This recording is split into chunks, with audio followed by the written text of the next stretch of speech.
A global catastrophe has begun in the world, during which the temperature on Earth has become unsuitable for life. 95% of all residents died in the first minutes after the disaster began. The survivors tried to do everything possible to avoid dying from lack of food resources. People began to lose their minds, and many created their own colonies, where they killed and robbed everyone they came across, and then ate them.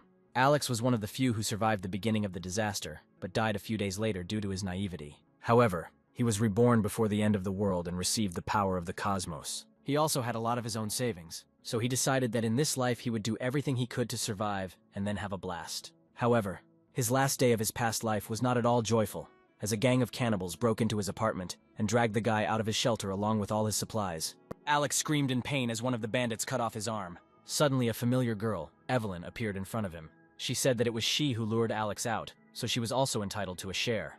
As the hero watched his severed hand being handed to the girl, he thought that he had been too naive. He decided that if there was life after death, he would make these people pay 100-fold. A moment later, Alex wakes up in his apartment safe and sound before the great disaster even began. At first, he couldn't understand what had happened, as he thought that those monsters had killed him. Looking at his phone, he finds out that he was reborn at a point in time when there was about a month left before the disaster. He couldn't believe that he could be reborn. The cause of this global cataclysm was the fall of a meteorite in 2050, due to which the temperature on Earth fluctuated between -60 and -70 degrees Celsius. The blizzard lasted for more than a month, covering the city with a blanket of snow and ice. Alex cursed, because in his past life he was able to survive thanks to the supplies he kept at home, and those freaks just kidnapped him and wasted him. Alex decided that he must now ensure his safety and stock up on supplies as quickly as possible, and then take revenge on the bandits who killed him. He also understood that in addition to protection and food, he needed to take care of weapons to repel attacks from those people if they tried to penetrate to him. Suddenly, he felt something get into his eye. Suddenly, he found himself in another dimension, which looked more like some kind of virtual world. He wanted to equip it as a warehouse with various resources. Alex thought that if he could transfer all his supplies to this dimension, then he could easily survive decades in such harsh conditions. After this, Alex decided that during a global apocalypse he would no longer be able to enjoy various delicacies. And the first thing he decided to do was to get his fill of his favorite food. He went to one of the most elite restaurants in the city, where he ordered a bunch of different food worth several tens of thousands of yuan. Alex greedily devoured everything they brought him, thinking about how during the disaster people would pray to try at least some noodles. A few hours later he left the restaurant and the waiter offered him a VIP customer card, but Alex refused such a gift. Alex's friends were passing by and accidentally noticed him and thought that he was not as poor as they imagined. When the girls decided to say hello to Alex, he saw Evelyn, the very girl who got him killed.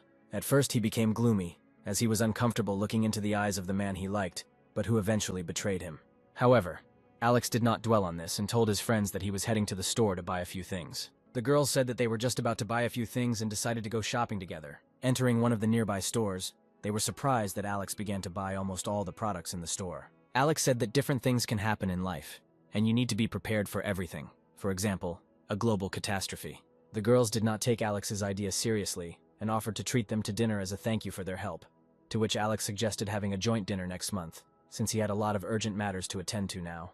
Evelyn's friend Kylie couldn't contain her emotions and said that Alex went to the store and bought so much food by himself. Evelyn asked Alex not to take her friend's words seriously and then kicked Kylie in the shoulder.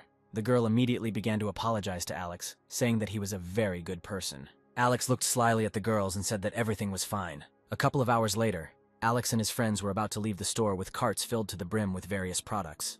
They arrived at the residential complex where the hero lived. Alex noticed the puzzled looks of the passers-by, but he didn't care, as he was only concerned with the thought of survival and revenge for his death. At that moment, an old lady, the administrator of the complex, Abigail, passed by with her little grandson. They were surprised by the large amount of food that Alex bought. She asked if they were bringing food again, since they had just recently bought groceries. Then Evelyn said that these were Alex's purchases, and they were just helping him. Abigail was both surprised and horrified that Alex could easily leave people without food while her grandson tried to steal a candy bar from Alex's cart. Alex noticed that someone wanted to steal his chocolate and immediately took it from the child. Then the child started yelling at Alex and threatening to kill him if he didn't give him the chocolate. The little thief's words did not frighten Alex, and he threatened the child in response. The child in tears grabbed onto Abigail, who began scolding Alex for scolding her grandson. Abigail then said that she was going to buy chocolate from Alex, promising to bring him the money later. Instead of giving her the chocolate bar, Alex handed her the phone and told her that she could either pay for the chocolate right now or go to the store and buy the chocolate herself. Abigail became even more angry and began to threaten Alex that he would still pay for his greed, but Alex no longer paid attention to her. After some time, Alex was already home with all his purchases, and Evelyn continued to ask him to invite her over. After that, Alex decided to check how food would be stored in his dimension, and then he was going to start looking for medicine. He also had to think about heating and insulating the house. Alex didn't forget that he needed to get a firearm as soon as possible, as it would be very difficult to get one now, while getting a melee weapon and a bow and arrow was not difficult. He sat down leisurely on the sofa, realizing that he had another month to spare, and he could also sell his assets. The next day, Alex decided to check what happened to the food he left in his dimension. He noticed that the meat and vegetables were fine, but the fish had gone bad, as time flowed differently in his dimension. Alex then decided to conduct the same experiment with finished products. Alex called the restaurant on the phone and said that he was throwing a big party for his friends. The administrator replied that his order would cost at least 1 million yuan, and that he needed to make an advance payment of 200,000 yuan. Alex transferred the advance payment and then went to the bank to put his house as collateral. After Alex mortgaged his house, 6 million yuan was deposited into his account. He then began to calculate the further expenses for home repairs, medicines, and weapons, from which he concluded that he would not have enough money for all expenses. At that moment, a man approached Alex who wanted to offer him the services of the company he works for. Alex was glad that he had found a way to quickly get a large sum of money, so he agreed. After some time, this man brought Alex to his boss to discuss all the conditions for issuing the money. The director began to find out from Alex how much money and for what period he would like to receive. Alex said that he needed as much money as possible as quickly as possible, and that he would return all the money within 3 months, regardless of the interest rate. Before signing the contract, the director asked Alex to provide something as collateral. Alex offered to mortgage his house and expensive car, which together cost more than 5 million yuan. The director began to doubt that Alex would be able to return all the money on time. Then Alex tried to convince the director to at least slightly reduce the total loan amount to 4 million. At first, the director refused, but Alex asked to give him 4 million on the condition that he return 7 million yuan. The director accepted these terms and Alex signed the agreement and then left the office. Alex was pleased that the director actually gave him those 4 million, as he was sure that less than a month later, these people would die after the disaster began, and he would not have to return the money. The director and the bank employee decided to check if this stupid guy had any other assets. Meanwhile, Alex got into a taxi, very happy that he was given such a large sum of money. After that, Alex decided to go to the office of one of the largest security companies, Jianlong, which provides high-class protection to various celebrities and politicians. In his past life, he heard that a tycoon's son had built himself a billion-dollar hideout. The manager of the commercial department of the security company approached Alex and greeted him. Alex immediately asked him about creating a shelter that could withstand any consequences of the end of the world. The manager said that their company could do everything necessary to create such a shelter. After that, he provided Alex with several drawings of different shelter options. Among the features of the shelter in the plans were very thick steel walls, bulletproof glass, a high-tech ventilation system, an advanced video surveillance system, and armored doors. Looking over the plans for the shelter, Alex thought that the most important thing for him was to make his home a large metal box that could withstand extremely low temperatures and through which no one could penetrate. And although the man didn't know Alex's true goals, he decided that this client was definitely right for them. The manager added that their company is able to create a shelter almost anywhere, regardless of the size and location of the home. In passing, the manager told Alex that before becoming a manager in this company, he was an international mercenary, and therefore knew a lot about such shelters. Alex was very interested in these words and decided to ask the manager if he could get him a firearm. The manager replied that he couldn't resolve the issue right away, to which Alex said that he had recently accidentally run into several guys with machine guns. The manager thought he had contacts with people who could provide the gun, but he was also concerned that he couldn't just hand the gun over to a stranger. The man told Alex that the construction of the shelter should take up to 2 weeks, and during this time he would try to resolve the issue of obtaining weapons for Alex, for which he was very grateful. Alex then decided to start purchasing melee weapons such as axes and clubs. After some time, Alex went to a hunting store to buy a crossbow and arrows for it. He promised that he would use his purchases wisely. Luckily for Alex, he had a hunting license, which meant he had peace of mind if someone found a crossbow on him. About an hour later, Alex returned home, where several trucks with food and an astonished crowd of residents had already gathered. Alex approached Uncle Aaron, who had met the courier, and told him that he was the one who had ordered such a large delivery, and that the trucks could go further. Meanwhile, the neighbors discussed how much Alex could spend on such a large order. Among the neighbors was Evelyn, who was also in shock. She thought that Alex really had that much money, and that she shouldn't embarrass herself in front of him. The hero asked the couriers to take everything to the warehouse first, and he would take care of the goods himself. Alex noticed Evelyn among the crowd, but pretended not to notice her, and thought that at the first opportunity, he would send her to the next world. A few minutes later, Alex had a pile of boxes with various culinary delicacies from the hotel in front of him. Looking at these boxes, Alex couldn't stop thinking that all these goodies now belonged to him, and that he would be able to enjoy them for the rest of his life. Then he immediately began to transfer these boxes to his dimension. He was very happy, anticipating his future carefree life. The next day, Construction workers and engineers from a security company came to Alex's home to turn his apartment into a shelter. Meanwhile, Alex's neighbors began to suspect that he had become somewhat abnormal, as he began buying large quantities of food and turning his house into a fortress. At this point, the manager wrote to Alex to inform him that one of his acquaintances would be delivering a firearm to Alex within 3 days. After this, Alex informed the security company that he would be moving to a hotel room during construction. As he walked down the corridor, he thought that soon he would definitely prove to everyone that he was not as stupid as they thought of him. Later, Alex went to the warehouse where he worked and then went to see a man who was the warehouse manager. He wanted to take the entire contents of the warehouse for double the price, and also take a short vacation. Having received approval, Alex said that he would transfer the money to him immediately. He then headed down the stairs to get his goods. Once in the warehouse, Alex realized that he had enough food, tools, and other things that would be useful to him during a disaster. He decided to put on a cap so that if anything happened, no one would realize that it was him. At the warehouse, Alex noticed that Carl, one of the warehouse workers, was going to invite Evelyn to a concert on the weekend. However, she replied that she already had a date planned for this weekend. At this point, Carl noticed Alex and began to blame him for the fact that their trip to the store yesterday had caused Evelyn's back pain. This happened because he forced the girl to push his grocery carts. Then Alex realized that Evelyn had blabbed everything to everyone yesterday. Evelyn interrupted Carl and said that she didn't have any pain, but just a slight tingling in her lower back. However, Carl did not stop blaming Alex and demanded that he give Evelyn 500 yuan for the doctor as compensation. Alex told Carl that Evelyn had decided to help him herself, and that Joe had no right to tell him anything. Carl was very frightened by Alex's behavior and advised Evelyn to stay as far away from him as possible. Evelyn was also scared because she noticed how much Alex had changed in the last few days. Soon, Alex, as promised, went to the hotel while his apartment was being renovated. That same day, Evelyn decided to write to Alex and personally find out from him what had happened to him and why he had changed so much in a short period of time. She said that she felt lonely because they had become less in touch, but Alex only read her messages with a smirk and did not respond to her. Evelyn was very annoyed that she decided to text Alex first and he completely ignored her messages. Then Evelyn decided to ask her friend what she personally thought about such changes in Alex. She suggested that he was really preparing for some terrible event. Kylie said that Alex was just crazy and that Evelyn shouldn't focus on it. She said that if the world was facing something serious, it would be on all the news channels. About a week later, Alex received his shipment of firearms, with which he would be able to fight off anyone who tried to break into his home.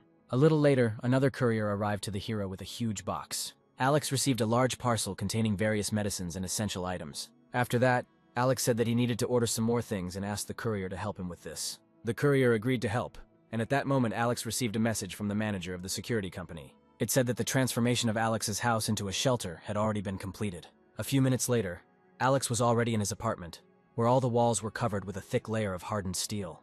The manager also explained how his workers installed an advanced ventilation system in the apartment and improved the thermal insulation system. They also installed bulletproof armored glass in all the windows of the house, which was even stronger than all the steel cladding in the house. In addition to this, workers equipped the entire building with a video surveillance system with 300 cameras, which could monitor all floors simultaneously. Alex thanked the manager and his company for such a good result. When the manager left the apartment, Alex felt sorry that the manager would hardly be able to evaluate the effectiveness of the bunker when the end of the world came. At this time, Alex finally received his last order in the form of a whole truckload of pure water. He ordered this because during the apocalypse, getting water would be the hardest thing. A man named Aaron, who was very kind to Alex, decided to ask him why Alex ordered so much water. The hero knew that in his past life, Aaron gave his last reserves to a mother and child, and he himself died. Alex told Aaron to stock up on food and water quickly before they became too expensive, as very cold temperatures were forecast for the winter. Aaron asked if this information was true. Then Alex replied that he had decided to prepare thoroughly and suggested that Aaron also stock up on water. At this point, Aaron's boss intervened in the conversation and assured him that Alex could not be trusted under any circumstances. Aaron said his boss had simply gotten a little carried away and asked Alex not to hold it against him. In the remaining days, Alex decided not to waste money and spent all his savings down to the last yuan in various bars and restaurants. Alex also continued to buy mountains of food from stores for his warehouse. He learned to shoot a gun and went to the gym so that during the disaster no one could resist him. 3 days before the disaster, Alex came to work early so that no one would suspect him of the disappearance of most of the things from the warehouse, and added sleeping pills to his colleagues' tea. A few minutes later, Alex returned to his colleagues and invited them all to take a rest and have a cup of tea. All the workers, without exception, decided that it really wouldn't hurt to rest a little, and they all sat down to drink tea together. Alexa knew that the sleeping pill would take effect in 30 minutes. Half an hour later, all the warehouse employees were already fast asleep, and then Alex began stealing things from the warehouse. Before taking all the items from the warehouse, Alex turned off all the security systems and all the CCTV cameras. Then the hero decided to activate his super ability. After that, Alex began to transfer all the boxes from the warehouse to his dimension. In a matter of seconds, Alex collected absolutely everything from the warehouse into his dimension: gasoline, toys, food, household goods, and much more. He decided that he would first move everything to his place and then sort it. After a few minutes, Alex had transferred almost all of the things to his dimension, leaving one small load in the corner. Alex decided to look at the contents of the boxes. Inside, I found sets of clothing that can withstand extremely low temperatures. He decided that this could be very useful in the face of the end of the world. After that, there wasn't a single box left in the warehouse that Alex didn't take back to his dimension. Later, Alex returned to his sleeping colleagues and removed the traces of the sleeping pills so that no one would think that it was he who stole all the things from the warehouse. He also drank the drink to pretend that he too had fallen asleep.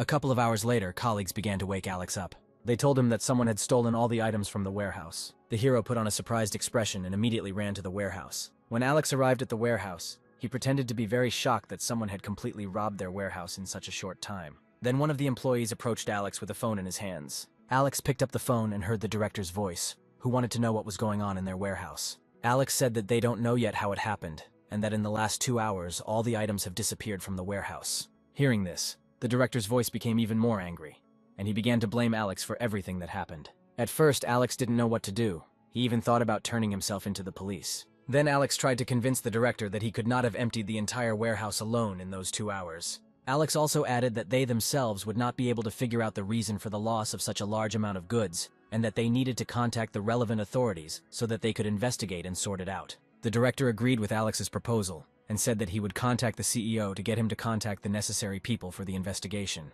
After the call, Alex told his colleagues not to worry about what was happening, and that the director would send specialists to conduct an investigation. Alex also told the staff that everything would be fine if they cooperated with the investigation, and that it was not their fault that they all fell asleep on the job. Soon, one of the representatives of the investigative commission told Alex that if he learned any details about this, he should tell them. The representative of the investigative commission also asked Alex not to leave the city until the investigation was completed. However, Alex had no intention of leaving. As Alex walked down the street to his house, he saw on the building's big screen a news story about the theft of a large batch of goods from one of the city's warehouses. He understood that there were only 2 days left before the global ice age. However, the temperature outside had already dropped sharply, and it even started snowing. People on the street began to panic and urgently return home to avoid freezing. They didn't understand why the winter was so cold this year. Alex also didn't stay outside for too long and decided to return home, still thinking that in a couple of days the world familiar to everyone would cease to exist.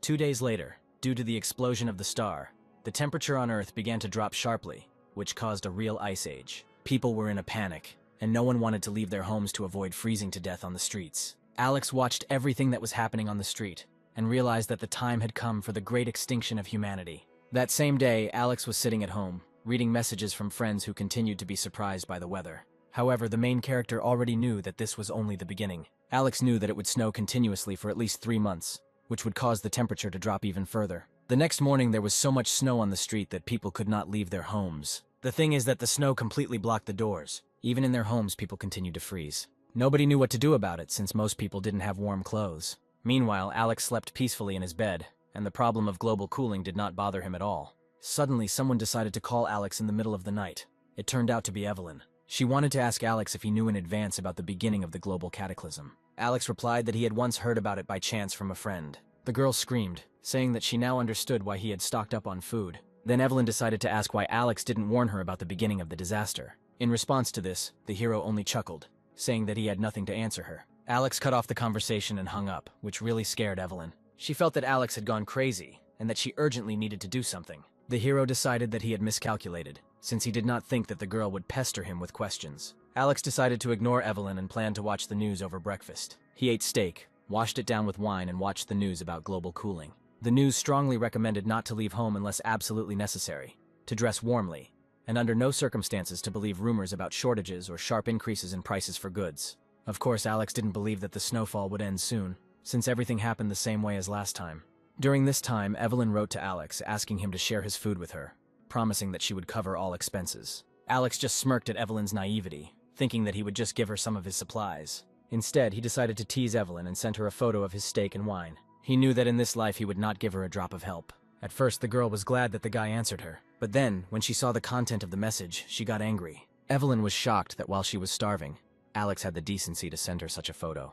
Out of anger, Evelyn wanted to send Alex an offensive message, but at some point she thought that she couldn't allow him to completely stop communicating with her. After texting with Evelyn, Alex threw his phone aside. He decided to look through the CCTV system to find out what the current situation was in the building. Through the cameras, he saw Abigail trying to convince the residents not to leave the building until the snowfall stopped. Abigail assured people that the snowfall would end in 2 or 3 days, and that they did not need to go to the stores for supplies. People tried to pass by, saying that no one knew exactly when the snowfall would end, and that if they did not have time to prepare supplies, the prices of goods would rise sharply. Abigail continued to discourage people from going to stores, fearing shortages and rising prices. She said she would report it if she saw anyone trying to stock up on food. At that moment, Alex emerged from the crowd and addressed the manager and the residents. He warned Abigail that if the snow continued to fall continuously and people began to die of starvation, then she alone would be responsible for it. People supported Alex's words and tried to find out from Abigail what the plan would be if everyone started running out of supplies. Abigail tried to calm her disgruntled neighbors by telling them that the snowstorm would soon subside and that no one would be short of supplies. After that, she asked Alex not to sow panic among people because, according to her, he was breaking the law in this way. Alex turned towards the elevator to return to his apartment and said that under no circumstances would he go outside. Abigail was very angry with Alex's behavior and began to think about how she could get revenge for it. Meanwhile, several days have passed since the beginning of the cataclysm. Alex, as if nothing had happened, just sat on the couch, ate various treats, and played video games. Alex thought that it was much easier and more enjoyable for him to spend time playing games than to maintain any kind of relationships with people. At some point, Alex received a message from Abigail. She asked him to remove all the snow from the entrances to the house. Alex thought that Abigail had deliberately written this request into the general chat, which included all the residents of the building. In response, Alex wrote that there was no point in clearing the snow now, and that it was better to wait until the snowfall ended. The residents of the house supported Alex's words, which angered Abigail even more. Then she decided to write in the chat that Alex wanted to turn all the residents against her, and that such a young and strong guy like Alex should take the initiative and help his neighbors. She then ordered Alex, on behalf of the district committee, to go out and clear the snow from the street. Alex realized that she was hiding behind her position and was going to turn everyone against him. The rest of the residents were waiting for the moment when Alex would resort to rudeness and insults. Alex then wrote that there was not a single rich person on the list of people she had chosen to clear the snow, hinting that she was simply afraid to tell them anything. People again supported Alex, noting that when everyone is in danger, Abigail only sends middle-class people to do hard work. In this same house lived Otto and Mateo, two influential people who had certain connections and strong influence. Alex suggested that Abigail ask these people to help her clear the snow. The hero remembered that it was Otto who knocked down the door to Alex's apartment with an axe, and Mateo was the first one to stab Alex, which is why he died in his previous life. Alex was serious about dealing with these people once and for all. Abigail was very annoyed by Alex's stubbornness, and thought that he deliberately used Otto and Mateo as an example so that he himself would not go outside. Abigail also began to worry that if she gave in to Alex, she would no longer be taken seriously. Later, Otto noticed a message in the general chat. In it, Abigail asked him and Mateo to go out and clear the snow outside. Otto was outraged by this decision and decided to tell her in the most aggressive form what he thought about all this. Later, Mateo told Abigail that he was not going to go outside in such cold weather, and that he would rather spend the whole day in bed. Lying in bed with the girl, he cursed, saying that he was paying Abigail money, and she imagined herself to be a queen. However, he was not concerned about the lives of the poor. In addition to this, Mateo decided to send a video message to the general chat, in which he informed the residents of the house that others should go and clear the snow. Abigail became even more angry at Alex for turning such powerful people against her. While Alex was preparing himself lunch, Abigail called him. She said that he tries in every way to complicate her life and relationships with her neighbors. Alex replied that the whole point of her life was for someone to scold her.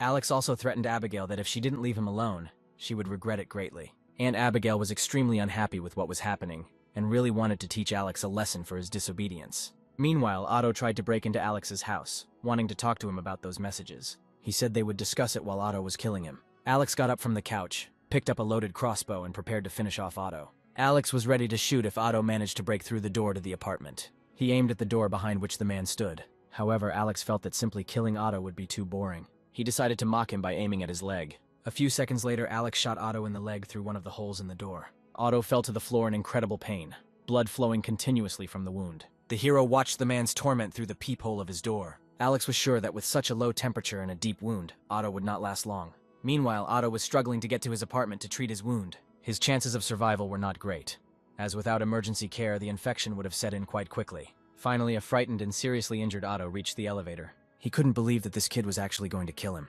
When the elevator reached the desired floor, Otto tried to call an ambulance so that doctors could help him with his wound. However, due to the severe weather, no one answered his call, and he had to provide first aid himself. Returning home, Otto began looking for a first aid kit. He also decided to try to pull the arrow out of his leg himself. At some point, Otto thought that if his leg was still frozen, he could just pull the arrow out with his hands. Soon, Otto finally pulled out the bloody arrow. When the threat to his life was over, he decided to write to Alex in the general chat that he would deal with him personally, to which Alex replied that if Otto tried to break into his apartment again, then next time he would simply kill him.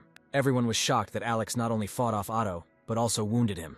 After this, Otto called his men and said that they had to get rid of one guy who had wounded him in the leg. A few minutes later, a group of men with weapons arrived to see their boss. They then went to the desired floor. The group stood at the door of Alex's apartment and demanded that he come out. Without waiting for an answer, one of the bandits tried to break down the door with a huge cleaver. However, despite the powerful blow, the door was not damaged, and the cleaver flew back, almost killing one of the bandits. The group of bandits were surprised that such a simple guy had such a strong door. At this time, Alex was playing video games and watched as a group of bandits unsuccessfully tried to break into his apartment. He laughed at them, saying that they had not eaten well enough and therefore could not knock down his door. At first, Alex decided to use firearms against them. However, he then changed his mind and decided to pour cold water on the bandits. Alex connected a hose to one of the holes in the door and began spraying the bandits with cold water. From this attack, all the bandits were soaked to the skin, fell to the floor, and gradually began to be covered with a thin layer of ice. They screamed and called for help, but no one could help them, as they were all injured. After the water attack, Alex returned to the couch and continued to watch the bandits through the cameras. At this time, several bandits were sitting in Otto's apartment and trying to warm up after Alex poured water on them. The man absolutely did not understand how a whole gang of his people could not break into the apartment. They explained to Otto that Alex's door was too strong to be easily broken through. Despite his failed attempt to deal with Alex, Otto did not despair, as he was sure that sooner or later Alex would leave the apartment. So Otto ordered his men to watch Alex around the clock and kill him as soon as he opened the door to his apartment. At this time, several neighbors went outside and began to clear away snow. But despite their best efforts, the snow was falling much faster than they could remove it. And without a snowplow, it was almost impossible to remove such a thick layer of snow. Alex looked at all this and thought that these people simply did not understand the full scale of the disaster. With such efforts, they will not be able to avoid the cataclysm. Later, Alex sat down to watch the news, which reported the numerous victims of the disaster, the number of which reached between 10 and 20 million people around the world. Alex looked at all this and understood that the number of victims of such a cataclysm would only grow rapidly. Meanwhile, Aunt Abigail continued to insist that the snowfall would soon end, and that there was no need to go to the stores and stock up on food. A little later, Alex wrote to Evelyn to see if he was okay. But Alex knew she would ask him for supplies again. Then Alex decided to tease Evelyn again and sent her a photo of the lobster he had just eaten. Evelyn and her friend were shocked that instead of helping them, Alex only mocked them. Then Evelyn's friend wrote to Alex that his actions had greatly upset Evelyn. Alex, in turn, wrote that Evelyn's mood is constantly changing, and that it doesn't bother him at all. Kylie tried to play on his pity and make Alex feel ashamed for sending such photos while they were both starving. She also added that he was extremely frivolous about Evelyn, but these words had no effect on Alex. Alex confirmed Kylie's words that he was completely indifferent to Evelyn, which only angered her more. Evelyn asked Kylie not to talk to her about Alex anymore. After such an unpleasant correspondence with Alex, Evelyn's friend decided to find out if she had anyone else she could turn to for help. Evelyn then remembered Carl and immediately called him to ask for help. A couple of hours later, Carl was already at the door of Evelyn's apartment with groceries from the store. When he left the apartment, the friends looked at each other. Evelyn was a little scared that Carl loved her so much that he left the house in such a cold weather, and even went to the store to buy supplies for them. 3 days later, the electricity suddenly went out in all the apartments. Alex understood that the main fun was just beginning. The residents of the house began to panic. Many people ran out of supplies and began to think that they urgently needed to stock up. Women couldn't even prepare formula for their babies. People understood that without heaters, they would have a very bad time. They also didn't understand why no one from the management company had come to save them yet. At this time, Alex thought that in such a situation, the management company would no longer be able to help them. After a few minutes, Alex got out a couple of generators and turned them on so that he would at least have some source of electricity. Thus, light appeared in his apartment again. Meanwhile, Aunt Abigail, sitting under the blanket with her grandson, couldn't stop thinking about how just a few days ago everything was fine in their world. Abigail noticed in the general chat that people were starting to talk about the need for supplies, and decided that she needed to stock up on everything she needed before panic began among the residents. She told her grandson that she would be back soon. The woman was determined that she must protect herself and the boy. Abigail then wrote in the general chat that the problems were temporary, and that everyone should cooperate with the management company. Otherwise, the residents would be turned over to the police. People did not pay attention to the appeal of some old woman, since it did not change their difficult situation in any way.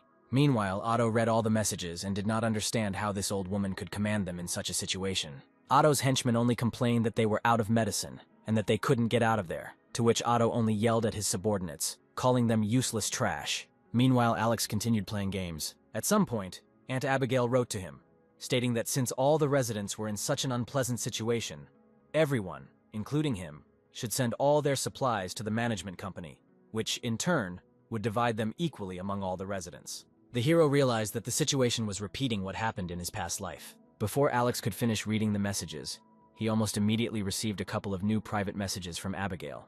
In these messages, Aunt Abigail asked Alex to share the supplies that he had recently bought in whole baskets. Alex remembered how last time he was also asked to help with supplies, and then he shared what led to his death. He told her that she should share supplies too. He did so since she was one of the reasons for his death. This only made Aunt Abigail even more angry. She was furious that someone like Alex, who was in charge of the warehouse, couldn't share the supplies. However, she understood that she couldn't give up, and decided to come up with something else. She then threatened Alex that in such a situation he was going against the orders of the management company. Alex replied that he was indeed short of supplies at the moment, and that Abigail could share her supplies with him first, if she decided to take the initiative in distributing the common supplies. Such statements made Aunt Abigail even more angry, and she said that if Alex refused to cooperate with the management company, he would be punished. Alex, in turn, told her that she was just an employee of the district committee and could not pose any serious threat to him. Abigail hung up and started cursing Alex. In her rage, she began to think about how she could influence him. She wanted to turn her neighbors against Alex, but then she thought that this way people would understand that they didn't have to give their supplies to everyone. Later, Alex watched through cameras as neighbors voluntarily donated their supplies to Aunt Abigail. Alex thought that these people were to blame for giving her their supplies so easily and obediently. This way, the food will be consumed faster, which will lead to their quick death. Soon, Abigail and her grandson took over all of their neighbors' supplies instead of distributing them among the residents. The woman laughed, saying that she would never take food away from her grandson for these people. At that moment, Aunt Abigail received a call from someone, and it turned out to be Otto. The woman was a little scared when she saw the bandit's name on the screen. Otto told Aunt Abigail that she was doing well off the neighbors' supplies. Abigail tried to justify herself by saying that all of her neighbors' supplies were currently in her storage. After this, Otto demanded that she share her supplies with him. He threatened that otherwise his men would break into her house and take all the supplies. The man's henchman, hearing his words, smiled slyly, anticipating something interesting. Within minutes, the henchmen had broken into Abigail's apartment and were about to take all the supplies. Abigail tried to stop them, but at that moment she received a strong punch in the face for deceiving all the neighbors and trying to keep all the supplies for herself. Alex watched all this through cameras and received incredible emotions from what was happening. Alex then came up with the idea of posting it in the general chat so that everyone could see how greedy and cruel Abigail was. He anticipated the vivid reaction of the rest of the residents. While Abigail lay on the floor, Otto and his henchmen began searching the apartment for supplies. At that moment, the woman stood up and pitifully grabbed the man's leg. Abigail begged Otto to leave some supplies for her and her grandson. But instead, Otto pushed Aunt Abigail so hard that she flew across the room and lost consciousness. The woman's stunned grandson watched everything that was happening. Then Abigail's grandson decided to avenge his grandmother. He took it and hit one of the bandits right in the buttocks. The bandit immediately turned around and hit the boy in the stomach with all his might. From such a blow, the boy flew into the wall, lost consciousness, and fell on the sofa with a lifeless face. The bandit laughed, saying that he must document this professional beating. Abigail, with tears in her eyes, tried her best to bring her grandson back to consciousness, but her attempts were unsuccessful. At this point, Otto and his henchmen took out all the supplies they found in Aunt Abigail's apartment and left it. They said it was her price for deceiving everyone. Meanwhile, the neighbors in the chat did not stop discussing what happened to Aunt Abigail and her grandson, and Alex was quite happy with this outcome of events. At the same time, Alex knew that very soon all his neighbors would suffer the same fate as Abigail, but fortunately he didn't care. A little later, a message from Abigail came into the chat, in which she asked the neighbors to provide medicine so that Dr. Scarlet could perform an operation on her grandson. The hero knew that Scarlet was an emergency doctor at the local hospital who saved people during the disaster. She was one of the few who treated Alex with kindness. At this point, Abigail continued to ask her neighbors for help with supplies, to which people responded either with ridicule or condemnation for trying to appropriate someone else's supplies. Alex was amazed by Scarlet's honesty, who even in such difficult times did not stop providing medical assistance to people. Some time has passed since then. During all this time, so much snow fell that the first floors of multi-story buildings were very soon covered with a thick layer of snow. The snowstorm began last week and covered the entire world, with temperatures reaching more than 100 degrees below zero in some places. Those people who did not have time to return home and take shelter from the cold died very quickly from such frost. Meanwhile, Abigail began asking her neighbors to share food for her and her grandson, and one of the residents responded by offering her a couple of packs of noodles for 1,000 yuan each. Someone replied that they were willing to buy noodles from her for 2,000 yuan. People in the chat began to reassure each other that winter had simply arrived a little early this year, and that it wasn't the end of the world, like some kind of zombie apocalypse. Mateo never ceased to be amazed at the naivety of people who still believed that this would soon end. Later, Mateo decided to write to the girl that he was ready to buy these noodles from her at any price she named. He thought that this money would not help anyone survive this cataclysm anyway. A little later, a single mother with a child wrote to the general chat, saying that she and her child had nothing to eat, and that these noodles would be their salvation. The single mother begged her neighbors to help her because her daughter was only 9 months old, and the mother could not feed her milk because she had not eaten anything herself for a long time. Alex understood that this single mother was not as simple as she seemed, because last time she also fought for her life and the life of her daughter to the last. About 10 days have passed since then. Evelyn called Alex again. According to Alex's calculations, all her supplies should have run out by now. Alex answered the video call to tease Evelyn and her friend about his supplies. Both were shocked that Alex still had supplies. Alex told Evelyn and her friend that he had a lot of fast food at home because he was too lazy to cook regular food. Alex also wanted to show off his fireplace, which keeps his house warm. Evelyn couldn't help but start calling Alex nice names while begging him to let them in. Looking at the girl now, the hero absolutely did not understand how he could have run after her for 2 whole years. Alex, not wanting to help Evelyn, told her that in such weather she had better stay home. Alex then decided to continue to tease Evelyn and Kylie, and noted that judging by their appearance, they were now very cold. The fact that Alex not only refused to help Evelyn but also bullied them made Evelyn very angry. Alex then decided to remind Evelyn that her friend Kylie had not helped her like last time. Alex wanted to make it clear to Evelyn that he was under no obligation to help her in this situation, and then he hung up. This only further angered Evelyn, who still had not received any help from Alex. The girl threw the phone aside in anger. Kylie said that they failed to immediately understand Alex's intentions to prepare for the cataclysm, and that now they have forever missed the opportunity to escape. Evelyn's friend added that Alex is now even cooler than Carl, because now his money won't help in this situation. Because of these words, Evelyn attacked her friend, which caused them to start fighting with each other. At this time, Alex was watching the news, which was broadcasting information that the authorities would now provide electricity only for 1 hour a day. This will be done so that people can charge their phones, put on kettles, and use other small household appliances. Alex realized that the situation was becoming so critical that it was not even being hidden on television. After watching the news, Alex decided to find out what his neighbors were writing in the general chat, and when he went into it, he saw how people kept offering their noodles at inflated prices. Alex felt both ashamed of them and amused that, despite the seriousness of the situation in the world, people continued to try to make money that would soon become useless. Meanwhile, Dr. Scarlet arrived at the building and provided assistance to Otto, but Abigail's grandson continued to feel ill. His condition worsened. After the fight, Evelyn and Kylie began to think about who else they could turn to for help. Then Evelyn decided to get into Alex's apartment by any means necessary and asked Carl for help.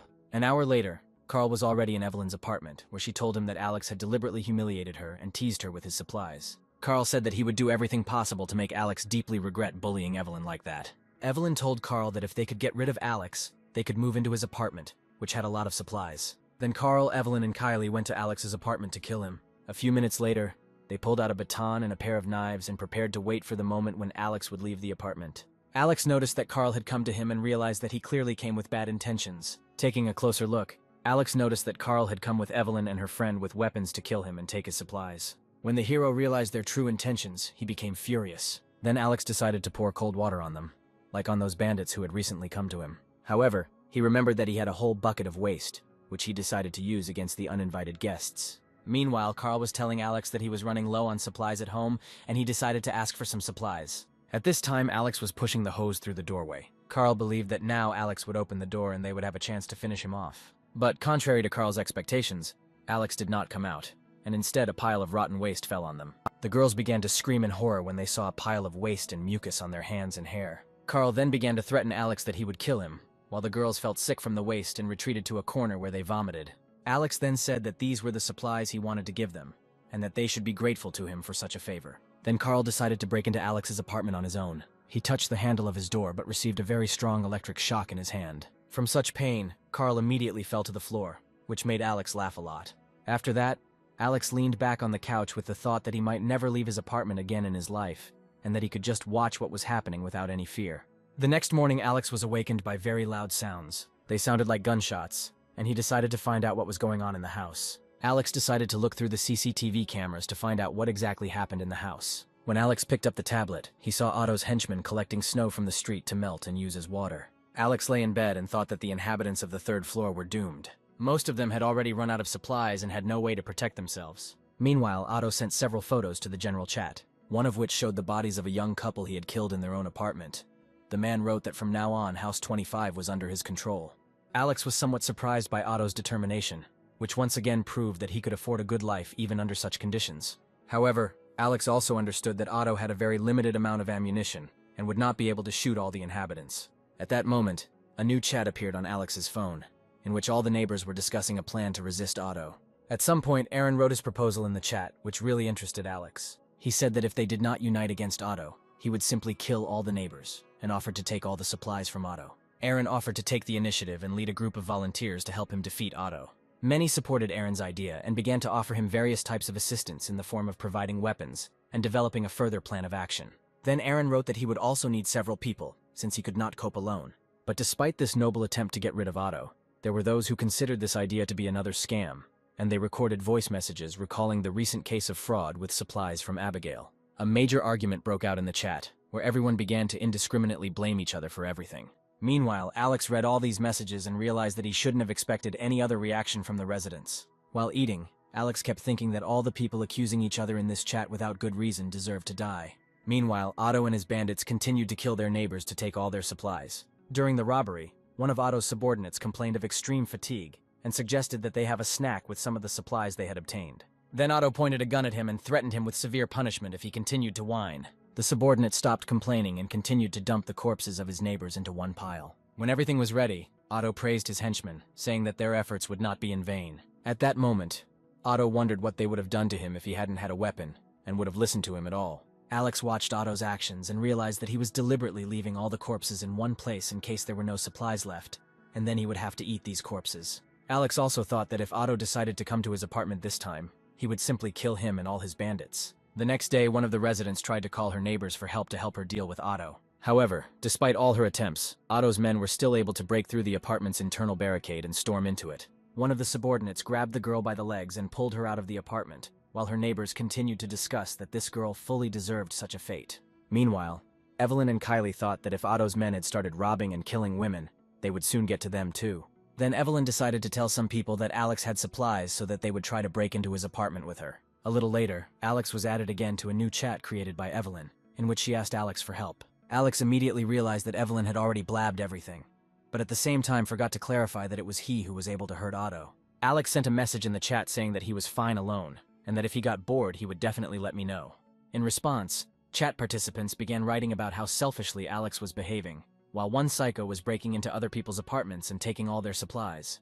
To this, Alex replied that in such a situation, the life of each person depends on his personal abilities, after which he left the chat. The others were extremely unhappy that Alex was behaving like a complete egoist, despite the fact that they had all known each other for a long time. One of the girls asked what they should do about his intractability. Then they decided to stop trying to negotiate with Alex in a good way and go on the attack. One of the guys said that he used to work for a company that specialized in breaking locks of any complexity, and decided to break the lock of Alex's apartment, after which they would all get rid of him together.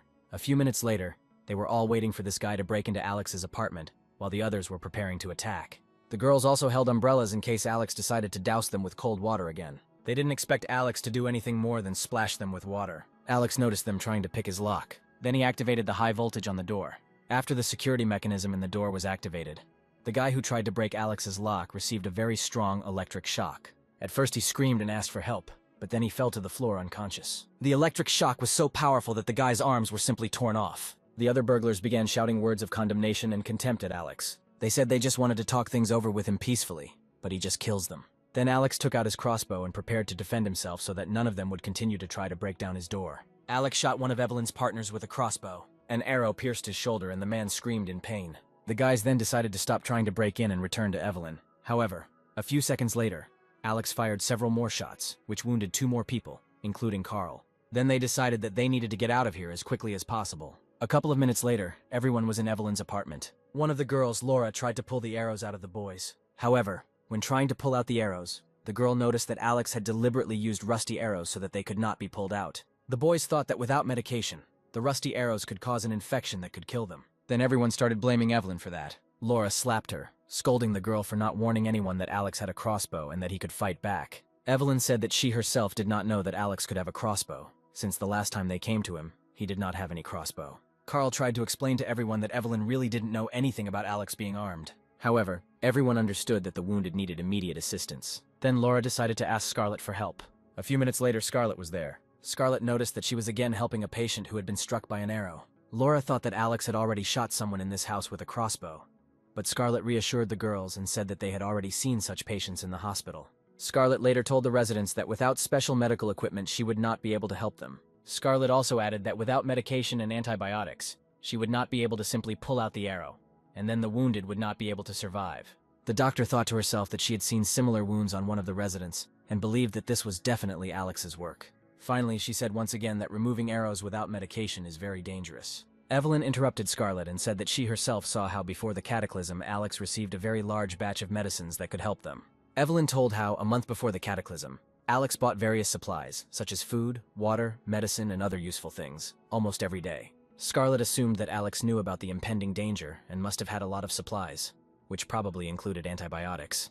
Then the wounded decided to turn to Alex for help as soon as possible, completely forgetting that it was he who almost killed them with these arrows. At first, everyone doubted the reliability of such a plan, but Evelyn said that they would not try to harm Alex and were even willing to share their supplies with him. Evelyn added that this time they would try to approach Alex with kindness so that he would understand that they were not his enemies and he had nothing to fear. Then everyone suggested that Evelyn herself should turn to Alex for help, since it was because of her that they found themselves in this difficult situation, and it was with her that Alex communicated most often.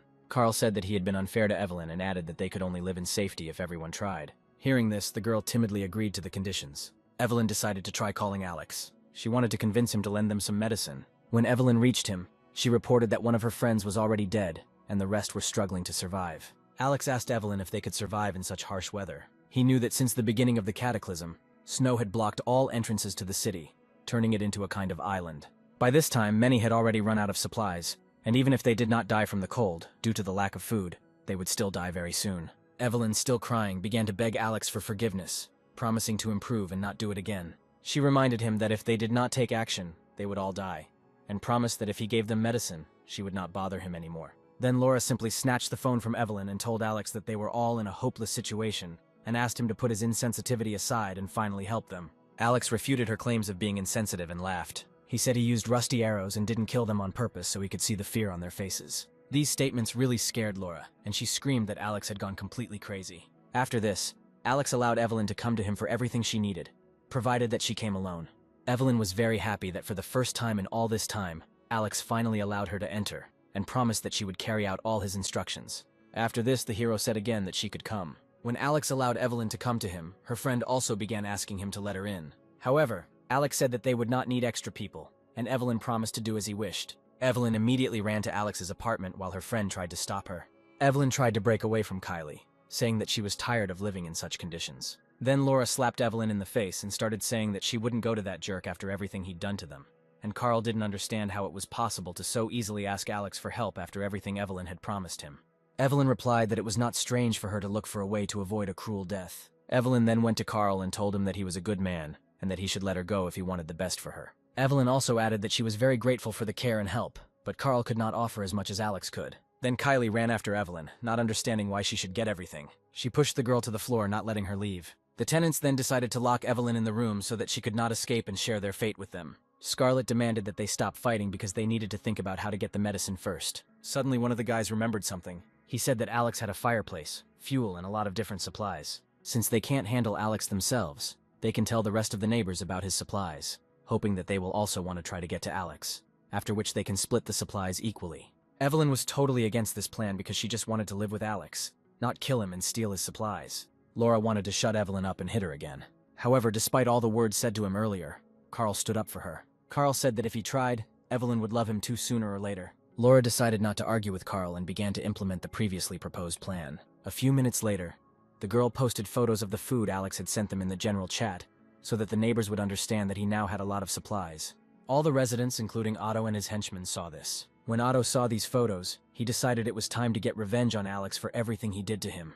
Meanwhile, the residents turned to Alex for help in the general chat, hoping that he would still help them at such a moment. Mateo even promised to give him all the shares of his company if Alex shared with him. However, Alex did not forget how in his past life he shared his supplies with everyone, and when he asked everyone to share their supplies, they simply killed him and tore him into pieces. He said that the rest of the neighbors were not his friends, so he was not going to help them. After people realized that the plan didn't work and Alex wasn't going to share his supplies, the neighbors started insulting Alex.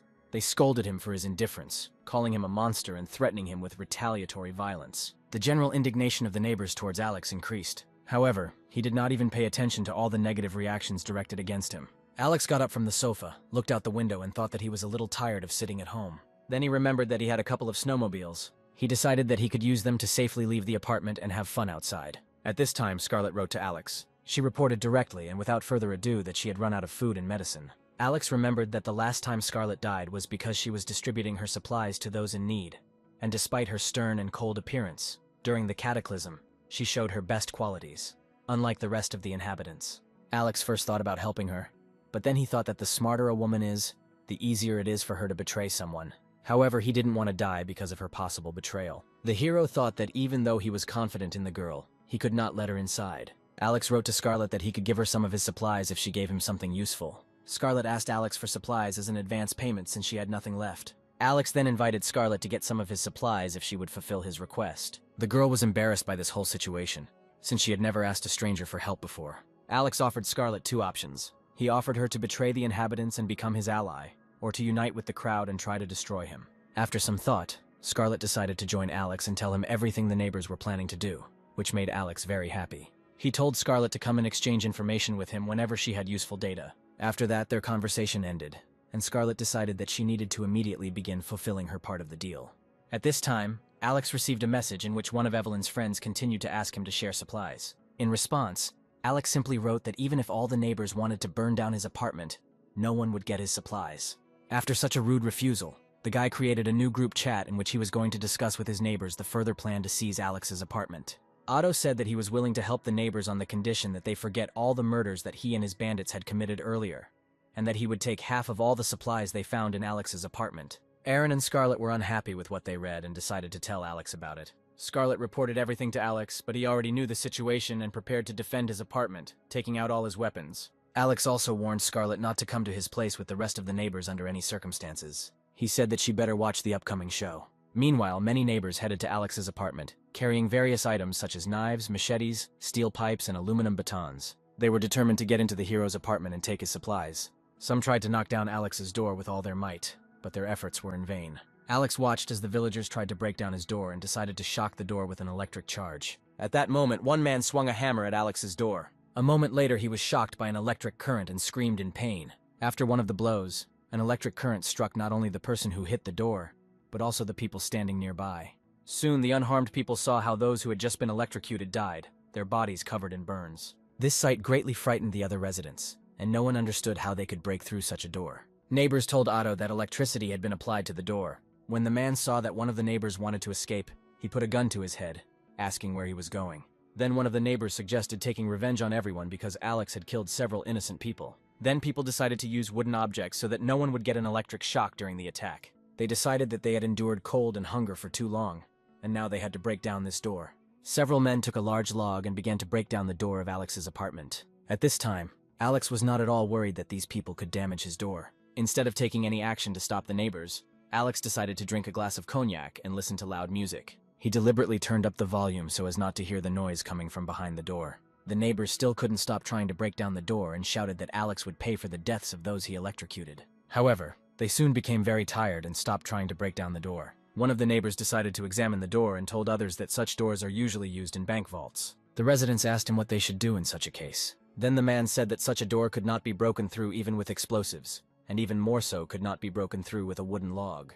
At that moment, Alex, standing right behind the door, was ready to shoot the man with his crossbow. While the tenant continued to talk about breaking down the door, the hero opened a small window and aimed the crossbow there. A moment later, a crossbow bolt pierced the neighbor's throat. Then the neighbors realized that Alex had a weapon. The residents were very scared and started running away from Alex's apartment. Alex continued to kill his neighbors with precise shots, which only increased the fear among the residents. After several shots were fired, there were only a few people left in the corridor who no longer had a chance of survival. Suddenly, one of the men shouted that he had an idea. He said that this door was made of a special alloy so it couldn't be opened just like that. The residents then decided that attempts to break through the door were useless and decided to try to break through the walls. Several people began to hit the walls with all their might, hoping to successfully enter Alex's apartment. They were determined to get revenge on Alex for everything he had done to them during this time. However, after several minutes of trying to break through the walls, residents noticed that the wall was not giving in. The residents did not understand why the walls were so strong. Then they noticed that the walls were also made of the same steel alloy as the door. They couldn't understand why anyone would want to build an apartment made entirely of steel. Despite this, people continued to try to break into Alex's apartment with various tools. Alex soon informed his neighbors that his walls were covered with a super strong alloy, 20 centimeters thick, that could not be penetrated. Alex looked at what was happening outside and thought that if the neighbors continued to try to break into his apartment, they would soon become exhausted. At this time, the neighbors remembered that several weeks before the disaster, Alex had completely renovated his apartment.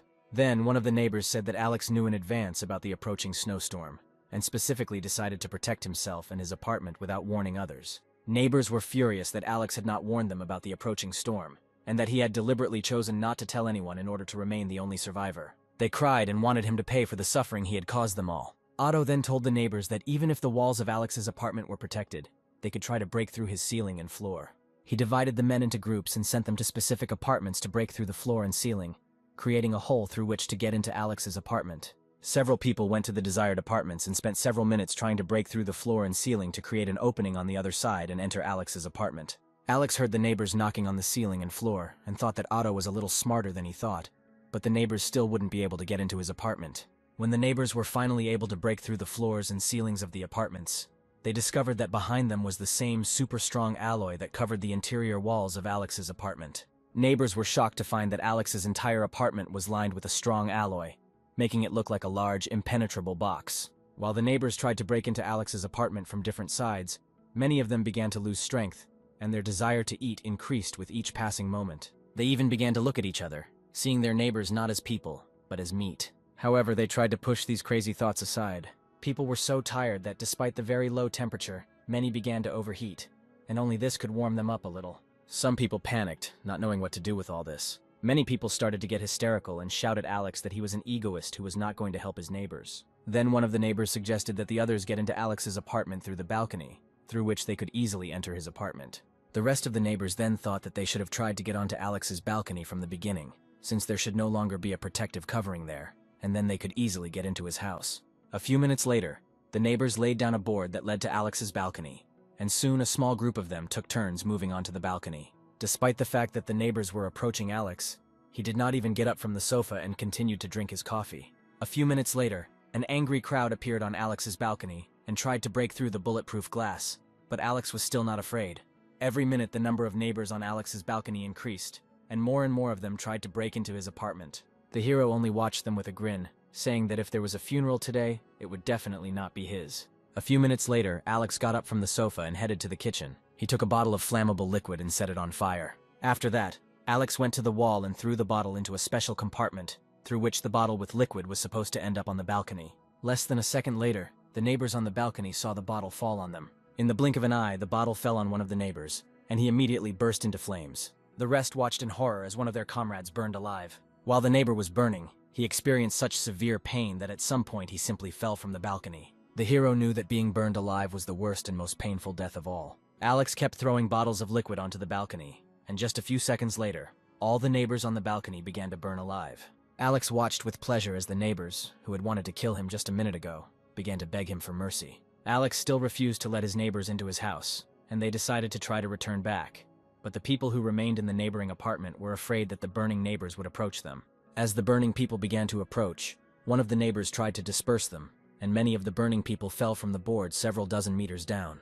After a few seconds, the remaining burning people stopped showing signs of life. The people who remained in the neighboring apartment brought several burnt corpses to somehow warm themselves. However, after some time, the corpses stopped burning and turned into pieces of ice. Then the next group of people headed to Alex's balcony. Unlike the previous group, this group came to Alex's balcony without weapons, and began begging Alex to give them at least some food. However, such actions did not cause any pity or compassion in Alex. He continued to eat the noodles he had prepared earlier and watch these people. Then the people kept begging Alex to share the food with them, saying that they would do anything to get at least something. Alex thought that he could now easily manipulate these people based on their hunger, and decided to give them a chance. The hero walked up to the balcony and said that he would give a packet of instant noodles for a week to anyone who brought him Otto's head. The group of people on Alex's balcony looked at Otto's people. They felt that if they did not want to die of starvation, they had no choice but to kill Otto.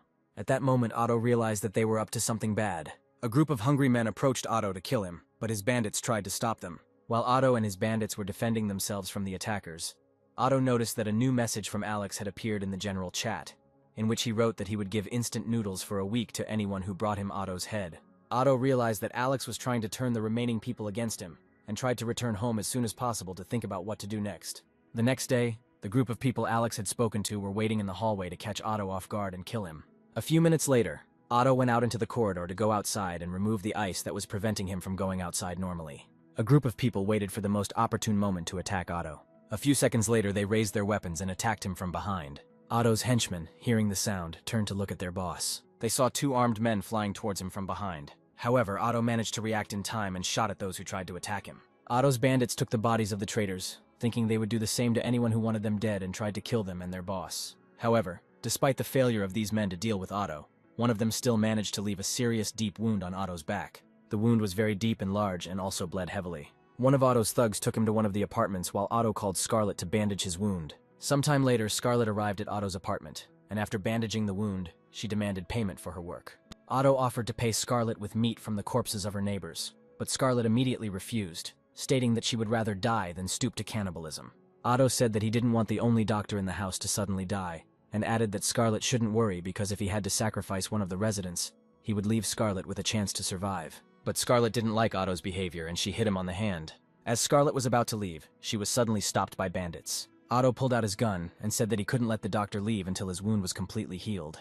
After this, Otto began to discuss further plans of action with the bandits. At some point, Otto suggested leaving this apartment and moving to the next one, waiting for the moment when Alex would leave his apartment. Scarlet decided to tell Alex about this. She told the bandits that she just wanted to go to the toilet, but in reality, she went to the bathroom to text Alex that Otto was going to move as close to him as possible. To catch the moment when he left his apartment, Alex asked her to continue to monitor the situation and inform him of further actions. After some time, Otto and his bandits broke into the apartment where the young couple lived. When they left the apartment, they were not very upset. The thing is, they knew they had a small supply of food that Otto didn't know about. However, a few seconds after they left the apartment, two bandits immediately hit them on the head. They fell in front of Scarlet, which startled her. Otto told Scarlet that he couldn't just let them go. They need to replenish their supply of human flesh to avoid starving or freezing to death. Meanwhile, in the apartment of one of the neighbors wounded by arrows, one of the guys felt ill from unbearable pain in the shoulder area. When he took off his clothes to look at the wound, he saw a huge infection left over from the time Alex had hit him with a rusty arrow. Seeing this, the boy began to cry from helplessness. The other guys also had the same big wounds that became infected, and no one knew what to do next. Feeling the inevitability, Carl tried to convince Laura to let Evelyn try to talk to Alex again, to which she, not wanting to talk to him, responded that they should stick together. A few days later, Alex decided to follow the actions of Otto and his bandits through the cameras. Alex saw Otto threatening his neighbors and robbing their houses, after which he killed some people. However, despite all his influence in the situation, Otto was afraid that the number of bullets in his pistol was decreasing, and the supply of human flesh was starting to run out, and so he had to kill more and more people to avoid starving to death. Alex watched what was happening to Otto, and thought that Otto was just a common coward who was intimidating people so that they would not try to resist him. At that moment, Alex received a call from Scarlet. She reported that Otto's bandits had started to go crazy, robbing and killing people. What especially frightened Scarlet was that the bandits were deliberately hunting other people, killing them, and using the flesh of the corpses as food, which was extremely disgusting to her. Scarlet also said that she was starving, as she had not eaten anything for 2 days, and wanted to ask Alex for help. Alex felt that he should not let Scarlet die, since in the current situation it was very difficult to find a good doctor. He also felt that he should not miss the opportunity to teach Otto a lesson. Alex told Scarlet that he could help her if she completed one task. At this time, Carl began knocking on Alex's door, having been trying for a long time to attract Alex's attention. Alex walked to the door and asked Carl how he was doing with such a big wound. The hero said that Carl's wound was too serious, and if infection or other microorganisms got into it, he would die in the next few days. Alex also said that Carl's wound was in such a state that no medicine would help, which scared Carl greatly, and he began to shout loudly at Alex, threatening to kill him. Alex then suggested to Carl to do something that he had not dared to do until now, and Carl fully agreed with Alex's demands. As the man walked down the corridor, he thought that he would soon die, so he had nothing to fear. Carl calmed down and headed towards the apartment where Evelyn was. A minute later, Carl entered Evelyn's apartment and knelt down in front of her. The girl covered herself from the guy with her hands, not understanding what he was doing. Then Carl did what he had been afraid of for the last few years. He asked Evelyn to marry him, but she turned him down. Evelyn was angry with Carl because he, like the last selfish person, offered her this at a time when the world was collapsing and people were dying every minute. Out of anger, Carl grabbed her by the neck and began to talk about how they would go to hell together. She was frightened by this behavior and the unpleasant smell coming from Carl, so she hit him hard. In response, Carl began to strangle Evelyn while she accused him of being a useless loser. At this time, Scarlett could not stop thinking about the risks that threatened her, despite her promise to help Alex. At some point, Scarlett noticed one of the bandits making soup from human flesh and told Otto that she would go help with the cooking. Otto was pleasantly surprised that Scarlett had finally decided to do it, even though she was still disgusted by the thought of cannibalism. Scarlett then told Alex that she just didn't want to die, and so she had to. After this, Otto decided to leave the girl and his man and went to rest. Scarlett pretended to help in the kitchen by preparing firewood. A few minutes later, the bandit who was making the soup asked Scarlett to watch the cooking while he went off to do other things. At that moment, the girl realized that Otto and his bandits did not see her as a threat, and decided to take advantage of this. She took a bottle with some liquid and poured it into the soup. After that, she began to cook the dish, covering her nose from the terrible smell of human flesh. Soon Scarlett brought Otto and his bandits a cup of human meat soup. Otto laughed, saying he never thought the doctor would join them. When everyone started eating, Scarlett said that she was going to eat in the other room, but no one paid much attention to her and everyone was happy to eat soup. After this, Scarlett went into another room and waited for her sleeping pills, which were supposed to take effect soon, to take effect. She knew that the men would have to sleep for at least half an hour. A couple of minutes after everyone had eaten the soup, Otto and his bandits began to feel sleepy. When the bandits fell asleep, Scarlett was about to ask Alex what to do next. When she asked Alex what to do next, the hero told her that she had to drag everyone she had put to sleep to the balcony. A few minutes later, Scarlett dragged Otto and his bandits to the balcony, as Alex had requested. At this time, the hero went out onto his balcony to make sure that the girl had completed the task. After that, Scarlett wanted to know from Alex what he was going to do with them. Alex threw Scarlett a rope and said he wanted her to kill them. He also told Scarlett to find Otto's gun and tie him up with his bandits. The girl said he was too cautious and was angry that he didn't even want to help her. However, the hero answered her that safety was above all else for him. Scarlett then tied up Otto and his bandits tightly. After that, she took Otto's weapon, which he kept on his belt. When Scarlett pulled out her gun, Alex told her to remove the magazine from it and throw it to him, after which she could leave. The girl asked why she should trust Alex, but the hero replied that she had no other options. Scarlett, without thinking, took apart Otto's pistol and threw it and the magazine to Alex. When Alex caught the weapon, he noticed that it was very similar to the one he had seen Otto with before. After this, Alex returned home, which interested Scarlett a little.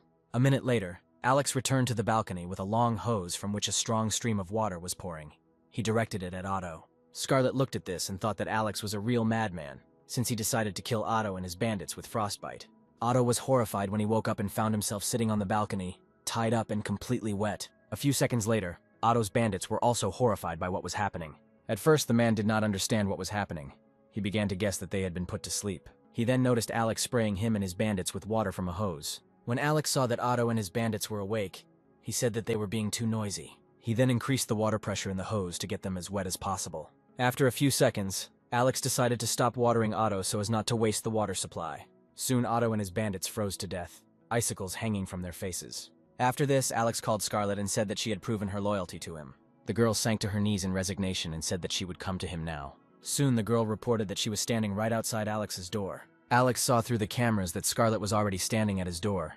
He noted that there was nothing in her hands. The hero stood at the door with a gun in his hand in case Scarlett tried to attack him, after which he allowed her to enter. Scarlett slowly walked into Alex's apartment, seeing him pointing a gun at her. When she entered, she immediately took off her coat. She immediately felt a warmth that she had not experienced since the beginning of the cataclysm. Then Alex came up behind Scarlett and started checking her for dangerous objects. The hero asked how she could prove to him that she was not dangerous. The girl asked him what he wanted her to do.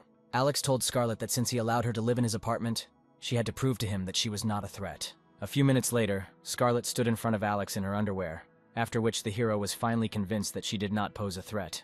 Alex gave Scarlett a towel so she could wash herself in his bathroom in peace. He took Scarlett into the bathroom and told her that he had prepared some clean clothes for her that should fit her. He said that if it didn't suit her, he would look for something else. While Scarlett was taking a bath, Alex checked her pockets for useful items and found several syringes. A few minutes later, Scarlett came out of the bathroom wearing the clothes Alex had prepared for her. A long, off-the-shoulder blue sundress. The clothes fit her perfectly, both in size and visually. Alex sat Scarlett down on the couch so she could blow-dry her hair. While Alex was drying her hair, he began to list the rules of her living in this house. He warned that if she broke even one rule, he would not spare her. Alex also indicated which room she would be living in, and that the house was equipped with CCTV cameras. The walls and doors were made of impenetrable steel, and that leaving the apartment was only possible with Alex's permission. Scarlett listened carefully to everything Alex said and replied that she was ready to follow all his instructions. The hero said that the only right choice for the girl would be to cling to him. After this, Alex was going to reveal to Scarlet his secret, which he had never revealed to anyone.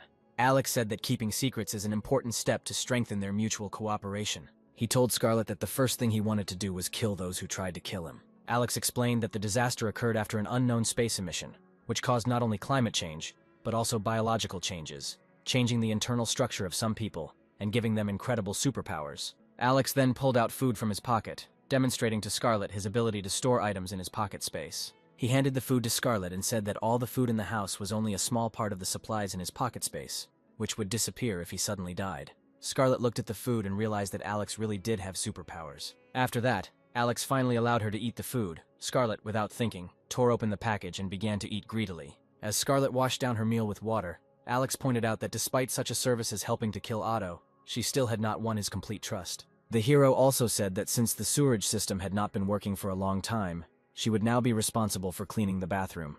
Alex then asked what sacrifices Scarlet was willing to make to continue living in warmth and comfort during the disaster. Scarlet realized what Alex was getting at and began to undress, and soon she and Alex moved into the bedroom to make love. The next day, Alex woke up before Scarlet and had already prepared breakfast for both of them. When breakfast was ready, Alex woke up Scarlet. The girl reluctantly got out of bed, got dressed, and went to the living room to eat. During the meal, Alex ate his food slowly, while Scarlet quickly and greedily devoured her entire breakfast. After breakfast, the hero asked Scarlet if she was full, to which she replied that she was not full and could have eaten much more, but decided to stop because of the risk of causing gastroenteritis. After breakfast, Alex gave the girl her raincoat so she could put it on and go outside. The girl asked the hero what they were going to do. Alex then took a baseball bat, went out onto the balcony with Scarlet, and told her that they were now going to go get ice. Alex handed the bat to the girl and ordered her to smash the frozen corpses of Otto and his bandits. Alex said that even in this state he felt disgusted to look at these corpses, and he wanted to get rid of them. When Scarlet came outside, Alex said she had to show the rest of the neighbors that it was dangerous to deal with him. Scarlet had no choice but to follow all of Alex's orders in order to continue living with him in warmth and comfort. The girl moved to the neighboring balcony, where the frozen corpses of Otto and his bandits were located. Then she swung the bat and started smashing them. While Scarlet was breaking the frozen bodies, Alex was filming the events. At first, the girl was not happy that Alex started filming her, but he said that it was necessary to show the neighbors that Otto and his bandits were dead. After this, Scarlet stopped arguing with Alex and continued smashing the corpses. When she finished, the hero immediately uploaded the video to the neighbors' general chat. The neighbors watched the video and were incredibly happy that Alex had finally dealt with Otto and his bandits once and for all. After this, Alex sent a voice message to the general chat, in which he said that now, after the death of Otto and his bandits, the entire house was under his complete control. Alex read the messages in the chat and saw how the neighbors began to praise him for freeing them from Otto's merciless tyranny, and those who ran out of supplies kept begging Alex to share their food. While the hero was reading all these messages, Evelyn called him. Alex was a little surprised that she was still alive and answered the call. Evelyn asked if she could come live with him now that he had sorted things out with Otto. Alex asked Evelyn how she was still alive, and Evelyn thought that Alex was worried about her, and stopped texting her thinking that she was already dead. Evelyn tearfully begged Alex to kick Scarlet out and let her move in with him, with the pretext that they would definitely be happy together. Evelyn was so engrossed in her conversation that she didn't notice an angry Kylie and Laura approaching her from behind. Alex heard her neighbors attacking her, telling her she deserved to die, and then the call was cut off. Scarlet snuggled up to Alex and said that she wasn't as selfish as Evelyn. The hero's face turned slightly red from such a tender scene. Then Alex thought that if he sent Evelyn a photo of himself with Scarlet, Evelyn would just go crazy. While Evelyn was arguing with her former friends, a new message from Alex arrived on her phone.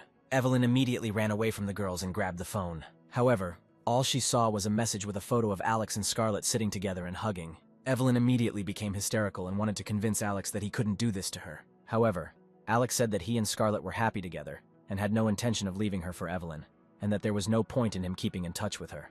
Evelyn was very upset because Alex used to run after her for 2 years, and now he lives happily with another girl. Evelyn began to blame Scarlet, and instead of words of support, Kylie and Laura began to laugh at her, saying that she more than deserved such an ending. After this, Alex decided that there was no point in continuing to communicate with Evelyn and blocked her.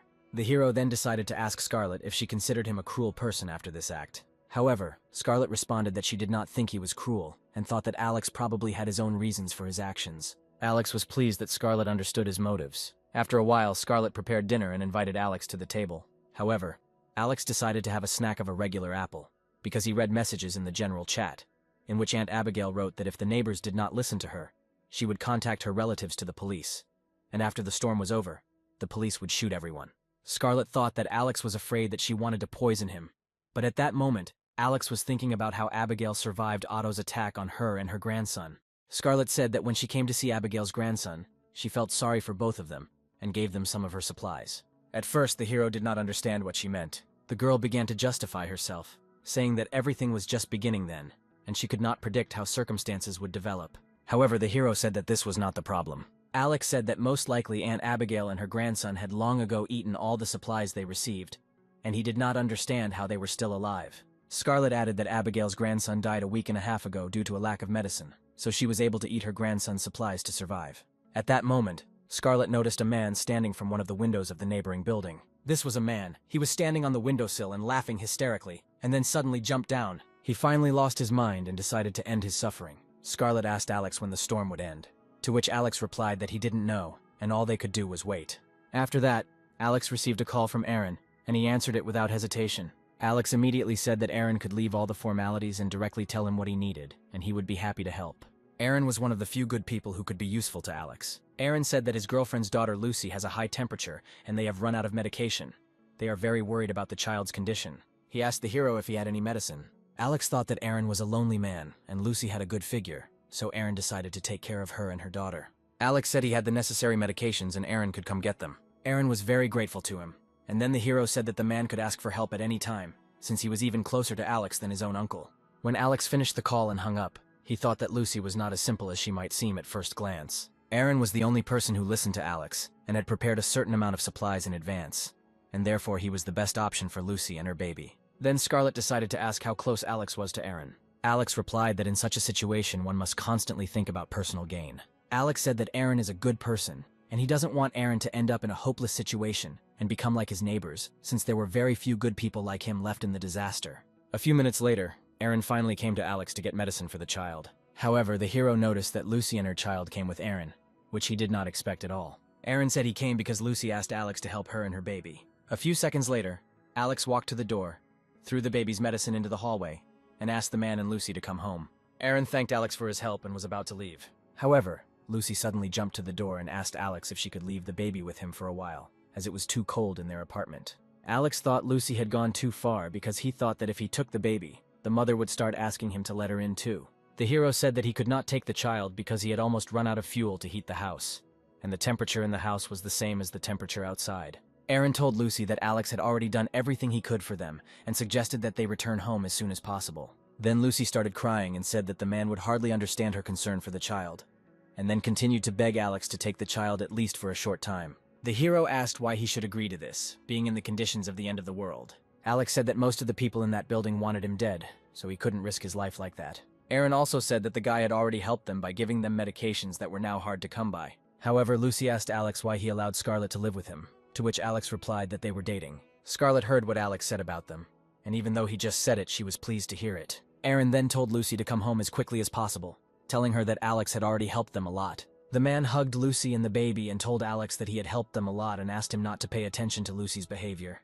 Alex replied that he understood that Lucy was worried about her baby, and then they said goodbye. After Aaron and Lucy left, Alex returned to Scarlett thinking about how unbearable this woman was. Scarlett said there are a lot of women now who are worried about their children. The hero replied that he should under no circumstances break off relations with Aaron. When Aaron and Lucy returned home, Lucy put her daughter to bed, after which Aaron began to express dissatisfaction with her behavior today.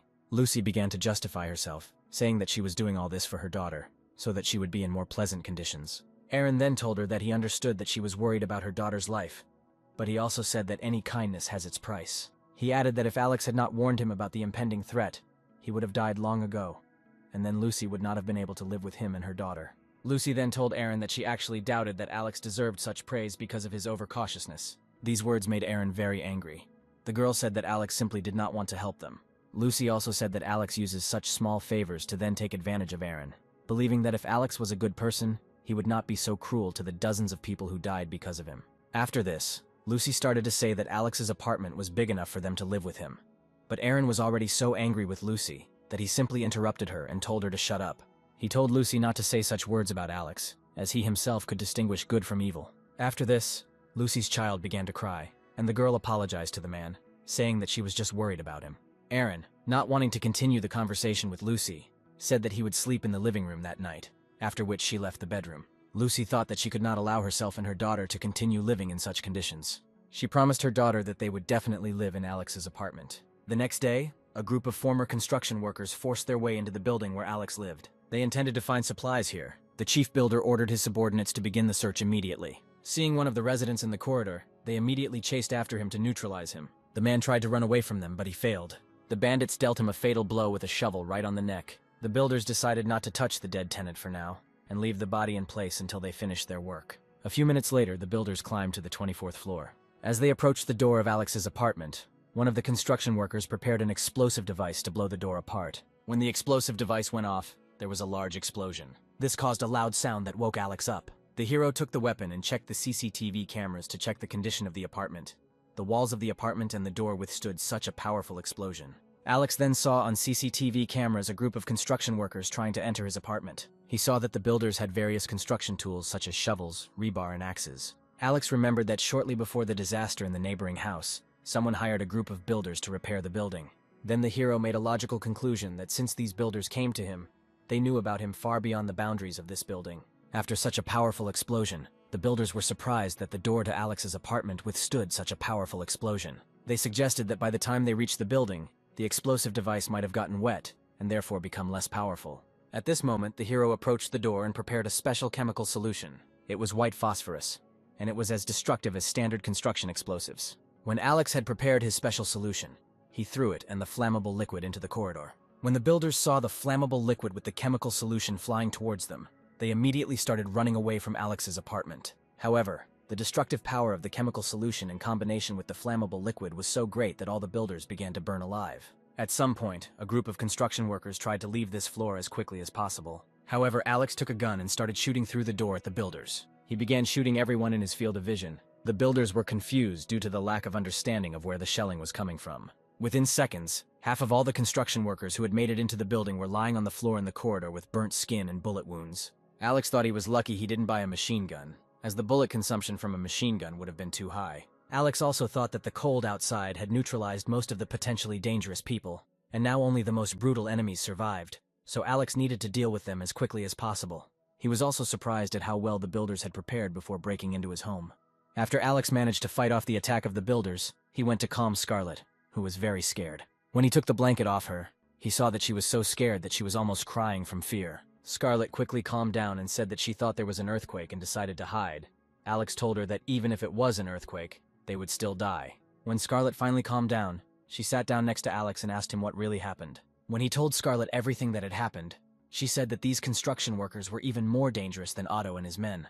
Alex said that without weapons, these people did not pose a threat, and that, in order to avoid dying in a disaster, people who did not know each other began to gather together, forming a kind of family or pack. But despite this, Alex was glad that he was able to protect himself from a potential threat again. Scarlet said that they must definitely take revenge for this, and the hero completely agreed with this idea. But revenge should be not only for their sake, but also for the sake of the rest of the inhabitants. After this, Alex noticed how the neighbors in the general chat began to worry about the sounds of explosions and gunshots. He wrote that a group of construction workers broke into their house to rob and kill them, but luckily he managed to fight back and neutralize most of them. Then the neighbors started writing words of gratitude to Alex in the general chat, and said that as long as Alex is with them, they are not afraid of any external threat. However, Alex also informed all neighbors in the general chat that his ammunition was running low, so now everyone must provide their own protection from the potential threat. After this, he received another call from Aaron, who was concerned about Alex's condition and started asking if he was okay. Aaron said he had gotten along well with these guys before and couldn't imagine them being capable of such a thing. Alex said that he was fine, but he didn't have a plan for further protection yet, and he also asked Aaron to tell him everything he knew about these people, so that Alex could develop a plan of action. Alex said he wanted to join forces to deal with the threat as quickly and effectively as possible. Aaron initially suggested posting about it in the general chat to find volunteers, but Alex said that was unnecessary, as it would only increase people's doubts about his efforts. Alex assumed that the builders would probably return for revenge, and sooner or later the neighbors themselves would want to turn to him for help. Aaron was quite satisfied with this plan, after which Alex ended the conversation with Aaron and turned to Scarlet. He said that because of the personal hatred of some of his neighbors towards him, he cannot do some things on his own. So he asked Scarlet to gather information about the builders together with Aaron, in order to get rid of them as soon as possible. A few days later, Scarlet, dressed as a maid, gathered all the information she could get with Aaron. Scarlet informed Alex that a group of construction workers had arrived from Building 26 and were heavily armed, some of the construction workers even carrying firearms.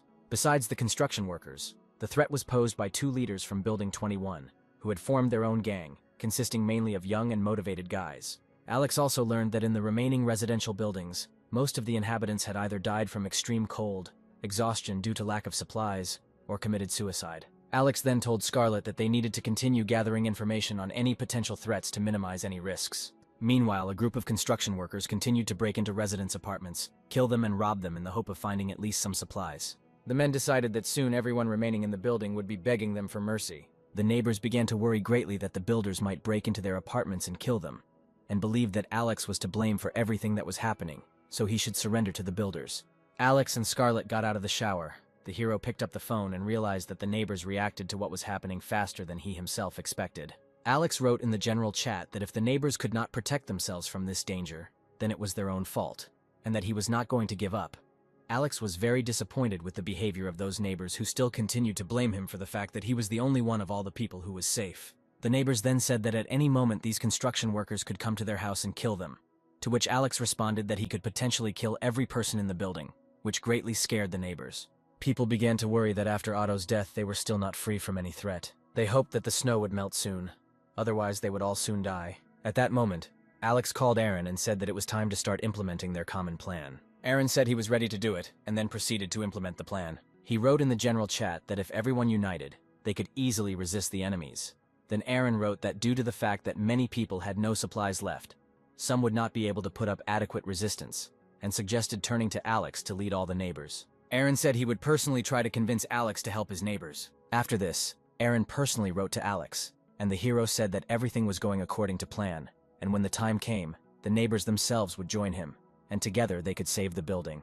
After this, Alex notified all his neighbors in the general chat and said that he was ready to offer them his help and listen to any suggestions on how to deal with the threat. The neighbors said that as long as Alex didn't let them die, they were willing to follow his instructions. The hero then asked the neighbors if they were ready to arm themselves and confront the gang if he gave such an order. In response, the neighbors doubted their choice, and then Alex suggested that his neighbors wanted him to act against the gang alone, and then there was no point in him going and saving them. Alex also said that otherwise the neighbors might just sit and wait for their fate. Then Aaron entered the conversation and asked the hero not to hang up. He said he was willing to make an effort to survive, then asked his neighbors why they wanted to just sit by and do nothing. Alex said that from now on all the neighbors must obey him and follow all his instructions, and if someone does not make an effort, then no one will receive help from Alex. After that, he ended the conversation. After this, neighbors began writing in the general chat that they were ready to listen to Alex's instructions and follow them. Alex also wrote that he would give away some of his supplies to those who would join him and follow his instructions. Meanwhile, he felt that he absolutely had to make sure who was capable of fighting, and so he had to go out to get supplies and weapons. Alex decided that the best option for moving freely along the snowy street would be to use the snowmobile he had. The hero thought that thanks to the snowmobile, he would be able to easily cover long distances along the snowy street in a minimum amount of time. Meanwhile, the neighbors wanted to know from Alex if he could really go out and get the necessary amount of supplies to provide for all the residents of the building. Alex wrote in the general chat that he worked in a warehouse for several years and therefore knows several places where supplies are stored.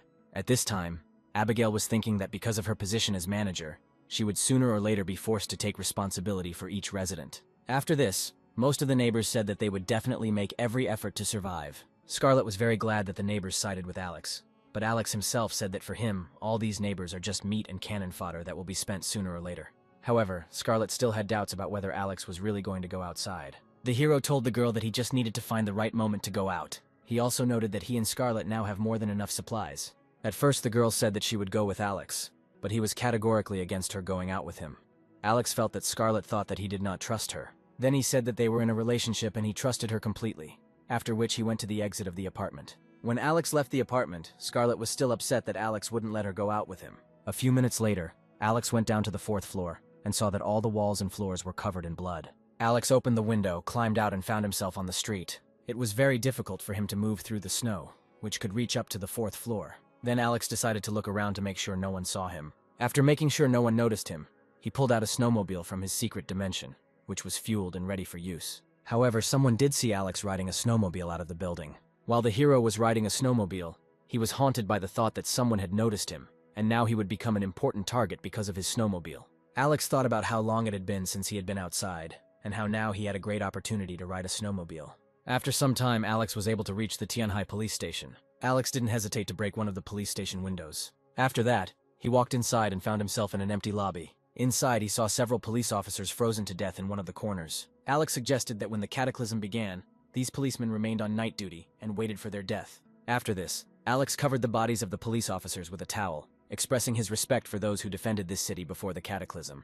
While he was covering the policemen's bodies with towels, he noticed something shiny on one of them. This shiny thing turned out to be a bunch of keys, among which were probably the keys to the armory. Alex began to search among these keys for those that would open the doors of the arsenal. After a couple of minutes, Alex was able to find the armory and open it to find as many useful weapons as possible. The hero was delighted to see among the entire arsenal various automatic rifles, shotguns, pistols, explosives, and even a sniper rifle. Alex was very glad that in addition to firearms, there was also ammunition and special equipment. The hero held the rifle in his hands and thought about how his shooting accuracy had improved significantly lately. After Alex had looked at the entire arsenal of weapons and equipment, he immediately placed it all into his pocket space. The hero decided that he also shouldn't forget about his cannon fodder. He then headed to one of the suburban supermarkets to get food, which he intended to give to his neighbors for their protection. A few minutes into the drive, Alex arrived at what was supposed to be one of the suburban supermarkets. Finding one of the supermarket windows among a pile of snow, he smashed it. He then made his way inside by climbing down the rope.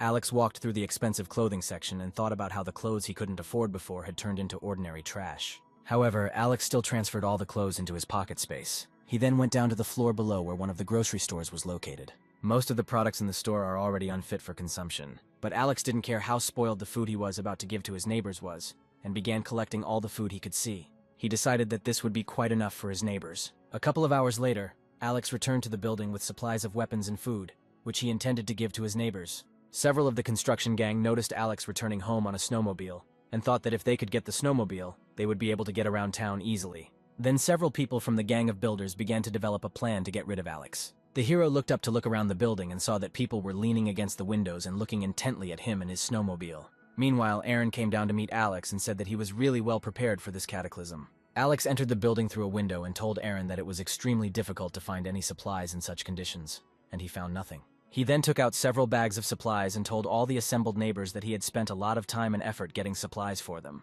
Scarlett then took one of the bags and emptied the contents to show the neighbors how much food Alex had been able to obtain. People saw how much food Alex was able to get for them and began to praise him for his help. They began to praise him, saying that he had become closer to them than their own brothers. Alex told his neighbors that although he had gotten all this food for them, he made it clear that he was not going to feed those who did nothing. At this time, armed construction workers began to head towards the building to take away all the food that Alex had gotten. The hero then pointed out to his neighbors a group of builders, and said that the more builders they could defeat, the more food they would get. When the residents heard this, they immediately started drooling. The neighbors immediately rushed to attack the builders, hoping to get as much food as possible.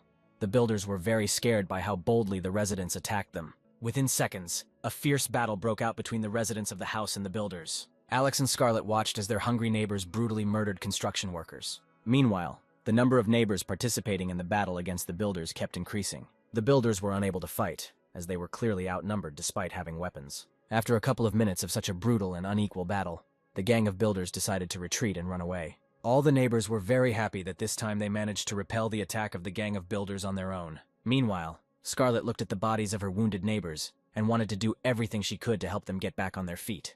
However, Scarlett was sure that Alex would not allow her to waste her medical supplies on these people. A few minutes later, Alex gathered all the neighbors in the hallway on the first floor to inform them of the successful defense of the building. He told his neighbors that it was thanks to their courage and efforts that they not only survived, but were able to repel the enemy attack on their own. After this, Alex called out several men who killed the largest number of enemies. As the men approached, Alex presented them with several items of food in recognition of their significant contribution to protecting the building. The men were incredibly happy to receive their products and said they would now work even harder to keep the entire house safe. Then Alex looked at the crowd of neighbors and thought that it was the feeling of hunger that made these people stand up for defense. He realized that this was exactly what he needed. He then called the rest of his neighbors who had taken part in the battle and gave them as much food as they deserved for their participation in the fight. The neighbors lined up, and Alex gave each one as much food as they deserved for their work. Now every inhabitant of the house received food if he worked hard, and if someone did not make an effort, he was left without food. Alex wanted to pass the food to another neighbor, but one of the residents started shouting, asking where his food was. Then Alex looked at the man and threw something at his feet. As it turned out, it was just a regular candy. The man began to get indignant that Alex gave him only one measly piece of candy. Then the hero said that he personally saw how this man stood and hid behind other neighbors who took part in the battle. Alex also told the man that he only gave him that candy because he was kind today, thus shaming him in front of the rest of the neighbors. After this, the man began to justify himself, saying that the other neighbors had dealt with the builders too quickly, and that was why he had not managed to defeat anyone. But Alex replied that the result of the battle was important to him, not its process. Then this resident became indignant and stated that Alex was too biased towards him. Alex then challenged the resident to discuss how fairly he was treating him, and then called in several young men who had also taken part in the battle. The two young men threw the disgruntled neighbor to the floor, and Alex told him that he gives orders to everyone, and everyone must follow these orders, otherwise he will punish those who do not follow. He pointed a gun at a disgruntled resident and said that anyone who did not follow his orders would get what they deserved. Alex also pointed to the door and said that anyone who was not going to listen to him could leave the house without any problem. After that, he watched with satisfaction as his ungrateful neighbor was beaten by his subordinates. Then this disgruntled resident called Alex a liar. In response, the hero kicked him in the palm of his hand, causing the candy to fall to the floor. Alex took the candy from the disgruntled tenant and said that he expected him to behave more obediently next time. Alex then let the disgruntled resident go and told the rest of the neighbors that he didn't want anyone to behave like that. When the hero had distributed the food among all his neighbors, he decided to put the remaining food aside for storage. However, from the crowd, female voices were heard shouting that they had received nothing. It was Evelyn and Kylie asking Alex to share his food with them. Alex leaned over to the girls and said that he remembered them. He said he couldn't do without them. At first, the girls didn't like that Alex singled them out from everyone else. Then naive Evelyn, with tears in her eyes, decided to remind Alex that he had previously said that he loved her more than anything in the world. Alex then hit Evelyn in the face with the weapon and told her that he used to love her, but she never took his feelings seriously. He also said that Evelyn used him as an errand boy and added that he already had a girlfriend. Scarlett clung to Alex, and he said that Scarlett was 1,000 times better, so he asked Evelyn not to disturb them anymore. Evelyn started crying even more and screaming about how Alex had asked her to live with him before, while the rest of the neighbors started calling her a shameless girl. Alex then asked the disgruntled resident from whom he took the candy what the neighbors called Evelyn.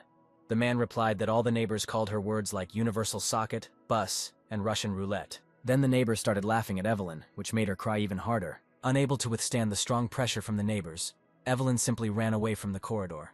Then Alex again gave the disgruntled resident a candy, and this time he thanked Alex for his kindness, saying that now he will try his best for the good of the house. Kylie also left the hallway without receiving any food. After Alex got rid of Evelyn and her friend, he began to develop a plan to fortify the entire building.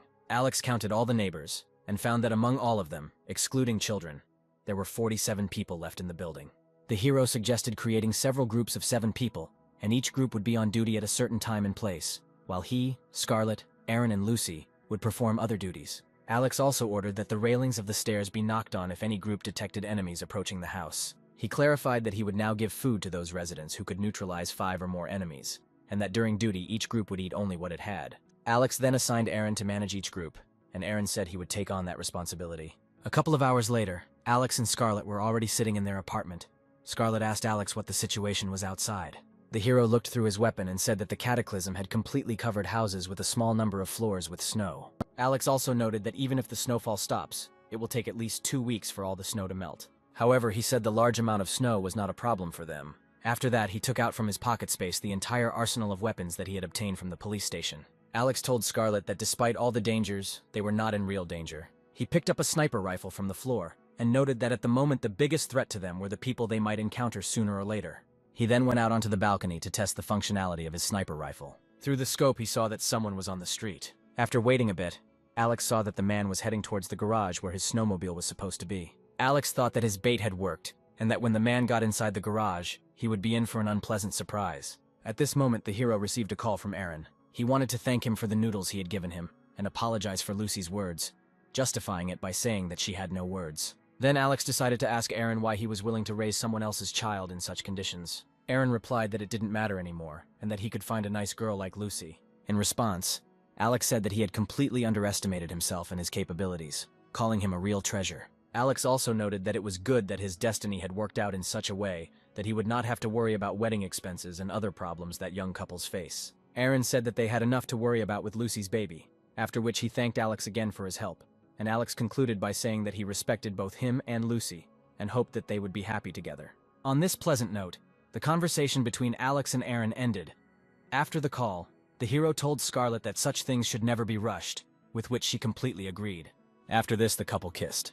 A few hours later, a group of construction workers again broke into the building, attempting to rob the residents.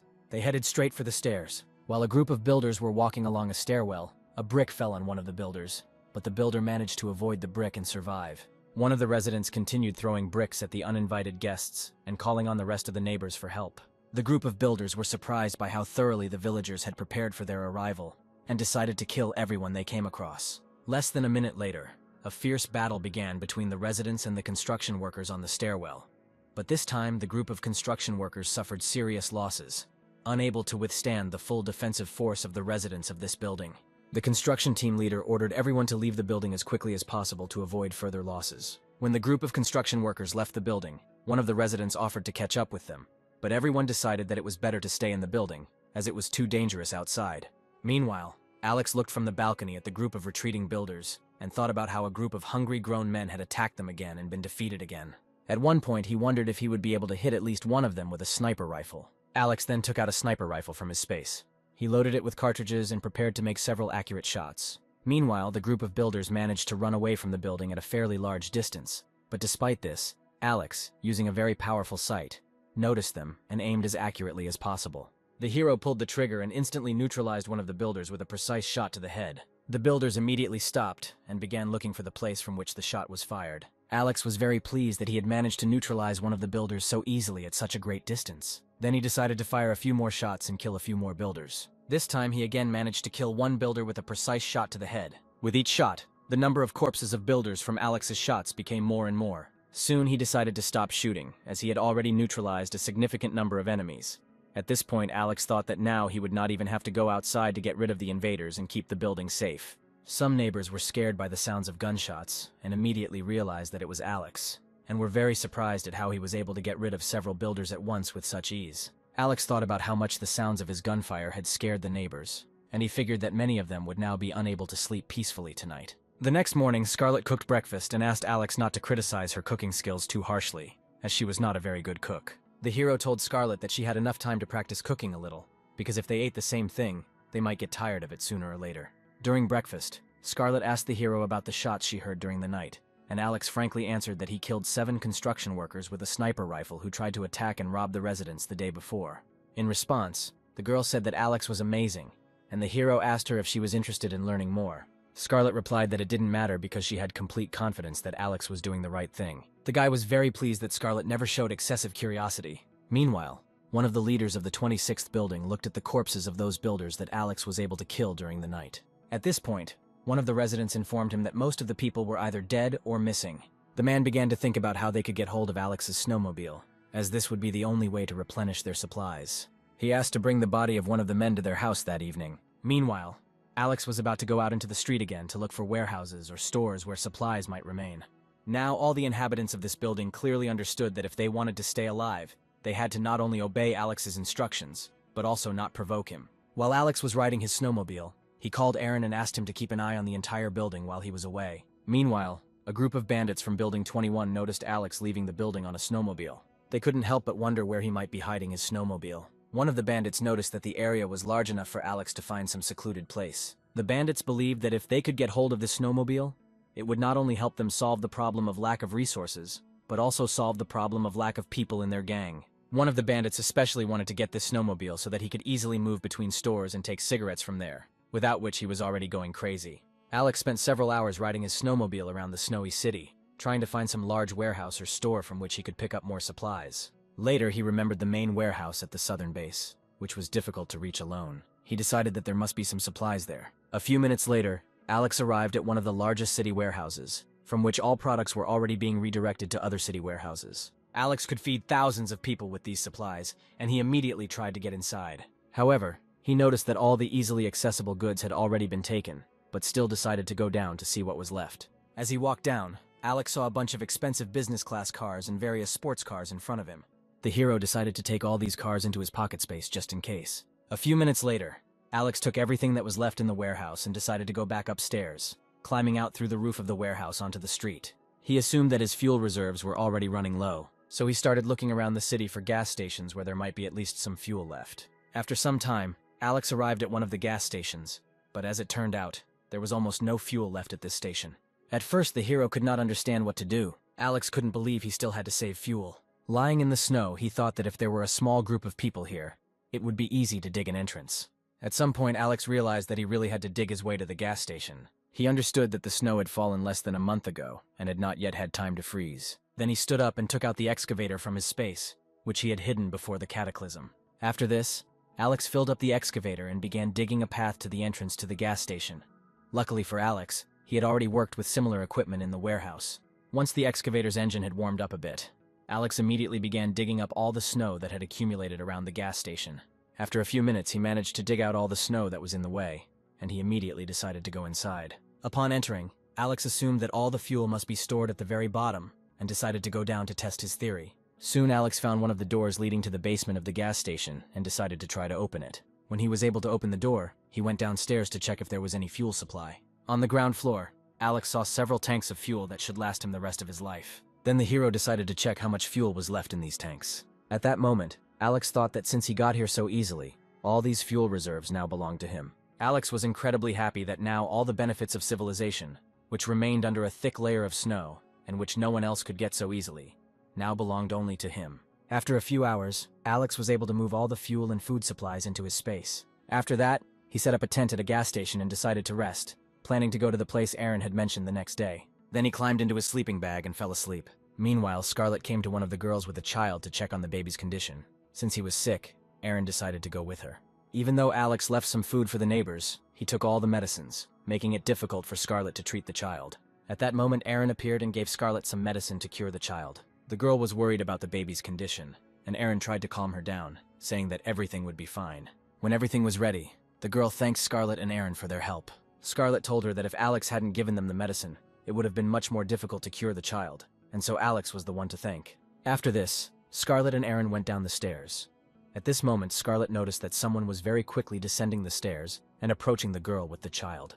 It was Abigail. She was holding a knife and screaming that her grandson was dead because of them. After this, Abigail plunged the knife into the girl's neck, and out of surprise, she accidentally dropped her child. However, Scarlett managed to catch the child, and then the wounded girl asked her to take the child and leave as quickly as possible. Then Abigail pointed a knife at Scarlett and demanded that she give up the child. Scarlett refused to give the child to Abigail, to which she said that if her grandson was dead, then this child should not remain alive either. Abigail tried to attack Scarlett and the baby, but Scarlett covered the baby with her body and ran up the stairs. However, the woman caught up with them and swung a knife at Scarlett, saying that she should die for not saving her grandson.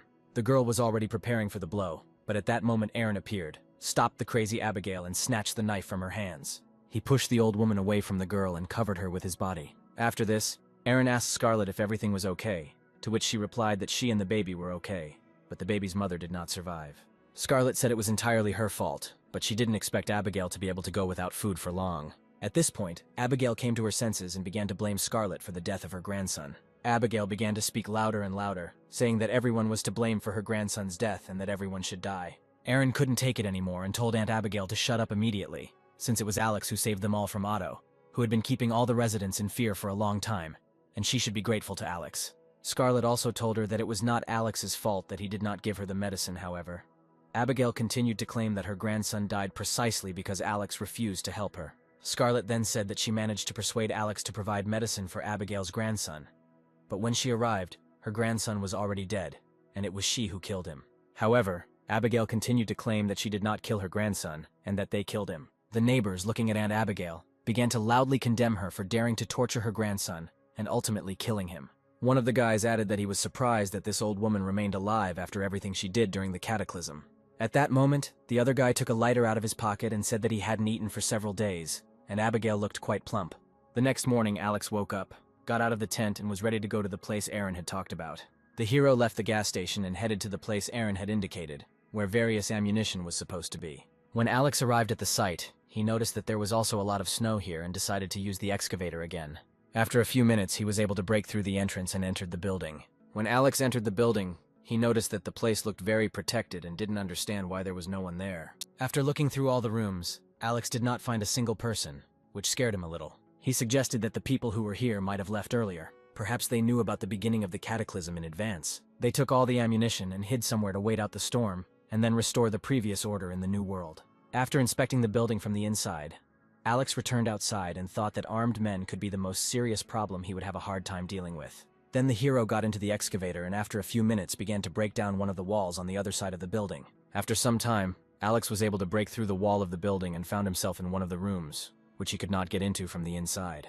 Passing through the wall, Alex saw in front of him a room completely filled with various ammunition. The man was very happy with such a big find, because among various pistols, machine guns, shotguns, and cartridges, he found many sniper rifles and even grenades. A couple of minutes later, Alex took all the weapons and ammunition along with the explosive devices. After that, he got on his snowmobile and rode home, thinking that if he ran out of ammunition again, he would definitely need places like this.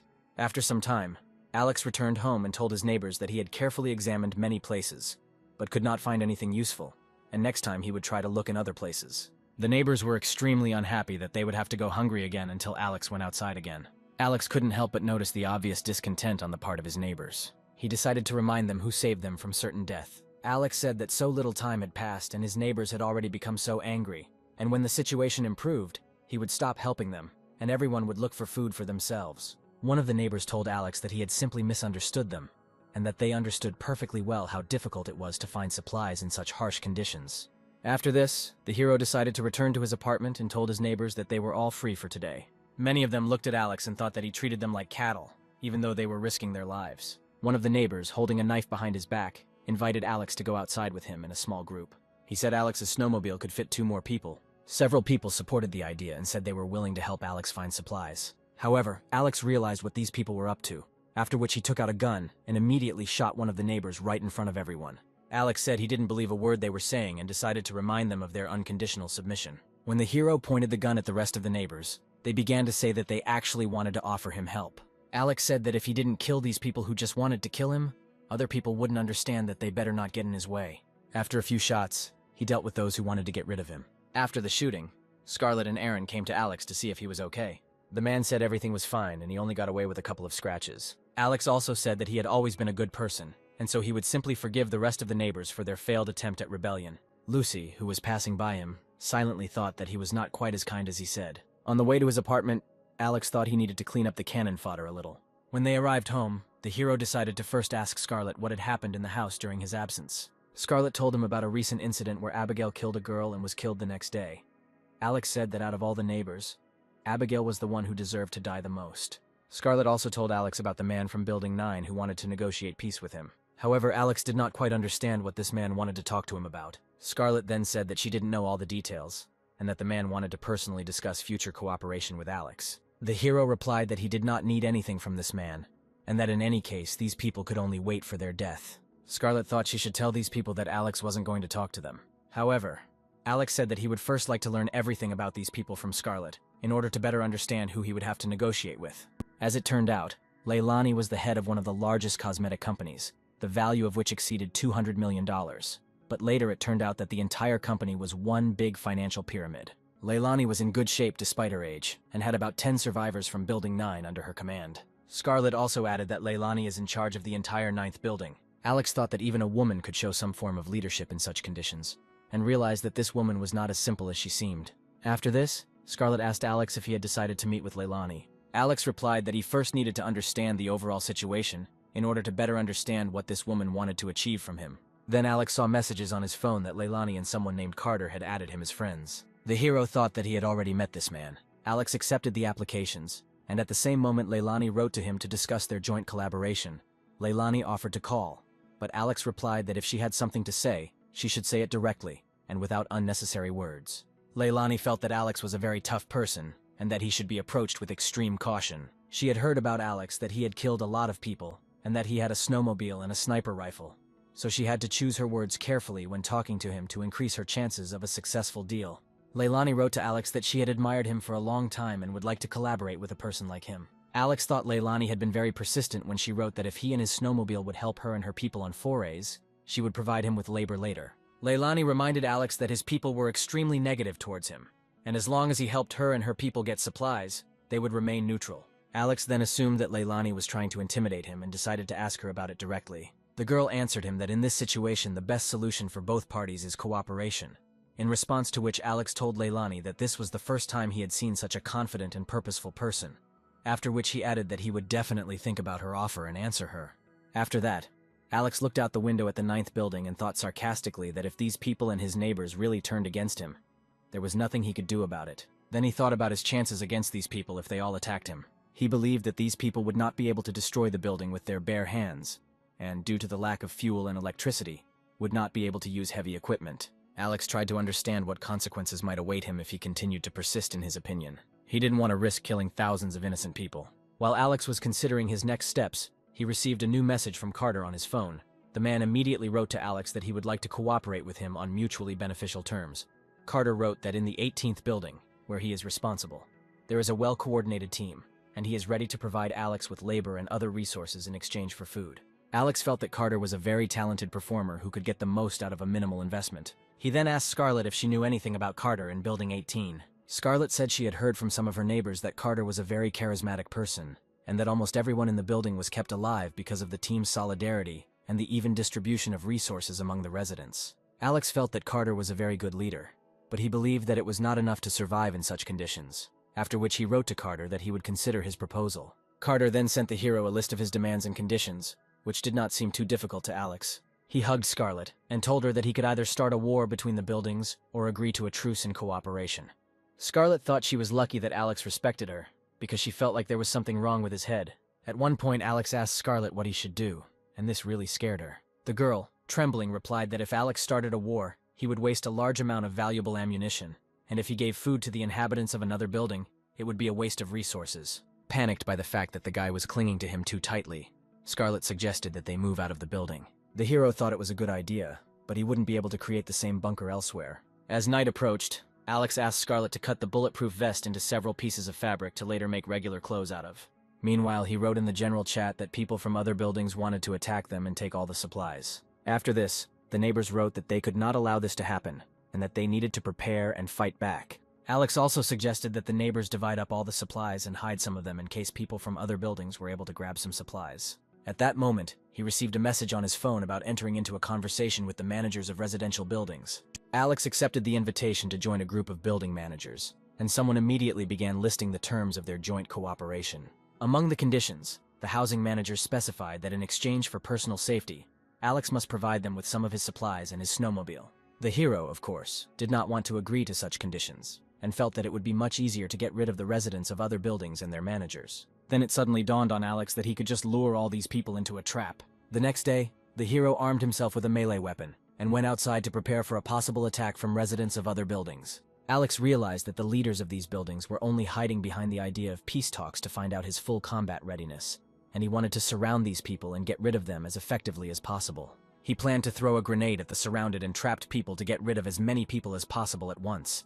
And even if Alex failed to destroy all the attackers with the explosion, no one would dare to attack him anymore. Meanwhile, Aaron was distributing the food Alex had given him to feed the villagers a little before the fight. The neighbors ate and thought they had made the right choice by listening to Alex's instructions. When the hero found himself among the neighbors, they began to ask him about the results of the negotiations and whether they would be able to return to normal life after everything they had experienced. Alex informed his neighbors that if the negotiations were successful, the residents would no longer have to worry about food shortages or constant attacks from residents of other houses. Alex hoped for a bright future and thought that this nightmare would soon end. People followed him with the hope of victory, but Alex himself understood that not everyone would return alive. Soon the hero went out with his neighbors to prepare for defense. However, as soon as Alex and his group stepped outside, they immediately noticed groups of residents from other buildings approaching them. Alex didn't expect the residents of the other houses to show up so soon. The neighbors also didn't know what to do in this situation.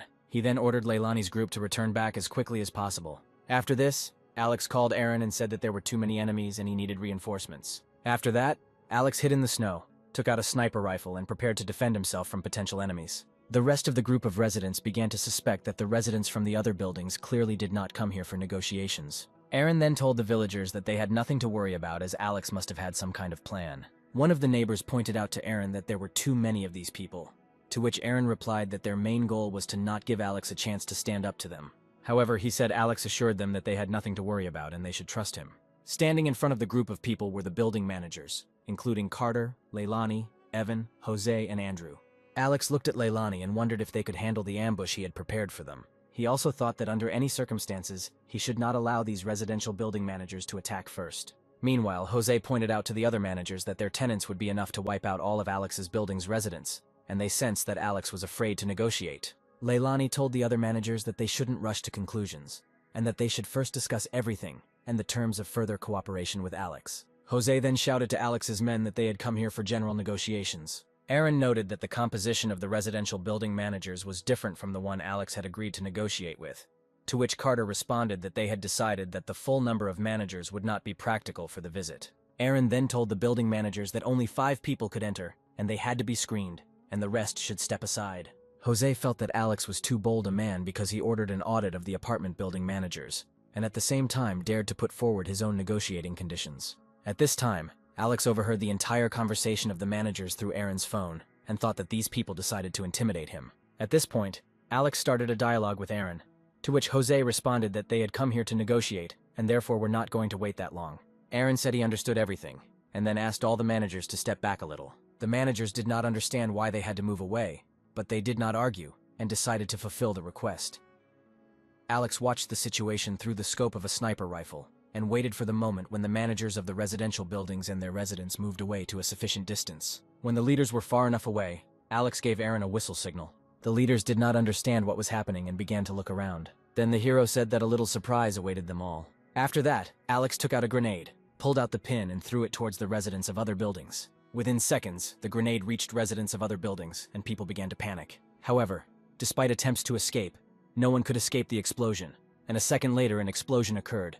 A crater was formed at the site of the explosion, next to which lay the bodies of several dozen wounded or dead people. After the explosion, Aaron took out his phone and called Alex. He asked the managers how many people were left. Jose told Alex that they came here solely for mutually beneficial negotiations. Alex then asked the managers of the residential buildings for what purpose they brought their people here. Alex also added that these people would interfere with the negotiations, and so he got rid of some of them. At this point, Leilani interrupted him, and said that they had come here to improve relations between the managers of the residential buildings. After that, Alex told the managers that he was expecting them in 5 minutes on the 30th floor in one of the apartments for negotiations. He looked at the remaining people below, and thought that he would have to get rid of them anyway, but it would not be easy to get rid of them all at once. Alex then prepared the meeting place by setting up a table and some chairs in the center of one of the apartments. 5 minutes later, the managers, tired from climbing the stairs, entered the apartment. One of the managers, Carter, introduced himself to Alex and asked him to begin negotiations as soon as possible. Then the hero thought that he would still have to come up with another solution. Sitting down at the negotiating table, the managers of the residential buildings informed Alex that a critical situation had arisen in which resources and supplies were no longer sufficient for normal life. The managers also said that due to a lack of food and other resources, their residents were slowly dying of cold and hunger, and so they would like to negotiate, hoping that Alex would provide them with the necessary resources under certain conditions. Alex stopped listening to the managers' complaints and took out a gun for a few seconds and then put it on the table. The managers of the residential buildings were frightened at the sight of the gun, and said that they wanted to resolve all issues peacefully. Alex said that the apartment building managers should not be afraid because the gun had already started to bother him, and he had removed it. Alex then tried to calm the managers down and asked them to sit down. He informed them that he did not at all like having to distribute his supplies unwisely between the managers and their inhabitants. However, he understood that the people who ran the buildings were not so stupid. Alex also noted that he understands that they are doing everything possible to take care of their residents even in such harsh conditions. After that, Alex said that he would offer his terms, and if at least someone did not agree to fulfill them, he would start a full-scale war between the buildings. Alex's first condition was that he was willing to provide the managers and their residents with food, but in reasonable quantities, and they should decide for themselves how to distribute the supplies. Alex said he could provide food for up to 300 people, but Leilani did not agree to such conditions. She said there were about 100 people in her building, and she didn't know how she would distribute supplies among her residents. Then Alex said that there was no point in this empty talk and suggested moving on to the next conditions. At this point, one of the leaders said that they did not need to rush. He said they really need to discuss stock distribution again. Jose added that this is indeed not enough to feed all of its residents. Then Alex started loading his gun and asked the managers if it would be easy to provide food for 300 people every day. A frightened Carter suggested dropping the issue and moving on to Alex's next condition. The hero wanted to clarify with the managers what they were willing to do in exchange for providing supplies. He took a handful of seeds from his pocket and said that if they wanted to survive and provide themselves with food, they would have to grow plant food. However, the managers looked at this handful of seeds and did not understand how they could grow food in such conditions. One of the managers began to complain about the conditions for growing food. Alex then said that sooner or later the food and fuel supplies might run out, and if they wanted to survive, they would have to look for alternative solutions to the problem.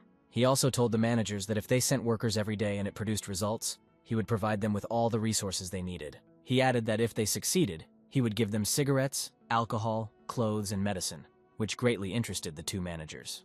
One of the managers asked Alex to give him at least one cigarette as soon as possible. Then Alex took a pack of cigarettes out of his pocket and gave one cigarette each to the two managers. While the managers were leisurely and happily finishing their cigarettes, Alex decided to ask them if they agreed to carry out all his instructions. Carter wanted to speak out about the terms, but the smoking managers interrupted him and said that they were ready to do anything if they were given cigarettes. The managers then said that they would carry out all the instructions if each of them received 2 packs of cigarettes every day. However, Alex replied that he was willing to give no more than 1 pack a day, and they both agreed. Alex told the other managers that he was glad they were able to reach a compromise, but the managers realized that they had not been able to get the terms they had originally proposed from Alex. At this point, Jose shouted at the others, saying that they had no time to waste and they needed to act. Carter said the conditions were too harsh and unfair for anyone to cooperate. Carter was very annoyed at how quickly the other 2 managers changed their minds, naively believing that this would somehow save them. Evan said that they shouldn't try to solve the current problem so frivolously, but Jose reminded them that they had agreed in advance to make such decisions together. Meanwhile, Alex went out onto the balcony and noticed that many people were moving towards the building. In a fit of rage, Alex pointed a gun at one of the managers and demanded to know how they dared to send more people here. Jose told Alex that if they did that, they would be taking a big risk. Then Alex replied that he wanted to check something before they left the building. At this point, Carter suggested stopping everything, as the risk to ordinary citizens was too great. However, Alex became even more angry and ordered everyone to sit down. At that moment, the building's residents burst into the apartment and tied the managers to chairs. When the neighbors brought in and neutralized the leaders, they immediately began searching them. Meanwhile, Alex took out a sniper rifle and prepared to shoot at the advancing crowd. Alex took aim at one of the people and fired. The bullet hit the man standing in front of everyone right in the head. A second later, Alex shot at one of the people standing next to the leader. The people in the crowd panicked and many of them ran away in hopes of being saved. But Alex didn't care much about who was running away and continued to shoot at people with maximum accuracy. With each passing second, the number of lifeless bodies lying in the snow with no signs of life became more and more. The managers could do nothing but sit still and listen to the shots from Alex's sniper rifle and the screams of their residents getting louder with each shot. After a few minutes, Alex stopped shooting and again asked the managers if they were ready to accept his terms. Jose and Andrew said they fully agreed with Alex's terms. Without further ado, Leilani and Evan raised their hands to show their agreement with Alex's terms. Carter also raised his hand and said that he too was ready to carry out all of Alex's instructions. After this, Alex informed the managers that they would start working from today, and tomorrow he would tell them when and where they could pick up their supplies. The hero walked past Carter and told him that he would keep an eye on him, hoping that he would not make such mistakes again. The managers went outside, where residents of other buildings were already waiting for them, eager to find out how the negotiations had gone. Alex surprised his neighbors by announcing that he had managed to reach a compromise with other apartment building managers. The neighbors asked how he managed to convince the managers to agree to his terms, to which Alex replied that he simply intimidated them a little. He said that from that day on he would provide food for 300 extra people from other residential buildings, and in return, they would grow plant food.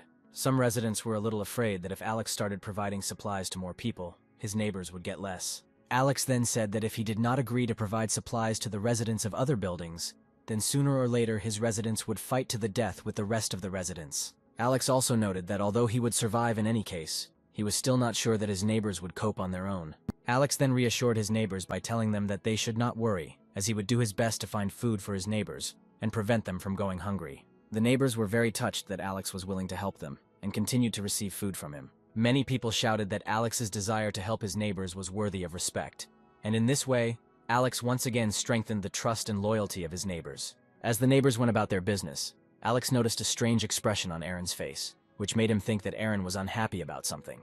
However, Aaron said that today was just an unusual day that somehow didn't fit Alex's style. He said that he made the right decision to cooperate with the other apartment building managers.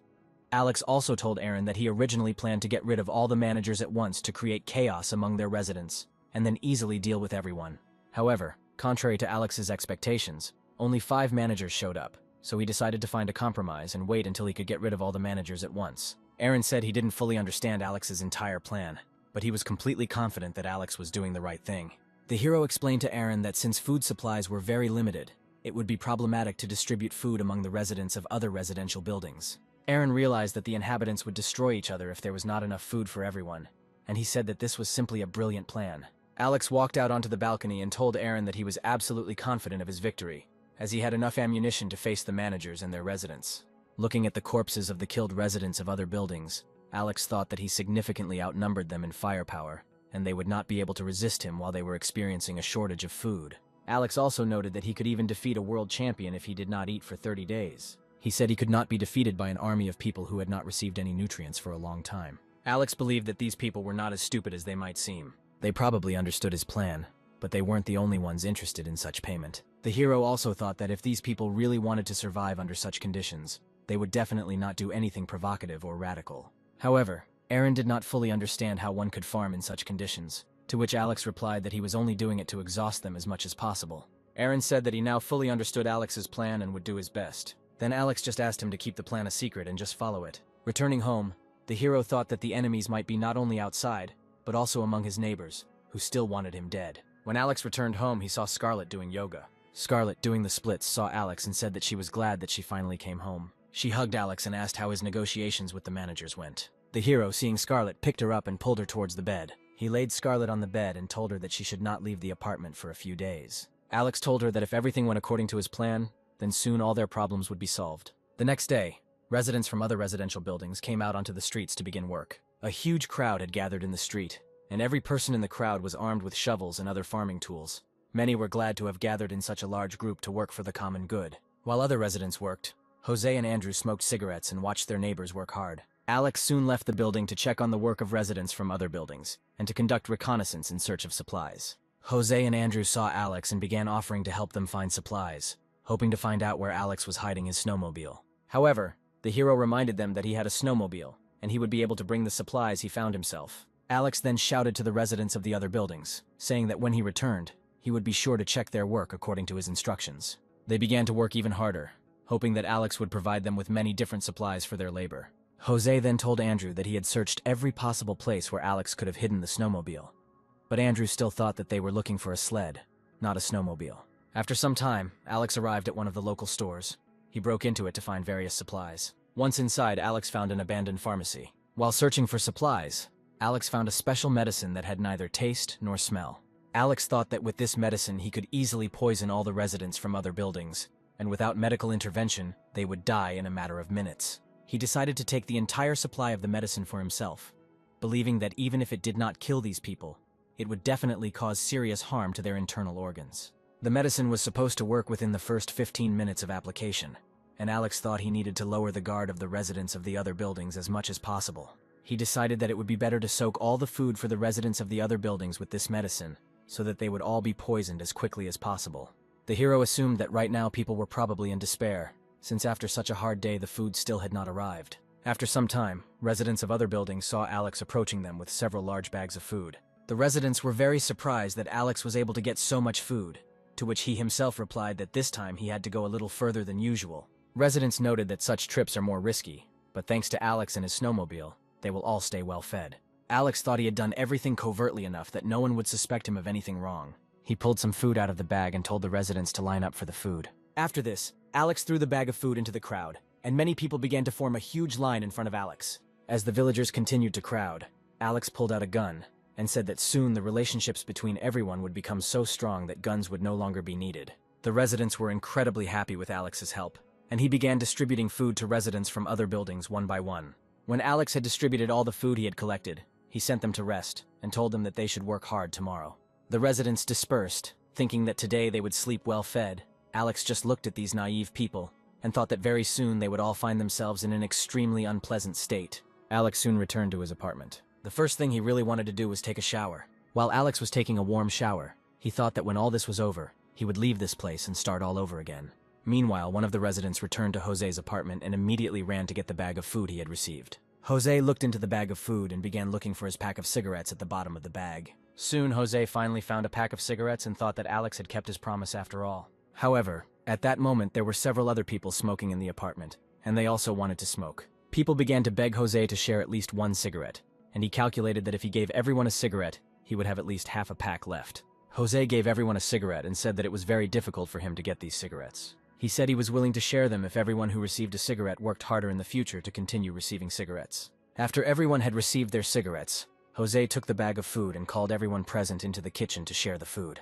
After this, everyone present sat down in their seats and began to slowly eat the food that Alex had poisoned shortly before. Jose lit a cigarette and suspected that Alex might have poisoned the food. However, he decided to keep his men in the dark so that they would continue to work hard the next day. At this time, in another apartment, a young couple was discussing how if they worked hard, a life without hunger awaited them in the future. The next day, Alex was awakened by loud screams from neighboring apartments. He heard them when he came out of the bath.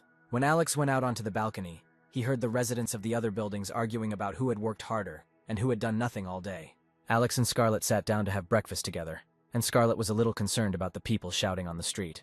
So Alex told her to just ignore them. Meanwhile, on the street, a group of people continued their attempts to break through to the ground with unquenchable zeal. Alex walked outside with the thought that his plan was starting to come true faster than he expected. Before heading out again for supplies, he told Aaron that the other groups were experiencing a major food shortage, so he should try to stay out of trouble. After this, Alex went to other buildings to distribute poisoned food to local residents. Arriving at one of the buildings, he began distributing poisoned food to the hungry residents. Alex also learned from the residents that they were more than satisfied with the quality of the food they received, indicating that they had indeed eaten all the food they had received earlier. The hero then distributed the remaining food to the other villagers, thinking to himself that they would all soon meet the same fate. Meanwhile, some people from other buildings started fighting with each other, accusing each other of killing their neighbors. Many, in a fit of rage, began throwing each other off the balconies. At the same time, Alex prepared his weapon, listening to the screams of people falling onto the street from a great height. The number of corpses on the street near the buildings grew, and Alex continued to prepare his weapon and looked forward to the next day to see the results of his plan. The next day, Alex went outside with Aaron and a group of several residents from other buildings. Once outside, he observed countless corpses. Alex, Aaron, and a group of neighbors decided to take a short walk down the street and get a rough estimate of the casualties among residents of other buildings. Despite the great height of the floors from which people fell, there were those who did not die immediately, but only received severe injuries, due to which many could not even move and simply froze to death at night. Aaron asked Alex if he was going to send more groups of residents from other buildings to work. The hero answered him that if these people wanted to survive, they would have to work, and they would definitely go out for food. Alex also noted that if the residents of other buildings do not come to work, he will simply not give them food, and sooner or later they will either start working or die of hunger. The residents of the other buildings who came out with Alex and Aaron were very scared, and immediately began to prepare for a new working day. Aaron noticed that no group had come out to clear the accumulated snow, and suggested that Alex call the right group of people. But the hero said that these people were not currently caring about clearing the snow. Alex told him that this night was the beginning of the struggle between the common people and the leaders, and if they did not solve the problem of distributing supplies among the inhabitants themselves, then many of them would soon die. He added that if the situation continues to develop in this way, then soon these people themselves will die in large numbers. Alex also noted that it was none of their business now, and that the residential building managers had to sort it out themselves, and he then wrote to the group of managers that if he didn't see significant results from the residents' work tomorrow, he would stop giving them food and cigarettes. The next day, Alex and Aaron noticed that more residents from other buildings had joined the work. Alex noticed that only 60% of the total number of workers showed up, which indicated that his plan was working perfectly. At some point, Aaron wondered why many people, not knowing about the opportunity to get food, do not begin to show due resistance and fight for their lives. Alex replied that it was not a matter of distributing supplies. The thing is that many people do not want to risk what they have left, and therefore such people try to avoid such disputes. While the hero was talking with Aaron, Leilani approached them with an important question. She told Alex that she wanted to discuss their mutual cooperation. The girl said that if nothing changes, sooner or later someone will be able to rob them, and the number of victims will increase several times. However, Alex pretended that he didn't care, but deep down he was just waiting for it to happen as soon as possible. Leilani then suggested to Alex that he should think about expanding his territory, since the previous order had already been destroyed. They urgently need to think about creating their own kingdom, where Alex will be the boss, and she will help him with all her might. Alex couldn't take Leilani's words seriously, but she continued to prove to him that this was their only option to stay alive and continue their lives. Then Alex reminded Leilani that all those people who once listened to her and supported her soon lost their loved ones. He then asked her what guarantee there was that if he listened to her, he would not become one of those people. After that, Alex grabbed Leilani, threw her into the snow, and said that he was not going to become one of those unfortunate people. After that, Alex went further towards the workers, and Leilani shouted after him that she was ready to do anything so that he would listen to her and follow her plan. However, the hero no longer listened to her and simply watched as the residents from other buildings worked hard. He was surprised that there were still no casualties among them. A little later, Carter noticed Alex and asked why he had come to them. Instead of answering, Alex asked Carter how he and his tenants managed to achieve such a result. But Carter did not understand what he was talking about. Alex then explained that the residents of the other groups had fallen out with each other and stopped working, and he was curious how Carter had managed to maintain a calmer atmosphere between the residents. Carter replied that he simply told his tenants the results of the negotiations right away, and no matter how much food Alex gave them, he always distributed it equally among the tenants. Alex said that this was a great solution because no one would have to worry about someone dying of hunger sooner or later. Carter wanted to ask Alex for help, but Alex said that he couldn't help now, and then moved on. Eventually, he told Carter that if he continued to take care of his residents, he would be able to attract even more people, and thus increase the overall efficiency of the operation. The hero also told him that he did not want to be greedy in such a serious matter, and was unlikely to be able to save all the inhabitants. Carter, not wanting to fully accept Alex's words, began to think about how else he could solve this problem. Afterwards, Alex met Jose and Andrew, and told them that he would try to find cigarettes and alcohol during his foray today. Jose and Andrew kept telling Alex how kind and generous he was, and encouraged him to help them during their outing. Alex then pulled Jose and Andrew closer to him, and said that they were now brothers, and he would definitely solve any problems they had, realizing that he would soon try to get rid of them. After talking with the men, Alex began distributing food to residents from other buildings. While he was distributing food, one of the residents approached him and quietly asked if he could get some cigarettes. At this point, other people in the crowd informed Alex that they would also like to get cigarettes. Then Alex calmed the people in the crowd and said that he would try to provide cigarettes to everyone, starting from tomorrow. Hearing this, the people stopped shouting, calmed down, and returned to their buildings, after which two of Alex's neighbors asked him why he was so kind to these strangers, because providing food to these people is already a significant help. Alex replied that such demands were not that difficult to satisfy, after which Alex returned home, told everyone that the work for the day was finished, and everyone could go home.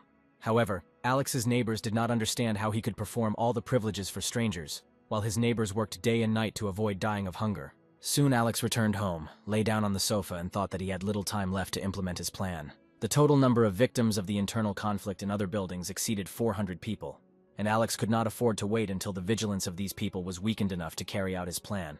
Alex decided that there was no point in waiting any longer, and was going to take action the very next day. That same night, he went to one of the stores to buy as many different tasty products as possible. Alex was sure that nothing would lower these people's vigilance like a variety of delicious food. Once Alex had collected the necessary products in the required quantities, he began adding rat poison to them, which would definitely kill all these people. At some point, the hero decided to light a cigarette and thought that his plan was going too well to be realized so easily. He also thought that all the previous disagreements were not the fault of these people, and perhaps he was just worrying in vain. However, Alex soon decided that he was doing all this for his own safety, and therefore should not stop under any circumstances. Alex was confident that no threat from these people could stand against his power and influence. In the evening, the hero returned home and called Aaron and several neighbors to carry out his plan. Alex told Aaron and the rest of the assembled neighbors to stand and wait while he distributed the collected food to the residents of the other buildings. Seeing a group of people approaching, Alex began to hand out poisoned food to them. He thought that very soon his plan would work. Soon a crowd of residents from other buildings near Alex formed. Then the hero continued to distribute the poisoned food to everyone. While Alex was distracted, Jose pulled a gun out of his jacket to kill Alex. Jose was ready to shoot Alex and end his reign. When the hero turned around, his face distorted in horror when he saw a gun pointed at him. However, at the last moment, Aaron managed to cover Alex, and Jose accidentally shot the man. Alex couldn't believe that these freaks killed Aaron, the only person who, despite such harsh conditions, still retained his dignity and kindness. While Alex was trying to bring his friend to his senses, one of his neighbors was also planning to kill him and end his reign as quickly as possible. At that moment, Alex said that he would not allow anyone to do that again, and then pulled out a machine gun from his jacket. In a fit of rage, Alex began shooting at everyone around him, regardless of whether they were residents of other buildings or his neighbors. Many people, armed with various weapons, continued to try to kill Alex, but he managed to neutralize every resident who approached him. Soon, many people decided that they could not defeat Alex, and all those who remained began to run away. They were amazed that Alex had such a machine gun and began to run away from him as quickly as possible. Alex quickly ran out of bullets in his machine gun, and instead of reloading it, pulled a couple of pistols out of his jacket and continued shooting at people. Soon the survivors were Jose, Andrew, and Leilani, who begged Alex for mercy and said that they had nothing to do with this mutiny. However, Alex had long since stopped listening to them and fired several accurate shots at Jose and Andrew. Of all the living people, only Leilani remained, who said that she didn't even know that they were going to kill Alex, hoping for his mercy. Leilani said she had a daughter she had been waiting for a long time. However, Alex had no intention of showing mercy and shot Leilani in the head without any regret. After the last shot, Alex said that he could not allow himself to repeat what happened in his previous life. Behind Alex lay the lifeless bodies of people he had helped survive in such conditions, and who were unable to appreciate all the help they had received. At that moment, Alex remembered Aaron and immediately ran to him to try to help.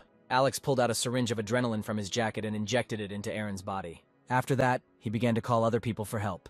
At this time, several neighbors were nearby who heard Alex's scream and decided to help save Aaron. Two neighbors carried Aaron's body on a stretcher into the building and then carried it to Alex's apartment. Lucy was horrified to see Aaron's lifeless body on the stretcher. She looked at Aaron's body and thought that she and her child would not be able to feel safe as long as Aaron was in this condition. Lucy, with tears in her eyes, said that he should not have protected Alex from the shot and proved his loyalty. Alex was very irritated by such statements, after which Lucy asked Alex if Aaron would be able to get back on his feet, to which Alex replied that she should not worry. The hero told Lucy that he would take him to his home, where Scarlet would perform the operation, and he would be fine. Lucy then said that if Aaron didn't survive, then she and her baby wouldn't be able to survive in these conditions. Alex was shocked that, even though he was still trying to save Aaron, Lucy already believed that he was going to die. Then Lucy said that she wanted Aaron to live a long and happy life with her and her child. As Alex ran into the apartment, all Lucy could think was that if Aaron died, Alex would stop giving her and her baby food. When the hero reached the apartment, he told Lucy to go home, since she would not be able to help him during the operation to remove the bullet anyway. Lucy then got down on her knees and said that Aaron needed her to be there, and that she could not leave him under any circumstances. Alex looked at Aaron's body, and thought that if it was really necessary, he would have to let Lucy into his apartment. After this, Alex and his neighbors carried Aaron's body into the apartment and opened the door to bring the body in and let Lucy in. As soon as they entered the house, Lucy finally felt the warmth that she had been missing for a long time. While Alex and Scarlet carried Aaron's body into the apartment, Lucy just looked at the apartment and was surprised by the presence of heat, food, and a fireplace, and thought that she, too, wanted to live in such conditions. As soon as Alex and Scarlet brought Aaron's body into the apartment, they saw Lucy greedily drinking water. After Lucy drank the water, she asked Alex if he had any powdered milk. Alex looked at Lucy and became more and more angry with each passing moment. Lucy, seeing Alex's anger, immediately said that she wanted to feed her child, who was very dear to Aaron. Alex told her that if she didn't help, he would kick her and the child out of his apartment. He then entered the kitchen and took out surgical instruments and equipment from the space to perform the operation. After arranging all the necessary supplies, Alex set up a bed for Aaron in the center of the kitchen. When Lucy saw Alex using his powers, she started asking him what it was and how he did it, but Alex didn't pay any attention to her. As the hero laid Aaron on the bed, he told Scarlet that she had to save him at any cost, and if she needed any additional medication or equipment, he would definitely get them. Scarlet began the operation and said that she would do everything possible to save the man. When Alex asked her if there was a chance to save him, she replied that if the bullet had hit a vital organ, the chances of survival would be very low. At this time, Lucy began to cry and think about what she would do if Aaron did not survive. Alex immediately tried to shut her up. He also told Lucia that if Aaron did not survive, all responsibility would fall on her. The girl replied that if she couldn't help Aaron, she would return home. She said that she didn't know how to treat illnesses or perform operations, and that if she stayed here, it would just be a waste of time. However, Alex grabbed Lucy and told her that Aaron's life depended on this operation, and so she had to stay here to look after him. After that, he pulled a gun out of his pocket and told her that even if she didn't know how to do anything, the best thing she could do in this situation was to stay close to Aaron. The hero told Lucy to stay in the apartment while he was away. When Alex went out into the hallway, he saw his neighbors, who kept insisting that they had nothing to do with this attack. Alex told the neighbors that because of the people from the other apartment buildings, Aaron is now in a bad condition, and those people should be punished for what they did to him. The neighbors were very scared when Alex told them that they would go on the attack today. Alex's neighbors didn't understand how they could attack these people. The thing is, they didn't know what they might be up to. Alex then said that he would attack these people himself, and at that time the neighbors would have to watch the building. He also pointed out the barrels of fuel to the neighbors and told them to kill anyone who tried to jump from the roof of the building. After some time, Alex and a small group of neighbors reached one of the buildings, and he ordered his neighbors to surround the entire perimeter of the building. Residents went out onto their balconies to assess the situation. Many of them were afraid of Alex's arrival, as they did not know how he would behave this time. However, most of the residents of this building were not afraid of Alex, as he came into their territory, and they thought that even if he entered the building, they would quickly defeat him. When Alex's men surrounded the building, Alex told them to watch the windows so that none of the residents could escape through the windows.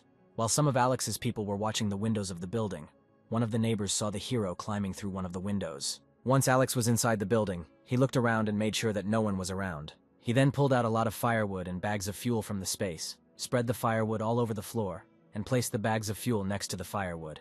After that, he began to pour gasoline on the wood. Residents of the building tried to find Alex on the street, not understanding what he was planning. Meanwhile, Alex had poured out almost all the fuel and was about to set the wood on fire. As he took the lighter out of his pocket, he thought that the inhabitants of this building should be very grateful to him for preventing them from dying of cold. After this, Alex threw the lighter into the fuel and began to leave the building. Soon the fire engulfed the entire floor. A few seconds later, Alex's men saw him emerge from the building unharmed. Soon the smoke began to completely engulf the building, and Alex ordered his men to watch the windows. Meanwhile, the building's residents began to choke from the approaching smoke and tried to open the windows. However, all the windows in the building simply froze over, and people began looking for a way to leave the building. Alex held the machine gun in his hands and remembered the times when he was in college. He often gathered around the campfire with friends and sat there until night. Alex looked at the burning building and thought that when he sat with his friends around the fire, the flames were smaller and less dangerous. Meanwhile, the first victims began to fall from the windows of the building, trying to escape the fire. Alex's men watched as people fell from their windows and thought that their home had become a trap that they were desperately trying to escape from. Within seconds, more and more people began to fall from the windows of the building, wanting to escape and not burn alive. One of the fallen began to crawl towards Alex's people and ask them for help. However, Alex's men remembered that he told them to kill anyone who fell from the building without thinking. Then some of Alex's men began to mercilessly kill the inhabitants of the building, leaving them no chance of survival. Some carried out the order without asking any questions, while others simply watched in horror as it happened. Soon, Alex's neighbors approached one of the women and expressed surprise at how easily she dealt with the residents who fell out of the windows. The girl turned away from the corpses and said that she could not sit on the sidelines while the rest of the neighbors were making efforts for the common cause. Meanwhile, the bodies of residents of other buildings continued to fall from the windows. Alex watched as his neighbors dealt with the corpses. He also looked at the huge burning building and just thought that it would be nice to have such a big fire again to admire such a big flame. Residents of nearby buildings were shocked that Alex was able to set such a large residential building on fire in a matter of minutes, and most of them believed that Alex would soon reach their building. One of the neighbors suggested trying to fight Alex, but the other neighbors thought that if Jose couldn't handle Alex, then there was nothing they could do. The villagers then realized they had no choice but to hope that Alex would not harm them. When most of the residents of the burning building jumped out of their apartments into the street and died, Alex headed to the next building. When the hero and his group reached the next building, the locals begged him to spare them, claiming that they had nothing to do with the recent attempt to kill Alex. Alex then told the villagers that he had no intention of killing good people, and added that since they had survived this far, they probably had a few lives left. But in reality, the hero planned to kill all the inhabitants of the neighboring buildings, regardless of whether they were his loyal partners or traitors. Alex then proceeded to set fire to another building, most of whose inhabitants died within the first few hours. Carter was very scared that Alex had dealt so quickly with the buildings whose inhabitants had tried to attack him, and was afraid that he would soon come to his building. Meanwhile, Alex thought that he would not be able to get rid of all the inhabitants of the neighboring buildings, and decided to try to lower their vigilance. He took out a loudspeaker and told the residents of the neighboring building that he simply wanted revenge on those who tried to kill him, and said that if they were positive towards him, they had nothing to fear. The residents of the neighboring building were incredibly relieved that Alex was not going to kill them. Then the hero ordered his partners to return, but first they wanted to warm up a little by the fire of the burning building. Alex's companions said that when they returned home they would be very cold again, and they wanted to warm up a little before returning. They picked up the bodies of the inhabitants of the burnt buildings and threw them into the fire. Meanwhile, Alex approached several corpses. He wanted to know why these people decided to get rid of him. He began searching the remaining dead bodies of local residents for any clue to their plans, and found a phone that had survived the fall of one of the corpses. When Alex opened a private chat on the phone of one of the victims, he realized what really happened. After storming the nearby buildings, Alex returned home to check on Aaron's condition. When Alex looked at him lying on the machine, he thought he would be okay. He then walked up to Scarlett and thanked her for the efforts she had made to save Aaron. At this point, Lucy told Alex that she and her baby had not eaten anything for 24 hours and asked Alex to give them some food. Alex looked at Lucy's face and was again convinced that she was crossing the line. However, the hero decided to take pity on the girl and gave her one pack of noodles straight from space, which at first really scared Lucy. After that, Alex hugged Scarlett and went to the bedroom, while Lucy wanted to ask Alex if he had any other food for her and the baby. Alex got really angry when Lucy said she saw chicken bones in the trash can and eggs in the refrigerator. Then the hero couldn't take it anymore and told Lucy that he only had noodles, and if she didn't want to eat, she could return the package of noodles to him. Lucy then told Alex that she just wanted to know about his food supplies, and thanked him for providing the food. After that, Alex and Scarlett went to the bedroom. When they entered the bedroom, the girl told him that they needed to have a good rest, as they had been facing more and more difficult problems lately. When Alex started taking off Scarlett's shoes, he decided to find out how bad Aaron's condition was now. Scarlett told him that Aaron was very badly injured, losing a lot of blood, and at first she thought she couldn't save him. After this, Alex began to massage Scarlett's legs and asked her how she managed to save the man. Alex was shocked when Scarlett said that when Aaron's pulse should have stopped, his body began to recover rapidly, the wound healed, and the bleeding decreased. Alex realized that the main cause of the entire climate disaster was special gamma radiation from space, which also gave him special abilities. He then suggested that he was far from the only one who had been exposed to radiation, and that there were still people in the world with unique abilities. Alex also believed that in his past life he was in the same grave condition as Aaron was now, and perhaps this condition awakened his abilities. The hero believed that a person's near-death state could become a prerequisite for obtaining supernatural powers. He also thought that if Aaron had gained his powers in such a critical condition, perhaps it would be possible to preserve his ability to accelerate regeneration and at the same time save his life. After this, Alex told Scarlet that she needed to give Aaron more sedatives so that she could keep him under control. Scarlet suggested that Aaron might also gain some kind of ability. However, Alex said he had never seen anything like it and believed that if Aaron became enraged, his apartment could be damaged. Scarlet then promised Alex that she would definitely take care of Aaron, but Alex told her to have a good rest. Then the girl began to worry that Alex had decided to entrust Lucy with monitoring Aaron's condition. The hero said that despite her excessive impudence, Lucy understands that if something bad happens to Aaron, he will kick her out of his apartment. After that, Alex returned to the living room, where Lucy was looking for something, looking around. Alex told her that she could now live with the child in the room where Aaron was lying, and from that day on she had to look after him. Lucy accepted Alex's conditions without questions, and immediately went to the room where Aaron was lying. When the girl and her child entered Aaron's room, the hero remembered that he had completely forgotten about the need to urgently deal with the traitors. As night fell, Alex prepared his equipment to once and for all deal with the man he had wanted to destroy from the very beginning of the disaster. After preparing everything necessary, Alex went to one of the residential buildings and got to the right apartment. The hero prepared a pistol, shot at the door lock, and knocked it down. As soon as Alex opened the door, an emaciated and disfigured Evelyn attacked him with a knife in her hands. However, despite the sudden attack, Alex managed to defend himself with a police shield, from which the knife fell from Evelyn's hands. After that, the girl fell to the floor, and Alex sarcastically told her that they hadn't seen each other for a long time. He then noticed Kylie's corpse, which had no arms or legs, and realized how Evelyn could survive in such conditions for so long. Evelyn started yelling at Alex and wondering why he was still alive. Alex then took out a bat and told Evelyn that he had found out her secret plan to prepare for a rebellion, to which Evelyn replied that it was his fault that he did not allow her to live in his apartment. Then the hero swung a bat at her and said that he was not going to deal with her and her antics. Alex hit Evelyn with all his might, breaking her leg. After such a blow, Evelyn could not offer any resistance to Alex. Then the hero grabbed Evelyn by the hair and pulled her exhausted body towards the window. Evelyn begged Alex for mercy, but Alex had already opened the apartment window, stuck Evelyn's body out, and told her that she deserved the fate that awaited her. Then, without any regret, he let go of Evelyn's head, and it immediately fell down. A few seconds later, Evelyn's body with a broken leg landed in a snowdrift, and Evelyn stopped showing signs of life. Alex looked down with a smile on his face and said that Evelyn should be grateful to him for choosing such an easy death for her, after which he left the building and returned home. The next morning, Alex returned home, and by this time Aaron had finally regained consciousness faster than Scarlet expected.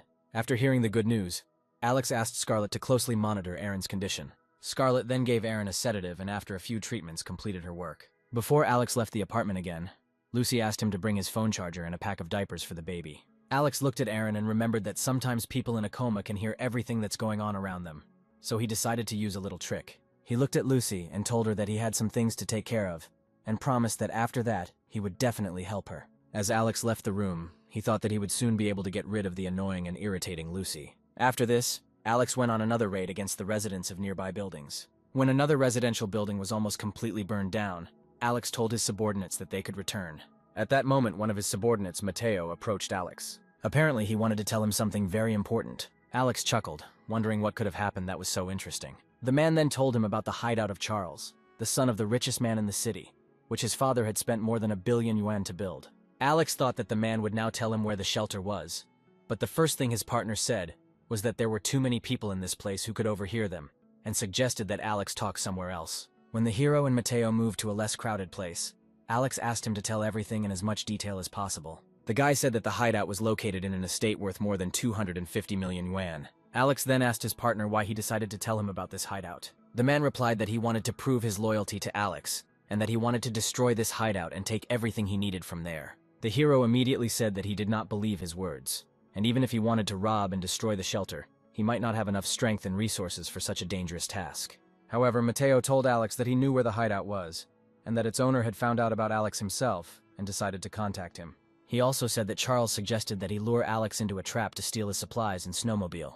Mateo immediately said that he had given up on the idea and now wanted to warn Alex about it. However, Alex pointed a gun at the man and asked how he could prove that he was not deceiving him. Mateo was very scared and begged Alex to spare him and let him live. As soon as he fell silent, Alex immediately fired in his direction. However, he missed on purpose to scare him a little. Mateo decided that Alex would shoot him next time and began to beg him again to let him live. Alex demanded that his partner explain why he should believe him. The man said he knew perfectly well that Alex could easily get rid of him, and even if he wanted to go over to the man's side, he couldn't live in his hideout for long. He then told Alex how before the disaster he served Charles, and at that time he had a very difficult time containing all the negative emotions towards him. Mateo also said that in the past, he often had to play the role of a pimp who had to find the best girls in town for Charles. Moreover, he said that during his entire service with him, he became a real laughing stock for the local oligarchs, and wanted to take revenge on Charles, even if Alex did not want to help him. After hearing his partner's story, Alex decided to ask him how exactly he was going to help. Mateo said that he could pretend that Charles had tricked Alex, after which they would get to the hideout, and Alex could easily take him out. Alex then asked him how advanced the security system was in this shelter, and how many weapons there were. In response to this, Mateo only said that he would tell Alex everything only if he agreed to cooperate with him, and after that provided him with food and clothing. In response to such an impudent demand, Alex again pointed the gun at Mateo, wondering why he needed such a partner. Then Mateo replied that even so he would not tell Alex anything. He added that Alex only gets rid of people who mean nothing to him, and information about the shelter is his only chance of survival. After these words, Alex put away the gun and told Mateo that he was much smarter than he thought, and that he was ready to help if Mateo agreed to his terms. The man was glad that Alex not only left him alive, but also decided to help him, and said that he was ready to fulfill any of Alex's demands. The first thing Alex said was that he needed more information about the hideout and its security system. Mateo said that he knew the hideout well, as he had been there many times. Alex also wanted Mateo to help him get rid of one man, to which Mateo only asked why Alex couldn't kill the man himself with his arsenal of weapons. Alex explained that he was having a very difficult time dealing with this man, and so he wanted Mateo to help him with this matter. Before saying the last condition, Alex asked Mateo to go with him so that he could bring everything he needed. A few minutes later, Alex returned to Mateo with a small suitcase. Mateo thought that the suitcase contained a special device that agents use. Then Alex pretended that it was so, and told Mateo that he wanted to go undercover at first. But since Mateo had seen through him, he would have to reveal one of his cards. While Alex was looking for something in the suitcase, Mateo thought that Alex might be a real retired killer, since he kills people very easily. Mateo also suggested that since he was on Alex's side, he would be able to survive this end of the world. A few seconds later, Alex pulled a syringe with some substance out of his suitcase, and told Mateo that he had previously used such serums to restrain problematic prisoners. Mateo was scared when Alex brought the syringe close to his face and didn't understand what Alex was going to do with it. The hero said that if this substance is introduced into the human body, then without an antidote, the person will definitely die within a week. At that moment, Mateo fell to the floor in fear, and Alex told him that he would only give him the antidote after they infiltrated Charles's hideout and destroyed him. He then grabbed Mateo and held him down while he injected the substance from the syringe into his body. When Alex administered the substance, he told Mateo that he was now completely under Alex's control. After that, he tried to calm him down, explaining that after they dealt with the shelter, he would definitely give him the antidote. Mateo told Alex that they had to trust each other, and if he died, then Alex would have to die too. After this, Alex released Mateo, who said that he would definitely contact Charles and let him know that he and Alex would arrive soon. As soon as Mateo returned to his apartment, Alex thought that the man did not realize that he had deceived him. In fact, instead of a deadly substance, the syringe contained a special medicine that, in large doses, can cause some side effects, but does not pose a mortal threat. Alex believed that if Mateo still believed that there was a dangerous substance in his body, then the risk of him betraying him was extremely low. After this, Alex returned home and saw Lucy whispering something in Aaron's ear through the CCTV cameras. Then Alex entered Aaron's room and was very glad that he had finally regained consciousness. Aaron told his friend that he was very grateful to Alex and Scarlett for saving him, and wanted to know what the situation was outside. But Alex replied that Aaron shouldn't worry, and should focus on getting better. Meanwhile, Lucy told Alex that she was very grateful to him for helping Aaron and that she now owed Alex her life. Suddenly, the hero told his friend that he and Lucy had recently talked about how he was now responsible for their family. Lucy was very glad that Alex himself decided to return to such an important conversation for her and her child. A delighted Lucy handed her baby over to Alex and asked him to look after him while she packed her things from her previous apartment. Before leaving, Lucy asked Alex not to lock the apartment door, to which Alex replied that he would never do that. Before leaving the apartment, Lucy thought that since her child was now with Alex, he couldn't help but let her back into his apartment. When the girl left the apartment, the hero sent Mateo a message that the person they needed had left, and now they needed to deal with him. He thought that he wanted to get rid of the child too, but he couldn't come to terms with it. Then he decided that he would simply find a new family for him. Soon Lucy returned to her apartment. When she opened the door, Mateo was standing in front of her with a sinister expression on his face and a kitchen knife in his hands. At that moment, Mateo plunged the knife straight into Lucy's throat. When the girl fell to the floor with a serious injury, Mateo told her that it was all her fault. After this, Mateo stabbed Lucy several more times, telling her that she should die. When the guy realized that the woman was dead, he smiled triumphantly and stopped hitting her. He then wrote to Alex that he had killed Lucy and was now waiting for his supplies. The hero immediately received the message and smiled, happy that his mission was completed. He then told Aaron that he wanted to let him live in his apartment with Lucy and her baby until the baby was grown and Aaron recovered. Aaron categorically objected to this proposal, as he was afraid that if they lived in his apartment, the consumption of food and coal for heating would increase significantly. However, Alex told Aaron that he shouldn't worry about it now, and that Aaron should focus on getting stronger and recovering. While Alex was talking to Aaron, Lucy's baby suddenly started crying loudly. Alex didn't know how to calm the baby down, and Aaron told him that Lucy usually calmed her baby down easily. After this, the hero ran to Scarlet, and she accepted the child. She said she didn't know how to handle children, and soon felt like she needed to change the baby's diapers. Then Alex handed her a whole bag of baby diapers. After this, Alex asked Aaron if he felt any unusual sensations in his body. Aaron replied that he wasn't feeling particularly well, and that his wounds were itchy, to which Alex replied that this was normal as Aaron's wounds were beginning to heal. When the baby finally calmed down and fell asleep, Alex began to worry that Lucy still hadn't returned home. Aaron thought something might have happened to Lucy, and asked Alex to check if she was okay. Alex then told Scarlet to keep an eye on Aaron and the baby while he was away. Before leaving the apartment, the hero prepared police equipment. While Alex was getting ready, one of the residents in the general chat of the area informed his neighbors that they needed to gather in apartment 1301, where he would distribute food on a first-come, first-served basis. Alex wrote in the chat that if the neighbors don't want to die, then they should stay home. After some time, a large number of residents gathered in apartment 1301, discussing that in order to survive, they needed to support Alex and help him in everything. At that moment, Alex approached the apartment and heard the conversations of local residents through the walls, making sure that all these people were very afraid of imminent death. He then took out a couple of grenades and threw them straight into the center of apartment 1301. The residents inside did not have time to realize what had happened, and then the grenades exploded. To avoid the shockwave, Alex protected himself with a police shield. When the smoke cleared, Alex entered the apartment to make sure there were no survivors. One of the men lay against the wall without his left arm and legs, and did not understand why Alex decided to kill them, despite the fact that they were helping him so hard. Alex then pulled out a gun, pointed it at the surviving neighbor, and said that they were only able to help him because he allowed them to survive, and then shot the surviving neighbor.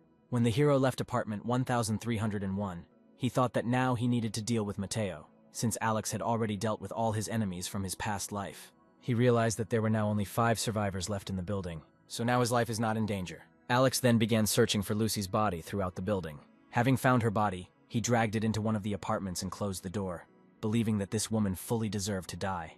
After that, Alex returned to his apartment, and the first thing he wanted to do was tell Aaron the bad news. Alex punched the wall, dramatically showing his anger at Aaron, and said that all the neighbors were plotting to get rid of him and take his supplies, and that Alex was only able to eliminate a few people. Suddenly, Aaron started crying and said that he would definitely take revenge on these people who betrayed him. When Aaron began to blame himself for not being able to help Alex, he hit the bed he was lying on hard. Alex tried to calm him down by telling him that he himself was to blame for this situation, since he could have noticed the dirty trick on the part of the neighbors in time. The hero then looked at the deep dent in the table and was amazed at how quickly Aaron was gaining strength in such a short period of time. He also promised Aaron that he would make all his neighbors deeply regret ever getting in his way. Aaron was disappointed that despite all the help he had given his neighbors during their difficult time, they had the decency to do this to him. Alex said that he himself was to blame for what happened, since he did not expect that his neighbors could commit such a betrayal. The hero also promised Aaron that he would find him a new companion, to which Aaron sheepishly replied that he would prefer a mature woman. Then the guy promised Aaron to do everything possible to find him the perfect girlfriend. Suddenly, an alarmed Scarlet ran into Aaron's room with the child in her arms. Meanwhile, the baby was crying loudly and Scarlet didn't know how to calm the child down. Then Alex looked at Scarlet's chest and suggested that the baby needed to be fed. Scarlet blushed and told Alex that she couldn't breastfeed because she wasn't a mother. Then Alex realized that now was not the time for him and Scarlet to have children of their own. Alex took the baby and told Scarlet that he had to find a new family for the child, and was ready to provide everything necessary. The girl fully agreed with this plan and felt that it was necessary to find people who could take care of the child. After some time, Alex went outside with a small child in his arms to try to find a new family for him. He approached one of the residential buildings, which he decided to leave untouched, and the residents of this house thought that Alex was going to kill them and burn the building down. In response, Alex fired a shot into the air and demanded that the residents tell Carter to come outside and talk to him. After a couple of minutes, the man finally came out of the building to find out what Alex wanted this time. Alex first looked at him and asked if he was afraid that Alex could kill him at any time. Carter then replied to Alex that although he was surrounded by fear, he understood that it would not help him in any way, and he also understood that Alex did not come to kill his people. He said that since Alex came alone and with a child in his arms, he would not kill his people and hide behind a small child. Alex said that Carter was a really smart man and offered to give him the child. He then handed the child over to Carter and said that if he and his men took care of the child, Alex would leave them alone. Alex also gave Carter a large backpack containing diapers, baby milk, and some food for the baby. He then placed his hand on Carter's shoulder and warned him that he must be well aware of what would happen to him and his men if anything happened to the child. Carter told the hero that he shouldn't worry about the baby and that they wouldn't let anything bad happen. After this, he went to his neighbors to hand over the child to them. When Carter returned to Alex, the hero asked how many neighbors he had left. Carter replied that there were 66 people left. Alex didn't understand how he and his people were going to survive, to which Carter replied that since they had lived to this day, they could cope. The man looked at his people and said he believed they would be okay as long as they had hope. Alex then said that the food problem was much easier to solve than he thought. He pointed to one of the buildings he had burned. He said there was enough food left after the fire for Carter to feed his men. However, Carter told Alex that if they and their men went into that building for food, he was afraid that if they went there, they would face the same cruel fate as the residents who died in that building. Carter also said that even in such difficult conditions, they intend to maintain their humanity, and even if death overtakes them, they will die with dignity. Alex listened to Carter and thought that even when the world was literally collapsing around him and his people, they still remained true to their beliefs and moral values. When Carter finished speaking, Alex said that he was amazed at how Carter and his people were able to remain the same as they were before the disaster. However, Carter regretted that he would not be able to improve the lives of many people in such conditions as Alex did. After that, he wanted to ask the hero something, but Alex immediately interrupted him and said that he already knew very well what he was going to ask. Carter didn't understand why Alex refused to help him, although earlier, despite having more people, he could still provide them with food. He also told Alex that it was because of him that all these people could survive, to which Alex only replied that Carter should stop thinking about it. The hero said that he was not God to help everyone around him, and that all people would suffer sooner or later. Most people are only concerned about food now, and no one wants to fight. Alex also said that in times like these, everyone should be concerned solely about their own lives, while they themselves plan to spend the rest of their lives in warmth and comfort. Before leaving, he asked Carter for several small bags of agricultural seeds as a parting gift. Alex said that he proved to him that even in such difficult times there are always honest and kind people, so he decided to give him and his people a second chance at survival. Alex gave a few more bags of seeds to Carter and his men so they could grow plants for further food. Finally, he told Carter and his men that if they wanted to survive, they had to do whatever it took. At first, the residents thought that they would not be able to grow anything in such harsh climate conditions. However, one of the residents, who used to work as a professor at an agricultural university, told other residents that they needed to collect the seeds and plant them as soon as possible. Carter asked the professor if they could grow these seeds in such unfavorable conditions for plants. The professor replied that if they had a chance to grow edible plants, they should definitely take advantage of that chance. Then the rest of the residents also began to quickly collect bags of seeds. Alex soon returned home and thought that, having dealt with all the problems, he needed to start thinking about capturing the shelter. Then he told Scarlet that he was very tired and hungry. Scarlet immediately went to the kitchen. She tied her hair into a ponytail and asked Alex what he would like to eat. Then Alex hugged Scarlet from behind and said that she was very cute. Scarlet was very confused and told Alex that he should wait until Aaron fell asleep. However, Alex replied that his apartment was well soundproofed, so they didn't have to worry about Aaron hearing anything. The next day, Alex woke up to messages on his phone, which turned out to be from Mateo. Mateo wrote that he managed to talk to Charles's people, and Alex told him to come to his apartment. A few minutes later, Mateo came to Alex's apartment and was incredibly happy that for the first time in all this time, he found himself in a warm and comfortable atmosphere. Then the hero approached Mateo and invited him to sit down to talk. A minute later, he sat down on his knees in front of the hero and wanted to tell all the details of his conversation with Charles as quickly as possible. However, before Mateo could explain everything, Alex asked him for his cell phone. Mateo immediately panicked, not understanding why Alex needed his phone. Then Alex said that he just wanted to look at his correspondence with Charles. Then he once again demanded the man's mobile phone. Mateo slowly and carefully took out his phone. Alex was annoyed that Mateo was taking so long and pointed the gun at his head to make him hand over the phone faster. Before Mateo handed Alex the phone, he said that he wrote all sorts of nasty things about Alex so that Charles would believe him. Taking Mateo's phone, the hero noticed that he had been communicating with Charles for more than 2 weeks. When Alex opened the correspondence with Charles, he noticed that Mateo had indeed written a lot of nasty things about him, and also pointed out that Alex was well armed and had a lot of supplies. When Alex asked Mateo how he was going to explain this correspondence, Mateo said that he wrote all this solely so that Charles would believe him. Mateo also reminded Alex that he had injected a poison into his body that would still kill him if he ever decided to betray Alex, and therefore he had no reason to betray him. Alex thought that from this correspondence Charles only knew about a large number of weapons, a snowmobile, and the hero's well-protected apartment. Alex felt he had to take advantage of this to lower Charles's guard and catch him off guard. He then gave Mateo the phone back and asked him to tell him about Charles's hideout and security system. He was especially interested in Charles's defenses and weapons. Mateo reported that Charles's shelter was built from the same strong materials used to build spaceships, and even a nuclear explosion could not penetrate such protection. He also suggested that Alex try to get into the shelter with the help of a well-armed crowd. Mateo added that despite Charles's lack of heavy weapons, his shelter had many poison gas dispensers, and flamethrowers were mounted at the entrance to the shelter, the temperature of which exceeded 2,000 degrees. When Alex finished recording, he realized that if Charles needed his supplies, he would probably want to kill him. Alex suggested that in order to successfully invade Charles's hideout, they simply needed to wait for the right moment. The hero also told Mateo that he wasn't sure Charles needed him alive, and so if he was caught, it would be the worst possible outcome. When Alex mentioned that the biggest threat was the trap at the entrance, Mateo said that they needed to pretend that he had caught Alex so that they could pass more easily. Alex also told Mateo that if he pretended that the gas had affected him, it would be possible to minimize the risks from the traps in the shelter. The hero promised that once they were inside the shelter, he would do everything possible to finish off Charles. Despite this plan, Alex decided not to tell Mateo that he had a gas mask to protect himself from the poison gas. After that, he thought about how to cope with all the difficulties with minimal effort. Suddenly, a brilliant idea popped into his head. In Alex's space, time always stands still, and so he can use his abilities in combat, giving him a huge tactical advantage. Alex thought that if he could use his abilities not only as a storage but also as a weapon, it could help him greatly in the future. He then turned to Mateo and said he would contact him in a couple of days, but the boy said the poison in his system would not wait. The hero said that the poison needs a week to take effect, and a couple of days won't solve anything. After that, he threw Mateo out of his apartment. When the hero was left alone, he thought that in the future he would have to find time to develop his abilities.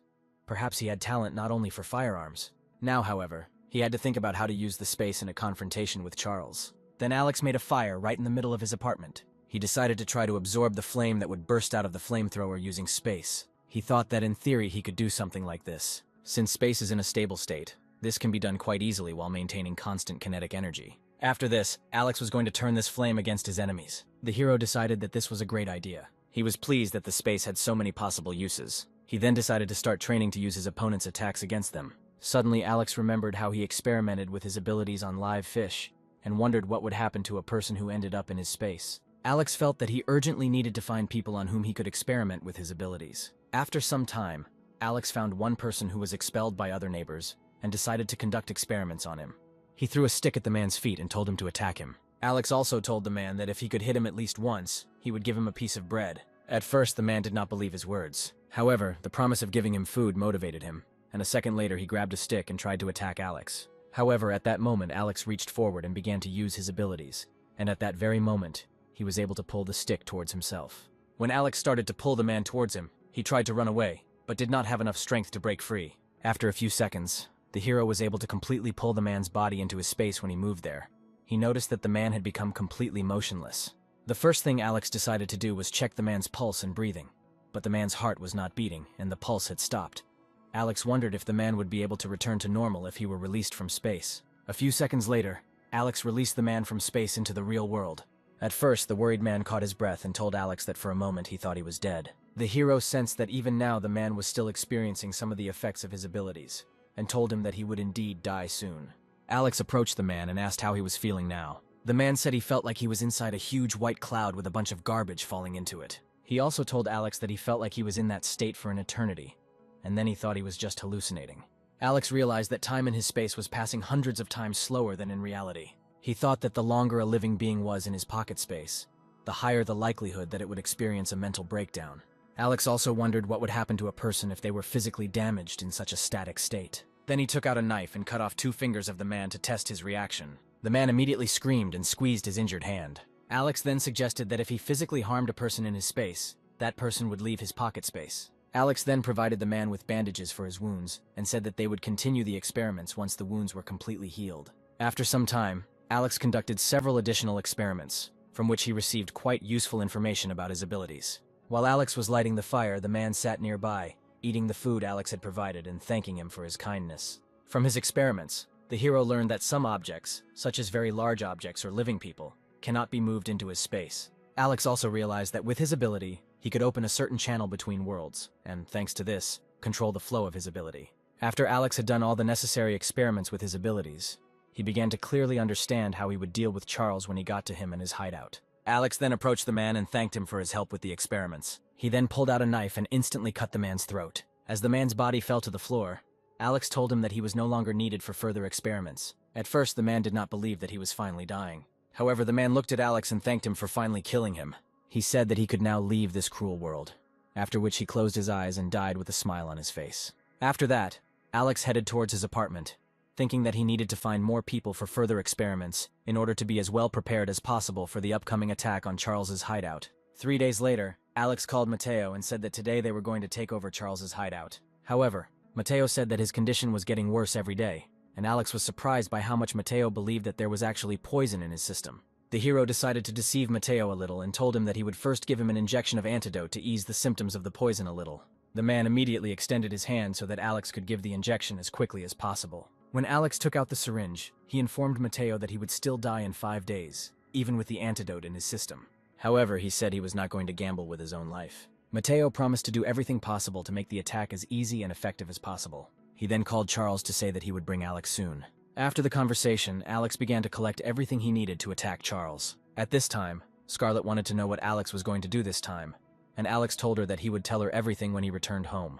Before leaving, Alex left Scarlet and Aaron with food for 2 weeks in case he didn't return. The girl was very worried about Alex and hugged him tightly. She was very worried that Alex had decided to get involved in dangerous business again, but Alex assured her that he never does anything he is not sure about.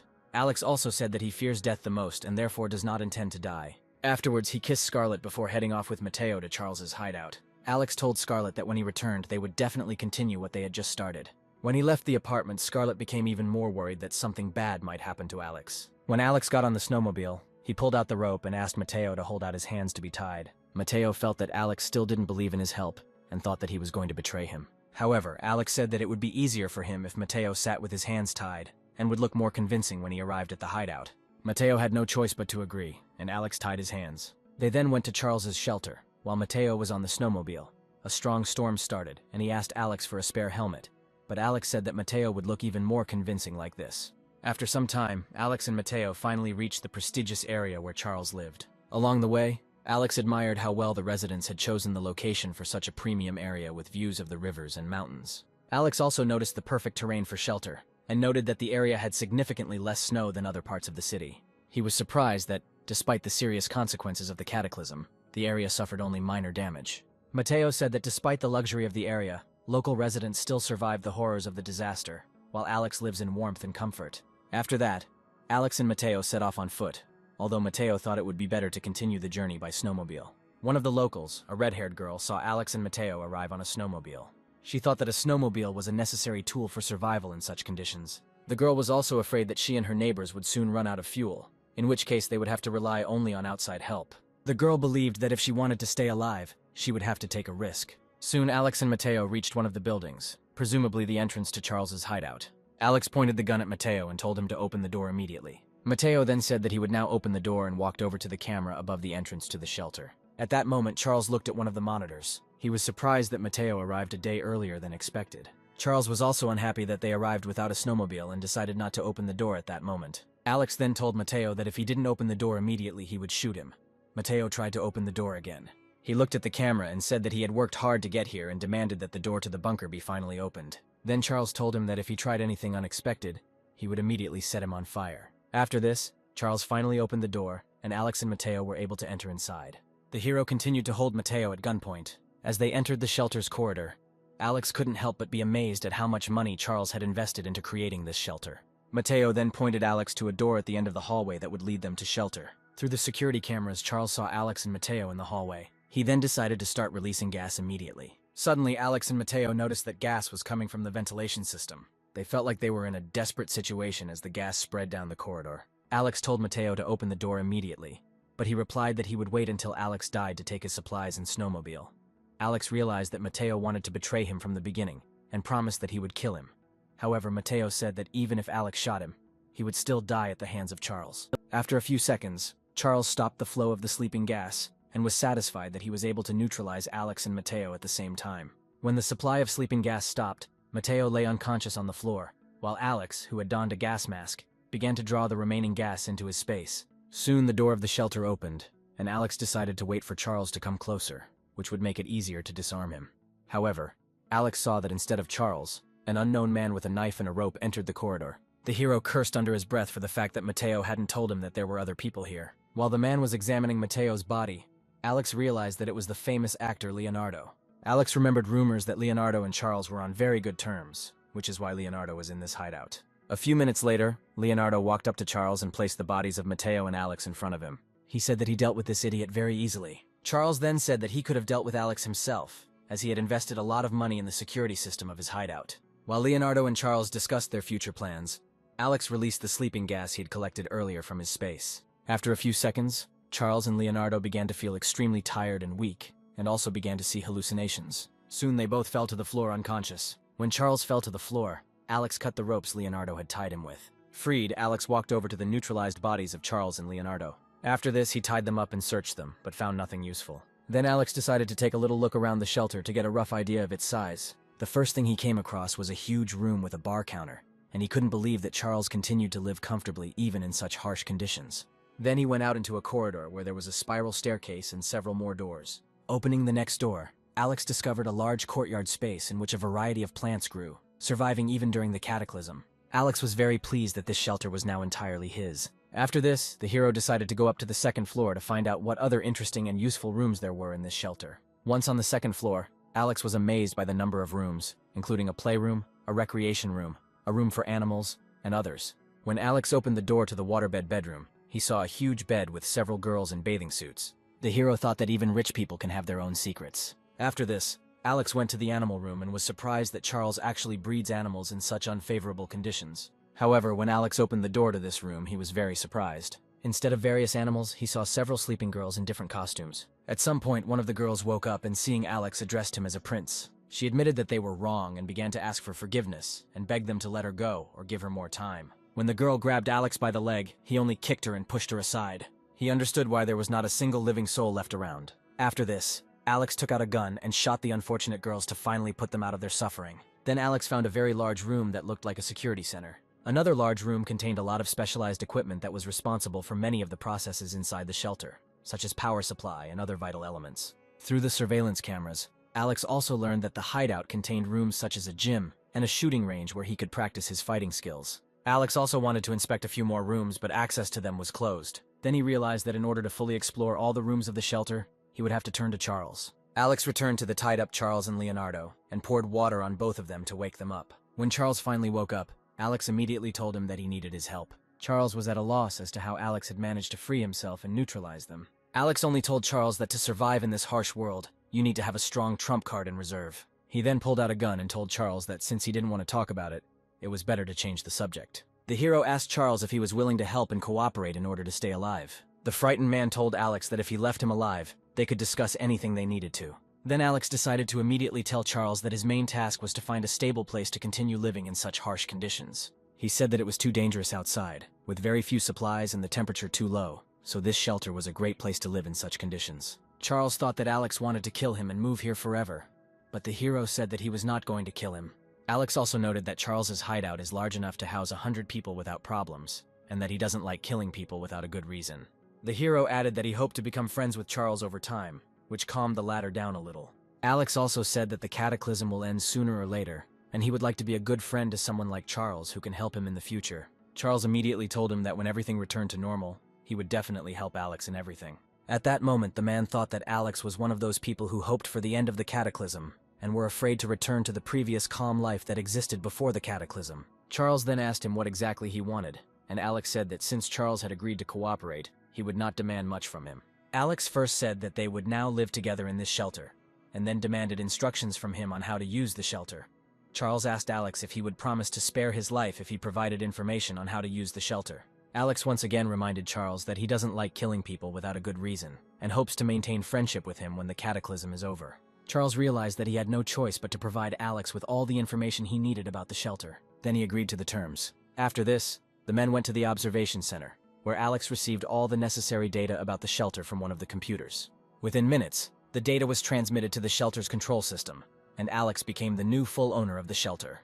After this, Charles demanded that the hero untie him immediately. Hearing this, Alex chuckled and asked Charles to wait a little. Then he suddenly pulled out a knife and stuck it straight into Charles's throat. Alex ordered him to take a deep breath and relax. He said that at first he would feel a little dizzy, after which the pain would subside and he would die. Charles looked at Alex with a dead look, not understanding why he decided to get rid of him after everything he did for him. Alex explained that he had no need to keep unnecessary junk. When Charles stopped showing signs of life, the hero decided to clean up a bit and clear the traces of his crime. After he finished cleaning, he looked at Mateo and realized that since he had handled the hardest task, it would not be difficult to deal with Mateo. After some time, Mateo finally regained consciousness and tried to understand what had happened to him and where he was now. When he fully came to his senses, he was very surprised that Alex was able to handle Charles. Mateo decided to make sure Charles was really dead, and Alex said that Charles was just trash and he didn't need to know the details. Mateo was so happy that Charles was finally dead that he began to trample his body and insult him in every possible way. As the man kicked Charles's body, Alex pointed to the backpack that Mateo had left behind as a well-deserved reward for their successful cooperation. At first, Mateo was very surprised. When the guy opened the backpack, he saw a large amount of supplies and immediately began to greedily eat everything from the backpack. He told Alex that if he needed help in the future, he could feel free to contact him. Alex then informed Mateo that the shelter was running low on supplies and that the energy would only last for 5 years, so they would not be able to stay there for long. At first, Mateo didn't fully understand what the guy meant. Then Alex explained that during Charles' stay, most of the supplies in the shelter had been used up, and said that the supply he left for Mateo should be enough for a while. However, Mateo immediately started yelling at Alex, accusing him of wanting to drive him out of the shelter and stay here alone. The man also claimed that Alex had deliberately hidden all the supplies in order to get rid of them as quickly as possible. Mateo stated that he would not leave the hideout, as he was the one who told Alex about this place. Alex asked Mateo why he suddenly decided that Alex wanted to get rid of him, but the guy couldn't give a clear answer and only said that he had already gotten used to treating people so carelessly. Mateo also warned that if he was kicked out of hiding, he would definitely tell everyone what Alex really was like, and that sooner or later someone would come along and put him in his place. After this, the hero took out a gun and told Mateo that if he really wanted to do this, then he no longer had a reason to leave him alive. Alex then shot him and said that anger does not make a person strong, but only instills a false sense of justice and superiority over others. After that, Alex took the backpack that Mateo gave him and thought that he would like to keep him alive a little longer, but he himself decided to end it earlier. Once Alex had dealt with Mateo, the first thing he decided to do was to relax in his new place of residence. While resting, Alex thought that he urgently needed to go back for Scarlet and bring her here. The hero also thought that now that he had a new permanent place to live, he could transfer his apartment to Aaron. Alex believed that by handing over the apartment to the man, he would be able to thank him for his kindness, and in addition, Aaron would be able to look after the apartment while Alex lived there with Scarlet. As he walked to the bar, Alex also remembered that he had promised Aaron to find a new woman, but now the hero realized that he had time to find a suitable companion for Aaron, and decided to first rest a little, as Charles did. When Alex found the TV remote and turned on the TV, he noticed that foreign channels were showing on the screen. Alex was interested in how Charles was able to set up the channels so that they could be watched even during a global cataclysm. At one point, it seemed to him that Charles had access to all the television channels in the world. Alex then went into one of the rooms, in the wall of which he found a powerful computing server. At first, he couldn't even believe that Charles was able to build his own server in the house. Although he didn't know much about the servers, he still understood that there was a very powerful network with a strong signal. Alex believed that such a powerful network would give him access to a lot of useful information. After that, he went to the computer center, and using reliable internet sources, learned that in the first month after the start of the cataclysm, almost half of the Earth's population died. Alex also learned from these sources that there are currently only 2 billion people trying to survive on Earth. And at this rate, in a year, the Earth's population will be reduced to 5%. He also found information about mutants and people with superpowers. After opening one of the articles, Alex learned that after the cataclysm began, some people began to develop various superpowers due to special radiation. However, in addition to people with super abilities, there were also those whose bodies were subjected to serious deformations and mutations. Despite this, there were very few mutants. Alex suggested that there might also be people hiding their superpowers. He then decided that since the situation in the world was becoming increasingly dangerous, he should remain in hiding. Soon Alex went outside and got on his snowmobile to go get Scarlet and bring her to their new place of residence. However, before he could start the snowmobile's engine and follow Scarlet, he heard someone's voice. In fear, Alex took out his gun, aimed it to the side, and asked who called him. There was a pretty woman standing behind Alex who wanted to tell him something. Seeing a familiar face, Alex assumed that this woman was the famous Chinese supermodel Julia. Julia was the dream of almost every man in China. Then the girl told Alex that she had not eaten anything for 3 days and asked him to help her. At first, Alex politely refused Julia. He said that if she wanted to go with him, she must have some serious reason. Then Julia admitted that she didn't want to die and looked pleadingly at Alex, saying that she was ready to do literally anything to survive. Alex couldn't resist Julia's gaze and still decided to help the girl. However, he tried to hide his emotions and simply told her to follow him. Julia notices how experienced Alex is when he enters Charles's house. As soon as the girl entered, she immediately felt warmth and took off her coat. She pretended to be surprised and asked if this was Charles's residence and what his relationship was with him.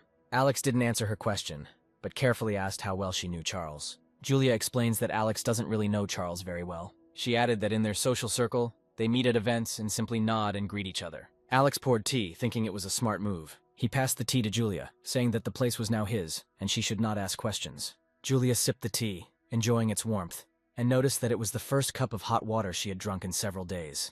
She then coyly asked if she could use the bathroom to take a hot shower, and Alex naturally gave her permission.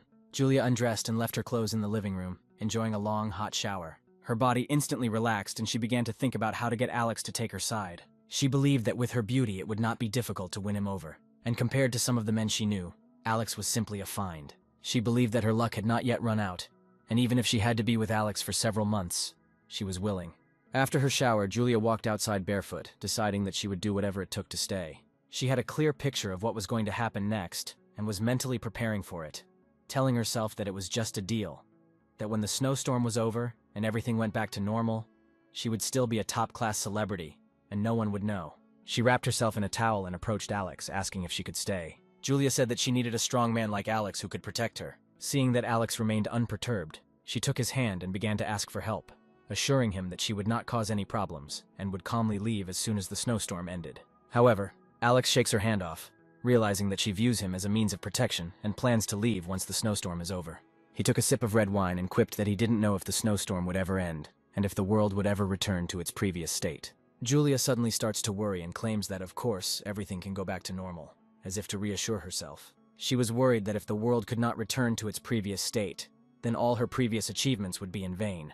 Alex, not wanting to argue, says that if she thinks things can go back to normal, then they will. But for now, if she lives in his house, she will follow his rules. He pulls Julia close and she whispers that she understands. Alex decided not to stand on ceremony with her anymore and kissed her, throwing her onto the sofa.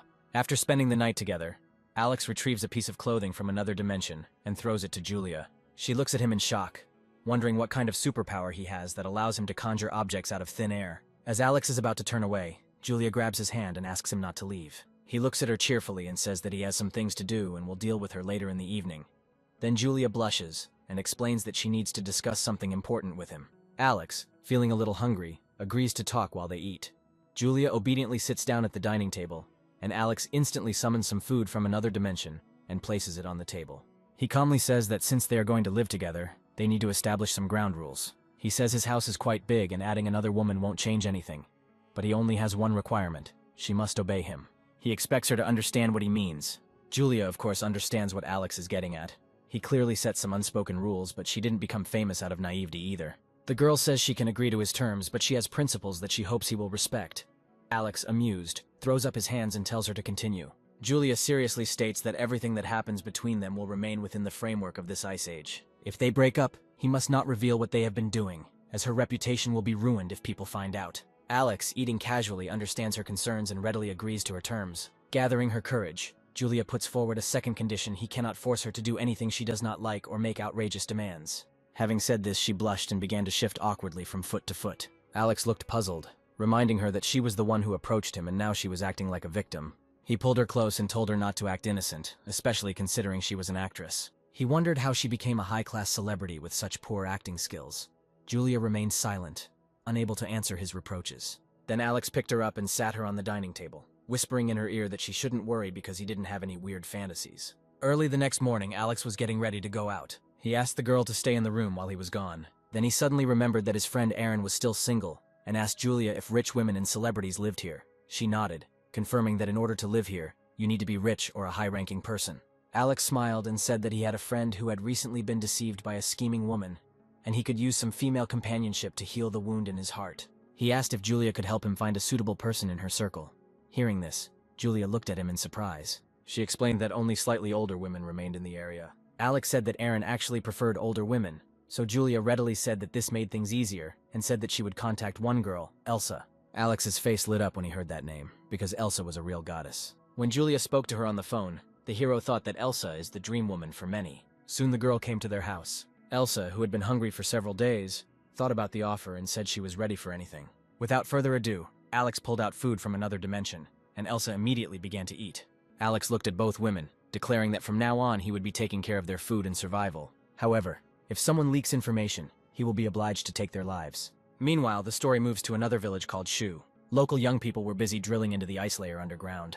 Soon a huge drill was brought to the drilling site. Several sleds with sled dogs were tied to it. The sled dogs ran with all their might, while the machine worked at full capacity. Suddenly, she broke the ice with a loud sound. Small fish immediately jumped out of the drilled hole, and workers went down to the hole to collect the fish. The young man asked his uncle if he thought the people in the city had frozen to death in such cold weather.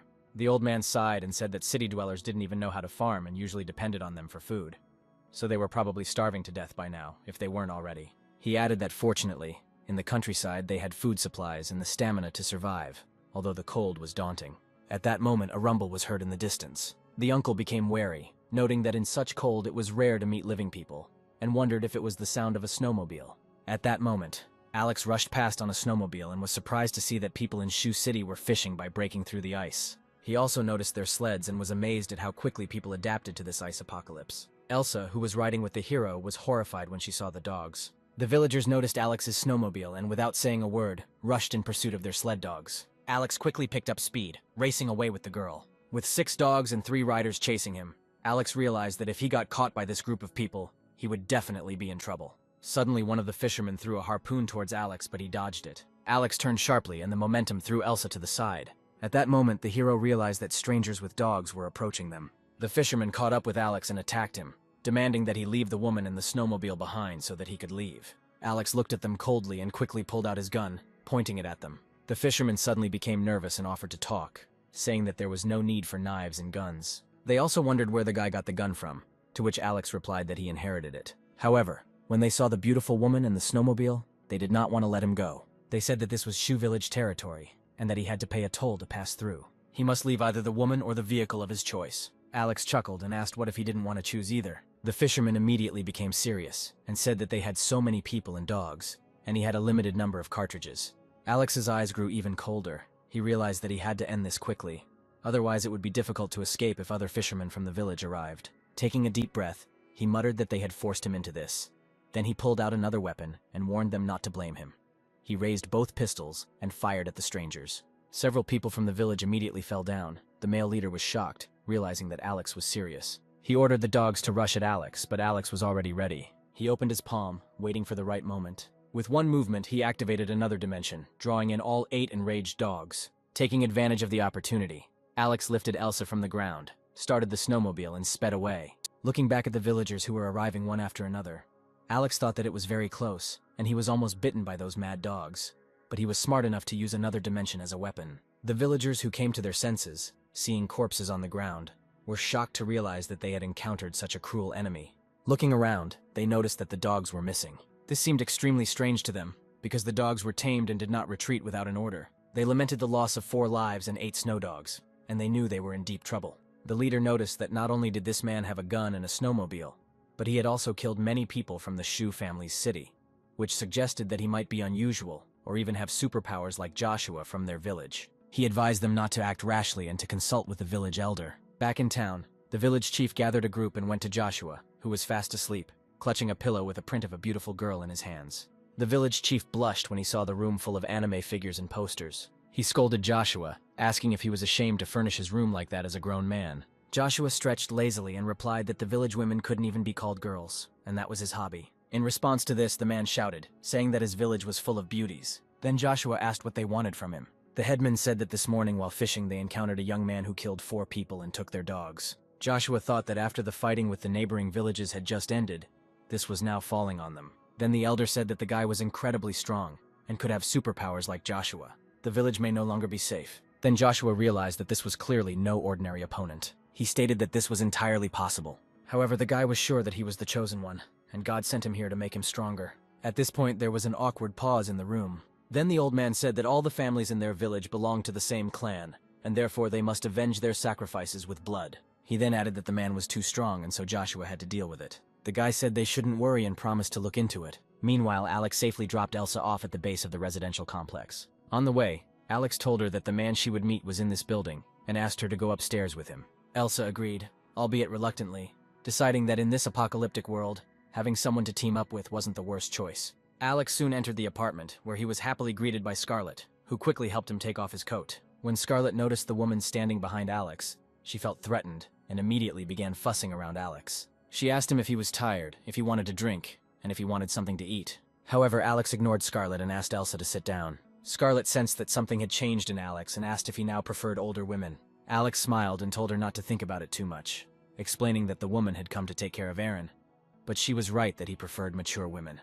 Scarlet looked stunned, but Alex was more concerned about Aaron's condition. Scarlet replied that Aaron was almost recovered, which was a miracle, because it usually takes at least 3 months. She gave him muscle relaxants as prescribed, but they didn't seem to suppress his powers. Alex nodded, suspecting that Aaron had an enhancement-type mutation, and asked about his mental state. After some thought, Scarlet said that he was fine and his mental state was normal. No problems were found. Alex then walked into Aaron's room and saw that he was okay, which allayed his fears. He also told Aaron about how he had taken over Charles's hideout the day before. Upon hearing this, Aaron remarked that rich people knew how to have fun. Alex calmly replied that in this sense, it was easier for rich and influential people to survive in this post-apocalyptic world. Aaron lowered his head and expressed his gratitude, saying that if it weren't for Alex, he wouldn't be alive now. Alex then asked Aaron if he had noticed any changes in his body over the past few days. Aaron lifted his shirt and explained that his body had changed. Despite severe gunshot wounds that should have taken months to heal, he recovered in just a few days. Moreover, his strength has increased significantly. To demonstrate this, he lifted the sofa next to him with one hand. Alex looked at Aaron with admiration. Aaron, feeling like some kind of monster, looked confused, but Alex reassured him, saying that he shouldn't worry so much, because he had just awakened a powerful ability within himself. Alex smiled and said that he too had awakened some abilities, and then took out some food from another space. Aaron was completely stunned, realizing why Alex always seemed to have endless resources. Suddenly inspired, Aaron gave a strong push with his hand, knocking over the bed and falling to the floor. Alex then advised him to get used to his new body before making any moves. Seeing Aaron's condition, Alex was overjoyed, deciding that the stronger Aaron became, the safer they would be. Meanwhile, Elsa and Scarlet were busy in the living room. Alex got back to business and told Aaron that he had found him a wife. Aaron looked at Elsa, his eyes widening in confusion at the sight of the girl of his dreams. Elsa walked up and greeted Aaron with a smile. Alex looked at both of them and suggested that given the exceptional circumstances that had arisen, they should unite and live together. The newlywed couple looked at each other with embarrassment. Aaron was clearly embarrassed to see such a beautiful woman in front of him.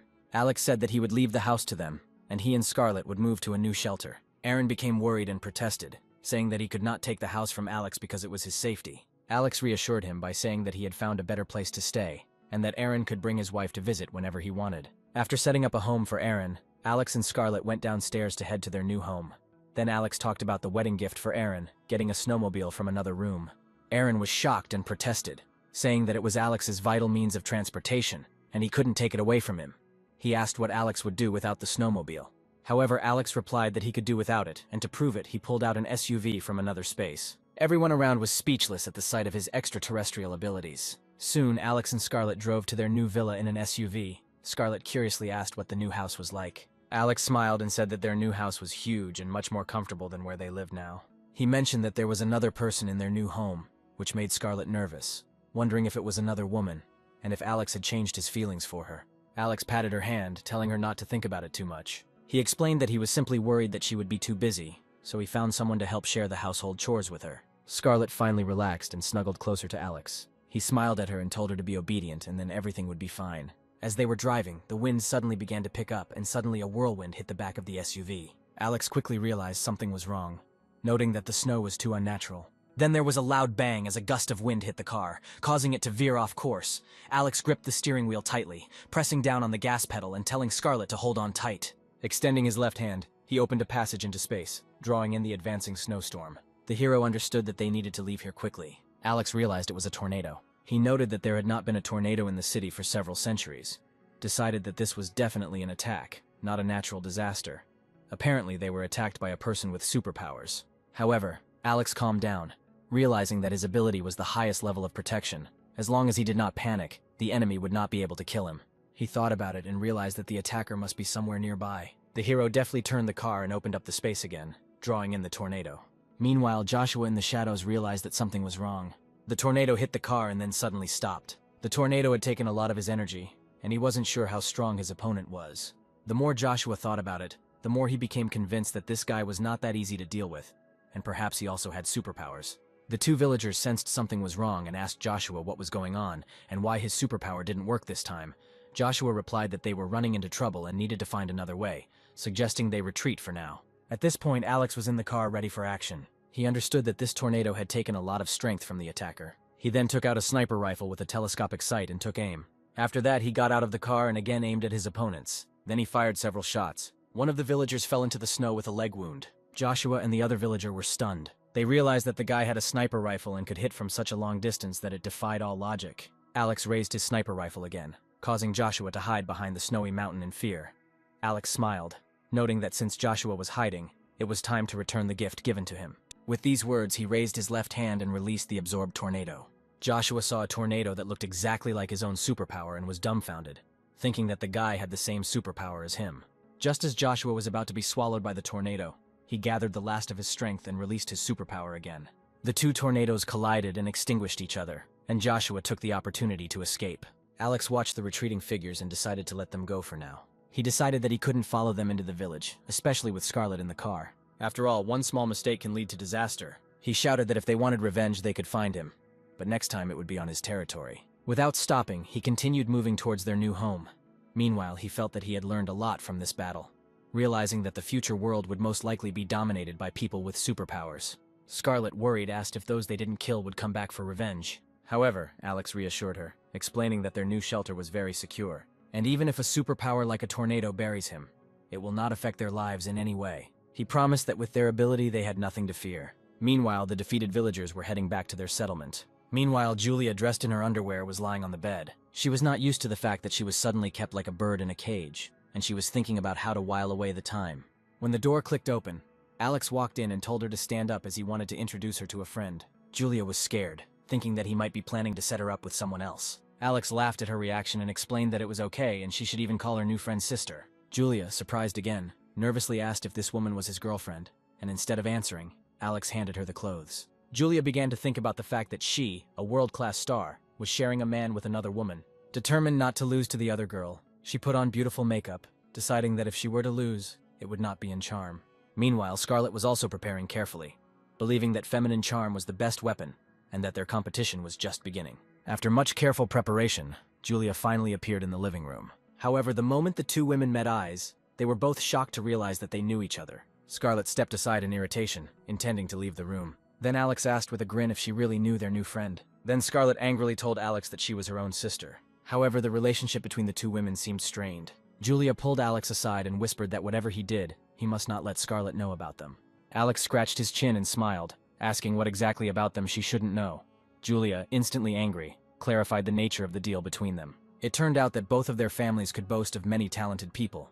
Julia chose the entertainment industry to become famous, wanting to become an actress, and Scarlet decided to go into medicine. Meanwhile, Scarlet looked at Julia with disdain, saying that if Julia was truly talented, she would have risen through her own efforts. She added that people in high places mock their family because everyone knows that Julia is up to shady dealings. The shame she causes with her behavior is sickening just to hear, let alone see. Alex found Scarlet's expression a little funny. Scarlet continued to tell her sister that she only became popular because of her figure. At first, Alex thought the girl was right, but then he waved his hand, making it clear that he didn't care about their past grievances, since there were no more famous families here. Now they're just neighbors in misfortune. Alex then took them to an underground garden with vegetables and plants, telling them that their daily task, in addition to household chores, was to take care of these plants to ensure their survival. Both women nodded happily, glad to have something to do. After this, Alex sent Scarlet upstairs to tidy up the bedroom, leaving Julia by his side. She thanked him for keeping their secret. She asked that they keep their relationship a secret from Scarlet from now on. However, Alex had other plans, and he understood that in such a large shelter there were only 3 people, and it would not be easy to remain unnoticed. To express her gratitude, Julia offered to cook for Alex. He was somewhat taken aback, surprised that the star could cook. Julia then headed into the kitchen, explaining that not all celebrities are useless, and that cooking helps her relax when she's bored. However, to her misfortune, she discovered that there were no ingredients in the kitchen. Julia looked for anything but found nothing. Watching Julia pace back and forth, Alex couldn't help but admire her figure. He walked up behind her and breathed a sigh of relief. Julia stood up nervously and, leaning back, looked anxiously into the guy's eyes. Her face turned red as she asked him what he was doing, reminding him of their agreement not to behave like that and asking what if their relationship was found out. Alex smiled, making it clear that he couldn't do anything about it, as she was too captivating. He then pulled out a bunch of ingredients from the space and placed them on the table. Julia's eyes widened in surprise and she looked at the table. Alex playfully patted Julia on the thighs, assuring her that this was how they would eat from now on. After cooking, Julia called Alex and Scarlet to dinner. Alex looked with satisfaction at the dishes laid out in front of him. While Julia and Scarlet were thinking about their own things, the red-haired girl was worried that her sister might notice them. Scarlet then tasted the food and immediately frowned, deciding that it had too much salt in it, and wondering how anyone could eat such a thing. Julia felt a little guilty, realizing that it was not so easy to choose the right seasoning in such circumstances. Alex watched all this with a smile. He was deliberately stirring up rivalry between these two women in order to ultimately gain benefits for himself. He quickly picked up the dish with his chopsticks and handed it to Scarlet, hinting that this dish was less salty. The girl obediently ate the dish from the young man's hands. Feeling satisfied, Scarlet immediately began to feign love between her and Alex, claiming that food always tasted better when he fed her. Julia, sitting to the side, watched her sister's performance with a heavy heart. The hero thought to himself that competition is the best way to motivate employees. That evening, Scarlet asked Alex who he thought was better, Julia or her. Alex reassured her not to think too much and told her that she was the one he loved the most. Hearing this, Scarlet immediately hugged Alex tightly. Alex thought to himself that she was truly naive. Although he seemed passionately devoted to her, he was never truly in love with her. She simply satisfied his basic needs. For him, love was just a disease that makes people lose their minds. Alex had been slowly practicing his shooting for the past few days. Suddenly his phone rang. Just as he was about to answer, he realized that this was not a message, but a regular phone call. Considering that after the apocalypse all the electrical grids were turned off, and almost all his acquaintances disappeared, he became curious about this unfamiliar number. He laughed, saying that even if it was someone he knew, he shouldn't worry, and quickly hung up, blocking the number. However, 2 minutes later the same number called again. This time Alex was alarmed, wondering what was going on since he had blocked the number. He thought he might not have blocked the number that time, so he blocked it again. Just then the phone rang again. This time Alex was in a real panic, wondering if he had imagined something. While he was going crazy, the phone answered the call itself. The voice on the other end of the line began asking Alex why he wasn't answering calls. Although Alex was panicking, he ordered himself to remain calm. He knew that this man on the other end of the phone was no small thing compared to the scum he had encountered before. The voice on the other end of the line began listing detailed personal information about Alex, from his date of birth and address to his current place of residence, and even his previous place of work. At this point, Alex could no longer contain himself and demanded to know who this subscriber was and how he knew so much about him. The man on the other end of the line chuckled and told him not to worry, because he was just his neighbor who lived nearby.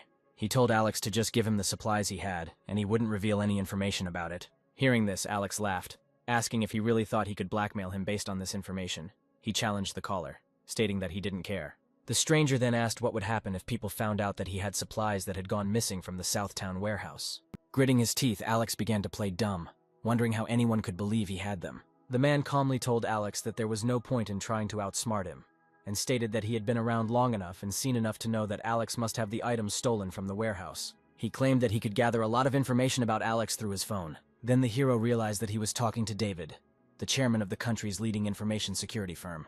Inwardly indignant, Alex decided that this damn blackmailer needed to be dealt with. Then he thought that if he could hack his phone so easily, then he could also hack the shelter system. However, the hero soon came to the conclusion that the probability of this was extremely low, because David was also trapped and did not have the conditions for such a thing. Realizing that he could no longer hide the truth, he admitted that he did indeed have some supplies. He lied that there weren't many items left, noting that his space was limited, and he had already packed and sold the extra items. But David didn't care how much he had, as long as his needs were met. He threatened to leak the information, and that people with special abilities would persecute Alex if he did not agree. The consequences of this were obvious to the hero. Alex realized that this time he was facing a difficult opponent. Despite everything, he decided to deal with David once and for all. Agreeing, he said he could provide some supplies but demanded to keep the secret. Hearing this, David responded happily, assuring Alex not to worry, and stating that only they would know about it. He listed the things he needed: food, alcohol, cotton socks, and underwear. He ordered them to be sent to Villa 302, warning Alex not to try to be cunning, otherwise the information would leak and he would have big problems. Then the hero said that he would not do anything, because he just wanted to live a quiet life. After hanging up, Alex had already made a plan, deciding that David had to die. He walked into the living room where Scarlet was sitting on the sofa. The hero came to her and sat down on the sofa, taking a sip of water. He then told Scarlet that he needed to discuss something with her. As Scarlet leaned over, Alex explained that their location had been discovered. He briefly told her about David's actions, mentioning that David knew about a large amount of supplies and was trying to blackmail him. After listening to everything, Scarlet also realized that the situation was difficult. After thinking for a moment, she said that they had indeed encountered such people who were not as cunning as one might think, but were certainly very clever and had low moral standards. Otherwise, they could not be real businessmen. Alex was at a loss as to what to do. He really wanted to kill David, but he was afraid that the bastard might have a backup plan, and so he hesitated to act. The thought of being constantly blackmailed if he left him alive was unbearable for Alex. Scarlett nodded, agreeing that if the information leaked, it would definitely pose a threat to him. She recalled cases where corrupt officials killed internet moguls to get rid of evidence. The next day, these clues appeared online. Alex also heard similar stories. These desperate people always had a contingency plan. If something happened to them, they would automatically trigger an insider leak, causing their opponents to hesitate. A worried Scarlett rushed to Alex and said that even the death of that guy would not stop the leak. She suggested that if they couldn't find a good solution right now, they should leave things as they were and relax. However, Alex was in no mood to think about anything else while the problem remained unresolved. He knew that the longer this dragged on, the more disadvantageous it became for them. Just then, Julia walked in, and Alex decided it was time to sit down and discuss strategy. After hearing the whole story, Julia remarked that it was indeed a headache, comparing it to creating rumors that were easy to spread but difficult to debunk. In the entertainment industry, such behavior was completely despised. Suddenly, Alex became worried, realizing something. He realized that spreading information about him was akin to unethical media spreading rumors about celebrities. Scarlett dismissively noted that even if it was a rumor, people would probably choose to believe David. Alex propped his chin up and thought, although David had information about him, it wasn't conclusive proof. But if this information got out, it would definitely cause him a lot of trouble. Since he couldn't stop David from leaking the information, he decided to confuse the situation. Scarlett and Julia looked at Alex curiously, asking what he was going to do. Alex smiled mysteriously and turned to get ready. He headed to the control room and called David, who asked if his things were ready. The hero, laughing, replied that he should not hurry. On the other end of the phone, David burst out laughing, declaring that if anything happened to him, Alex's secret would be automatically sent to the phone of every person in the city. He warned Alex to weigh the consequences. At that moment, an idea came to Alex's head. He agreed to wait and bring him his things and then hung up. He turned on the computer and started typing something quickly. As it turns out, he posted a lot of threads on the few remaining forums. Alex created sensational news to bury the truth among lies. His goal was to make sure that even if David told the truth, no one would believe him. In this way, he will reduce his risk of being discovered. At this point, his efforts were finished, and he left the rest of the plan to its fate. Then, following David's instructions, Alex collected all the necessary things. The hero was determined to kill this upstart. He slowly left the villa and soon arrived at David's house and placed a bag of things on his doorstep. He then took cover behind a pine tree, aiming his sniper rifle at the backpack left by the front door. He planned to shoot David as soon as he came out to get the backpack. Having prepared everything he needed, he sent David a text message letting him know that the things were at his door. He then watched the entrance carefully, silently waiting for David to appear. Time passed and there was no movement at David's front door. Alex felt something was wrong and wondered if he hadn't received his message. He reached for his phone, intending to call, but then hesitated, realizing that doing so would reveal that he knew David had not picked up the package, and would certainly arouse his suspicions. Alex sighed slowly, deciding to wait a little longer, confident that David would come out despite the risk. About 15 minutes later, the door slowly opened. First, the barrel of a shotgun appeared from there. Only after that, a short old man cautiously walked out into the street. At this point, David was jubilant, thinking that he had finally gotten his supplies, and that his carefully laid plans had not been in vain. But just as he was about to pick up his backpack, a loud shot rang out, and a bullet pierced David's head. Seeing that his shot had hit its target, Alex quickly rushed towards the villa. Reaching David, he took aim at his forehead and fired a few more bullets, muttering to himself that the old bastard thought he could pull a prank on him. After that, Alex went inside and found David's computer. Just as he was about to smash it with his pistol, he hesitated, realizing that the computer probably contained a lot of valuable information. A sudden idea struck him. He decided to store the computer in an alternate dimension, preventing the transfer of information. Taking a deep breath, Alex decided that this was the best thing he could do. Having finished with all this nonsense, Alex would prefer to return home. He thought that even if the information leaked out, Alex was ready to brazenly lie and frame others. His goal was to clear his own name by any means necessary. Soon he returned home. Stretching, he left the control room. Scarlett asked worriedly what he had been doing and mentioned that she had made him some soup. When the hero sat down in the chair, both women surrounded him. Alex asked if any of them had received messages on their phones. Julia looked puzzled, mentioning a bunch of strange messages. Scarlett also found the messages somewhat confusing and perhaps deliberately misleading. Alex explained that the messages were meant to mislead them. He released them as a smokescreen. From now on, hundreds of similar messages will be sent to all forums and to the phones of all residents. Since he couldn't stop David from sending out real information, he was left to cover the truth with lies. Scarlett looked at him doubtfully, wondering if this would arouse even more suspicion. Julia also thought that suddenly blowing the topic out of proportion would easily attract people's attention. However, Alex calmly said that attracting attention was inevitable. Whether or not he sent these messages, David certainly would have. So by sending smokescreens, he could at least confuse the situation. Most people had neither the time nor the interest to distinguish truth from fiction. Julia's eyes lit up as she looked at Alex, admiring his intelligence. She thought that this whole situation was tantamount to scandals in the media sphere. She thought that her judgment was correct. Alex was not only handsome, but also smart. At that moment, Scarlett looked at her phone and wondered if sending messages from his computer could allow someone to trace the IP address back to him. Alex continued to eat his soup without showing any emotion. Then Scarlett felt the change in the atmosphere and quickly apologized, deciding that perhaps she was too worried. She assumed that there weren't many people left in the city with enough experience to conduct investigations.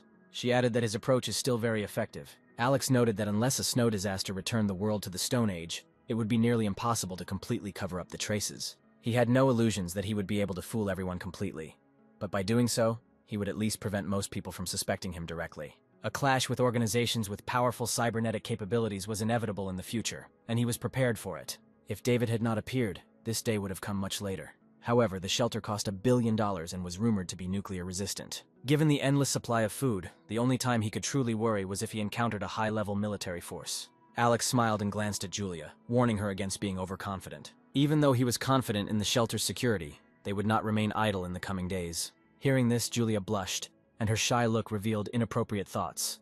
Alex was perplexed, not understanding what she was constantly thinking about. Then he snapped his fingers and said he meant something else. He clarified that he was talking about setting traps. However, Scarlett replied that they did not know how to set traps. Then Alex threw up his hands, explaining that although the house had top-notch security, it lacked measures against human threats. There was a lack of defensive weapons inside the shelter, so he planned to set up a dense network of traps around it. If anyone dares to attack him, it will be a one-way street. Hearing this, both women seemed to instantly perk up, both of them eagerly nodding, assuring him that they would do everything possible to ensure his safety. Julia added that she may not understand the pitfalls, but she will do her best. Nodding, Alex stood up and pulled out a large pile of dimension gear, mostly consisting of steel nails and animal traps. He picked up a steel nail and began instructing them on its use, reminding them to memorize the pattern of the trap. Scarlett and Julia, aware of the impending danger, were especially careful during their training. The hero said that such traps would create big problems for their enemies. Alex explained that simply scattering nails in the snow would not pierce anyone.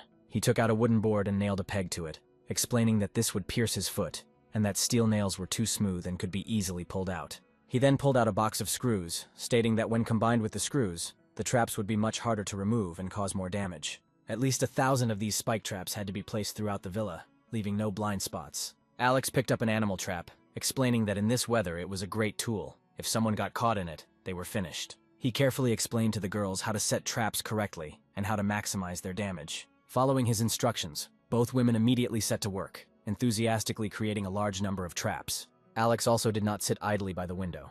He got acquainted with the area surrounding them. There were 2 main routes to their villa. He remembered the 2 mines he had retrieved from the weapons depot, which could be ideally placed at these 2 access points. These detonating mines could instantly destroy tanks and armored vehicles. If a person triggered them, they would turn into shrapnel. Alex made a mental note that in the future he would have to be careful and avoid these mines. However, these booby traps only worked once and could be easily detected by the enemy.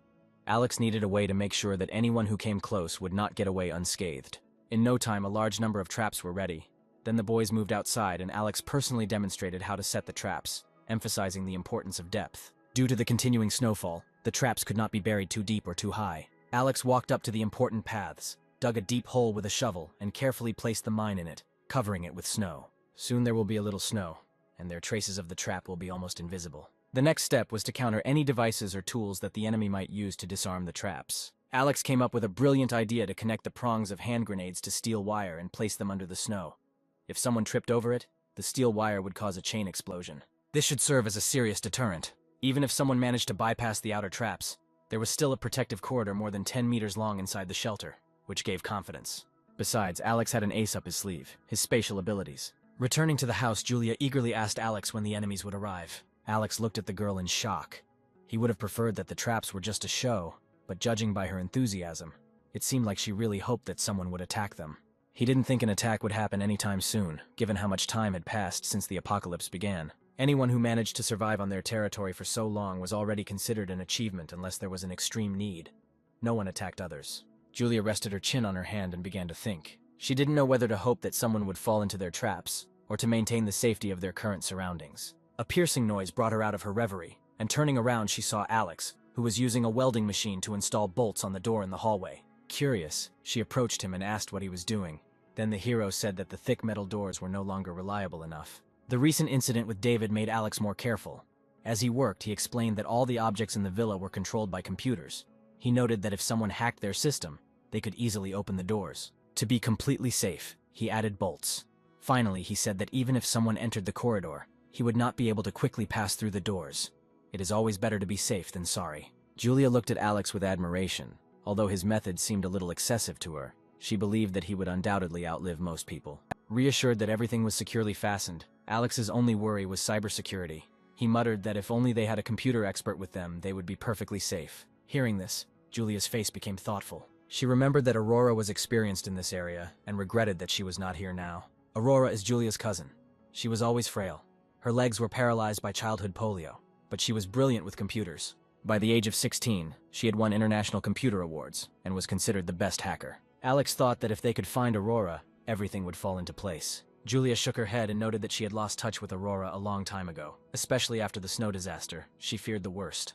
Alex noted that perhaps Aurora simply did not want to have anything to do with her, suggesting that, other than her beauty, she had little to offer a genius like her. Julia, puzzled, hit Alex in the chest, exclaiming that he was saying terrible things. Alex felt a hint of regret, thinking that if Aurora were alive and could join their group, it would be a great outcome. Moreover, she was paralyzed, so she could not pose a danger. Considering the appearance of the two sisters, the younger one would most likely be no less beautiful. Then Julia asked what they should do now. Alex replied that now all they could do was wait. As expected, after David's death, information about the hero leaked online. However, Alex had prepared a program in advance. He sent hundreds of fabricated messages, and it was very difficult for ordinary people to determine which of them was true.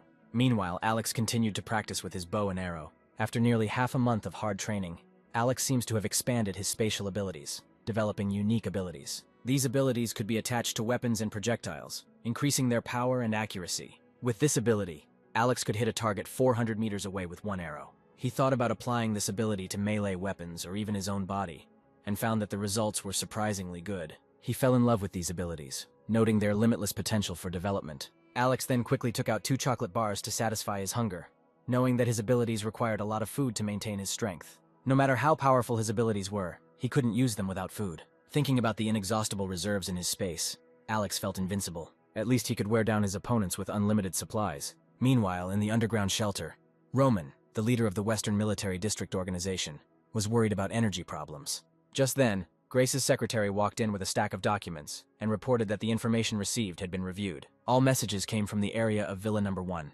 However, one message was special. It came from the mobile phone of David, whose home was in Villa 302.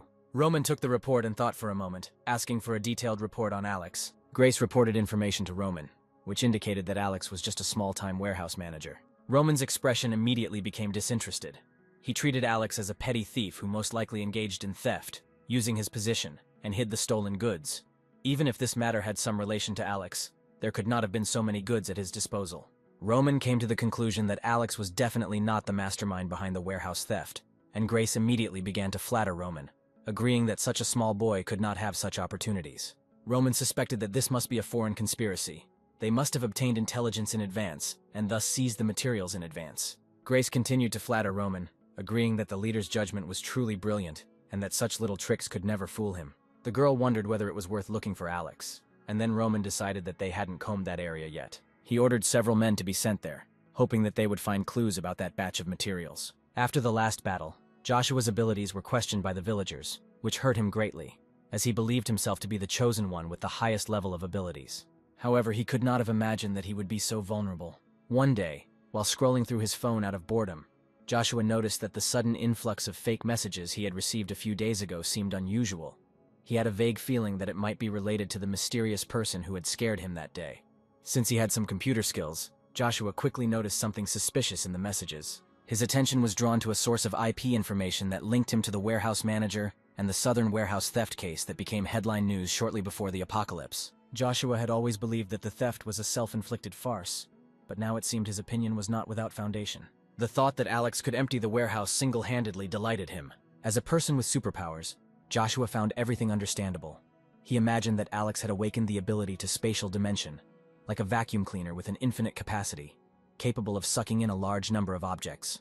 That day, the snow that Alex controlled disappeared before his eyes, but later reappeared. This indicated that his attack was directed into another space and then fired back. Joshua realized that Alex must have spatial skills. The goods stolen from the warehouse are most likely located in his alternate space. This revelation left Joshua feeling a huge blow to his self-esteem. He envied Alex's spatial abilities compared to his own ice and snow abilities, which he found too weak. Joshua's mood became very bad. He felt like a loser who was destined to become one of Alex's victims. Realizing that he would not be able to defeat Alex, Joshua decided to join him. He decided that this way he could remain a secondary character. Then the guy decided that they definitely needed to become friends with this guy. He jumped out of bed, deciding to urgently warn the villagers not to provoke Alex, considering that there were many fearless fools in the village. Joshua jogged to the house of the village chief Silas. Previously, the village chief had little concern for Joshua, but now that Joshua had awakened his ice and snow abilities and become the strongest fighter in the village chief had to show him some respect. Joshua immediately shared with the headman all the information he had. He said that they were no match for Alex, and advised the villagers to stay away from the estate and not to fish in the area. However, the village chief seemed indifferent to these warnings, more intrigued by the news of the sensational case of theft from the warehouse. Silas looked at Joshua, asking if he was claiming that the pre-apocalypse theft was done by Alex, and that all of these billions worth of goods were in his hands. Joshua nodded, confirming that Alex had most likely awakened his spatial abilities and was secretly storing all the goods in his alternate dimension. Hearing this, Silas's eyes lit up and he muttered to himself that with these goods in hand, his hometown would never have to worry about food again. Joshua was shocked by this reaction, believing that they should not think about Alex's products. However, Silas dismissed Joshua with a disdainful air, considering him too cowardly, saying that there were thousands of people living in their village, and they should not be afraid of one boy. He continued, reminding Joshua of past fights over water and land with neighboring villages that always ended in blood. He suggested that even if it cost a few lives, it would be worth it for the sake of their hometown. Disappointed, Joshua realized that his good intentions had not been realized. Meanwhile, Alex was enjoying dinner with her two sisters. Life at the villa seemed like paradise even to Julia, who always dreamed of leaving after the apocalypse, but gradually sank into this bliss. A sudden scream from outside disturbed their peace. Alex stood up, sensing that something was wrong. He ordered the girls to stay put. He then headed towards the balcony on the second floor. Taking out his infrared binoculars, Alex looked around the villa and saw a large group of people approaching it. Their identities were obvious. They must be the people of Shu. Alex pulled out a sniper rifle from his space, preparing to fight back against the attackers who clearly had ill intentions. He was ready to defend his peaceful life. Although these ordinary people did not pose much of a threat, the only thing that worried him was if there was a person with superpowers among them, and then he would take the opportunity to destroy him too. Meanwhile, the advance party approached the edge of the traps. They looked at the brightly lit villa in the distance, feeling like they were in a dream. Having survived the frozen apocalypse on food supplies and fishing, they could hardly imagine such a luxurious life. One of the villagers, deep in thought, walked forward and suddenly screamed from the intense pain that pierced his leg. The group quickly discovered that he had stepped on a trap and had thick, sharp nails embedded in his leg. The group leader immediately ordered the wounded villager to be carried away and warned the others to beware of traps. Upon hearing the news, the village chief, who was commanding from the rear, immediately gave the order to use branches and sticks to probe and slowly move forward. Alex watched from afar, amused by their intelligence. However, he realized that the show was just beginning. Even though they managed to disarm several traps, the villagers gradually approached them. As they saw the village chief deftly deal with the first wave of traps, their confidence grew. However, at the same time, they began to lose their vigilance. At that moment, someone felt a sensation next to their foot, as if they had tripped over a rope. The next second, there was a powerful explosion, instantly killing a dozen people. The villagers retreated in fear from the huge crater that was formed by the explosion. However, one man did not have time to go far when he suddenly felt severe pain in his chest and face. Lifting his clothes, he discovered that although he had managed to escape the blast, they had not escaped the shrapnel.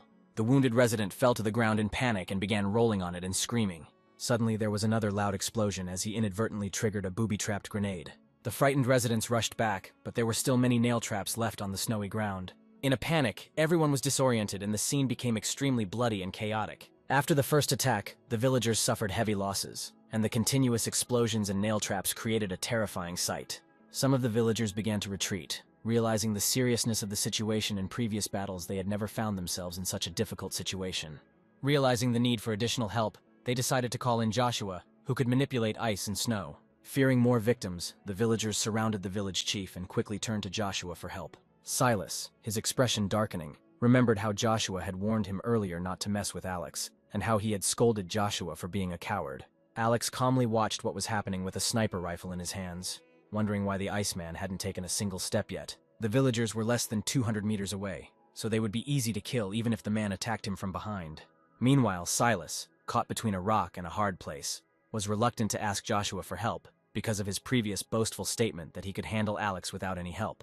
And besides, asking his grandson for help was simply unthinkable. Silas pulled himself together and loudly cursed the villagers, questioning their usefulness without Joshua, and remembering how they had dealt with similar traps in the past. He called the traps child's play, good only for fooling the boars, and declared that he intended to meet Alex directly. The man said that as long as this person was locked up, he couldn't do anything to them. He then handed a pair of binoculars to one of the villagers, telling him to take a good look at the villa and see what was inside. The man took the binoculars and aimed them at the windows of the house. When the residents saw the situation inside the villa, they were shocked. They saw a brightly lit house, a dining table laden with delicacies, luxurious furniture, and two fabulous women enjoying dinner. The sight tempted them, but they were still wary of the traps in the snowy ground. They decided it would be better to call Joshua, whose abilities allowed him to detect all the traps in the snow. The village headman, angered by the villagers' fear, scolded them for their cowardice. He threatened that if they got scared, they would return home. This speech worked wonders, and the villagers declared that they were not cowards. They picked up their tools and continued to clear the traps. Seeing this, Silas nodded with satisfaction, encouraging them that there was no need to be afraid of traps. If they were careful, they would be harmless. After Silas's speech, the villagers boldly continued to clear the traps. They began throwing snowballs from a distance, which caused several traps to be triggered. There were only 100 meters left to the villa, and they believed that all the food and beauties inside would soon belong to them. Silas also smiled smugly, assuring that there was no need to be afraid of children's traps. Meanwhile, people were getting closer and closer to the villa. Soon they found themselves almost at the gate. Alex watched them through the scope, noting their determination. Although their method of disarming the traps was effective, it hadn't occurred to him yet. But the real show was yet to come. Primitive methods could only disarm primitive traps, but the upcoming high-tech ones were supposed to be a real test. The shotgun team was ordered to keep up. One of the men readily volunteered to shoot Alex if he showed up. Julia, who had just finished eating, panicked when she saw the situation. She was afraid that if the villagers broke in, they would be doomed. Scarlet, on the other hand, remained calm, ridiculing Julia for her cowardice and wondering how, with such a lack of courage, she could follow Alex in the future. Once the villagers were within Alex's control, he activated the villa's noise cancellation function, causing the noise from outside to instantly disappear. Then Alex decisively pressed the mine activation button. There was a loud roar in the middle of the road, and the explosion illuminated the entire area of the villa. Although Alex didn't hear any screams outside, he could clearly see the horrific scene, with body parts and blood scattered everywhere. The hero thought that if he had more explosives, he could relieve all these people from their suffering at once. Julia broke out in a cold sweat. She had never seen such a scene. When she saw the man who was reduced to just an upper body, she began to vomit on the table. Even Scarlet, who had seen a lot, turned away, unable to bear this sight. Alex, watching this from the sidelines, did not experience any emotional distress after all. They had brought this on themselves. The elders commanding from the rear were stunned, their minds blank as they tried to accept the grim reality before them. The young man, driven mad by the blast, ran up, grabbed the village elder by the leg and began shaking him, stuttering that everyone was dead, their bodies blown to pieces, and calling for him to run away. Shocked by this scene, the village chief fell to the ground and asked if Alex was the devil. He lamented that they only intended to rob Alex's property, not expecting hundreds of deaths from his own Shu family. As a leader, he knew he could not escape responsibility, and stunned, he fell to his knees in the snow. Not wanting to leave the villagers alive, Alex took out a compound bow and commanded the shelter's AI system to open the front window. As the large bulletproof glass window slowly rose, Alex knocked 3 arrows to the bowstring. After more than 10 days of training and improving his spatial abilities, Alex learned to fire 3 arrows at once. Soon the arrows flew, instantly piercing the heads of 3 villagers. The modern compound bow, enhanced by his abilities, proving even more deadly. Silent arrows took lives one after another. The panicked crowd did not realize that they were being hunted until someone noticed. The villagers with shotguns quickly took aim, but in the darkness they were unable to determine the direction. But Alex aimed accurately with his infrared tactical scope. The villagers were puzzled by the bow's range, given the strong wind and snow.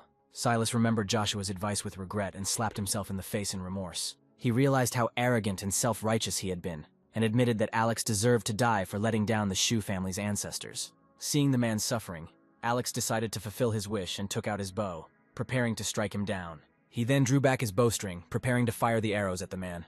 However, a strong snowstorm suddenly arose, quickly forming a tornado that blocked the path between the villagers and the shelter. Alex put down his bow and arrows, noticing that the Iceman had finally decided to intervene. Switching to his sniper rifle, Alex prepared for a new challenge, knowing that arrows were ineffective in such a storm. Joshua, knowing that there was a power gap between the villagers and Alex, knew that the storm would be a significant advantage. Mustering his courage, Joshua focused all his energy on fighting the snow. He shouted at the villagers to run, insisting that Alex would not last long. Seeing the obstacle, Alex stopped shooting, realizing that he was wasting precious ammunition blindly, especially since there were only a few hundred boxes left in the spare space. He thought that maintaining such a large snowstorm must be very tiring, and that the man would not be able to hold out for long. Thinking about this, Alex took various means of protection from his alternate space, and then, fully armed, went downstairs to say goodbye to the two girls, telling them to wait for his return. Meanwhile, Joshua was trying his best to hold back the snowstorm, and when he noticed that the shooting had stopped, he was secretly glad, thinking that his tactics had worked. However, there was a loud roar of an engine, signaling the arrival of an SUV from the snow. Alex turned on the autopilot and took out his assault rifle. After that, he climbed out the window and started shooting randomly. The villagers screamed in terror, calling on Joshua to use the snowstorm to stop Alex. Looking in the direction of the noise, Alex noticed the plump figure of a man. Thinking it was Joshua, Alex fired the bullet. However, it whistled past Joshua's ear, barely missing him, and Joshua broke out in a cold sweat from horror. Then a man on a sled approached him and invited him to climb on it. Alex saw this as a perfect opportunity to eliminate the resistant superhuman.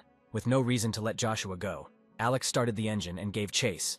If Alex killed this mutant, the rest of the villagers would be easy prey. Even though Joshua tried to keep the snowstorm going around him and block Alex's line of sight, it was only partially effective. The blizzard's range was limited, and Alex's shooting accuracy remained almost perfect. Meanwhile, Alex watched with a sinister smile as Joshua wondered what was more important, his own life or the lives of the villagers.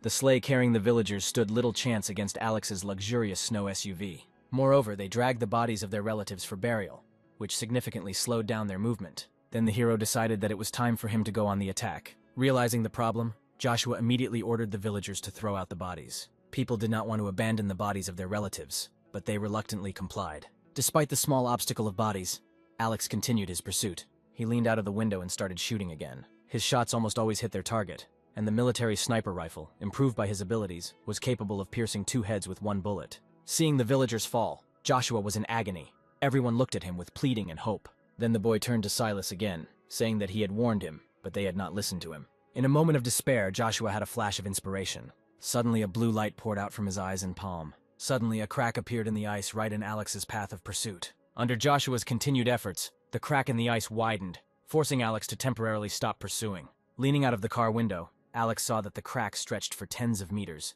effectively blocking his path. Standing on the roof of the car, he felt that the human strength to break through such thick ice was enormous. He took a deep breath, coming to the conclusion that fighting on the ice was not an option. He had to return to the shelter. Despite the traps, the invaders' losses were small. Returning to the shelter, he saw that Julia was still weak after the terrible scene. Scarlett asked worriedly if Alex had dealt with the man. Alex calmly replied that Joshua was too cunning and his abilities made him difficult to kill.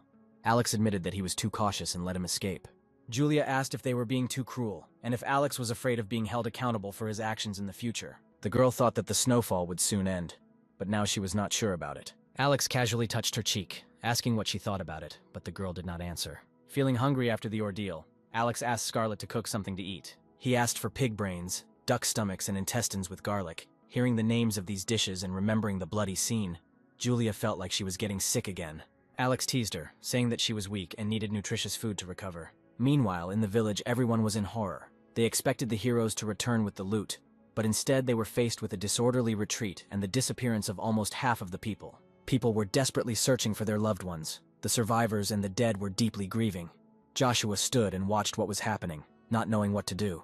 One of the men immediately grabbed his hand, saying that they wanted to see him. Silas, who was in critical condition, wished to see his grandson. Joshua hurried to Silas's house, where a crowd of villagers was waiting for him. The victims knew that Joshua had saved them, but many still felt bitter and blamed him for what happened. One woman, wiping away tears, accused Joshua of cowardice and failure to protect their family. Then a learned elder intervened in the conversation and ordered the residents to remain silent. He called Joshua inside and asked him to talk to Silas. Silas, barely clinging to life, expressed guilt and regret. He admitted that his refusal to listen to Joshua's advice led to the deaths of many members of the Shu family. The man said he had been too careless, but in reality, they were all ordinary villagers, and so their arrogance cost them their lives. Silas said that if they had anyone to blame, it was him. Now the residents were taking it out on Joshua because they had lost their loved ones, but the man hoped that he would not hold a grudge against them. Then Joshua said he understood everything. He asked Joshua to protect the family well, trusting him with their future. Silas's eyes filled with tears as he made this last request, and Joshua nodded in agreement. After this, Silas died. At that moment, the villagers rushed into the house and cried when they saw that the village elder had died. Joshua watched everything that was happening with tears in his eyes, and then headed towards the door. He quietly left the house, feeling the weight of the headman's last request. He knew that if that guy brought his people here, he wouldn't be able to resist him. Joshua didn't understand why so many responsibilities fell on his shoulders. As he walked back, he met a young woman who was waiting for him at the threshold. She introduced herself as Sally and expressed her gratitude for Joshua's bravery. She said that her father, who was wounded and could not come himself, sent her to thank him. Although they had nothing to offer as a gift, she appreciated Joshua's help. Joshua, touched by Sally's words, realized that he was not a sinner, but a hero of the village. He told the girl that they were from the same village so she could come to him for help any day. After that, they said goodbye to Sally. Sally's words reassured him, and he felt a deep sympathy for her, thinking about their future together. Determined to protect the girl's family and provide a stable environment, Joshua decided to protect them and build a future with the girl. Returning home, he began to strategize for future encounters, now acutely aware of Alex's terrifying nature. Joshua had promised his grandfather to protect the village, and now that he had found love again, he couldn't let Alex ruin his happiness. But he was afraid that Alex, in a fit of rage, might come and destroy the village. He pondered how to handle the situation, knowing that a direct confrontation would likely lead to his immediate defeat. After much reflection, he came to the conclusion that negotiations were the only way to finally resolve the situation. Inspired by this risky idea, he was ready to risk everything for the sake of his family and his beloved Sally. He hoped that she might be secretly in love with him. The next morning, Alex cautiously left the house to repair the damaged traps, deciding that the Shu family was unlikely to attack again. However, Alex prepared for a possible second wave of enemies. Ordinary people posed almost no threat to his shelter, but Alex was still afraid of the awakened superhumans. Thinking about Joshua, Alex still felt some admiration, noting that their styles were somewhat similar. Both were very careful with their lives, however. Since Alex could not use him for his own purposes, he would have to eliminate him. After work, the guy went back home. The girls immediately sat down next to him to give him a massage. At that moment, the phone call caught Alex by surprise. He couldn't understand who was calling him at this hour. The caller turned out to be Joshua, who wanted to discuss something with him. Alex became wary. After the attack on the village, he did not have good feelings towards them, and was wondering when to destroy them. Joshua expressed a desire to make peace and not bother each other in the future. Alex laughed, noting that he never bothered them, but they always provoked him. Joshua, already frightened, spoke in a trembling and submissive tone. He apologized on behalf of the village, admitting that their actions had caused harm and great loss. He offered to fulfill any conditions Alex set, hoping to spare the inhabitants of their village. Alex found Joshua's overly respectful tone strange, and wondered why they had sent such a negotiator. He asked if Joshua had the right to represent the Shu family city. Joshua then revealed his identity as a superhuman who fought Alex twice. This revelation made Alex think. He acknowledged Joshua's right to negotiate and asked if Joshua could accommodate any of his requests for reconciliation. Joshua, sensing an opportune moment, replied that they would try their best to satisfy Alex. Alex then recognized Joshua's abilities with ice and snow as potentially valuable in a frozen apocalypse, and if he could recruit Joshua, he would be a useful assistant. Then Alex said that he only wanted one thing from Joshua. Joshua, afraid that Alex wanted something indecent, explained that he was straight. Alex was speechless at first, but then assured Joshua that he simply thought his abilities were unique, and that if he sincerely wanted to make peace, he should come in person. The hero stressed that otherwise, if he was in a bad mood, he could simply destroy the village. He added that Joshua's abilities would be ineffective against him, and destroying the village would be easy. Joshua rose from his chair in horror, arguing that destroying the village would do Alex no good, and that the village and Alex's hideout were interdependent. They could help each other in the fight against external enemies. Alex dismissively replied that Joshua was his main enemy. He noted that if Joshua succeeds, he will be deprived of. Alex had supplies, and if he failed, he would seek peace. Alex had heard Joshua's calculations, and insisted that if he wanted peace, he needed to be sincere. He told Joshua to come to his hideout, stressing that only he should be present. He forced him to make a choice, stating that if he did not come, Alex would find time to destroy the village. Upon hearing this, Joshua was immediately horrified. Trembling, he agreed to come, after which Alex hung up. Joshua, stunned, fell to the ground, feeling that this was certain death. His love, his life, and his old beliefs seemed to be under threat. After hanging up the phone, Alex began to plan the meeting. He knew that Joshua's abilities had limitless potential and could pose a huge threat, but if he could become his subordinate, it would be a valuable addition. Alex decided to test Joshua, considering that Joshua's abilities did not pose a real threat to him. Based on the results of this meeting, Alex will decide whether to kill Joshua. After that, he went to the bedroom to rest, but fell asleep while reading a book. At that moment, Julia entered the room and said that she wanted to lie down with Alex. The guy stretched and said that he had things to do after lunch, and he didn't have an extra pillow. Then the girl put the guy's head on her legs. At that moment, the hero turned around and his face appeared under Julia's skirt. He asked to be woken up in 2 hours. The girl was very embarrassed, but she agreed. After resting, Alex went out onto the balcony fully armed, waiting for Joshua with his sniper rifle. He soon spotted Joshua through the scope. Alex aimed his sights at Joshua's head. He could have easily shot him, but before Joshua had taken more than a few steps, he slipped and fell. He couldn't believe that this was the same powerful Iceman with unlimited potential. Alex thought that he seemed to be very scared. Seeing that Joshua was not a threat, Alex relaxed and prepared for the meeting. Joshua then called Alex and told him that his house was surrounded by traps and warned him not to go any further. Soon, Alex appeared right in front of Joshua, and Joshua's legs started shaking at the sight of Alex. He didn't expect that the scary killer he imagined would turn out to be like an ordinary person. Mustering up his courage, Joshua said that he had fulfilled Alex's request and came alone, hoping that this would show enough sincerity to lead to peace. He stated that the battle had been pointless from the start. Alex laughed, noting that Joshua was the one who initiated the attack and now sought peace, calling the battle pointless. Joshua scratched the back of his head awkwardly and, smiling stupidly, admitted that it was indeed their village's fault. He asked Alex what conditions he wanted to make peace on. Alex wanted to know what Joshua could offer to earn his forgiveness. Joshua sheepishly replied that, other than the lives of his family members, they could offer anything. Alex, thinking that he had no supplies, demanded that the initiator of the attack be handed over, stating that he must die, otherwise there would be no deal. To his surprise, Joshua was delighted and told him that the village chief was the one who initiated the attack. Joshua asked if he was okay with that.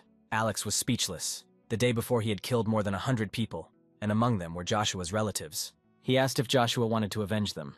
Joshua said with a hint of sadness that his parents died shortly after the snow disaster. His father, who suffered from heart disease, fell ill on the first day of the snowstorm and died at home due to the lack of ambulances. His mother died a week later. The thing is, Joshua didn't want to talk about it. He stated that such things affect mood and thinking.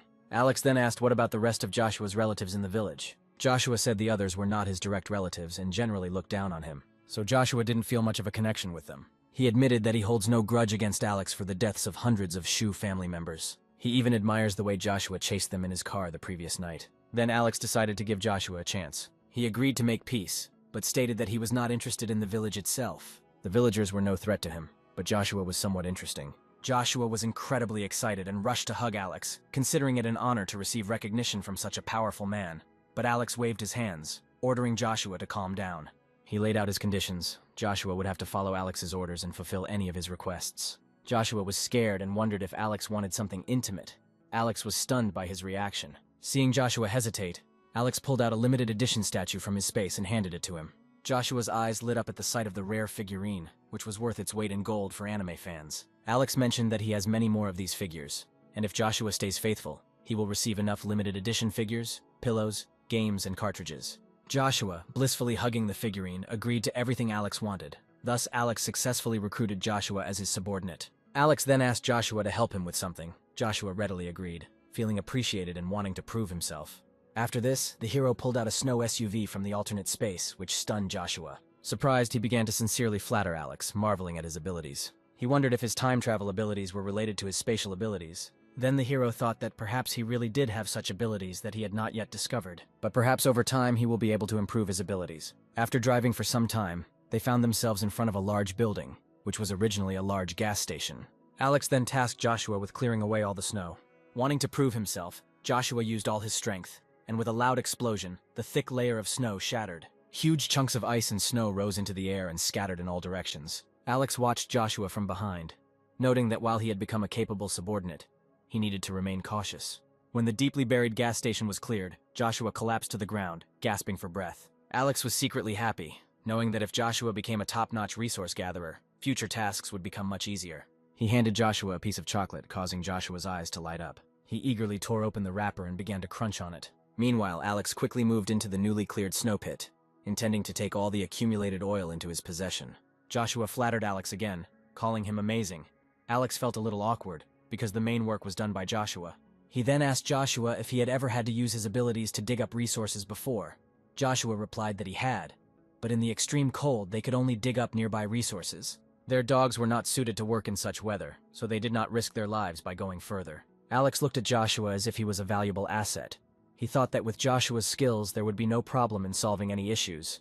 He assured Joshua that as long as he remained loyal, Alex would provide him with a good life. Alex then presented Joshua with a backpack filled with supplies as a reward for his efforts that day. Joshua, holding a heavy backpack, was overjoyed. He promised to follow Alex's orders and carry out any tasks. As they drove back, Alex casually asked how Joshua awakened his abilities. To Alex's surprise, Joshua's face turned red. He stammered that after the death of his parents he wanted to part with life. Although he did not have the courage to commit suicide, he lay in bed, ready to starve himself to death. When Alex asked if his powers had awakened at this time, Joshua's face turned even redder. Joshua went on to talk about how he overindulged himself before his abilities manifested. This included many instances where he almost lost consciousness.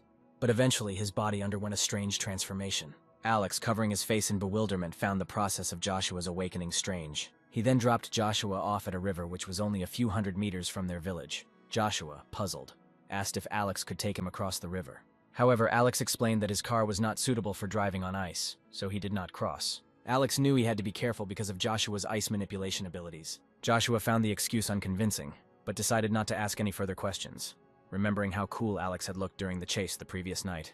Before Joshua left the car, Alex called out to him, advising him to be especially careful in the apocalypse world, especially given the Shu family's reputation for their vegetables and food. Alex's warning had a deeper purpose. While not genuinely concerned for his family, he wanted to make them more cautious, and thus provide an additional layer of natural protection for his shelter. After all, such a tool in his hands was an irreplaceable thing for him. Returning to the village, Joshua excitedly reported the good news to the village chief, Connor, expecting praise. Instead, he was met with harsh criticism, with Connor scolding Joshua for making independent decisions that led to great losses. Joshua was momentarily speechless, feeling overwhelmed. He tried to explain that Alex had promised to protect the Shu family's city, and that seeking peace was the only way out given their lack of power. Connor began yelling at Joshua even more, questioning his right to make decisions and ordering him to report all actions to him from now on. Joshua, who considered himself a hero, was scolded as a wayward child. The man said that Joshua was being too presumptuous, and then said that he was now the leader of the village and forbade the boy to act independently. After a while, Connor admitted that Joshua's intentions were not bad, but emphasized that he was too young and did not think through all the consequences. He stated that if he had not stood up for Joshua, he would have already been expelled from the village. Connor came to the conclusion that Joshua must atone for his guilt and henceforth follow his orders. Seeing that the guy didn't want to agree, he started to put pressure on him, and then Joshua had no choice but to agree. Connor expressed satisfaction that Joshua had complied, and told him to remember to never act on his own again. As Joshua left, Connor thought about the arrogance of youth, and thought that young people shouldn't disdain their elders just because they've acquired some skills. Connor then took out his phone and sent messages to the village chat, taking credit for making peace with Alex, the representatives of the various families, happy that Alex was no longer a threat, praised Connor's abilities and expressed regret for not supporting him as the clan leader sooner. They regretted that hundreds of people died because of Silas's mistakes, and praised Connor for his foresight and wisdom. Back at the hideout, Alex gave Julia and her sister a quick update on what had happened to ease their concerns, with Julia clapping her hands in approval upon hearing the news, and expressing relief that they no longer had to worry about being attacked. Scarlet, however, was used to such events and looked at her sister with a smile. Angrily, Julia said that it was not true, because she simply did not want to see such terrible scenes anymore. She understood that if the confrontation had continued, the people from that village would have died for no reason. Scarlet, however, did not bother to listen to her explanation, and simply said that her sister had vomited very badly yesterday. The girl then approached Alex to hug him, and enthusiastically praise him, saying that he was so strong that these little cockroaches could not threaten them. But Alex began to worry that in the future, well-trained organizations would be the ones causing the most trouble. Julia said that there was no need to always assume the worst. At least they had solved their current problem, and that was worth celebrating. With that said, Scarlet walked over to the bar for drinks, stating that if they were celebrating, they should have a few drinks.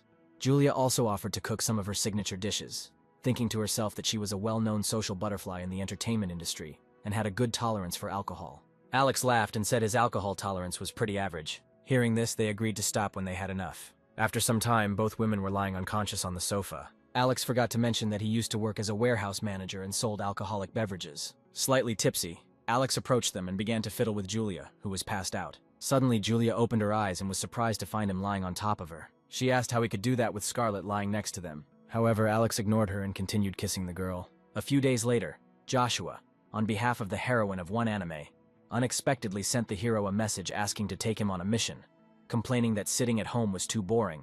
He also suggested creating a team of 5 people with superpowers. Alex was speechless, but in order to win the hearts of people, he reluctantly endured his disgust in order to chat with this fat man and extract some useful information from him. Alex was slowly becoming more and more intolerable. This guy probably didn't have a girlfriend, and he clearly had too much energy. Alex burst into a stream of curses, called him fat, and asked if he was bored out of his mind. But Joshua was not offended. On the contrary, he felt that he had become even closer to him. and said that he had guessed correctly that he was bored all day. Alex was speechless. People like that were on the fringes of society, so when they came across someone even a little nice, they were ready to give it their all. Even if Alex spoke rudely to him, Joshua thought only positively about it. Over time, Alex really stopped scolding this poor lonely man. When things got boring in the shelter, Alex went to the control room to carefully monitor everything that was happening and make sure there were no security threats. Julia was doing a good job of keeping the garden going, and it seemed that surviving in the shelter wasn't such a big deal. However, there was one issue that could not help but worry Alex: the problem of cybersecurity. This supercomputer controlled all the shelter's programs. Without it, the entire shelter would have been instantly paralyzed. If the network had been hacked by the best specialists, the shelter could have collapsed without being attacked. Meanwhile, Julia and Scarlett seemed to be arguing, Julia stating that Scarlett should help in the current situation, as she had been with Alex longer, and he would definitely listen to her if she asked him. Scarlett looked helpless. She knew Alex too well. He was such a cautious person that he didn't want to take risks even at the slightest danger, especially since they relied on him as a source of livelihood. If something happened to him, none of them could survive. But Julia was very worried that their sister Aurora could still be alive, and they didn't even try to contact her. After some thought, Julia declared that no matter what, Scarlett had to try. She said that all they have is their body. Scarlett looked at her questioningly and asked if Julia was planning to seduce him. An angry Scarlett stood up and said that it was not right to think that she did not know what they were up to behind his back. When she realized what Julia was hinting at, the girl said that she would never agree to such a thing. Meanwhile, Alex, who had been eavesdropping at the door, suddenly entered the room and asked what they were doing.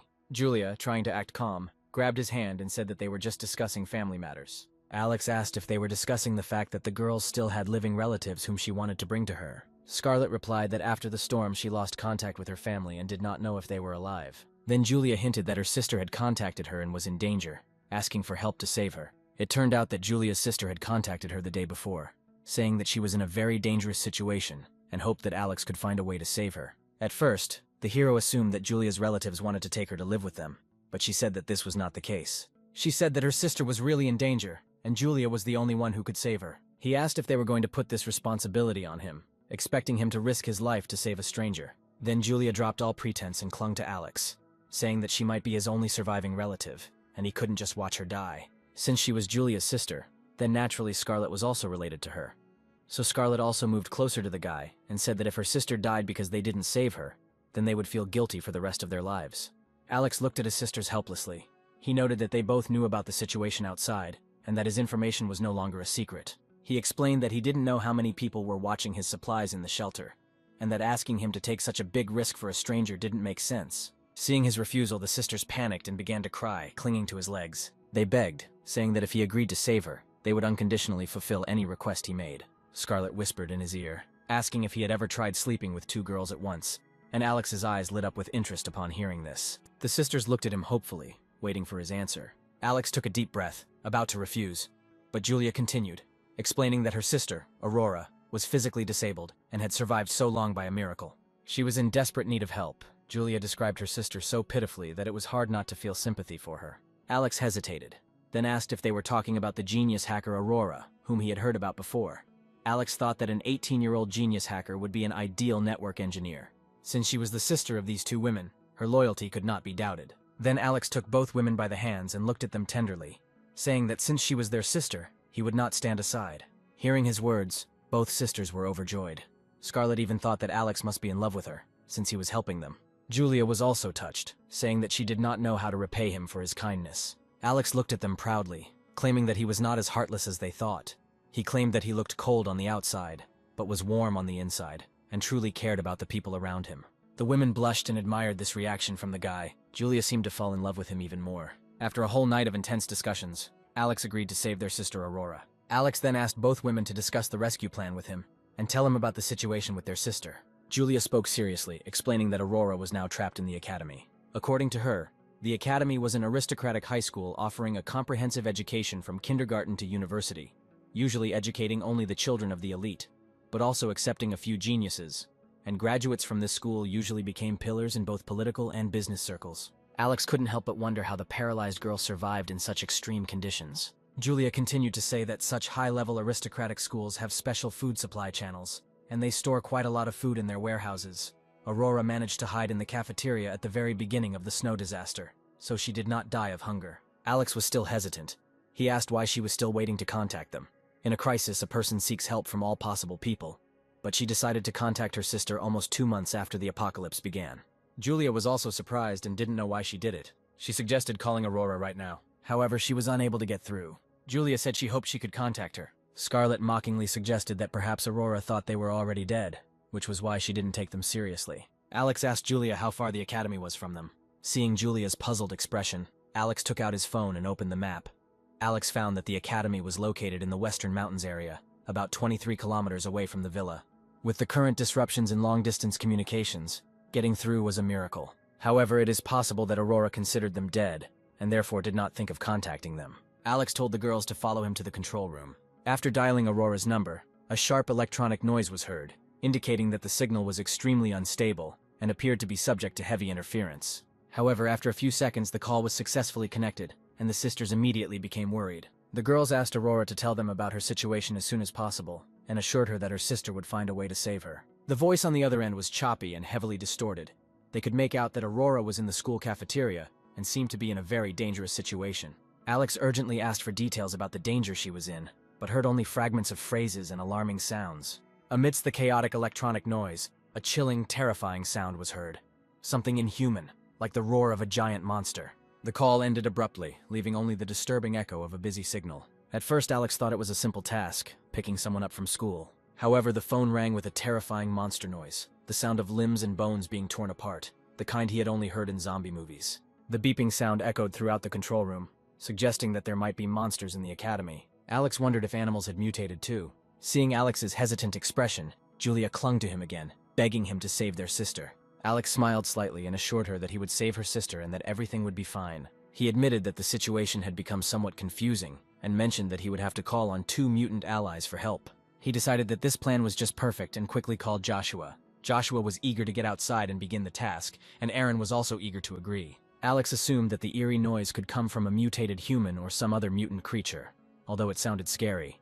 But considering that the paralyzed girl had been coping with it for over a month, it shouldn't be too difficult for them. 3 superhumans. Early the next morning, the sisters prepared a full table of delicious food. Alex did not indulge himself, as this could affect his mobility, but he needed to replenish his physical energy. In his space, food was prepared to replenish supplies in a timely manner, and all weapons and equipment were fully loaded and ready. Soon Joshua called Alex, saying that he was already at the river and asked him to hurry. Alex assured him that he would arrive soon.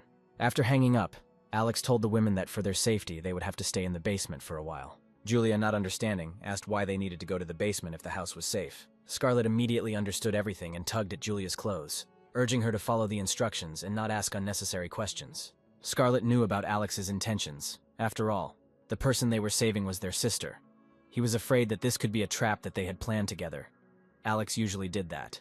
Alex locked both women in alloy rooms so that no one but him could open them. Alex promised that if his sister was alive when they arrived, he would definitely return her safe and sound. Leaving the basement, Alex sighed. He admitted to himself that he did not want to be so careful in everything and constantly be wary of even the people closest to him. However, in this post-apocalyptic world, one could not afford the slightest carelessness. Meanwhile, Joshua had already come to the riverbank to wait for his partner. Seeing Alex approaching, Joshua waved his hand at him.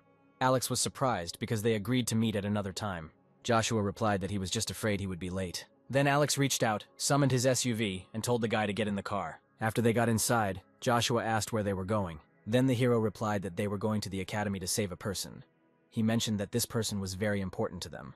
Alex thought to himself that Aurora's computer skills were indeed very important. But before he could answer, Joshua began to chatter non-stop about trivial events in his life. He mentioned Sally from their village, who, according to Joshua, was secretly in love with him. Alex was annoyed. If it weren't for Joshua's usefulness, he would have wanted to throw him out of the car. He quickly changed the subject and asked what the villagers thought of him now. Joshua suddenly fell silent. He hesitated for a long time, not giving a clear answer. Alex thought to himself that he had almost wiped out half of the village's youth and population, and the villagers probably despised him. If it weren't for the fear of his strength, they would definitely take revenge. Soon a snowmobile appeared ahead. Alex quickly got out of the car to greet Aaron. He said Aaron seemed to be in good spirits. Aaron raised his hand and said that his physical and mental strength had improved significantly. After this, Alex introduced the 2 superhumans to each other. Surprisingly, it turned out that all 3 had special abilities, which was rare. Aaron couldn't help but ask what kind of enemy this was that 3 special ability users needed to combine their efforts against. Alex asked them not to worry and explained that they were just going to the school to save a student. He mentioned that he managed to contact her yesterday and that she was currently at the academy, but it seemed like something was wrong there. Alex explained that the sounds they heard indicated the presence of mutant creatures. Aaron expressed his doubts, asking if Alex knew what kind of creature it was that even he couldn't handle. Alex then assured them not to worry too much based on the sounds they had heard on the phone the day before. The mutant they were dealing with was not human. Even if it were a mutated human, it would most likely be in a state of rage. The sounds he made could not have come from normal human vocal cords. However, if the three of them unite, then no matter how terrible this creature is, it will not be able to harm them. With this determination, they headed towards the academy. Meanwhile, at the academy, snow had already covered the entire campus, and only the roofs of some tall buildings were visible. In the gym, a group of surviving students were exhausted from constant clashes with a terrible monster. Some began to blame Aurora, who was in a wheelchair. They complained about the increasing number of deaths and wondered why Aurora was still alive. The scary creature appeared unpredictably, and the teacher who protected them always took special care of Aurora. Gradually, all the students began to perceive her as a burden and even blame her for the deaths of their classmates. In desperation, one of the students wondered if they even had a chance of survival. After the snow disaster, out of more than 100 people, only about 40 remained alive. As they listed the names of their dead classmates, everyone felt like they were starting to go crazy. At that moment, the girl with wavy hair noticed Aurora in her wheelchair and felt a strong sense of disgust. She wondered why so many people died while Aurora remained unharmed. She expressed her displeasure by pointing at Aurora and accusing her of being a burden. Since teacher Valerie was especially attached to Aurora, she quickly became the object of general discontent. Some even suggested throwing her out to be fed to the monsters. Although the more adequate students knew that even if Aurora died, the monsters would not spare them. The boys decided that if they left her to be eaten by the monsters, then her sacrifice would at least have some meaning. They decided that next time they would simply not take Aurora with them. However, they understood that Valerie cared about each student equally. However, the number of students became fewer and fewer. Even if Aurora died, they could not be sure that they would not be next. Suddenly, a girl with a ponytail came out of the crowd. A strange smile appeared on her face. She approached Aurora and looked down at her. Aurora, seemingly frightened, hissed and asked what she wanted. The ponytailed girl, Catalina, leaned towards Aurora with a venomous look and told her to just go and die and stop dragging them down. She caused so much trouble to everyone that Catalina even felt disgusted to look at her. Aurora was stunned by this scene.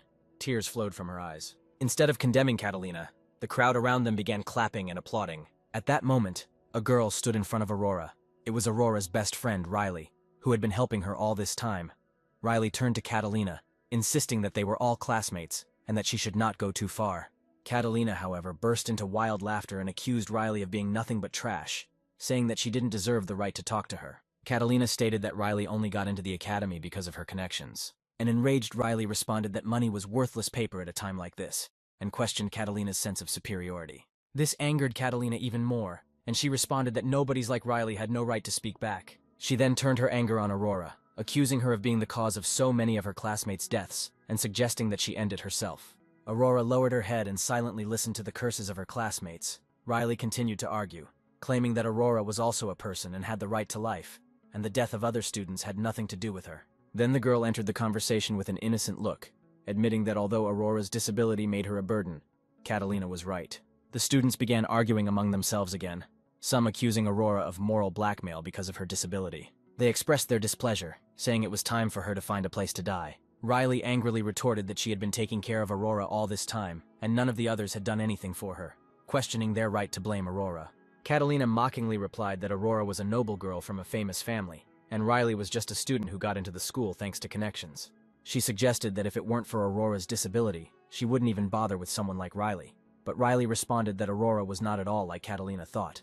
Aurora was silent, covering her ears with her hands, as her head was splitting from the incessant screams.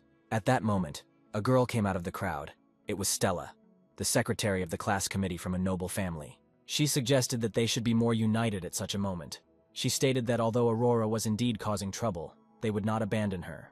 Stella hoped that Aurora would not hold a grudge against everyone, and sincerely extended her hand to her. Suddenly there was a loud ringing sound and the metal window was knocked out from above. Soon a monstrous hand several meters long extended through it. A clawed paw grabbed the student's head and lifted it up with ease. The students burst into screams of horror and ran away desperately. Before the student could call for help, he was quickly pulled out of the window. The creature, which looked like a huge cat, licked its tongue and then shoved the student into its mouth. When the students heard their classmates' shrill screams, they covered their ears. Everyone ran in terror towards the back of the gym, leaving Aurora behind, Riley struggling to push her wheelchair. When they got to the back door, they found it locked and unable to open. Soon the monster jumped into the gym through a hole in the window. It sat down on the floor and began to play with the student's corpse. Then it bit off his head with a crunching sound. The beast threw the unnecessary remains of the body aside.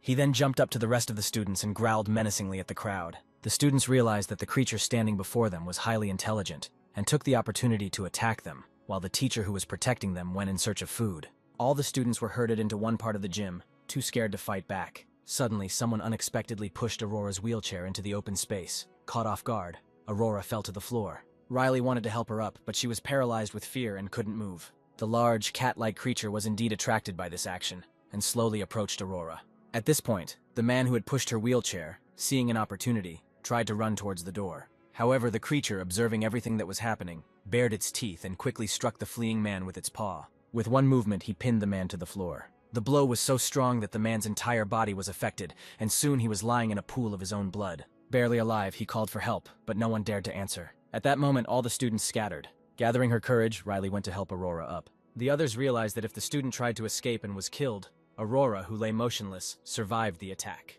It seemed like the monster was primarily targeting moving objects. However, the boys realized that it was unsafe, and the creature was just mocking them. Realizing that they couldn't just pretend to be dead, the students decided that they had to warn Teacher Valerie, or they would all die. While the creature was fiddling with the dying student like a toy, Vincent ordered everyone to run away. However, just as they were about to take the opportunity to escape, the dying disciple screamed in despair, accusing everyone of trying to abandon him. He was horrified when he realized that they were not going to save him. Even his best friend Vincent just decided to run past him.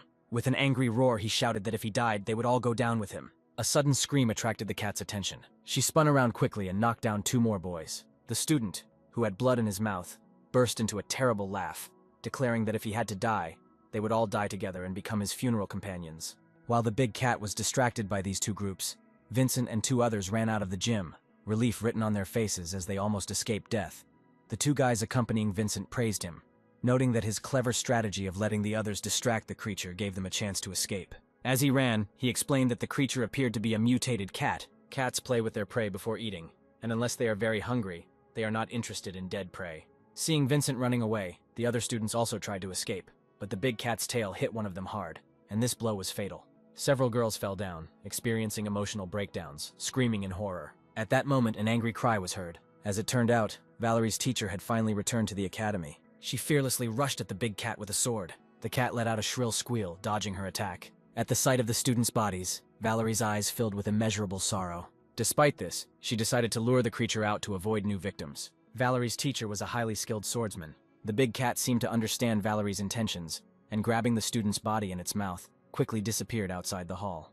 Holding the sword in both hands, Valerie carefully walked towards the door, knowing full well that the big cat was smart and should not be underestimated. When she came outside, she found that the creature had disappeared, leaving behind only chaotic traces of massive paws. It seemed to have faded away, and Valerie couldn't help but breathe a sigh of relief, even as a wave of exhaustion washed over her in the 2 months since the apocalypse had begun. More than half of the students had died.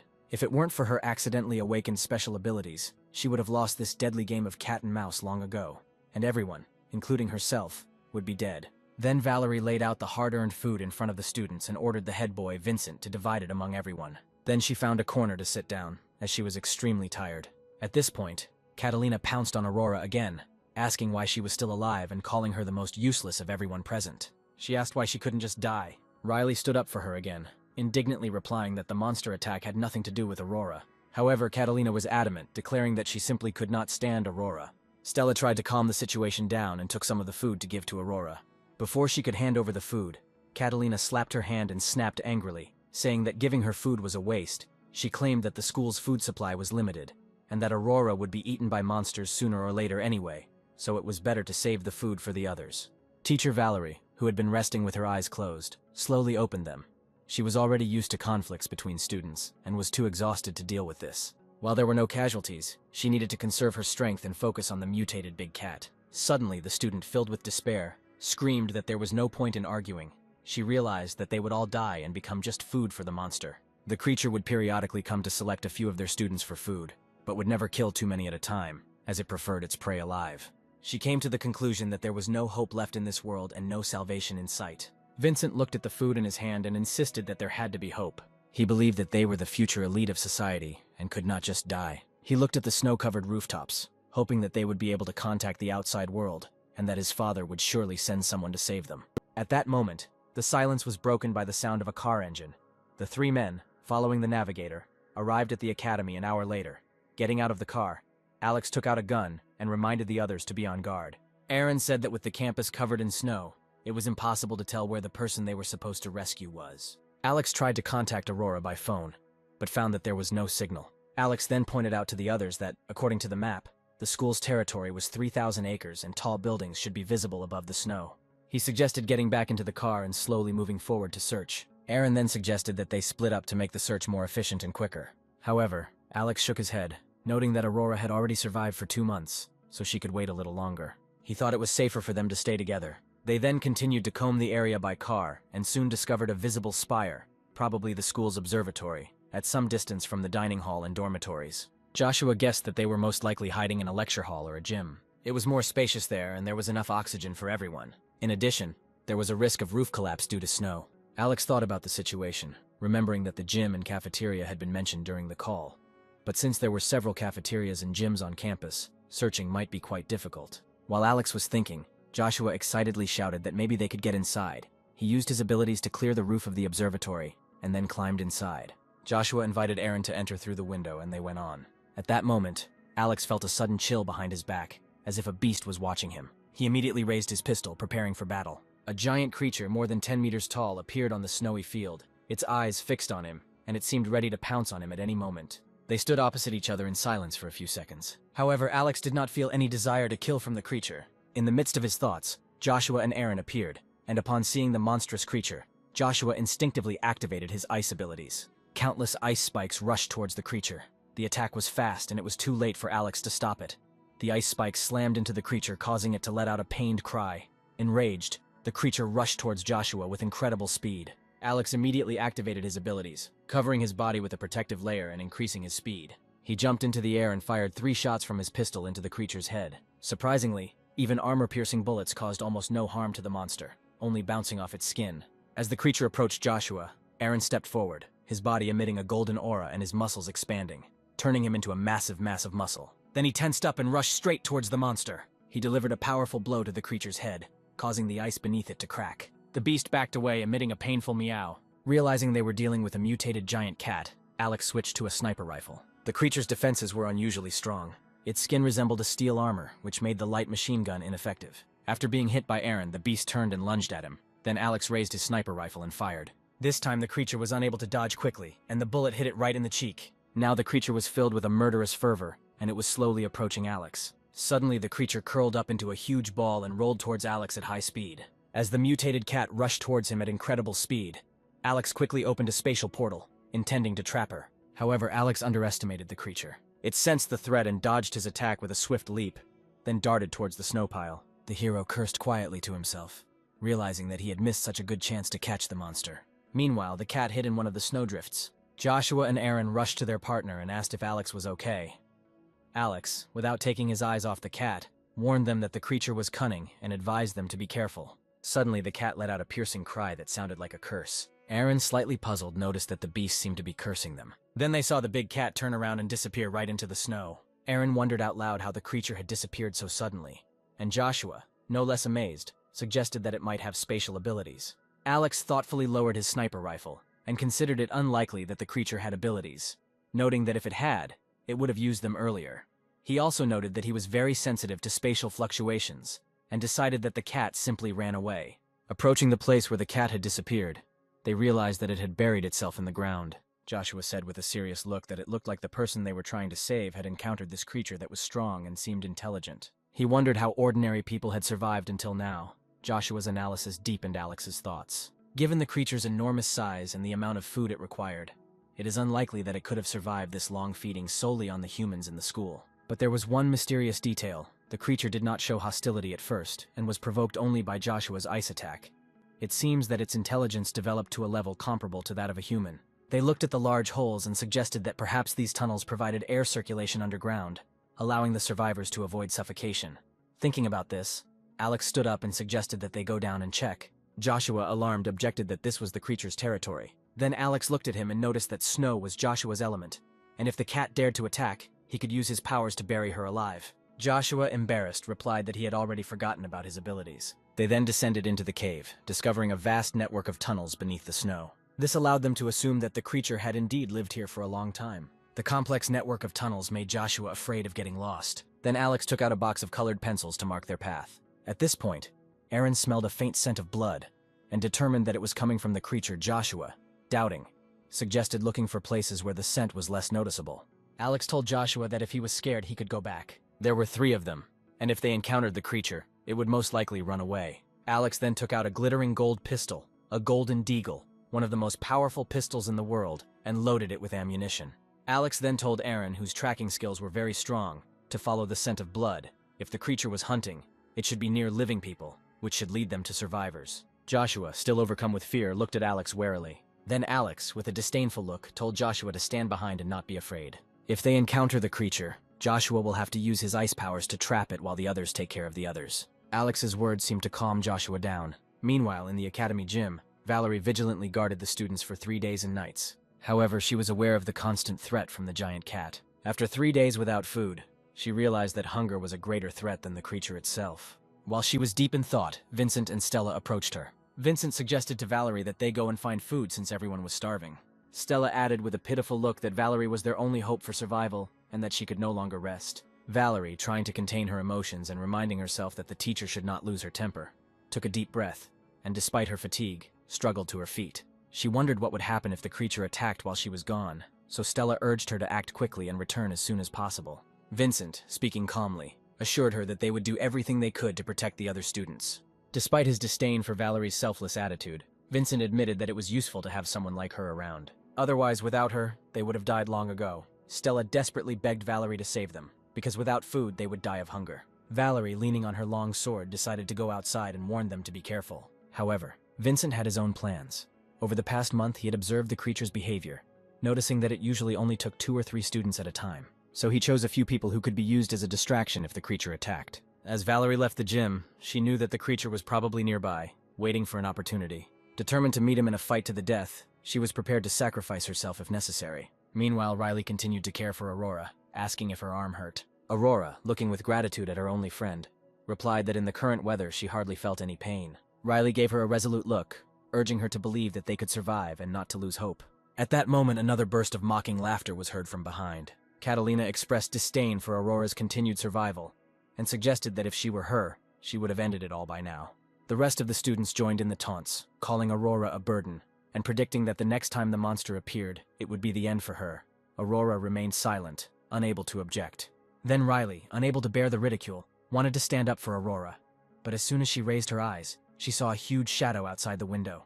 She stood up, pushed Aurora's chair, and shouted for everyone to run quickly. At the same time, a huge paw climbed through the window, and with a wild cry reached inside Vincent, and the others, although they were scared, had already foreseen this scenario. They grabbed several students to push them towards the monster. The students were instantly crushed. Meanwhile, the rest fled in panic. However, outside the gym, the monster did not notice Valerie standing behind him. Valerie rushed furiously at the monster. By the time the big cat reacted, it was too late. Valerie's blade slammed into the big cat's neck. At that moment, the beast let out a piercing cry. The students watching the scene were too frightened to move. Meanwhile, Valerie resolutely blocked the entrance to the gym, not giving the monster a single chance to get closer. At that moment, Alex and his partners approached the entrance. Their appearance attracted the attention of both Valerie and the monster. The girl's eyes lit up with hope when she saw the men, deciding that they must have come from outside to save them. She shouted for them to come and help. Joshua was about to take a step, but Alex stopped him. Alex watched Valerie with interest, noting her exceptional fighting skills and honed swordsmanship. It was obvious that her abilities far exceeded those of an ordinary person. However, he considered it more prudent not to get involved in unnecessary fights, since their main goal was to find the people. The big cat was a serious threat, and any rash actions could put all 3 of them at risk. Aaron, understanding the situation and recognizing Valerie's skill in fencing, thought it wise to keep his distance from her. The 3 of them turned a blind eye to what was happening and left the scene of the battle. Valerie was speechless, annoyed that they did not join her in the fight against the monster. She angrily shouted at them, asking why they didn't want to help. Despite her shouts, Alex and his companions continued to ignore her. Aaron soon threw open the door to the gym, causing the students inside to let out a surprised cry. However, when they saw the 3 newcomers, they felt relieved. Alex quickly noticed Aurora in a wheelchair. He expressed relief that they arrived on time. Vincent approached them and asked if they were Zishan's soldiers and if his father had sent them. Alex, hearing about this for the first time, asked which unit he was talking about. Vincent explained that his father, Diego, was the leader of the squad. Johnny found this funny. Given Vincent's unkempt appearance, he chuckled skeptically, but was intrigued. He asked to tell him more about the base. Vincent was surprised by Alex's interest. He guessed why they came from another shelter. The hero then asked how much Vincent knew about other shelters. Alex knew that there were several emergency shelters in Tianhai, and he suspected that there were higher-level ones that Vincent hadn't mentioned. Realizing that Vincent might not have valuable information, Alex decided to focus on Aurora. Other students, seeing Alex and his companions as potential saviors, willingly offered them money and help in exchange for salvation. They even made romantic proposals to Alex. The crowd of students began to whisper among themselves, not understanding why the boy was ignoring them. At that moment, the hero approached the pink-haired girl. Once the hero confirmed Aurora's identity, he introduced himself and prepared to take her to his hideout. However, then Aurora asked if he could do her a favor. The hero assumed that she wanted him to save all her classmates as well. She asked him to stop the ongoing battle as she was concerned for Valerie's life. At first, the hero did not believe that she was asking for so little. However, he agreed to help, knowing that this would earn her favor. He signaled to Joshua and Aaron and they headed towards the exit of the gym. Meanwhile, Valerie was engaged in a fierce fight with the big cat, whose body was scattered across the ground. Alex decided to take the creature with him for further study, and then signaled Joshua. Using his abilities, Joshua created a huge crack in the snow. It was very large and grew very quickly. As a result, ice and snow fell on the cat and separated her from Valerie. The girl barely managed to jump away from the place where the stones fell. Valerie, shaking with anger, turned to Alex and his partners. She demanded to know why they intervened. She was ready for the final battle with the monster and was furious that they saved her. Valerie said it was the last chance to trap this monster. Alex turned away from her and explained that their intervention was meant to help, and that it was Aurora who had asked for it. If it weren't for her request, he wouldn't have lifted a finger. Valerie, unable to contain her anger, screamed at Alex to stop. As she swung her longsword at him, Alex pulled out his golden deagle. The gun's strong recoil made him jump back and he shot the girl. However, Valerie swung her sword and split the bullet in two. Alex watched this, amazed by her skill. Meanwhile, the girl continued her attack, rapidly advancing towards Alex. In response, the hero quickly opened a spatial gate in front of him. Valerie, realizing the danger too late, felt herself being pulled inward by an invisible force. Joshua and Aaron rushed to help, but Alex gestured for them to keep their distance. After Valerie had been in the alternate dimension for about 2 seconds, Alex quickly opened the gate to let her out. Valerie lay on the ground, weakened as time in the alternate dimension had almost stopped, and staying there for a long time could be deadly.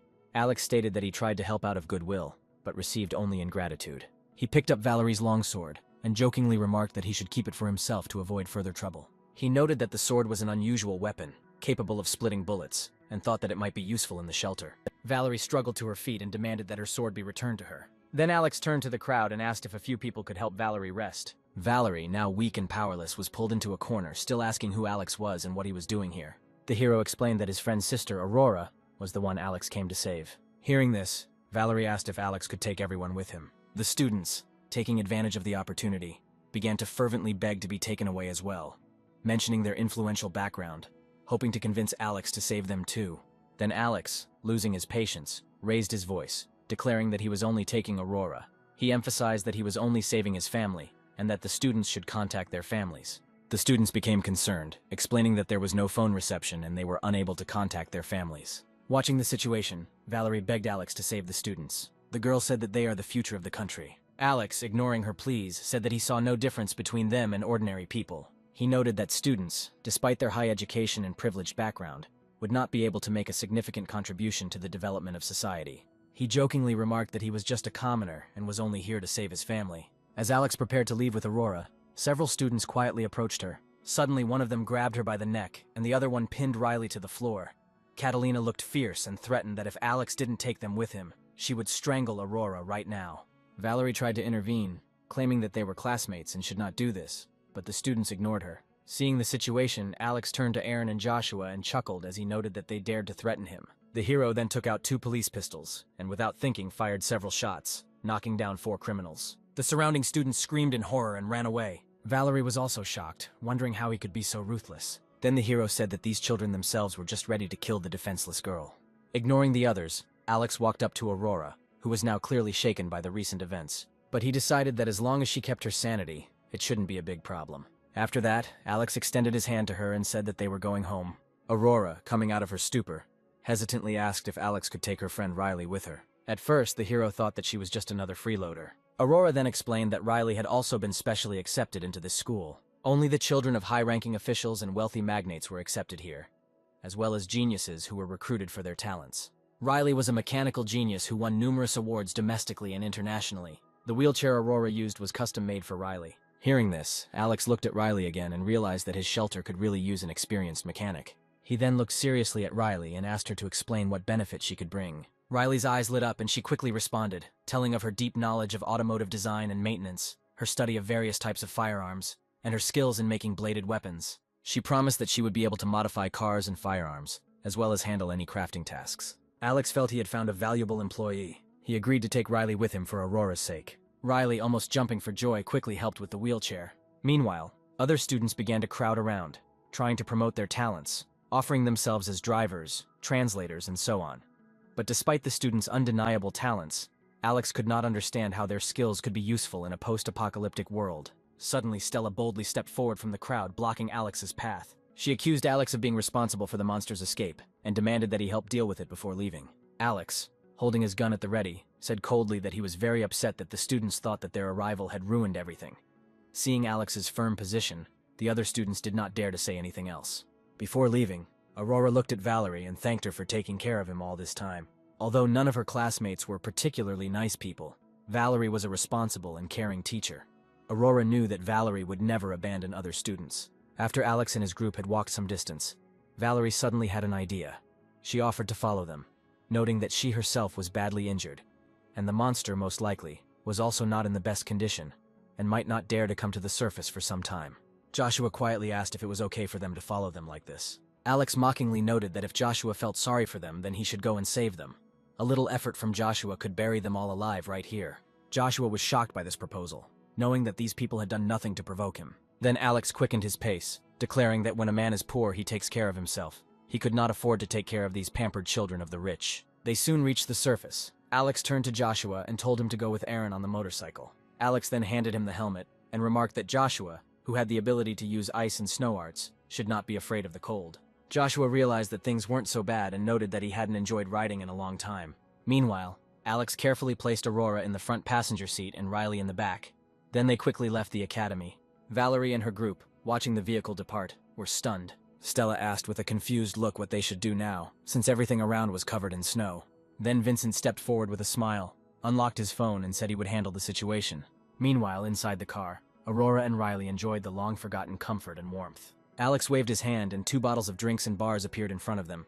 He noted that they must be starving and advised them to replenish their energy reserves, but not to eat too quickly to avoid indigestion. The girls accepted the food with gratitude and began to eat greedily. Once they finished, Alex started talking to them. He told Aurora that she was very impressive. She wondered how Alex could think she was impressive when everyone always thought she was a burden, and she noted that if Valerie and Riley hadn't protected and cared for her, she could have died long ago. Riley joined in, saying that they were good friends and there was no need for formalities. Alex smiled mysteriously and noted that Aurora was definitely unusual. Despite being disabled from a young age, she managed to survive for 2 months in a post-apocalyptic world under the threat of a monster. While once or twice it could be chalked up to luck or Riley's protection, the length of time it took was intriguing. Alex suggested that this might not be just a coincidence. Riley looked surprised, and Aurora's smile slowly faded, replaced by a slightly worried expression. She replied that Alex was indeed unusual, and asked how he had managed to survive and take care of her 2 clumsy sisters until now. Alex noted that it's not about intelligence. It's about him just trying to look at things from different angles. And he also said that earlier, during Valerie's fight with the big cat, Aurora only asked to stop the fight, and not to protect Valerie. This suggests that Aurora's goal may have been to protect the monster without harming Valerie. Alex concluded that the big cat was somehow connected to Aurora. Aurora's expression changed to a sly one, and she confirmed that Alex had guessed about 60 to 70% right. She explained that she was not the big cat's owner, although she never intended to harm her classmates. The big cat was actually protecting her. Riley realized that Furry was a stray cat that Aurora had been feeding, and the monster was a mutated form of Furry. Aurora confirmed this, explaining that Furry never attacked them because of their former bond. Riley didn't believe it at first, but now it all makes sense to her. She always thought they were just lucky. Alex's interest in the big cat grew when he first arrived at the academy. Finding Aurora was not easy, but the appearance of the big cat seemed incredible. Noticing the playful expression on Aurora's face, Alex asked if the cat had attacked them only because they had fed her, and she had felt grateful. The girl realized that nothing could be hidden from this guy. Aurora admitted that Furry's intelligence had developed after the mutation, and he even understood human language. Aurora also warned him in advance that they would come for them, and told him not to attack strangers thoughtlessly. Alex asked if the death of her classmates was also orchestrated by her through the big cat. Aurora denied any involvement, stating that although there were people among her classmates she disliked, she never wished them dead. Most of them died because they mistreated Furry when he was still a stray cat. Plus, Furry needed to be fed, and the situation was slowly getting out of control. Many of her classmates perceived Aurora as a burden, even deliberately pushing her away as a human shield. As the girl spoke, her face twisted into a sinister smile. She noted that these ridiculous fools never realized that Furry would never harm her, and every time she remained unharmed, the people became more and more outraged. Aurora watched with pleasure as the students harbored hatred towards her and eventually met their tragic ends. Riley fell silent, now realizing that it all did make sense. Aurora continued to reflect on how she eventually stopped caring about the people who bullied him. She noted that their deaths were more pleasant, and Furry played his part in eliminating them one by one. Suddenly, Aurora looked at Alex expectantly and asked if he thought Alex's actions were cruel. Alex stared at her for a moment, then remarked that if it were up to him, he would be a lot more ruthless. He chuckled and explained that he only came to save her because her sisters begged him to, and because of her computer skills, other issues did not concern him. Aurora found his reasons acceptable, acknowledging that in a post-apocalyptic world, those who have no value are inevitably discarded. Alex then turned the conversation to practical matters. He assured Aurora that as long as she followed his instructions and demonstrated her value to the team, Alex would take care of her. The girls, clearly impressed, continued to admire him enthusiastically. Then Alex thought about another question. He asked Aurora why she had waited until now to contact the outside world, and how she had solved the signal problem. Aurora smiled slyly and said that she was one of the best hackers in the world, and solving the signal problem was a piece of cake for her, especially with Furry's help. She added that she never expected her sisters to contact her, and Alex was her target from the start. The revelation made Alex feel deceived, and realized that the salvation he thought he was getting was a trap set by the genius girl, because there was no connection between them. With a hint of pride, she explained that her half-sister, whom she had long thought dead, was only good for the entertainment industry. She didn't even hope that she would save her. Then Aurora took out a mobile phone from her pocket. The phone had a unique design, suggesting that it was a custom device with powerful signal reception capabilities. Aurora said that one should not underestimate the performance of the phone, which was comparable to a supercomputer. Just one click of the finger, and all of Alex's secrets were revealed. Aurora suddenly took on a loving expression, declaring that despite the fact that he was only a warehouse manager, Alex was like an idol to her. Then the hero, panicking, asked what she knew. Aurora confidently replied that she knew everything, from the theft of the warehouse to the bank transfer records, from the construction of the shelter to the almost murder of the entire district, and the subsequent appeal to the Shu family's shelter. Her face turned red with emotion as she stated that Alex was beautiful when he killed so many people. Alex, speechless, thought that Aurora was a real yandere. He took a deep breath and asked if she had used her sisters to contact him and ask for help. Aurora nodded sweetly and said that she was sure that Alex would definitely come, judging by all their actions. Aurora noted that Alex seemed like a cautious person, and although she wasn't sure he would come, she was glad he did. Hearing this, Alex felt that he had always believed that he was in control of the situation. But now he had fallen into someone else's trap. Aurora's treachery terrified him, but he decided that having such a person as an ally was better than as an enemy. Smiling, Alex asked if the mutated furry cat was completely obedient to her orders. Aurora shook her head and explained that cats can only be friends if they are treated well, and that being their owner is almost impossible, especially if it is a stray cat. At that moment, a huge figure appeared in the rearview mirror. It was a mutated cat. Alex muttered to himself that the cat seemed to be very attached to Aurora. Alex couldn't help but feel delighted. The big cat actually followed them. Combined with his relationship with Aurora, he still had a chance to get the cat to side with him. Seeing Furry chasing the car, Aurora opened the window. Riley, initially scared of this creature, suddenly found the cat cute. Although Alex knew that stray cats were very difficult to tame and did not trust people very much, he kept his warehouse full of high-quality cat food and dried fish, so he pressed the gas pedal and drove towards home. The group soon returned to the shelter. Alex decided to thank his partners. He gave Joshua a pillow, which made him happy as a child. For Aaron, Alex brought 2 large barrels of fuel, just what he needed. Both Aaron and Joshua left happy, promising to help in the future whenever needed. After this, Alex led the 2 girls into the house. As soon as they entered, Riley exclaimed how wonderful Alex was, saying that the place was like heaven, and it was hard to imagine that such a happy place existed in a post-apocalyptic world. Alex patted Riley on the shoulder and said that if they behaved well and helped solve problems, there would always be a place for them in the house. Suddenly, Aurora blushed and asked what exactly was included in the help. Alex was speechless, thinking that the girl was very brave, but Riley did not understand the subtext. Then Alex knelt down, gently pinched Aurora's cheek, and said that for her age she was quite knowledgeable. However, its main task is to maintain cybersecurity at home. Alex, realizing his capabilities, admitted that, despite the girl's attractiveness, He is not one of those who falls in love with everyone he meets. Hearing Alex's words, Aurora felt an unpleasant feeling. She looked at her crippled legs and wondered if Alex was rejecting her because of her disability. At that moment, Julia ran excitedly down the stairs, screaming that Alex had actually saved Aurora and expressing her relief that she was alive. Julia grabbed Aurora's hand and scolded her for not contacting Alex sooner, mentioning how worried she was. However, Aurora abruptly pulled Julia's hand away, replying that it would have been pointless to get involved with her earlier, since Julia was just an actress who had achieved fame by exploiting the fantasies of men. She said that if she hadn't known she was with Alex, she wouldn't have gotten involved with someone like her. Julia looked visibly embarrassed, and Alex, sitting on the sofa, watched what was happening with disinterest. He noted that the relationship between these cousins seemed rather strained. He understood why Aurora, a highly intelligent computer genius, would look down on a celebrity like Julia, who was famous for her looks. At that moment, Scarlett entered the room. She asked when their little sister Aurora had managed to change so much. After meeting, it turned out that Riley comes from a highly educated family. Both of her parents are university professors. Julia complimented the girls, praising their strong genes and the beauty of their family. Alex then stood up and patted Julia, instructing her to prepare food to welcome the new arrivals. He also asked Scarlett to prepare rooms for Aurora and Riley. The girls went to take a bath and soon the food was ready. During the meal, Alex began to assign responsibilities. He told Aurora that she would be handling the shelter's cybersecurity, which he thought would be easy for her. Aurora confidently assured him that she had everything under control. Alex then turned to Riley, who immediately tensed and sat up straight, placing her hands on her knees. He noted that as an expert in mechanics, creating weapons and ammunition should not be difficult for her.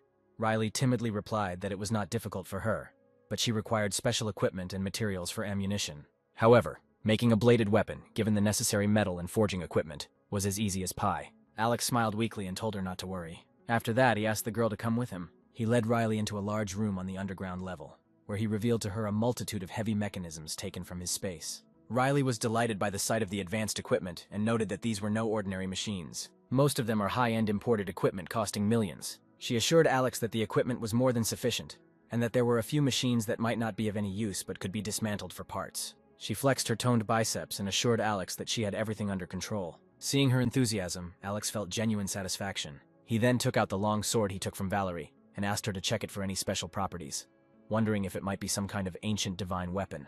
Riley's face lit up with excitement as she looked at the sword. She explained that it was a masterpiece of modern bladed weapons, personally forged by the greatest swordmaster Yuan Lin.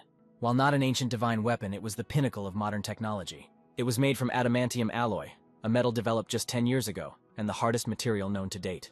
If made by a master, it could easily cut iron and even split diamonds. The sword was given to Valerie's master as a high reward for bravery while serving as a bodyguard, so it held great significance to her, perhaps more than her life. Holding the unusual sword in her hands, Alex felt a secret thrill, understanding why this woman could fight the giant cat with such ease. Having such a treasure for self-defense was just perfect. When it was time for dinner, Alex prepared a sumptuous feast to welcome Aurora and Riley. He thought that they had not enjoyed warm food for a long time. Riley explained that the school was well equipped, with many expensive cafeterias and a warehouse full of ingredients, and even several large stores. Alex smiled, finding the concept of such an elite school to be beyond his comprehension. Riley looked at Alex with admiration and expressed her gratitude for him taking them out of there. She noted that without school supplies, they could have frozen to death. Alex looked at Riley and assured her that now that they were here, they had to prove their worth, and he would make sure they were well fed and clothed. After dinner, everyone relaxed on the sofa, and Alex turned on the TV. Among the few news that were still on the air, they received alarming news. Severe cold weather that had lasted for 2 months had led to global upheavals. Regions fought bitterly for resources, and the concept of nation-states almost completely collapsed, with some armed organizations quickly rising up, using force to control resources and even enslaving survivors. Alex tensed, realizing that the situation was worse than he thought. Julia pressed herself against him in alarm, expressing her fear and bewilderment at how the situation had suddenly become so dire. The hero, maintaining his composure, explained that such a situation was to be expected. He noted that previously these armed forces had shown a certain restraint, at least respecting the decisions of national leaders. However, realizing that the Ice Age was not going to end anytime soon, they began to act fearlessly, relying solely on their military might. Aurora added that this is similar to the rules and regulations of some organizations. Although they exist, not everyone follows them. Their very existence kept them from taking extreme actions, but now there is no order left. Alex nodded in agreement, realizing that the only result would be the transformation of local armed forces into warlords, signaling the approach of the warlord era. In such a scenario, the lives of ordinary people will become even more insignificant. The hero then took Aurora to the control room. which was to become her new workplace. Her eyes lit up at the sight of a massive supercomputer that looked like something out of a sci-fi movie. Alex patted her on the shoulder, placing responsibility for the shelter's cybersecurity on her. Aurora, frozen on the holographic screen, nodded meaningfully. The hero noticed her concentration and decided that having a highly intelligent computer genius like Aurora in the control room was ideal. Soon Aurora began to work, her fingers moving across the keyboard at a furious speed. Alex, who was standing behind her, couldn't understand her actions, but he felt that her experience was impressive.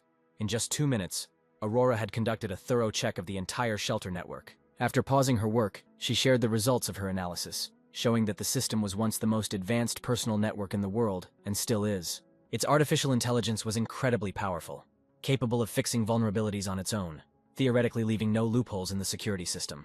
However, she noted that this was only true for ordinary hackers. High-class hackers could still find vulnerabilities. There have been thousands of network attack attempts over the past 2 weeks, and Aurora estimates that if Alex hadn't shown up, the firewall would have been breached within a couple of weeks, taking the entire vault out of action. Alex felt a chill run down his spine upon hearing this. It was clear that the shelter was most likely under surveillance after that incident. He asked worriedly if Aurora would be able to repel these attacks. Aurora smirked confidently and stated that as a world-class hacker, cybersecurity was her forte. While the attackers may be skilled, to her they were just amateurs. Aurora planned to start by installing basic security and creating a new encrypted network, since wireless networks were the easiest to hack. After a few minutes of efficient work, she triumphantly announced that she had completed the setup. Alex smiled and stroked her head affectionately, praising her for her impressive work. Aurora then returned to her tasks, ready to challenge any future invaders of their network. As a high-class hacker, she had to solve such complex problems. Alex, still cautious, advised her to protect their own network and avoid unnecessary risks. But he wondered what organizations were spying on them, Aurora assured him, with a smile that, judging by their previous attempts, they were not close to her level. Even if she fails to hack their network, she can at least cover her tracks to avoid detection.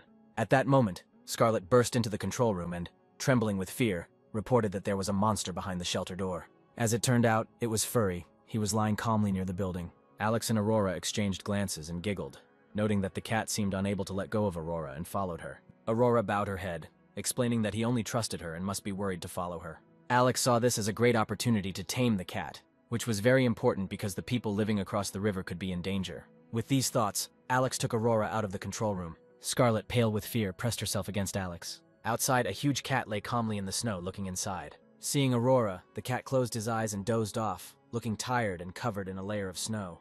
Alex thought that the cat must have been exhausted after the fight with Kevin.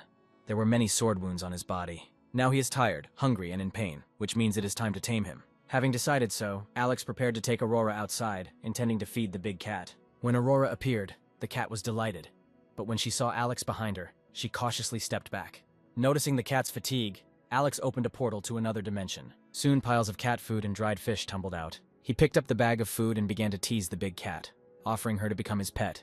The cat stared at the food. Alex was pleased, thinking that the cat would be easy to handle as long as there was food. But he was quickly proven wrong when the large cat suddenly stood up, her eyes becoming wary. Aurora, sitting in a wheelchair, smiled, noting that stray cats were much more cautious than domestic ones. She mentioned that it took her several months to befriend the big cat. Alex had enough time to establish a trusting relationship with this creature, but he was afraid that it could attack the village across the river. After some thought, Alex told Furry that although he didn't trust him yet, he could still provide him with food. In exchange, the cat must promise not to attack the inhabitants of the village across the river. The cat quickly understood Alex's request and nodded happily. Having agreed, Alex returned to the shelter, deciding that in another dimension there would be enough treats to feed the animal. But with such a large cat, these snacks would not last long, so in the future, he would have to look for other food.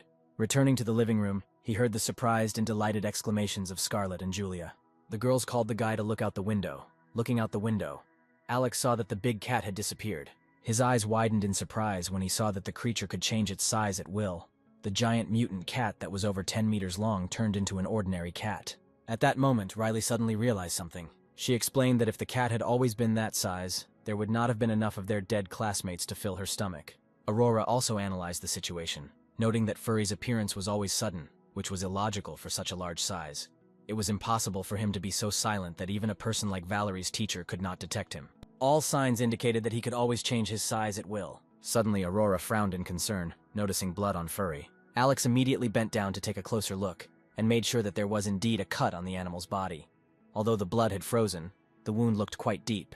It must have been inflicted by Valerie with her sword. However, Furry didn't seem to be too worried about the wound. As for a stray cat, such injuries don't pose much of a problem. Alex thought for a moment, deciding that he should prepare the medicine for Furry the next day and take the opportunity to gain his trust. At night, Aurora and Riley slept in the same room. Riley, lying in a warm and spacious room, joked with Aurora about how they were freezing and hungry in a snow cave in the morning, and now they were in a heavenly room. Aurora smiled softly, saying that they owed their current comfort to Alex. Riley clenched her fists in determination, feeling that she had to prove her worth in the future and not disappoint Alex. Curious, Aurora asked what Riley had been doing that day. Riley responded excitedly that Alex had looked over the equipment and might need to make a weapon. However, he doesn't seem to have a shortage of conventional firearms, so Riley will focus on studying ammunition and explosives. Conscious of her duty, Riley spent the entire night pondering Alex's possible needs. She decided that tomorrow she would definitely find out what he needed. Early the next morning, Riley shared her ideas with Alex, which coincided with his own thoughts. Alex believed that the traps outside were too primitive. They could scare off Shu's people, but were insufficient for more organized groups. So mines and explosives were exactly what he needed. Riley confidently assured him that she would sort everything out. Meanwhile, after Alex and his group left the academy, Valerie led the students to the surface. Vincent, overjoyed, took out his phone to call his father, Diego, and ask for help. On the surface, the signal was stronger, and soon he contacted his father. Learning of their situation, Diego told them to stay put and not move, promising to organize their rescue.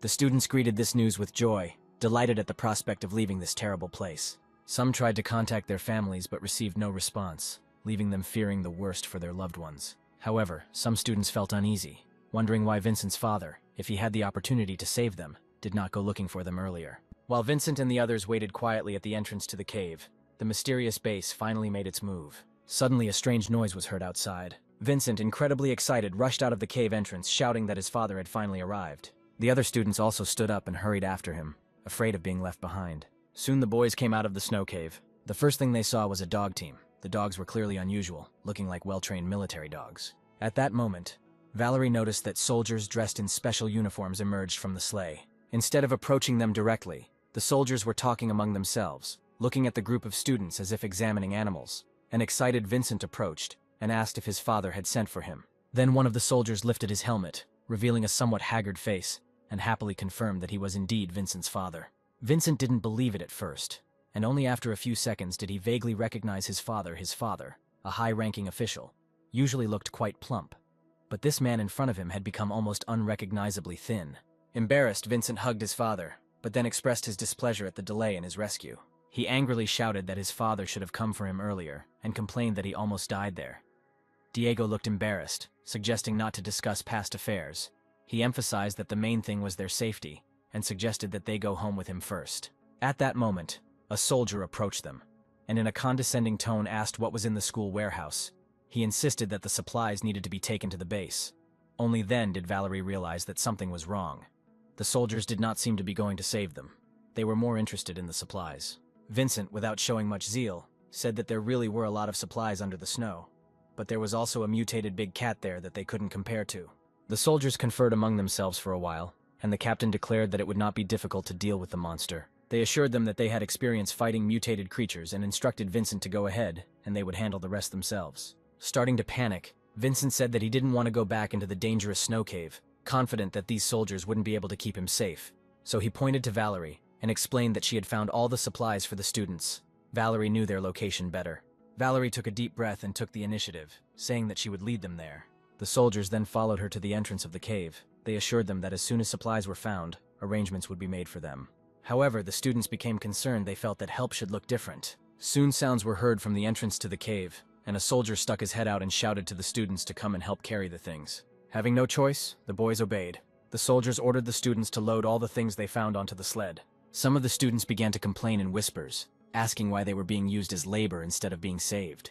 They wondered why they were doing the hard work when Vincent's father was supposedly a leader. Vincent, equally embarrassed, had always boasted that his father was the top man at the West Mountain base, but the current situation suggested that his father's position was not as high as he claimed.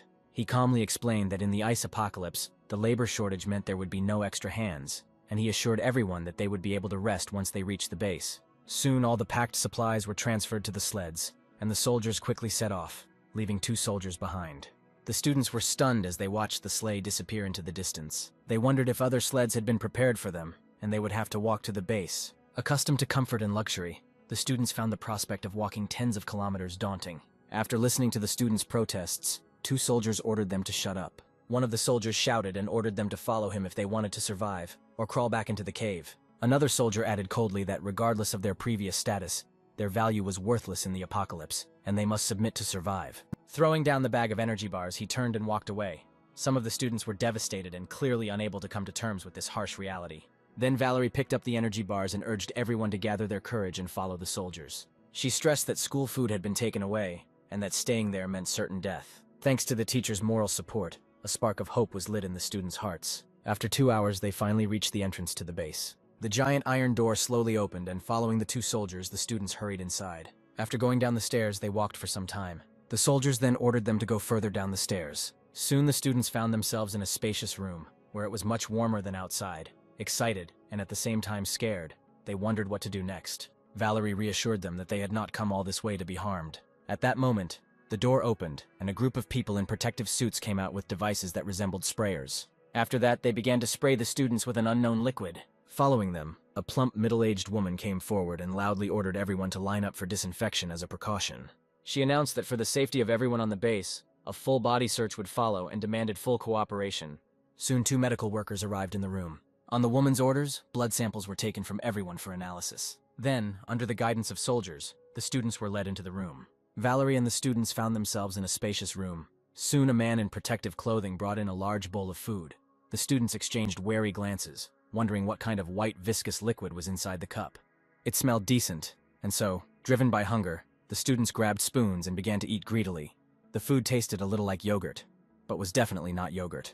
They had barely had time to recover their strength when the door suddenly swung open, and Diego entered the room accompanied by a woman. Vincent, seeing his father, called out to him excitedly. The woman looked at Vincent. A sinister smile appeared on her face. Then she told Diego that his son looked strong. Diego responded obediently, confirming that this was indeed his son.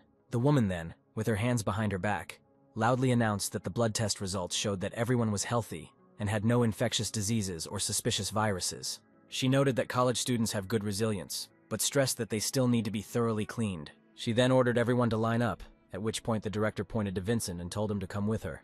Vincent's eyes lit up and he started bragging to his classmates that Alex told him that his father held an important position there and would take care of him. Unlike the rest, his classmates looked at him with envy. Diego then whispered in Vincent's ear, reminding him that these were unusual times and he had to follow the rules. He emphasized that Vincent could not refuse what the leaders asked of him. Vincent nodded, somewhat puzzled, thinking that he might be appointed to an important position. The director then put her arm around Vincent's shoulders and asked him to come with her. Everyone watched and envied Vincent as he received special attention. Vincent then followed the director through the shelter, marveling at the vastness of the base. Soon the director led Vincent into a room and told him to take a shower. Vincent, who had not washed for 2 months, was delighted at the prospect of a hot shower. He hurried to the bathroom and spent 15 minutes there. However, when he emerged from the bathroom wearing only a towel, he was stunned. The director stood before him, half naked, wearing only her underwear, and her eyes were full of seductive intent. Meanwhile, Valerie and the other students were given new clothes which they found rather strange, and they complained about the outdated styles and colors. At that moment, a woman wearing glasses who looked like a manager entered. She ordered everyone to follow her, saying that she would take them to where they would work and live. The students lined up and following the leader felt a growing sense of anxiety. After this, the girl took the boys into another room, when a large iron door rose, revealing a huge workspace filled with bicycles. To their amazement, they saw thousands of people pedaling energetically, their faces empty, numb and exhausted. The stunned student asked what these people were doing. The woman with glasses looked over her shoulder and explained that this was now their workplace. Their job is to generate electricity for the base and connect the bicycles to the power grid. She informed them that each of them would receive a manual on the rules of the base, which they must strictly adhere to or face serious consequences. She warned them that their rations depended on the amount of electricity they generated, and advised them to work hard if they wanted to survive. Suddenly, one girl fell to the ground, cried bitterly, and grabbed the hand of teacher Valerie. All the girls suddenly started crying, accustomed to a life of luxury. These young women had never experienced such difficulties, and instinctively looked to their teacher for hope. They remembered the better times at the academy, when teacher Valerie took care of everything, protected them, and found food. But now the environment resembled the workshops of the lower classes of society. However, the female leader remained indifferent to their crying, advising them to save their strength to generate energy. She warned that otherwise they would not even have the strength to cry. Valerie consoled the students, saying that they should focus on their work. Then Valerie realized that this place was no longer a so-called official refuge. It had become a tool of some kind of power organization. It seemed that her previous thoughts were too naive. The director, seemingly satisfied, got dressed and left the room. Diego had been waiting outside all this time, and when the director came out, he approached her and bowed. The principal clapped her hands and noted that Diego's son had definitely inherited his talents from Diego. Diego responded with a silly smile and said that those days were in the past. The director then told Diego to put away the napkins and other items. She informed him that she would arrange for him to be given additional supplies. Diego was overjoyed and expressed his deep gratitude, thanking the director for her generosity. He told her to call on her at any time, and he would bring his son to serve her. After the director closed the door and left, Diego ran into the room, worried about his son's condition. Vincent lay on the bed, exhausted. Diego looked at his son with a pained expression on his face and asked if he was okay. Then he took a deep breath and explained that the rules of the game had changed. According to him, in order to survive, Vincent must be ready to accept everything, and over time he will get used to it. Vincent, with tears in his eyes, looked at his father and asked how everything could have turned out like this. He was interested in why Diego had not told him about the situation earlier, because he expected to continue living as a privileged official. Diego explained in a heavy voice that after the apocalypse all the rules had changed, the so-called position of boss had become useless. He began to talk about what happened after the apocalypse. Initially, people with high status came to the base. They respected each other, and the researchers assumed that the snow disaster would soon end, and everyone would be able to return to their former places and restore their former status and cooperation. However, scientists soon discovered that the consequences of the supernova explosion exceeded all expectations. An ice age had begun on Earth, which could last for decades or even centuries, meaning that previous statuses and personalities would cease to exist. At this point, a group of people with powerful special abilities awakened, widening the class gap. Those who controlled the military rebelled and seized control of the base, eventually establishing a hierarchy. Diego continued, explaining that wherever there are people there is a hierarchy. What happened to Vincent was the first lesson in the coming struggle to the death. Now they found themselves at the very bottom and had to obey the rulers unquestioningly in order to survive. Meanwhile, Valerie and her students had completed their first day of work and were finally able to rest a little, only then beginning to realize the gravity of their situation. After a whole day of cycling, the students were rewarded with only a bowl of some kind of protein paste. Accustomed to a life of luxury, they had difficulty adapting to the intense work and oppressive environment. They gathered around the teacher Valerie, complaining about their situation. They complained about their sore backs and wondered when this ordeal would end.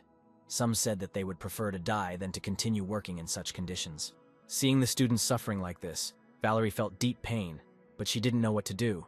She thought that just being alive was already hard enough. She noted that even those who were traveling with them were once people of status, and the world where everyone would be happy and enjoy life simply no longer existed. However, she urged them not to be too pessimistic, because at least they were alive and could stand up for themselves. One of the students, filled with indignation, declared that they were the elite of society and asked why they had to work like slaves. Teacher Valerie realized that the students were still struggling to grasp the new reality and expressed her frustration by saying that as a mere teacher, there was little she could do.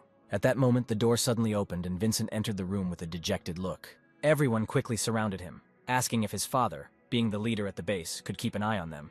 They expressed their reluctance to continue pedaling their bikes and mentioned that even a clerical job would be better.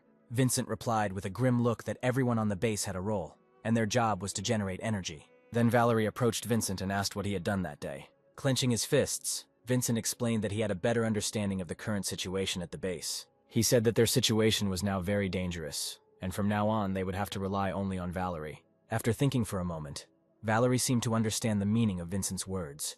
Being an expert in martial arts, and now also having special abilities, she knew that it was only a matter of time before she became an important person in the current hierarchy of the base.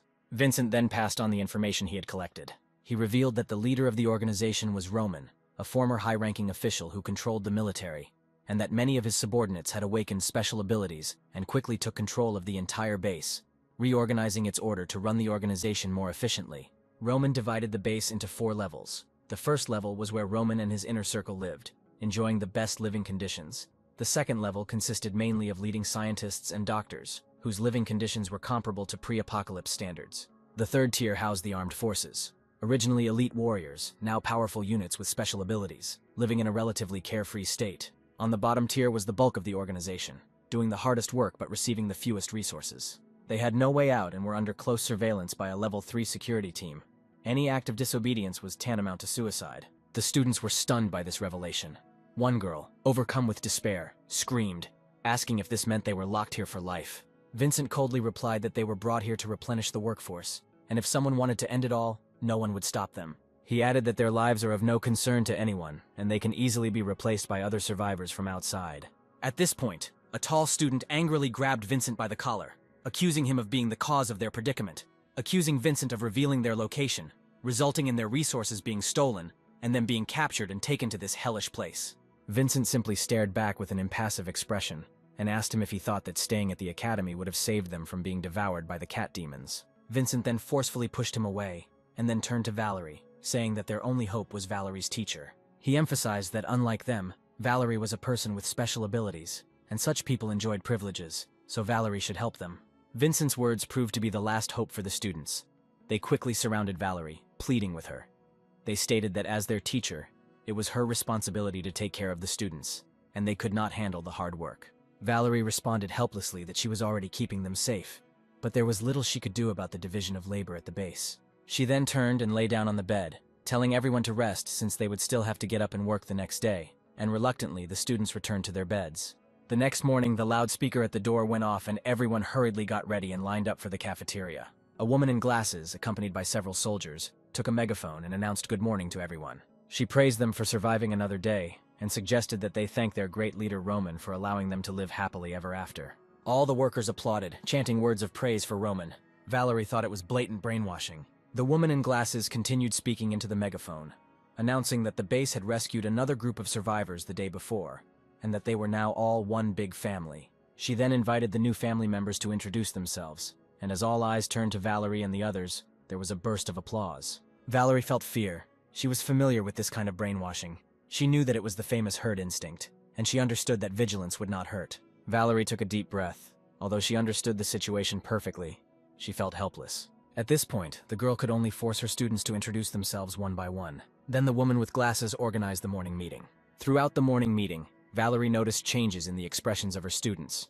They seemed to gradually accept the new group, and even begin to communicate with the staff. Valerie found comfort in this, believing that living in such oblivion was better than waiting for death at the academy. At that moment, a young woman in a black suit entered the hall, followed by 2 armed soldiers. The woman in glasses immediately addressed her with a flattering air, calling her Secretary Grace and declaring that it was a great honor for her to have her here. However, Secretary Grace didn't even spare the woman a glance. She picked up a megaphone and loudly announced that they had rescued a new group of survivors the day before, and asked if Miss Valerie was present. As Valerie stood up calmly, the students looked at her with worried eyes. Valerie slowly walked up to them, and then the girl in black introduced herself as Grace, the secretary of the leader Roman.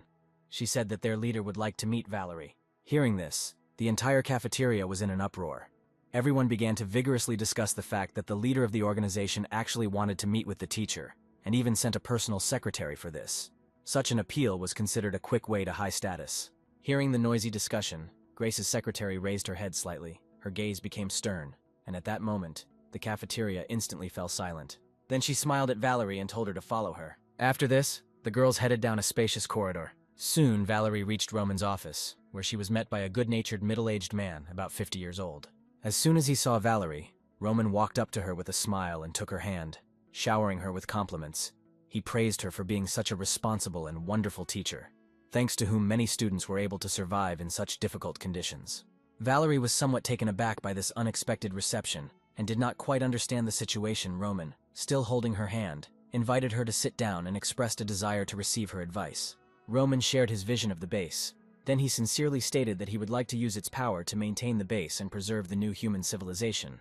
Hearing this, Valerie immediately understood the nobility of Roman's intentions, and readily agreed to help for the sake of the future of humanity. Roman's smile grew even wider, and he said that he would arrange for Valeria to be placed on the 2nd level. Grace said she would take her there. The 2nd level resembled a high-end office building, with spacious corridors and bright lighting. Meanwhile, Alex's main task during this period was to feed the cat. He prepared premium treats and even fresh fish for the cat, tenderly begging Furry to become his pet. He assured Furry that if he agreed to return with him, Alex would make sure he was well fed every day. He also promised a warm place with a cozy fireplace. Furry, looking at the warm and cozy atmosphere inside the house through the window, showed hesitation for the first time. Seeing Aurora inside, he definitely wanted to get inside, but something was stopping him. Alex noticed the change in his eyes and felt hope, so he stood up and slowly walked towards the main door. As he had hoped, Furry followed him cautiously, At this point, Alex was trying to lure Furry inside step by step. Soon, Furry actually followed him into the house. Alex was delighted. As soon as Furry entered the house, he began to create chaos without restraint, jumping and scratching everything, even the expensive sofa.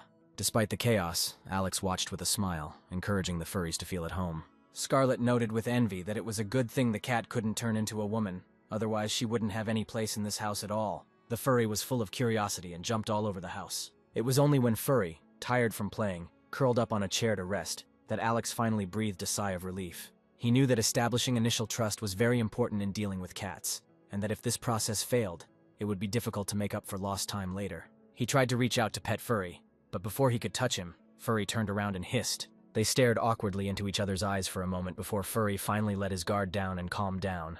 Alex took another deep breath and petted Furry contentedly. Furry let out a contented purr, finally acknowledging Alex as his master. Alex felt completely relieved, thinking that he had never been so tired. After Furry became a member of a large family, the girls began to spend all their time with him. Julia and Scarlet even took him into the shower with them. Aurora and Riley allowed him to sleep between them. During the day, Aurora monitored the shelter's cybersecurity. Having discovered the important information, Aurora immediately informed Alex and proudly informed him that the person who tried to infiltrate their network had been found. She showed him the map. Their own location was clearly marked, and another flashing red dot probably indicated the location of the invader, who seemed to be on the southwestern border, a little over 30 kilometers from Alex's estate. Aurora noted that the invaders' technology was crude compared to theirs, and their equipment was not very advanced either. She noted that Alex could easily hack their system using his supercomputer, but the data on the intruder's computer was encrypted, so it would take some time to hack it. It was safe to say that there was a huge organization in that area. Given their closeness, conflict seemed inevitable. Alex crossed his arms and took a deep breath, resigning himself to the fact that what was going to happen would always happen. He stated that he was not looking for trouble, but he was not afraid of it either. He assured that if anyone dared to attack him, whoever they were, he would make sure they paid dearly. Before leaving, Alex told Aurora to continue gathering information, emphasizing that the more information they gathered, the better. He then said he was going to see Riley and headed to the machine shop. Riley greeted him with a smile. The guy said he came to see how her work was progressing. Turning around, Riley picked something up from the shelf and handed it to Alex. It was a silencer for a sniper rifle, explaining that it was extremely important to him. The silencer will solve the problem of loud noise giving away his location, and will allow him to hit enemies from 300 meters away, using his already increased firepower. Alex was delighted and complimented Riley, saying that she really knew him well, flattered and blushing. Riley shyly replied that he should try it and see if it worked well. She added that Alex can adjust and change it as he sees fit. In the midst of their conversation, Alex suddenly put his arm around Riley's shoulders and asked in a serious tone if she knew how to make mines, grenades, and other similar items. Her heart began to pound at the warmth of his hand on her shoulder. At first, the hero thought that it would be too difficult for the girl. However, she noted that, as an expert in mechanics, she considered such technologies less advanced than the new energy battery, and doubted that Alex was underestimating her. Feeling a little awkward, Alex realized that even geniuses need recognition. Riley then explained that the items were actually outdated and were combat gear from hundreds of years ago that would be of little use now. Basically, it's just gunpowder, and with the right materials, an average high school student can make it. Then she became serious, noting that times had changed. After the arrival of the extreme cold tide, modern high-tech weapons became useless, and aircraft carriers and planes were practically turned into scrap metal. Alex mentioned that their shelter was under attack, although they didn't yet know what kind of enemy it was.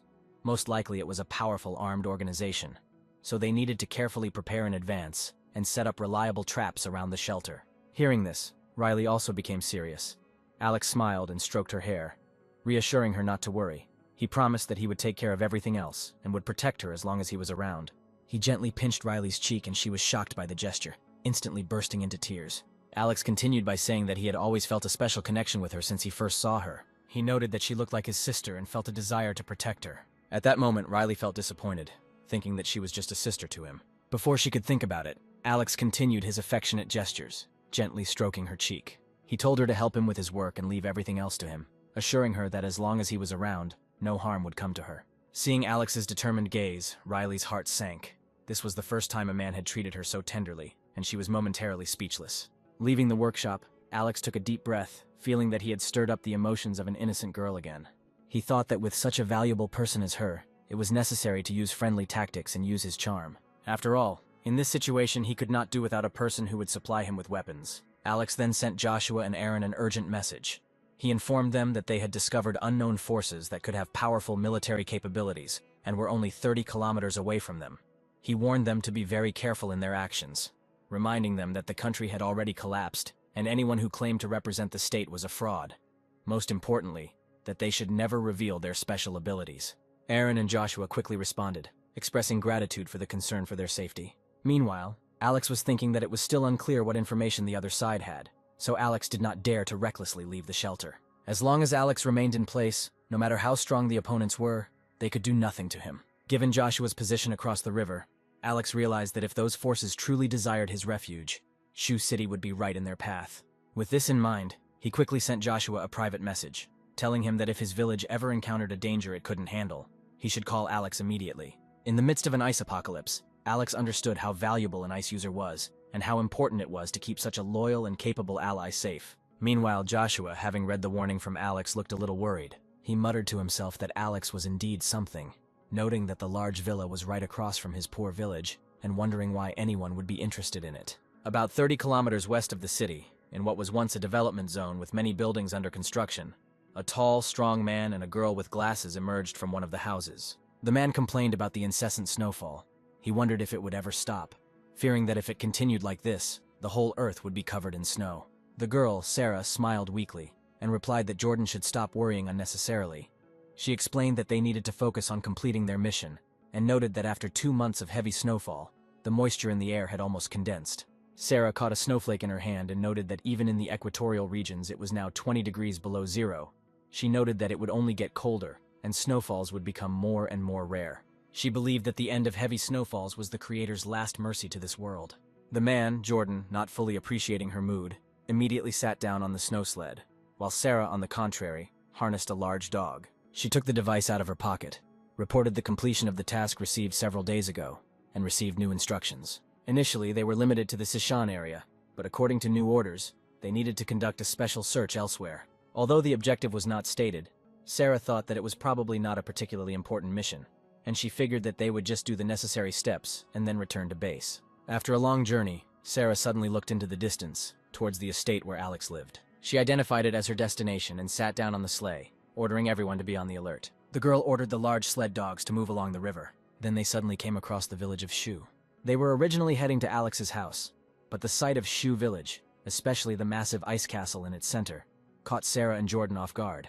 The appearance of Sarah and Jordan alerted the sled dogs, whose barking quickly attracted a large group of villagers. After the battle at the estate, the villagers were on guard, and any minor disturbance would put them on alert. Sarah and Jordan are once again amazed that there are so many survivors in this cold apocalypse. One of the villagers, armed with a firearm, asked them 3 important questions: who they were, where they were from, and what they were doing there. Sarah explained that they were from a government organization sent to search for survivors of the snow disaster. She asked them not to be nervous, and then showed her documents. Acting Village Chief Connor examined the documents and, impressed by their form and behavior, decided to trust them. He quickly became hospitable and asked if they would like to come into the village for a visit. At his signal, the residents prepared food and drink, and the man also ordered them to donate part of their supplies to treat the officials properly. However, some villagers were skeptical, questioning whether this was the right way to treat them. Connor reassured them by saying that he needed to know who they represented. In these chaotic times, the village is barely surviving, and establishing connections with influential people could prove beneficial to the Shu family. Besides, they only offered a little food, which is not much. As everyone sat down at the table, Sarah and Jordan were struck by the bustling, well-organized community, which seemed unaffected by the heavy snowfall and appeared to be well provided for. They questioned the village chief Connor about how he managed the village so well. Sarah expressed curiosity about their achievements.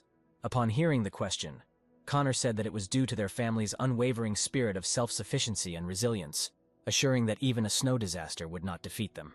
He proudly noted that as the village chief he played a big role in this. He mentioned that he always reminded the villagers to be prudent and prepared, so most of them didn't worry about food. Connor bragged that after the snow disaster in their village, no one died of hunger. Some of the village elders nearby were speechless at his statement, thinking that Connor was really not shy about taking credit for himself. They knew that he had been the village chief for less than a week, and that all the achievements actually belonged to Silas, and had nothing to do with Connor. Sarah casually asked how much food the village had stored. Connor, feeling more confident, replied that the village had historically supplied a third of the city's vegetables. Suddenly, as he was about to brag further, he realized that he shouldn't just reveal the village's food supplies, as it could lead to trouble if the authorities decided to demand them. Meanwhile, the slightly embarrassed guests waited for the man's answer. Connor then quickly changed his tone and said evasively that most of the grain and vegetables had almost spoiled due to the prolonged snowfalls, and the villagers were having a hard time making ends meet. Sarah, not one to be fooled, remarked that for such a large village, probably home to hundreds of families, maintaining a livelihood was impressive.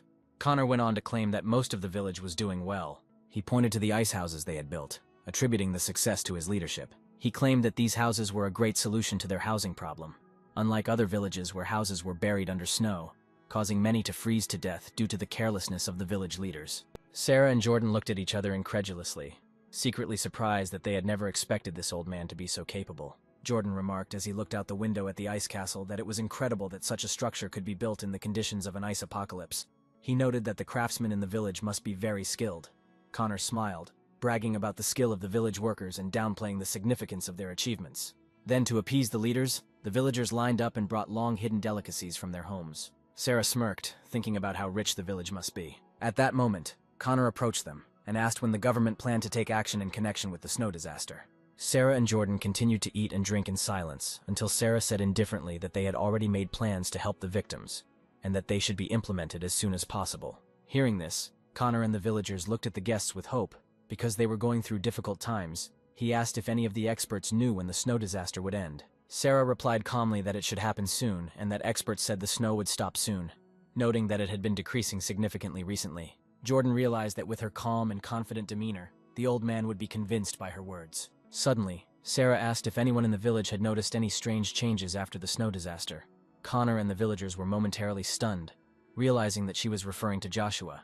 Luckily, Connor wasn't too stupid and responded with a forced laugh, claiming that everything was fine in their village and that they had never heard of such strange changes. Sarah and Jordan then said that their mission was to find resources, but more importantly, to find mutants and bring them back to base. She said that after the snow disaster, some people were mutated and gained unusual abilities.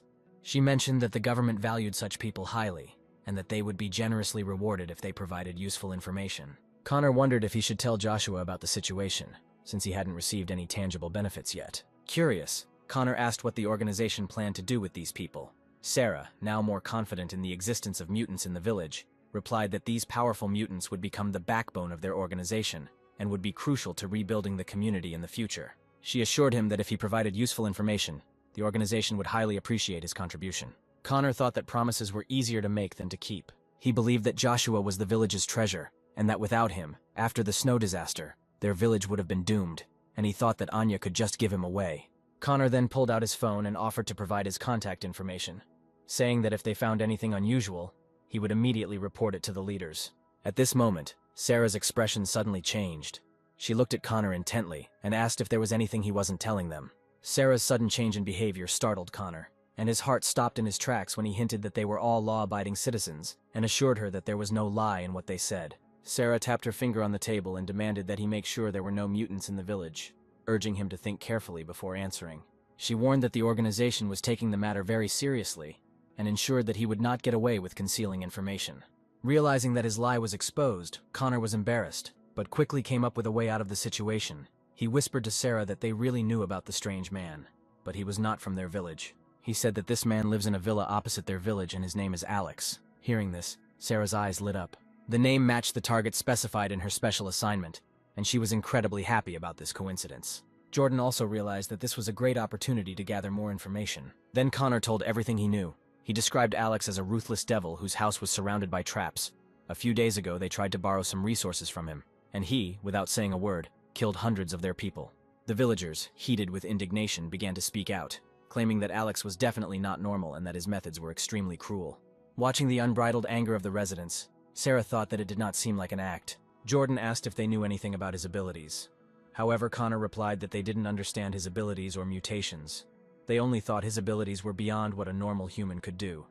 He mentioned that Alex's house was surrounded by traps, that he had a snowmobile and a sniper rifle. Hearing this, Sarah closed her eyes in disappointment. Understanding the mutant's abilities was extremely important to fight him, and without this information they had nothing to do. Soon Sarah and Jordan finished their meal and were about to leave. Connor walked them to the entrance of the village. He reminded them not to forget about their village. Sarah promised that for such good management of the village, Connor would definitely be rewarded after the disaster. As they boarded the sled, Sarah quickly pulled out her device to report to base about Shu City. She reported finding a large village with an estimated 2,000 survivors, which she estimated had significant food supplies, and no signs of mutants were found. Jordan, puzzled, asked why they were misleading residents with false promises of recovery and aid plans, and wondered if it was all nonsense. Sarah looked at Jordan with disdain and explained that if they hadn't deceived them, they wouldn't have treated them so well. Without a little intimidation, they wouldn't have given accurate information. Jordan chuckled, noting that the villagers seemed so simple and honest. He wondered if it was too cruel to deceive them in such a way. Sarah replied that she told them what they wanted to hear, and as long as they were grateful to her, she didn't care about the rest. Jordan was still not convinced and asked what would happen if the villagers found out that everything they said was a lie. Then Sarah confidently replied that they represented the government and anything they said would be taken as legal. When the time came, she would have a new script ready. After a while, Sarah and Jordan prepared to meet Alex. Jordan took out his binoculars to carefully examine the villa. He noted that their trip to the village had not been in vain, as they now knew that his house was surrounded by traps. Sarah couldn't help but admire the luxurious villa, noting that living in such luxury during the apocalypse was simply enviable. Jordan mockingly noted that there was nothing to envy in such god-forsaken weather. He noted that with such a large villa, Alex would not be able to stock up on fuel so as not to freeze, and the temperature inside would most likely be no better, not to mention the essentials. Sarah thought that if Alex really was the one who organized the devastation of the southern warehouse, then it was unknown whether he would have enough supplies or not. Sarah then ordered Jordan to take her to the shelter. She jumped onto his shoulders and Jordan jerked forward. Soon they both landed confidently on the wall of the shelter. Once inside, Sarah admired the shelter built by the wealthy Charles. It was not only luxurious in appearance, but also almost impregnable, comparable to a military fortress. However, she noted that there was no fortress in this world that she could not break through. Jordan, worried, suggested that they first try to negotiate, since breaking into the house in such a form could be dangerous, especially since Sarah's abilities were not oriented towards combat. Sarah was slightly annoyed and reminded Jordan to remember that even without her powers, she was still a special forces soldier. Jordan didn't argue, but warned her to be careful and to alert him if there was a problem. Sarah then assured him not to worry, stating that Alex would not expect anyone to break into the house like that. She then opened a portal and stepped through it, momentarily finding herself in another dimension that allowed her to walk through walls. Slipping through the wall, she found herself in the living room of the shelter. The girl was amazed at how much warmer it was here than at the base. The luxurious furnishings and household appliances made life here even better than in a fairy tale. Sarah was now sure that Alex must have abundant resources, be it food or energy. Just as she was about to continue her exploration, she was startled by a sudden scream. Realizing that the shelter and everything in it was unknown, she decided it would be wiser to return and report what had happened. However, not wanting to leave without making her presence known, she placed a military knife on the table as a warning to Alex. Then she walked through the walls and left the shelter. Seeing that Sarah had returned safely, Jordan immediately asked how things were going inside. Sarah replied that an important discovery had occurred that they should immediately report to the base. She mentioned that she would explain everything on the way. Jordan, surprised by their abrupt retreat, asked why they were retreating. He asked if she thought Alex was such a formidable opponent. After some thought, Sarah explained that it would be wiser to request reinforcements from the base rather than take unnecessary risks. Having accepted the command, Jordan did not ask any unnecessary questions and prepared to leave. Meanwhile, Alex woke up from a sharp sound. Opening my eyes, I saw Furry the cat in an alarmed state. Furry's fur stood on end and he was meowing at the door. Seeing the cat's unusual agitation, Alex took out his gun. Then he stroked the cat and asked soothingly what happened. Although Furry understood human speech, he could not respond.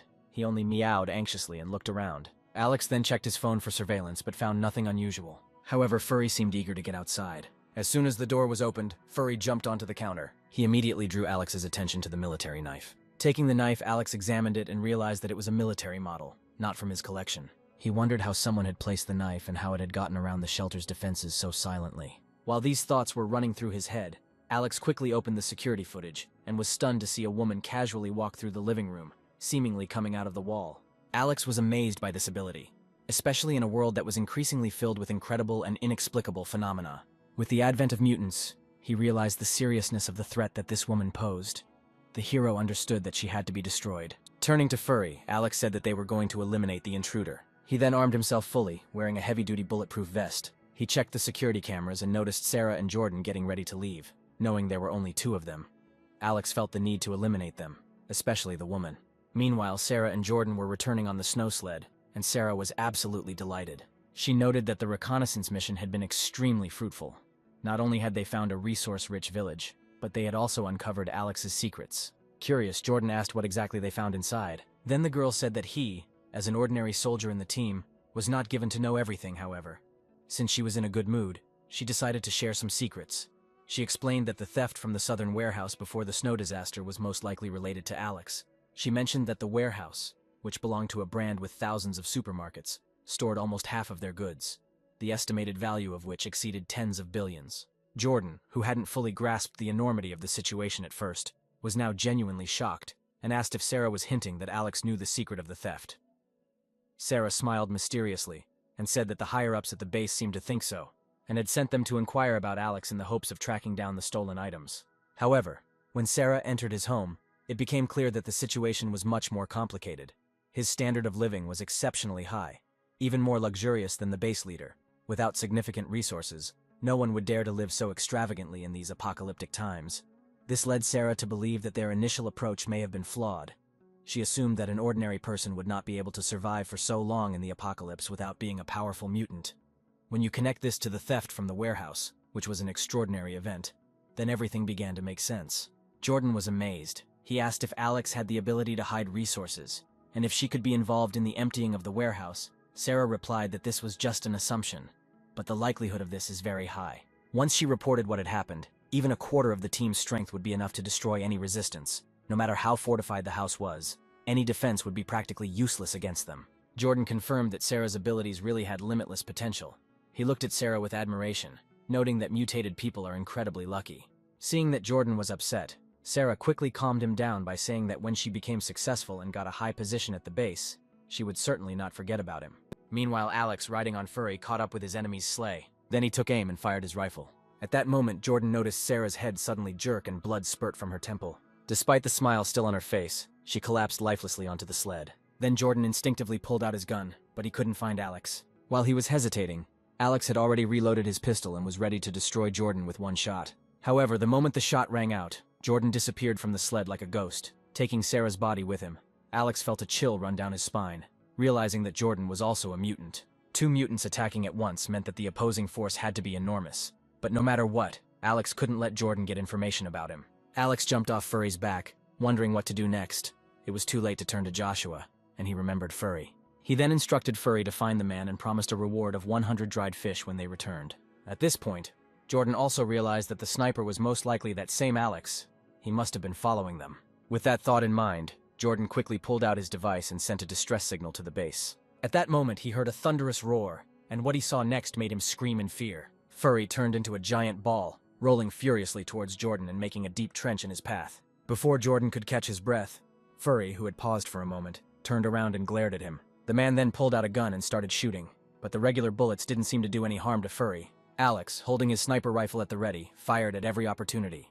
But Jordan, possessing extraordinary dexterity of movement, barely dodged the bullets each time. Alex guessed that Jordan's abilities were related to speed. Despite the current situation, Alex was not worried. Being a cat, Furry had the highest agility, speed, and endurance. Jordan was forced to withstand a combined attack from Alex and Furry. He had to dodge bullets from afar and avoid a huge beast up close. Using his abilities took a significant amount of his stamina, and he soon began to weaken. And thanks to the increased lethality and accuracy of his bullets, Jordan barely managed to dodge a shot before Furry immediately pounced on him and bit into his shoulder. Facing death, Jordan punched Furry in the eye, trying to bring the beast down with him. But Alex quickly fired another shot, hitting Jordan right in the forehead. When both mutants were dead, Alex approached them. Suddenly, Furry rushed towards the bodies lying on the ground, meowing. Alex looked closely and saw that the woman's body was surrounded by a golden glow. As Alex reached out to touch her, an indescribable feeling rushed through his mind, as if some instinct had awakened. It seemed as if he had absorbed the woman's strength. Realizing that mutant powers could be absorbed by each other, Alex hugged Furry with delight. After absorbing Sarah's power, Alex looked at Jordan's body with some confusion, wondering why, despite the fact that Jordan was also a mutant, he did not feel any energetic shift. As Alex touched the bodies, transported them to another space, and cleaned up the bloodstains at the crime scene, he reflected on how the world was becoming increasingly incomprehensible. Having dealt with the two mutants, Alex hurried home. As soon as he entered the living room, Aurora informed him of an important discovery. Based on the analysis of the devices found on the two people they brought in last night, Alex learned that they belonged to an organization called Sishan Base. The organization was massive, with thousands of survivors, a strict hierarchical structure, and a powerful military force, including an elite group of fighters apparently made up of special forces and people with supernatural abilities. The regular soldiers didn't pose much of a threat until another woman appeared who could walk through walls. A smile appeared on Alex's face and he patted Aurora on the head and praised her, saying that she was truly amazing. Aurora proudly replied that it was nothing. She said that a little more time and Alex would be able to hack the entire base network. At that moment, Scarlet entered the living room, telling Alex that he had to come to the lab for an important discovery. She was eager to show off her scientific achievement, which she had been working on all night. They went to the microscope, and the girl explained that the activity of the cells of the two people they had brought was 10 times higher than that of normal people. And what was unusual was the way the glycogen responded to the release of energy, especially in the brain cells, from which she concluded that the source of their supernatural abilities was most likely in the brain. Alex suddenly realized this and briefly recalled his discovery. He noted that this could explain why he felt such a strong effect on his brain when he took that woman's power. Scarlet felt a little angry, feeling that her important discovery deserved more than just praise. She stressed the importance of her research and explained that until now it was believed that mutations in humans occurred under the influence of gamma rays, although the probability of this was extremely small and many mutations were negative. However, understanding the principles behind these mutations could potentially make it possible to turn normal people into mutants through cell transplants or other means, a claim that intrigued Alex. The girl then picked up a sample of Jordan's cells and explained that this man was most likely an artificially created mutant. He had only local cell mutations, completely different from the woman's natural mutations. There were many malignant cells in his body, which indicated that he was a defective product. Hearing this, Alex breathed a sigh of relief, realizing that this was an artificial mutation, which meant that the so-called elite squad of the base was most likely made up of defective products, so they were much easier to deal with. After this, Alex went to Riley's workshop, where he asked her to make a list of materials needed to make explosives. After looking through the list, he came to the conclusion that it would not be difficult to obtain these items. Alex then went to the underground training ground, wanting to test how much power he could achieve after absorbing the woman's power. He drew his bow to its limit, and the arrow, endowed with supernatural powers, hit the target and shattered it into pieces. Alex was even more shocked when the sound of the target shattering reached his ears only after he heard it, indicating that the arrow had exceeded the speed of sound. Amazed by such a significant improvement, he looked at his powerful arms. Alex never thought that absorbing the power of one mutant could increase his abilities faster than months of intense training. After Jordan successfully sent out a distress signal, the Zishan base immediately went into a state of emergency. The information department promptly notified his immediate team leader, Arthur. This was the first time the base had received a distress signal in its entire existence. They confirmed the direction of the signal, but could not act rashly without Roman's permission. Determined to save his subordinates, Arthur hurried to the first floor to receive instructions from Roman. But upon arrival, he was stopped by Secretary Grace, who informed Arthur that Roman was already resting, and that they would have to wait until the next morning to resolve all issues. Arthur became visibly alarmed, explaining that 2 of his subordinates were in danger and had sent a distress signal to the base. He insisted that he urgently needed to meet with Roman and ask for support. Grace smiled, saying that she understood Arthur's feelings, but stated that they could not disturb Roman's peace. Arthur then became angry, stating that his crew would not have sent out a distress signal unless they were in mortal danger, and any further delay could result in their deaths. However, Grace remained calm, explaining that Roman's rest was vital to the safety of the entire base, and stressed that at Zishan base, the leader's well-being was of the utmost importance. Arthur persisted, asking for an exception to be made for him due to urgent circumstances. So Grace said that she was simply following orders and could do nothing more. Arthur returned reluctantly, realizing that it was their duty to obey orders. Meanwhile, Grace watched them go with a sneer, her smile fading as soon as they were out of sight. Meanwhile, Roman was sitting on the bed with 2 girls who were adoringly clinging to him. They talked about how difficult it was to get so much done every day. Roman enjoyed their flattery, posing as a leader burdened with the care of his people and base. He considered it his duty to care for the future of thousands of people, believing that small difficulties were nothing in comparison. After the night ended, Roman called Grace to inquire about the noise outside. He wanted to know if anyone had been looking for her lately. Grace informed her that it was Arthur, whose subordinates had sent a distress signal to the base. Then Roman brushed him off, noting that these were just 2 special forces soldiers asking for help. He allowed a reconnaissance group to be sent, but ordered that none of the commanders be sent there. Meanwhile, in the conference room, Arthur had already gathered several people, including Valerie, who had recently joined. Grace soon entered the room. She informed Arthur that Roman had agreed to send a group on reconnaissance, but would not provide personnel at the level of group commander. Arthur had to agree to send a few soldiers to investigate the situation. After the group had dispersed to their rooms, Valerie noticed 2 familiar faces, Chrissy and Millie, her students. Valerie called out to them. Millie, seeing Valerie, beamed with joy and greeted her, saying that she was glad to see her again. Valerie was surprised and asked how they ended up on this floor. Then Millie smirked and explained that they had their own abilities. As long as they served Roman, they could live on the elite, like Valerie. Otherwise, they would end up on the 4th level, like their classmates. Valerie was puzzled and asked what Millie meant. Millie wanted to say something else, but Chrissy stopped her, advising her to say less to avoid unnecessary trouble. Valerie wanted to ask more questions, but Millie said she had nothing to tell her. Millie mentioned that ever since Valerie abandoned them, many of their classmates have been taken away one after another. With tears in her eyes, Chrissy said that none of them returned. Having said this, she quickly turned around and left, apparently afraid of being involved. Valerie was left confused. She didn't understand why the students mysteriously disappeared after she was transferred to another floor. The girl assumed that they were assigned to new positions. As Valerie was heading to her room, Vincent suddenly addressed her. Vincent said that if Valerie wanted to find out where her classmates had disappeared to, she should go with him. Following Vincent into the corridor, Valerie learned that recently, due to special work, he had been periodically called to the second level. On one such occasion, Alex accidentally saw two people in protective suits carrying a long bag across the area. This bag most likely contained one of the missing students. Deciding to get to the bottom of the truth, Valerie told Vincent to first return to the dorm, while she secretly followed the man.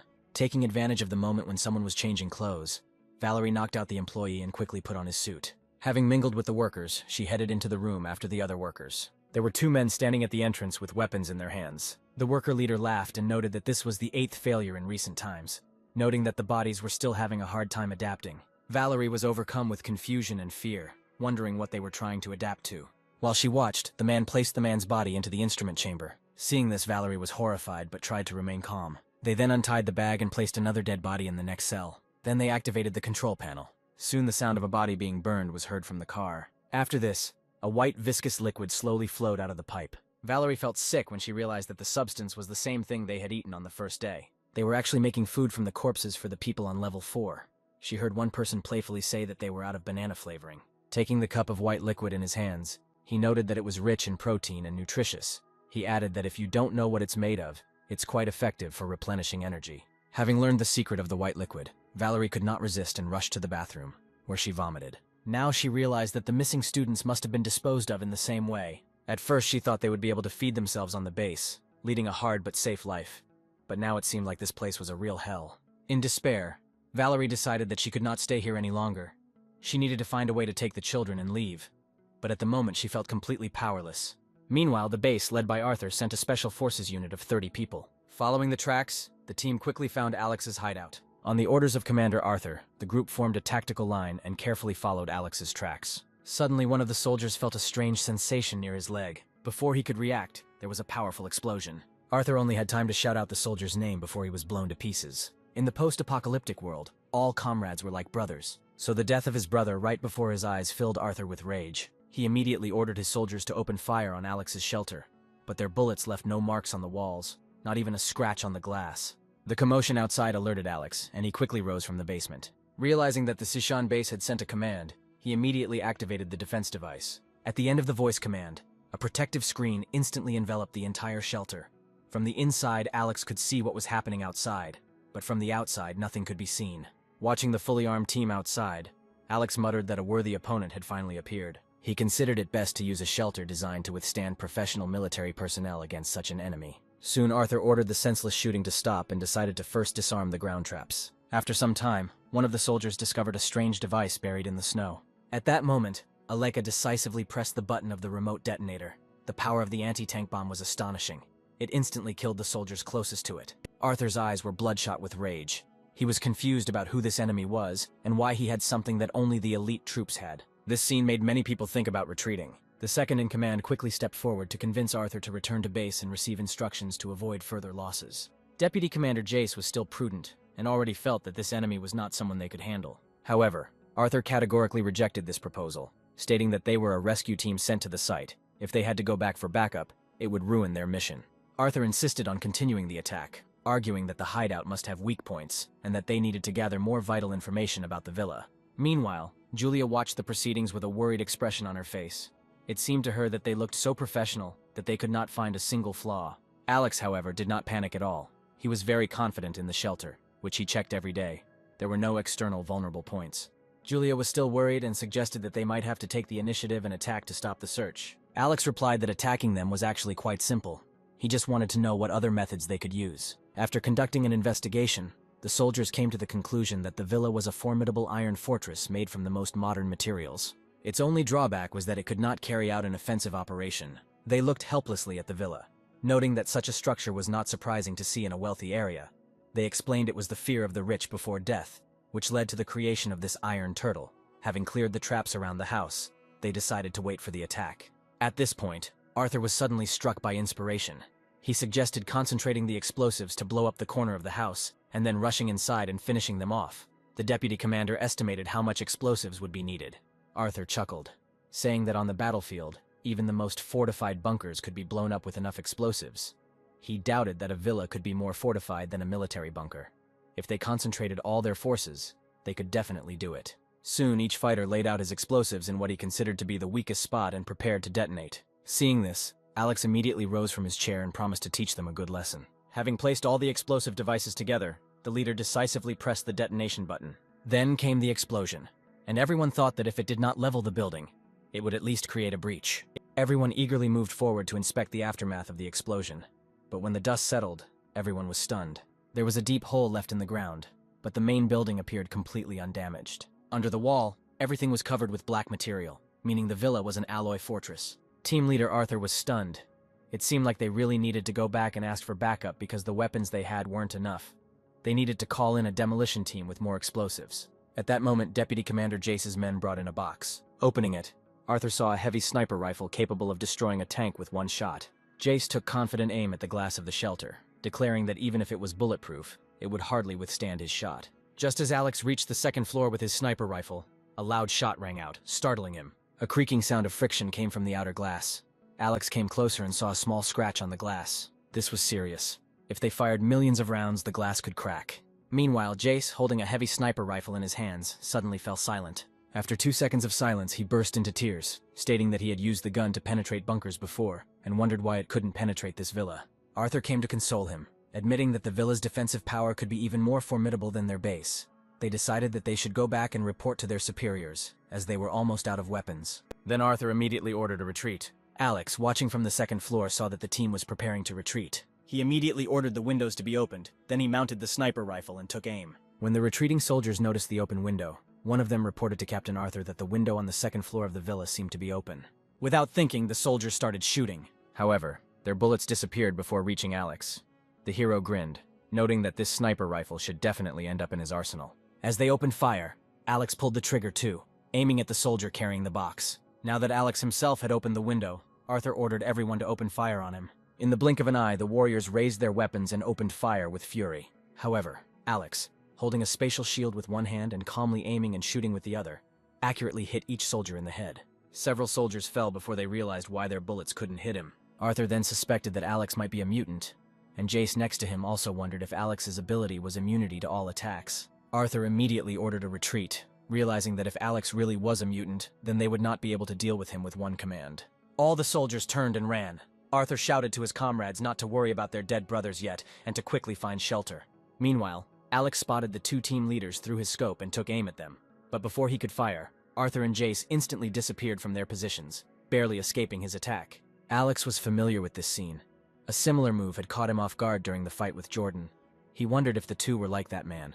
Mutants transformed by modifications and possessing almost identical abilities. He realized that only 2 people seemed to have special abilities. Then Alex came up with a plan and fired another shot, this time aiming not at the head, but at the soldier's legs. Several soldiers, unable to dodge in time, fell to the ground, clutching their legs in agony. Their comrades, seeing this, desperately wanted to rush to help, but Arthur stopped them, saying that rushing to help now would be suicide. Keeping his cool, Arthur immediately came up with a countermeasure and ordered his team to throw smoke grenades. Instantly, everything around the wounded soldiers was covered in white smoke and blazing flames. Alex could not help but praise the soldiers for their professional discipline. Then he grinned evilly and changed the direction of the spatial gate. The next second, all the bullets that had been stuck in the alternate space suddenly gushed out like a strong storm, instantly killing the soldiers. The soldiers were shaking and saying that this man was not a man, and that they could not resist him. The young soldier, completely breaking down, shouted to Arthur to give a distress signal and ask the base to send a battalion. Arthur then grabbed the soldier by the collar and told him to be quiet, saying that they had come to save others, and asking for help would in itself ruin their mission. The soldiers looked at their captain with frightened eyes in complete despair. They believed that Alex was an invincible enemy and felt powerless to resist him. The SWAT team found themselves in a difficult situation, but Deputy Commander Jace tried to calm everyone down, saying that the fact that Alex was hiding inside and not coming out showed that he was still afraid of their strength. He urged them not to lose heart. Arthur, looking worried, seriously pointed out that Alex's aim was no worse than theirs, and that they could be shot at any moment. They couldn't just continue to hide. Jace then drew a plan in the snow explaining his strategy. He noted that the villa had blind spots. If they could break through the few houses in front of them and move through them, then while they were out of Alex's sight, even the best aim wouldn't help him. Alex, standing on the balcony, guessed about their escape plan. Meanwhile, at the Zishan base, Roman received a report from his secretary Grace. He frowned thoughtfully after reading that 12 soldiers had died, and Arthur and Jace were ineffective and had caused great damage to the base. Grace then suggested that they should be severely punished to set an example for others. Roman thought for a moment. In the past, he would have executed Arthur and Jace without hesitation, but now the base was short-staffed, and they did bring important intelligence. He decided that it was not their fault. The enemy was too strong. However, he was interested in the origin of this shelter, since he had not heard of it before. He asked if there was any information on this matter. Grace then handed Roman a tablet with a map of the city, on which several important places were marked. The most likely suspect in the theft of the warehouse and the occupation of the villa was the warehouse manager, Alex. The original owner of the hideout was billionaire Charles, who was rumored to have spent $1 billion on its construction 10 years ago. At the time, it was considered just funny news. But now engineers claimed that the shelter's defenses could exceed the defenses of the Zishan base. But how Alex captured the shelter remained unknown. Roman couldn't help but notice that the young man was truly the chosen one. Such a lucky one in his eyes for him. Alex was just a small figure. Roman picked up the report again and read it carefully. It stated that the manager of the southern warehouse had an innate ability to be invulnerable to bullet attacks. Suddenly he realized what the matter was. The place where Sarah had run into trouble was just a few kilometers away from Alex's villa. He speculated that Alex might have driven her out of the shelter to kill her, given her ability to walk through walls. It was likely that she had discovered some secret that would shed light on Alex, giving him a reason to kill her. And the biggest secret in the apocalypse was resources. A sharp glint appeared in Roman's eyes. It seemed that the warehouse's billion-dollar resources were most likely at Alex's disposal, hidden with the help of some abilities. Excited, Roman exclaimed that this explained everything, and that they had to capture Alex. Grace, slightly stunned by this discovery, did not forget to flatter Roman, congratulating him on finding a huge amount of resources for the base. Roman nodded in satisfaction, clearly intending to take credit for the potential discovery of the resources. He began to fantasize about the upcoming prosperous life. As if the resources were already in his hands, he thought that if they got these resources, they could feed the base for decades. Throwing the folder on the table, he ordered that Valerie be brought to him as soon as possible. Meanwhile, Roman gave Arthur and Jace's teams instructions, ordering them to temporarily head to the village across the river. Joshua quickly called Alex and told him that something terrible had happened. Alex immediately guessed that the soldiers might have gone to the village. He advised Joshua not to panic, and to remember that these people are not the so-called government. They are rampaging through the city, collecting resources without any regard for morality or law. He said Joshua must be careful to hide the resources well, and even more careful about his own safety. Joshua was very worried, but assured Alex that if he wanted to run, no one would catch him. Alex advised Joshua to take care of himself and those around him. Suddenly, the hero's tone became icy. He reminded Joshua that he had always treated him like a brother, and assured him that if he ever decided to betray him, he must remember the consequences. Joshua quickly assured Alex that he could count on him. Alex initially wanted to call Joshua to the shelter, but then changed his mind. He needed more information about the base, and he asked Joshua to try to find out as much as possible about the movements of the soldiers. However, Joshua did not want to agree, noting that undercover work was not his strong point, and the soldiers scared him. Then Alex assured him that he was asking not to fight them, but just to scout the situation a little. If he managed to get important information, a reward would be given for this. Joshua's face immediately lit up at the promise of a reward, and he assured Alex that he would do just fine. Meanwhile, the village elder was busy with the soldiers, arranging their lodgings for the night, and asking all the families to provide them with food and drink. When Joshua approached the headman from behind and called out to him, the headman turned around and scolded him, asking why Joshua had not hidden in the house as he had ordered. He warned that if the soldiers found out that Joshua was a mutant, they might take him away, which would be a disaster for the village. Joshua smiled in response, and stated that sooner or later his abilities would become known. Even if the villagers kept quiet, he couldn't be sure that the people from the neighboring villages wouldn't blab. They might think he was hiding something and would become wary of him. He decided that it was better to admit it now and use the opportunity to get closer to the soldiers. After some thought, the village chief found Joshua's proposal reasonable. He brought Joshua to Arthur and the others, introducing him as his grandson Joshua, who is a mutant. Hearing that Joshua is a mutant, everyone looked at him in surprise. Arthur came up and asked what Joshua could do, and the guy pointed to the snow houses and explained that Alex had built them himself. He then demonstrated his ability by lifting a sheet of snow into the air with a slight gesture. Arthur, excited, grabbed Joshua by the shoulders and exclaimed that he was simply amazing. He noted that he had no idea that such a talent could live in such a small village. Overcome with joy, he turned to the village chief and told him that he should prepare more food and drink for the soldiers, as Arthur wanted to have a good time with Joshua during the feast. Thus, Joshua gathered important information and immediately called Alex to report that a group of terrifyingly powerful mutant soldiers had gathered at the base, ready to attack the shelter at any moment. With a hint of cunning, Alex also asked Joshua if he had ever considered joining the Sishan base, suggesting that following him might not be the best route. Joshua smiled and replied that he trusted his instincts and sensed the soldiers' ill intentions, especially from the way they looked at the villagers as if they were livestock. He couldn't imagine being part of such a group. Alex then firmly assured Joshua that he would never regret his choice that day. He told Joshua to keep an eye on their movements and report any news to him. Meanwhile, Alex, thinking about countermeasures, reflected on the complexity of working with explosives. He noted that the main problem is organizing the explosion. The base had enough explosives for 10 shelters like his, but to plant the explosives, you had to get to the shelter first. But Alex wasn't too worried about that. After all, this was his home territory. Gathering all his women into one room, he informed them of the situation and ordered them to move underground. The women were understandably nervous, but Alex reassured them so they wouldn't worry. He had already assessed the base's strength and decided that they could not threaten their security. After handing out the tasks, Alex went to the control room to check on Aurora. He asked how the task assigned to him was progressing. Aurora looked a little dejected and explained that she had been trying to hack into the base's network for the past few days, but to no avail.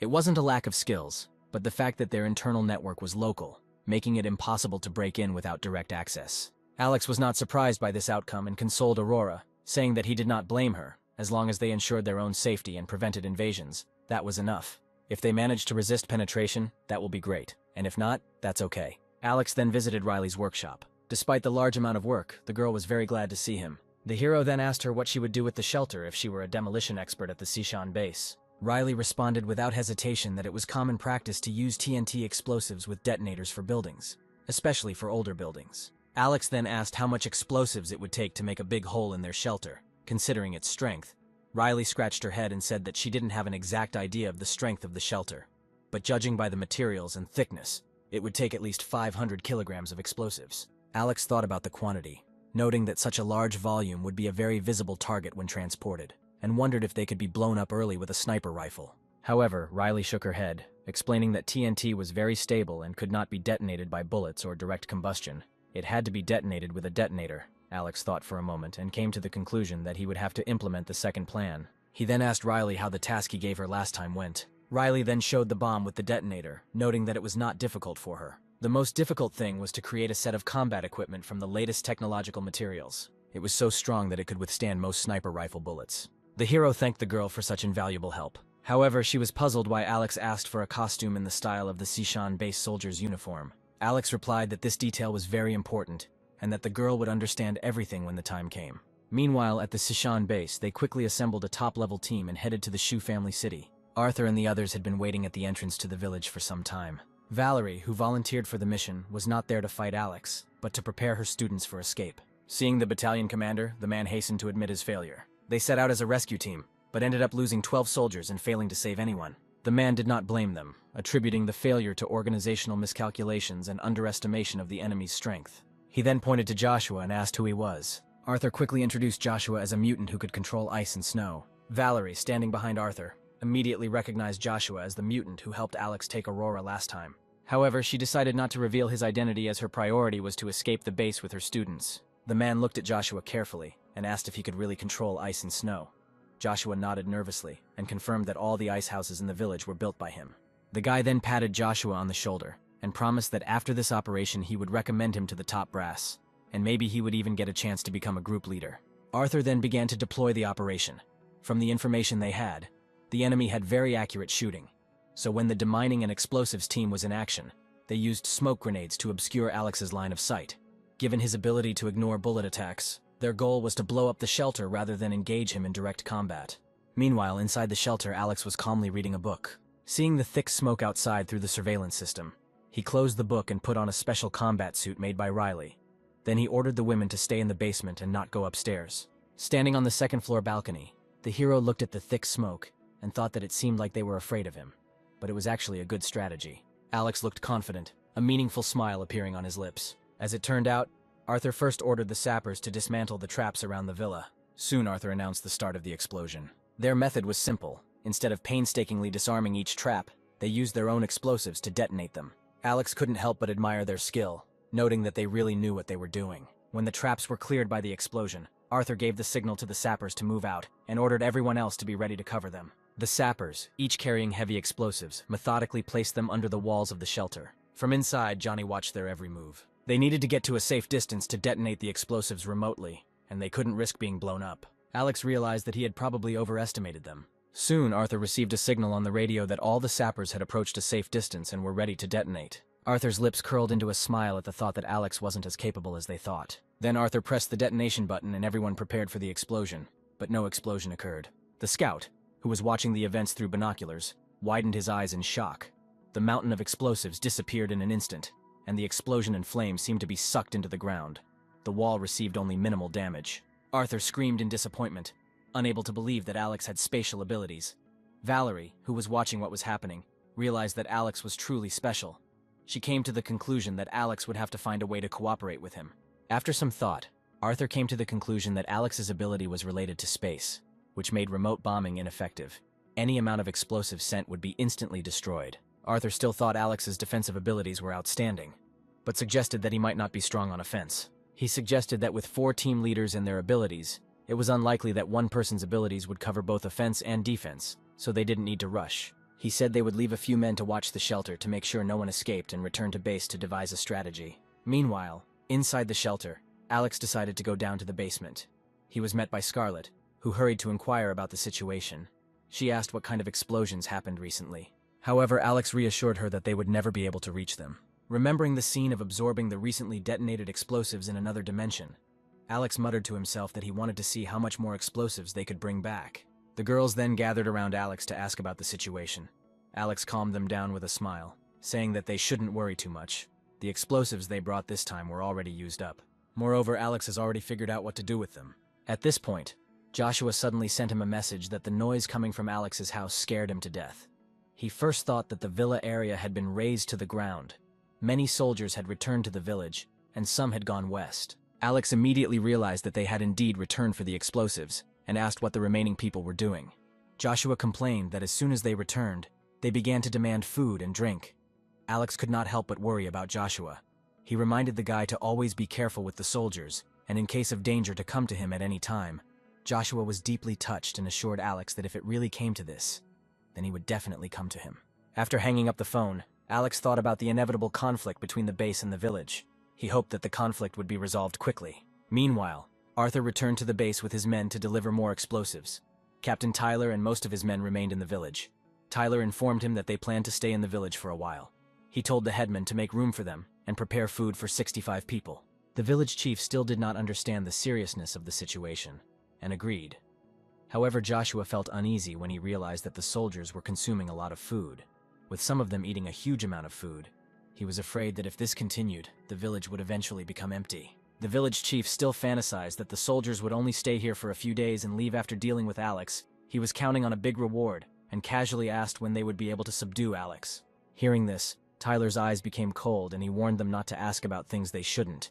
He told the village chief to take care of their food and shelter. Tyler's impressive voice and physique made the village chief apologize. After Tyler left, Connor stood up straight and sternly ordered Joshua to hurry up and build more ice houses to accommodate the important guests, reminding him to put in his best effort. Joshua remained silent in response to the village chief's order, knowing full well that in the eyes of the villagers, no matter how strong he was considered a useless fool. The next day, Arthur brought a large amount of explosives. Tyler, who had turned into a giant ape, along with many soldiers, arrived on the reverse slope. Soon Arthur and Tyler threw a huge bundle of explosives towards the shelter. Watching the explosives flying, Alex suddenly opened the spatial gate. He couldn't wait for this grand show to begin. Suddenly, a huge gate appeared above the shelter, and a stream of energy poured out of it. The explosives that were supposed to hit the shelter were instantly reflected back along almost the same trajectory. Arthur and his men were caught off guard. The man instinctively shouted for everyone to take cover. They immediately fell to the ground, covering their ears with their hands. A huge explosion created a mushroom cloud. It engulfed many soldiers in a wave of fire and threw them back hundreds of meters. This method, initially just a daring experiment for Alex, proved successful, allowing him to continue using it against them.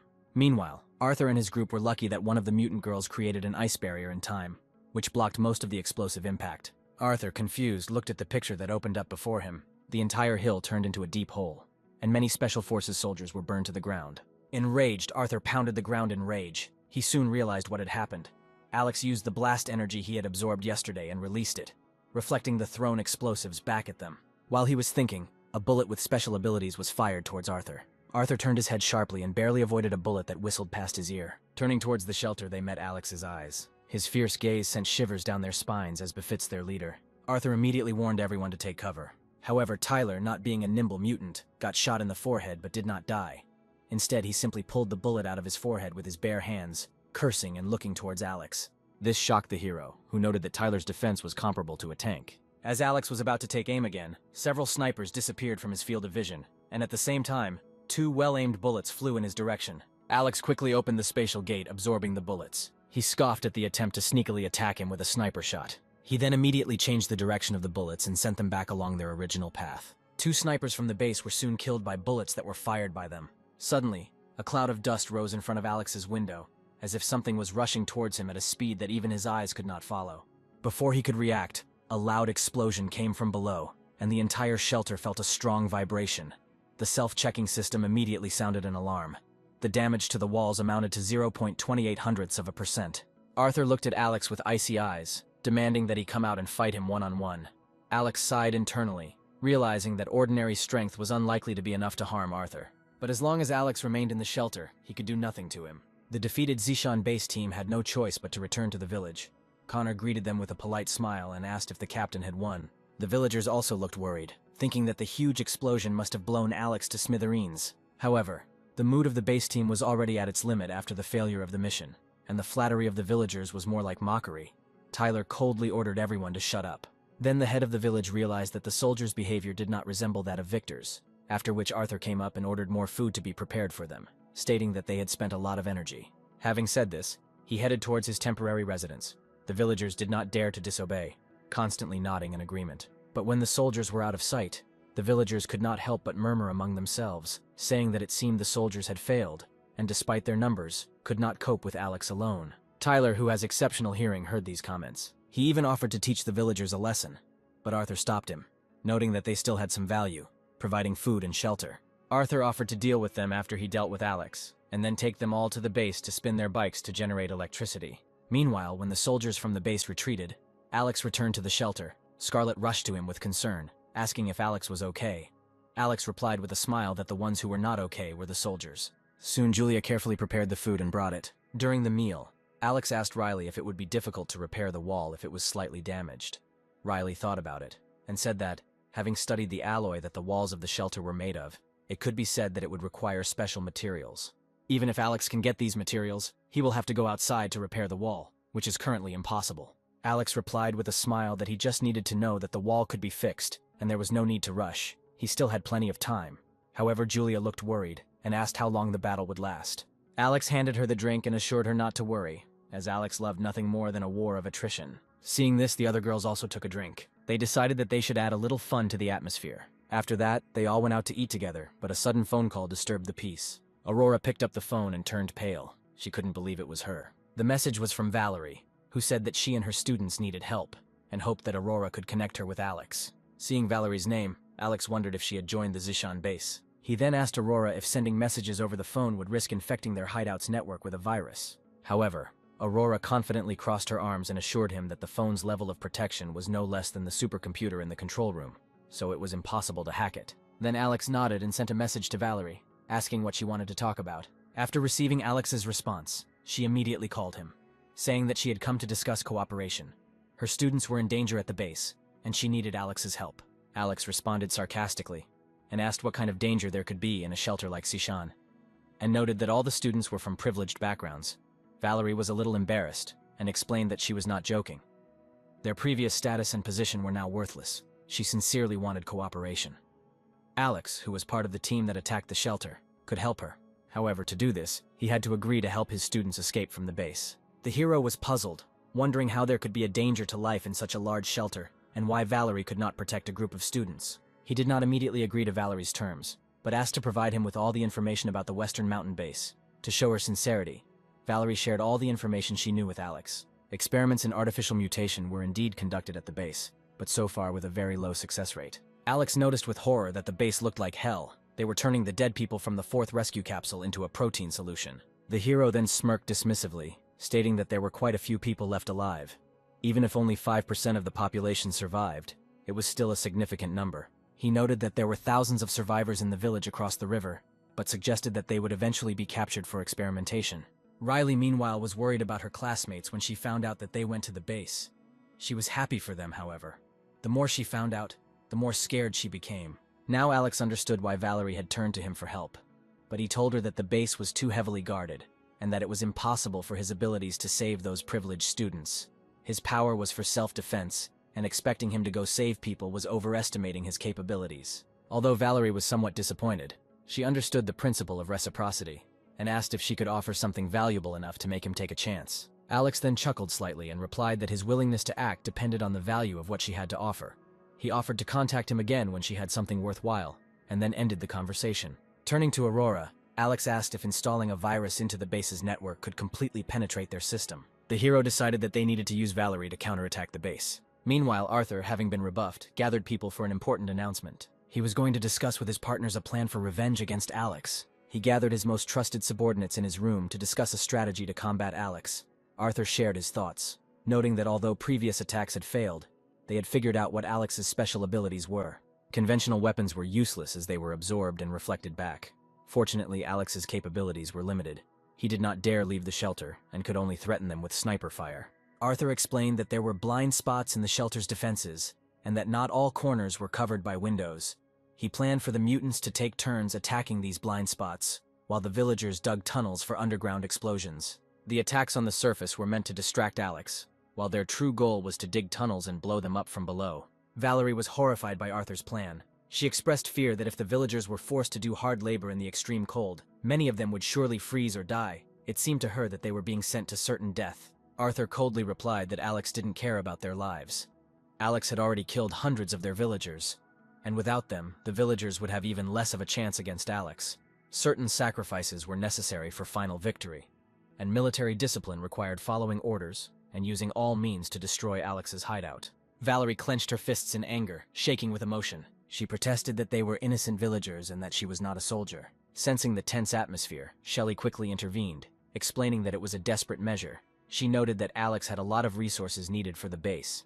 In these apocalyptic times, they could not afford to show mercy to others. Protecting themselves, and those close to them, was already a difficult task, as was protecting Valerie's students. However, Valerie's sense of justice did not allow her to put up with such actions. Nevertheless, she knew that she could not argue with Arthur. Confronting them directly would not only be suicide, but also a danger to her students. Shelley continued by stating that digging tunnels is not the same as being cannon fodder. The villagers are used to farming, so it shouldn't be too difficult for them. Valerie then stood up and asked Arthur to prioritize human life and try to avoid casualties among the villagers. After a whole night of discussions, they came up with a battle plan. Arthur called the villagers together. Then he picked up a megaphone and shouted about the killer across the river. He explained that they had spent a lot of effort and resources, but this man turned out to be extremely cunning and treacherous. Now they needed the help of the villagers to dig tunnels and destroy Alex. However, the villagers were not convinced and began to whisper indignantly, complaining that they had to do hard work after they had already provided the guests with food and water. The village chief tried to calm them down by explaining that the organization was thinking about long-term peace in the village.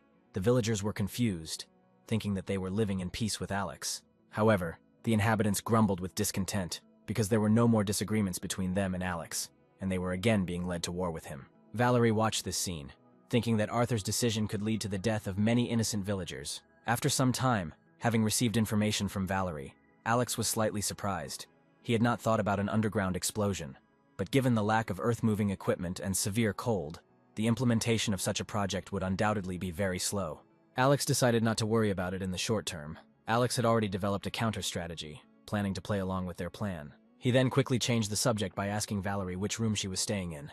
Valerie was puzzled, wondering if Alex was going to come and find her. Alex smiled mysteriously, making it clear that this information would determine whether she and her students would be able to escape. The next day, the warriors of the Sishan base moved to attack in accordance with the attack plan. Alex watched what was happening on TV with a smile. Scarlett and Julia sat next to him and gave him a massage. Julia also brought water for the guy. Their competitive behavior made Aurora and Riley jealous. Riley then broke the awkward silence by noticing that Arthur was quite menacing, and his attacks went beyond the usual weapons. Alex said that this was not surprising, since they were the best forces in the Western Mountain Base. He added that they should value their comfort inside while they can, given the dangerous world outside. Julia then expressed her concern about their plan. Although they knew the enemy's plan, staying inside all the time was not a long-term solution. They could not know how the enemy's work was progressing. Alex looked towards Aurora and asked her to explain to her sister what was going on. Aurora looked at Julia and proudly explained that sound traveled faster in solids than in air, and being in the basement allowed them to feel it better with the help of a sound wave receiver. She could accurately analyze the distance to their construction using a computer. Julia seemed to have an epiphany, realizing that they didn't need to do anything but wait. Alex nodded with a smile, admitting that all their efforts were in vain. Now they just needed to rest and conserve their strength while enjoying the spectacle. After several hours of assault, Arthur and his team decided to take a little rest. They went back to check on the progress of the excavation site. Soon a man was carried out on a stretcher. After a quick examination, the military doctor shook his head, stating an acute heart attack and an unlikely survival.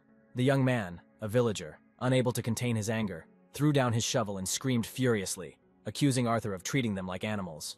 Arthur coldly replied that they were doing it for them. He then pointed a pistol at the peasant, declaring that if anyone dared to disobey the order, he would be treated as a deserter. Meanwhile, Valerie urgently called Alex, begging him to come up with something to minimize casualties among the innocent villagers. Alex smiled and noted that this was all within his expectations, but wondered where the rest of the special forces had gone, since there seemed to be fewer attacks on the shelter in recent days. Valerie replied that, due to the increasing number of casualties among the inhabitants, Arthur left several people in the city to maintain order, although in fact, this was done only to suppress a possible uprising. After that call, Alex came up with a new plan. Several days had passed since their last skirmish, and Arthur and his team had probably let their guard down. Alex decided they needed to be brought back to their senses a little. A few days later, Alex, dressed in a special combat suit made by Riley, prepared to take Furry out for a walk. The shelter had a back door known only to Alex, leading into a 3-kilometer underground tunnel that ended at a tombstone in the hills. Taking a snowmobile, Alex headed straight to the village. The guards at the entrance to the village quickly noticed Alex's figure. Mistaking him for the returning captain because of the captain's armband on his battlesuit, they decided that he had simply returned a little early. Then they lowered their weapons and saluted him. The next moment, Alex quickly dealt with the guards with his sword. He silently destroyed them and removed their bodies to another space. Although he and Furry were able to defeat them, Alex chose not to make any unnecessary noise. However, the smell of blood alerted the military dogs, who began to bark furiously. Well-trained dogs would not bark without reason, so sensing danger, the fighters rushed outside. Seeing Alex hiding, they opened fire, but to their horror, their bullets seemed to be sucked into a strange funnel. Then Alex, holding his sword in front of him, began to furiously hack and cut his enemies. The commotion quickly alerted Arthur. Meanwhile, villagers at the construction site heard gunshots and wondered if someone was setting off fireworks. However, Arthur, upon hearing the shots, immediately became serious and ordered his team to return and investigate. By this time, Alex had already taken Joshua and made his escape, Joshua expressing concern that the snowmobile tracks were too obvious. However, Alex, not at all embarrassed, confidently sent the snowmobile into his space and noted that anyone with a brain would eventually find this place. He admitted that he would be discovered sooner or later, but he didn't worry about it, adding with a meaningful smile that he was actually looking forward to them coming for him. Returning to the village, Arthur became enraged when he saw the bodies of his Special Forces soldiers scattered everywhere. He thought his strategy was sound, but instead his base was infiltrated. He realized that there must be a traitor in his ranks. Otherwise, Alex would not have dared to leave the shelter. Shelley noted with suspicion that they kept a 24/7 watch on the shelter, and not even a fly could escape without their knowledge. She wondered if there might be another way out. Tyler, fist-bumping, assumed there had to be another escape route. He assumed it was an inside job. Someone had leaked the timing of the operation, allowing Alex to attack their base. Arthur's eyes lit up as he realized that their plan to dig tunnels was about to be compromised. There was no point in continuing the excavation. At that moment, a soldier rushed to them to report that during the count of the villagers, they discovered that the local mutant Joshua was missing, and there was no trace of his body. In addition, Captain Valerie did not return to the squad. Hearing this, Arthur became even more furious. Gritting his teeth, he said that it seemed they had more than one traitor, and decided to immediately follow the snowmobile's tracks. The village chief lamented in confusion the deaths of so many villagers while digging the tunnel, wondering how he would explain it to everyone. Meanwhile, upon entering the shelter, Joshua was almost stunned by the sight that opened before him. Alex prepared a room full of anime-themed figurines, tapes, and pillows, and told Joshua that he would be living there from now on. Joshua, beside himself with joy, jumped onto the bed and hugged the pillow tightly, expressing his readiness to go through fire and water for Alex, not retreating even in the face of death. Alex then went to the control room with the information provided by Valerie. Using the equipment at hand, Aurora quickly hacked into the base's network, confidently informing Alex that she could paralyze the base's network at any time, and interrupt the connection between the scent troops and their base. Alex then patted Aurora on the head, praising her for her good work. He said that once they dealt with the base's leading forces, the threat they faced would be greatly reduced. He then turned to Valerie, stating that if she was of use to him, he would naturally fulfill his promise to her. At that moment, an image of Arthur and his team, who had found an emergency exit, appeared on the monitor. Alex smiled slyly, realizing that the show was about to begin. Meanwhile, Arthur and his team followed the snowmobile tracks, which eventually led them to a cemetery, and then disappeared.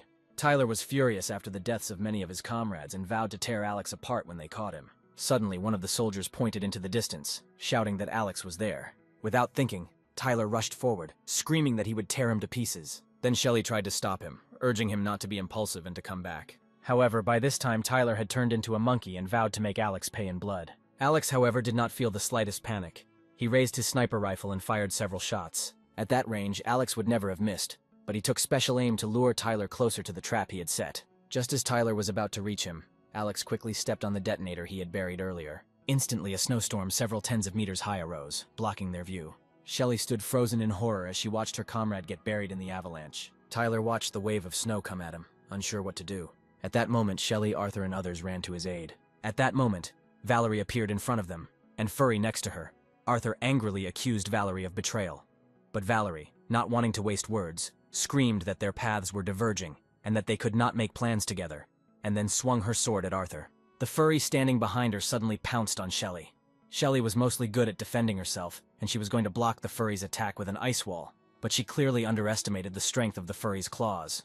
In an instant she was killed. While Arthur deftly dodged Valerie's attacks, a powerful explosion suddenly thundered behind him. When the dust settled, he saw Tyler, impaled on the ground by the thorns, lying on the ground, unable to fight. Tyler looked at Arthur helplessly, but it was too late. Meanwhile, Alex, holding the sniper rifle, fired another shot, destroying any chance Tyler had of getting up again, then shouted to Joshua that it was his turn now.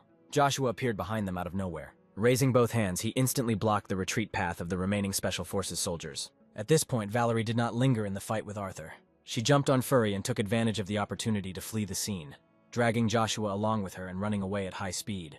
Arthur was annoyed that he had failed to kill the traitor. Meanwhile, Alex stood on top of the hill and looked down at the Special Forces soldiers stuck in the ice and snow.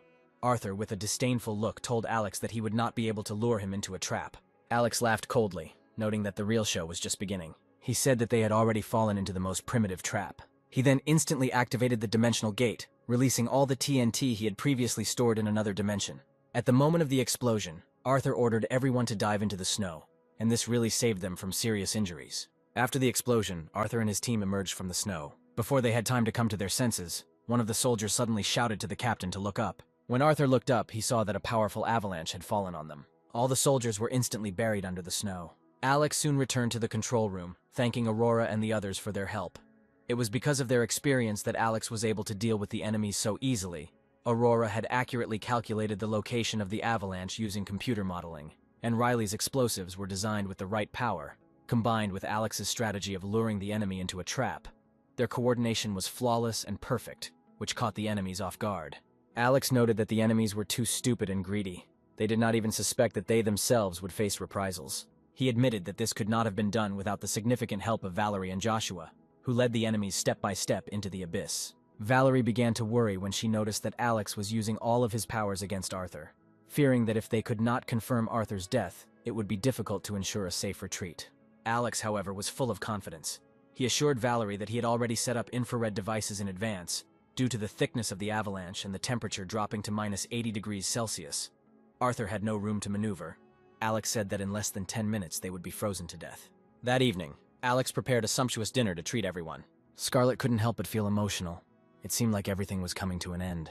After the Sishan base lost its main fighting force and the Aurora virus revealed all the secrets to those at the very bottom, they would bring about their own death without requiring further intervention. Scarlet also expressed her feelings, noting that Alex could not have imagined that so much could happen in just a few months.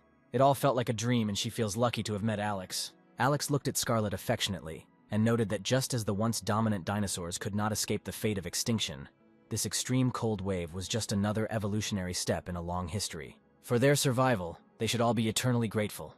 So Alex began a seemingly shameless life with 5 women and a chubby man.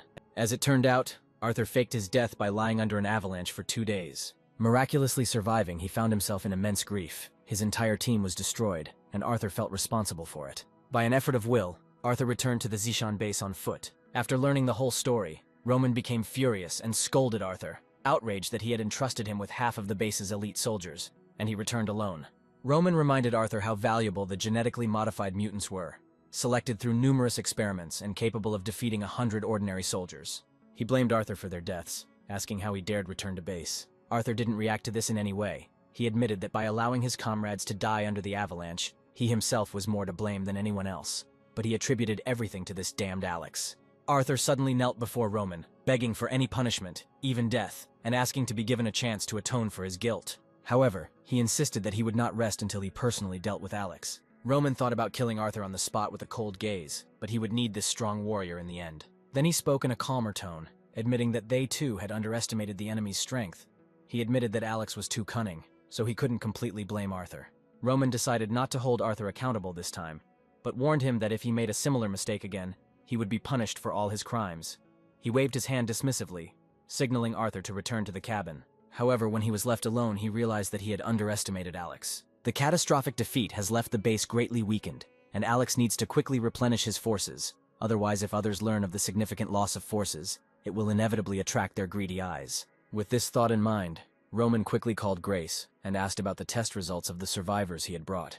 Grace looked at the tablet in her hand and reported that the test results were not ready yet. However, the party consisted of young and middle-aged people with very good physical characteristics, which indicates a high probability of obtaining mutants. Roman snorted in relief, noting that awakening mutants is not as easy as it seems to her.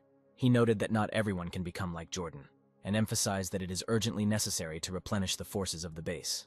He told Grace to hurry with the experiments. If the manual catalysis didn't work, they would have to implant Jordan's cells, as they couldn't allow the base's overall combat power to drop too much. When Grace heard this, horror flashed in her eyes. She doubted whether it was worth rushing into this matter, noting that if the experiments were carried out in a hurry, the success rate might not even reach 30%, which would lead to more unnecessary casualties. However, Roman didn't care. He waved his hand dismissively and said that what he needed now was fighting power, not manpower. He explained that there were still many survivors in the city, and finding and replenishing their ranks would not be difficult. But if they lose their strong military force, they will not be able to influence the situation in the city. As he spoke, Roman's expression became more and more ruthless. His goal was the entire city, not just surviving in a small part of Sishan. This was the first time Roman revealed his ambitions. Even his longtime secretary Grace was stunned, but still nodded and promised to take care of it. After Grace left, Roman's face became worried as he wondered what to do, noting that they couldn't handle Alex. He wondered if he really needed to ask others for help. However, the commander-in-chief of the district was indebted to him and promised to help. Roman still hesitated to use the missile. He still believed that Alex was just a troublemaker on his territory, and if he eliminated him, his authority and the authority of the base would not be shaken. Roman believed that thanks to this trump card, other shelters would be unlikely to dare to harbor ill intentions towards the Sishan base. However, he did not want to use this plan unless absolutely necessary. Roman was torn apart because the tough approach had not worked, so he decided to convince Alex to make peace one last time by offering favorable terms. Roman then immediately called the Minister of Information and ordered him to contact Alex immediately. Roman thought to himself that if the negotiations failed, he would use the missile to level Alex's hideout to the ground. Finally connected via video link, Alex addressed Roman directly, expressing his admiration for his reputation. Roman then remarked that it was indeed surprising that Alex was still alive, but hinted that his luck had run out. Alex waved his hand and advised Roman to stop interfering, noting that he had already dealt with all the elite people he had sent. Alex teased Roman, wondering why he should bother him if he had no real power. He suggested that Roman give up his meaningless fantasies and let him go quickly, because he is a man who loves peace and does not mind peacefully coexisting. Alex suggested that they agree not to interfere with each other in the future, speaking in a condescending tone. Roman looked displeased. He advised him not to misjudge the situation. He warned that he was sparing Alex because he valued his talent, and not because Alex could not deal him a devastating blow. He stated that if Alex was willing to comply, he could make him second in command of the base. However, to show his sincerity, he must hand over all the supplies he has. Hearing this, Alex laughed. He ridiculed the idea of making Roman second in command at the base, suggesting that Roman must be out of his mind. The hero continued to mock the man, offering him to become his subordinate. If something happens, he can use Alex's help. Roman instantly became furious, called Alex an ignorant fool, and stated that his end was near. Alex, still maintaining a smug expression on his face, threw a challenge at Roman. Roman's expression suddenly turned gloomy. He warned that with just one phone call he could send a missile to level Alex's shelter to the ground, and he asked if he was sure his shelter could withstand a precise missile strike. Hearing this, Alex was shocked, doubting that Roman was serious. However, he quickly came to his senses and told Roman not to scare them, hinting that Zishan most likely did not have missile potential. Roman laughed and called Alex a commoner from the lower levels. He insisted that with one phone call he could destroy the shelter, but Alex remained unconvinced and asked that if they had such great power, then why had they waited until now?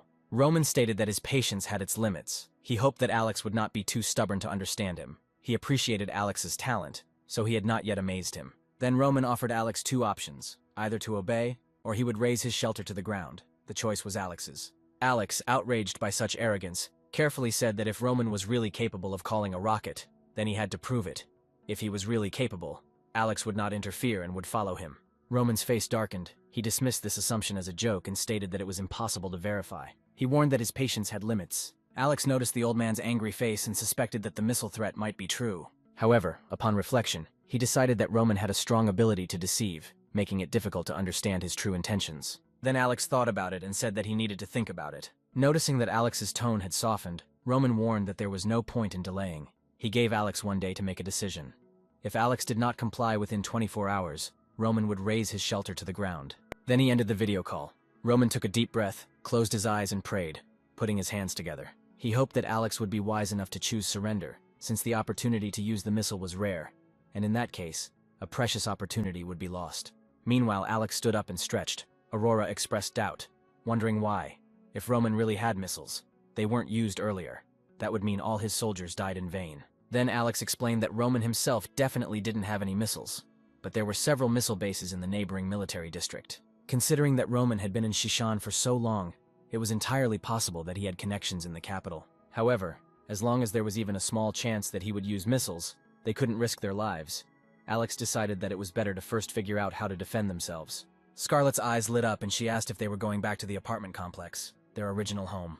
Alex nodded in agreement. For now, they could only go back there. Everyone agreed with Alex's decision, deciding that safety came first. Only Joshua had a hard time leaving. Having moved here a few days before and having eaten and drunk his fill, he did not want to leave the shelter and return to the apartment. Valerie suddenly stood up and reminded everyone that they had to fulfill their agreement before leaving. Then Alex looked towards Aurora. He took the SIM card from her hands and handed it to Valerie. He said that they still needed Valerie's help at the Zishan base, as the virus Aurora had previously implanted could help her bypass the base's identity recognition system and find a way to save her students. Then Valerie decided to continue hiding at the base. The girl went undercover to plant a virus in the base's system. She overheard a conversation between two subjects. Because Valerie's betrayal angered Roman, her students were subjected to transformation experiments. After the soldiers left, Valerie took out the SIM card Alex had given her. This SIM card, specially modified by Aurora, not only had a strong signal reception, but was also able to bypass numerous server encryptions without being detected by the base. Valerie sent a message to Alex, urging him to hurry and get his students out of the base. She informed him that the students were now in great danger. Alex immediately responded to this by advising her to try to get into the network center and insert the chip Alex gave her into any computer. This would allow Aurora to control the entire base network, which could help in their escape. Valerie was slightly taken aback, realizing that this task would not be easy to complete. The entire base was stuffed with surveillance systems, and the entrance to the information department was heavily guarded. However, deep down she knew that this was the only chance to save her students. She sent a message to Alex, assuring him that there was no need to worry, and that she would definitely fulfill her promise. She hoped that Alex also remembered his promise to her before leaving. Alex, without hesitation, replied that it was not a problem. Valerie then turned off her phone, removed the SIM card, and began mentally planning her route. The information office was about 500 meters from her current location. She took a deep breath, her gaze hardened, and she muttered to herself that she never thought she would go back to her old job. When Valerie was a bodyguard for a high-ranking official, he underwent systematic professional training. Meanwhile, Alex and the others were heading towards the residential complex area. Immediately after contacting Valerie, Alex expressed anticipation of a confrontation. He noted that Valerie's role was extremely important, because knowing both themselves and the enemy, they could be sure that they would not be in danger. Understanding all the cards would give them a significant advantage. Aurora focused on her laptop, wanting to check if they really had the ability to deploy the missiles. In such a post-apocalyptic world, the value of possessing such a strategic weapon was enormous, and the threat to them was incomparable. Aurora then held up her computer to show Alex that she had successfully hacked into the base's surveillance system. Alex nodded in admiration, realizing that the unknown forces were the most worrisome. If they understood the enemy's capabilities, they could easily counter his actions. At that moment, Riley, who was sitting behind the wheel, took a deep breath. and Alex, worried, asked what was bothering him. Riley nervously explained that although they were safe now, Valerie's teacher was in a dangerous situation. Her mission was dangerous, and if she was caught, it would be disastrous. Alex thought to himself that he didn't care about her life. Their communication was just a deal. Nevertheless, he smiled and noted that the teacher had her own destiny, and that there was great merit in the fact that she saved her students. Higher powers would be on her side. Riley nodded in relief, trusting that Valerie's kindness would keep her safe. Alex, holding back his laughter, decided to keep his thoughts to himself. Soon the hero and his group arrived in the Yahello area. Aaron and Elsa were already waiting for them downstairs. When everyone got out of the car, Alex looked around and noted the eerie silence, suspecting that everyone was frozen to death. Then Aaron and Elsa approached them with smiles, urging them to quickly go upstairs. Aaron had heard about the explosion in the villa and was worried that something terrible had happened to Alex. Soon they all went to the building, to Alex's former apartment. Returning to the long-abandoned shelter, Alex and Scarlet looked at it with nostalgia. Alex doesn't think about how much time has passed since the ice apocalypse began. Meanwhile, Elsa said that she had cleaned the rooms for the guests early in the morning. At that moment, an old friend Julia approached her and invited the girl to play mahjong. Soon, Alex also took off his gear and sat down to chat with Aaron. Alex took out a pack of cigarettes, offered one to Aaron, and they began to smoke. The hero spoke first, asking if anything had happened in the area during his absence. Aaron chuckled and explained that the situation was the same as when Alex left. After Alex left, people initially considered the area safe and came to Aaron, begging for sympathy. However, as the apocalypse dragged on, Aaron refused to help them, and when they tried to force themselves on him, he took the opportunity to deal with them. He realized that in the conditions of the apocalypse, protecting himself and others is the most important thing. Aaron continued that not everyone was dead. There was a group of survivors in the area. At first, Alex didn't believe him, not understanding how they didn't die without supplies. Then Aaron took a drag on his cigarette and said that Carter and his group from Building 18 were still alive. Alex looked at him incredulously, noting that he hadn't expected them to last long. Alex, curious, asked how they managed to survive. Aaron shook his head, saying he wasn't sure. He advised Carter not to get involved with anyone to avoid betrayal. Aaron said they were still afraid of Alex, so they wouldn't take any risks. The man noted that he often saw shadows of living people in Building 18, which means that many of them still survive. Then Alex replied that he urgently needed to visit this old friend. Aaron also asked with concern if Alex's shelter was in danger now. Then the hero described the whole situation to Aaron in detail, which almost made him drop his jaw in surprise. He was surprised that they were willing to use missiles against civilians. Then Alex took out some food from another space and noted that it was unclear whether they were bluffing or really had such capabilities. For safety reasons, Alex decided to temporarily return here and hide. As soon as safety was confirmed, they would return back. Aaron didn't take it as a joke. He thought that since they were already there, it was better for everyone to stay for a while. He offered to let Alex move in next door, acknowledging that the house originally belonged to Alex, and he could not consider himself its owner. However, Alex patted Aaron on the shoulder, noting that they would not be delayed. Alex thought about it and decided that they needed to settle things with the base once and for all. The conflict had reached a point where it could no longer be resolved. Roman most likely wanted him dead, and until Alex gave in, Roman would try to do everything to kill him and take everything he had. Alex sighed helplessly, wishing he could just live quietly in the shelter without being disturbed. Aaron, seeing Alex's gloomy face, tried to comfort him. He noted that having too many good things often led to trouble. He threw up his hands and added that even other people were constantly pestering him. People will inevitably covet what Alex has, and there's nothing he can do about it. Then Alex stood up and walked to the window, looking towards the base. He was thinking about the idea of wiping the base off the face of the earth. Suddenly, Aaron said seriously that some time ago very strange people appeared in the area. There were about 100 of them. Then Alex frowned, noting that the more people, the greater the threat. Aaron continued, explaining that at first he thought they were there to steal supplies, but then he realized they had no ill intentions. He tried to establish contact with them, and found out that it was a religious organization, or more precisely, a snow-worshipping sect. Alex laughed, noting that even religions arise in times of crisis. He compared this to the historical practice of people attributing natural disasters to supernatural beings, such as rain or plague gods. Aaron reflected on the past, and admitted that at the time he did not take them seriously. But looking back, one can say that these people really were unusual. Their leader recognized Alex as a mutant at first glance, and bizarrely claimed that he could help him unlock the potential of his abilities and become even stronger. Hearing this, Alex became serious, intrigued by the mention of unlocking the potential of power. He thought that nothing in this world is free, and wondered why they help without any reason. Most likely they are scammers. Aaron nodded, agreeing with his friend's opinion. Since Alex had warned him that you can't trust strangers easily, he had outright refused this group. They probably decided that he wasn't that easy to contact and didn't persist, and then he didn't know what happened to them. After that, Alex thought for a moment. He realized that now the only people left in the area were Aaron's family and the people from Building 18. Perhaps the survival of Kevin and his group could be linked to these people. Thinking about it, Alex decided to go and check everything himself. Aaron immediately offered to accompany Alex, but Alex refused, saying that it was not necessary. Despite this, Alex still put on a bulletproof vest and dressed in combat gear. Seeing that the man was ready to fight, Riley and Aurora came out and asked where he was going. The hero replied that he was going to meet some old friends. There was an eerie silence throughout the area. No signs of life were visible. At the foot of one of the buildings, Alex saw hundreds of snow mounds in the snow, similar to graves. Approaching the entrance to Building 18, Alex pulled out a pistol and fired 2 shots into the air. The sound of gunshots reminded the residents of the house of the fear they once experienced under Alex's rule. Carter, looking out the window towards the source of the shots, immediately recognized Alex and felt a chill run through his body. He was afraid that Alex had returned to hold them accountable for the child they had failed to protect. Carter's wife and child approached him, expressing concern about Alex's return. They couldn't let him destroy them again and decided to face him face to face. Carter explained that if Alex found out what happened, they could all die.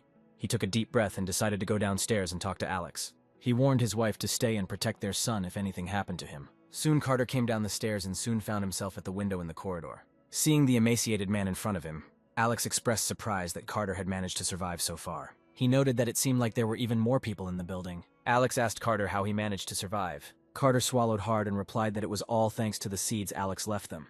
Alex was shocked by this turn of events, because he had casually mentioned the seeds and could not believe that they could germinate, especially given the low temperature. It looks like there might be a mutant in their house. Alex, ready to act at any moment, prepared to kill Carter if anything unusual happened. Seeing this, Carter suddenly fell to his knees, admitting that they had failed to protect the child Alex had entrusted to them. He sincerely apologized and asked Alex not to harm innocent people. Carter bowed his head, ready to face death as punishment. At that moment, a man's voice came from the snow cave next to Alex. He stood up to Carter firmly, stating that Carter could not be killed as it meant the loss of hope for all of them. He offered to take Carter's place, noting that he had lived long enough. Other people also rushed to Carter's defense. Alex, who was watching this scene, felt an unexpected excitement. He fell silent, seeing a glimmer of humanity in their desire to protect Carter. Then he smiled awkwardly and assured them that he had not come for their lives. Carter, shocked, humbly admitted that the child Alex had entrusted to them had died, and asked if Alex was seeking revenge. Alex, speechless, realized that this whole melodrama was connected with the child he had almost forgotten about.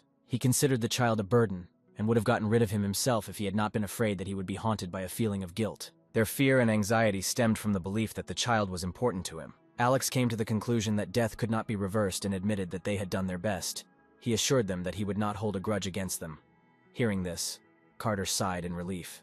However, Alex, still puzzled, asked how they had managed to survive until now, noting that it was nothing short of a miracle. Carter, deciding not to hold back the information, said it was a long story, and invited Alex to see for himself. Alex agreed to come in and take a look. Carter took Alex upstairs and told him about the recent events in his building.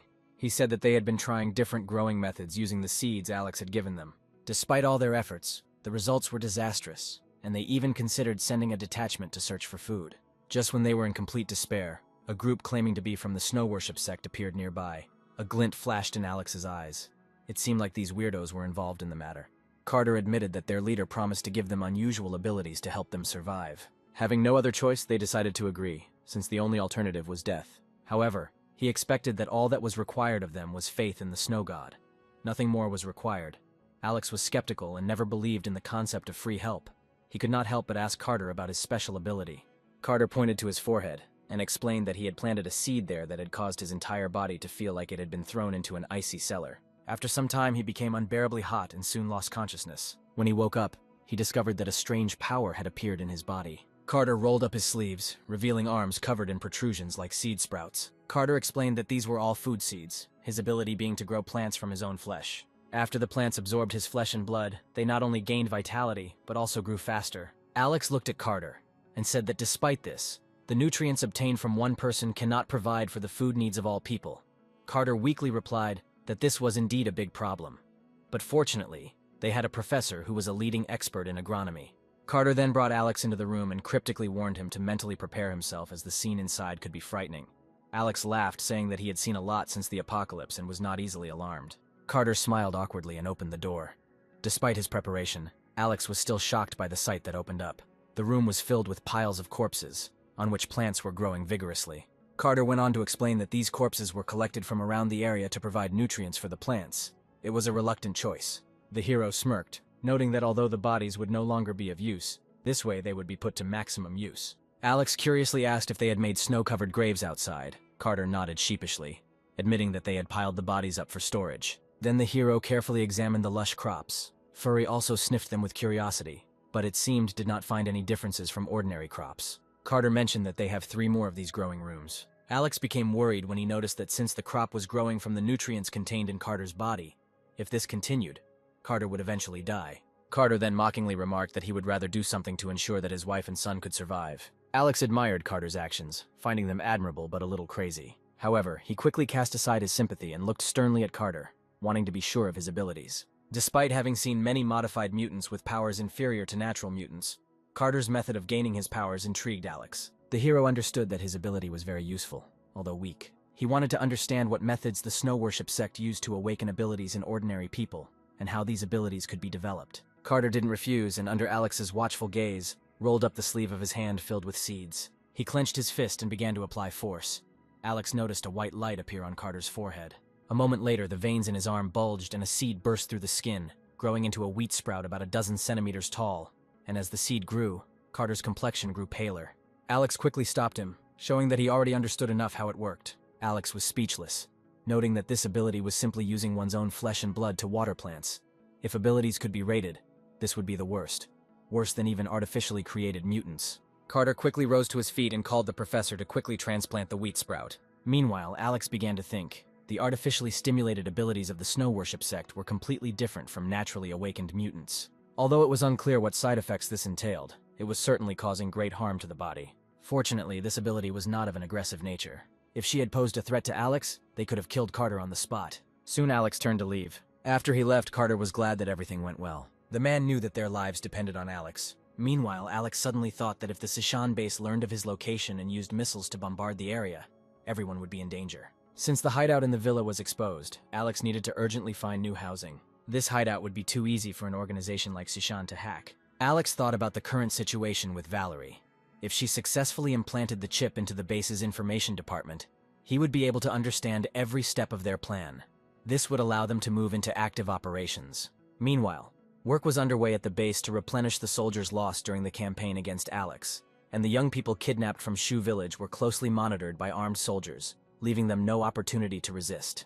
One of the villagers, clenching his fists, shouted in frustration that he would have to bear the consequences of the defeat, and claimed that it was unfair. Another man burst into tears as he recalled how their wives and children were killed, and he accused the soldiers of being more cruel than Alex. In response, 2 shots rang out and both men were shot in the head and killed instantly. The soldier who fired the shots warned the men to be smart.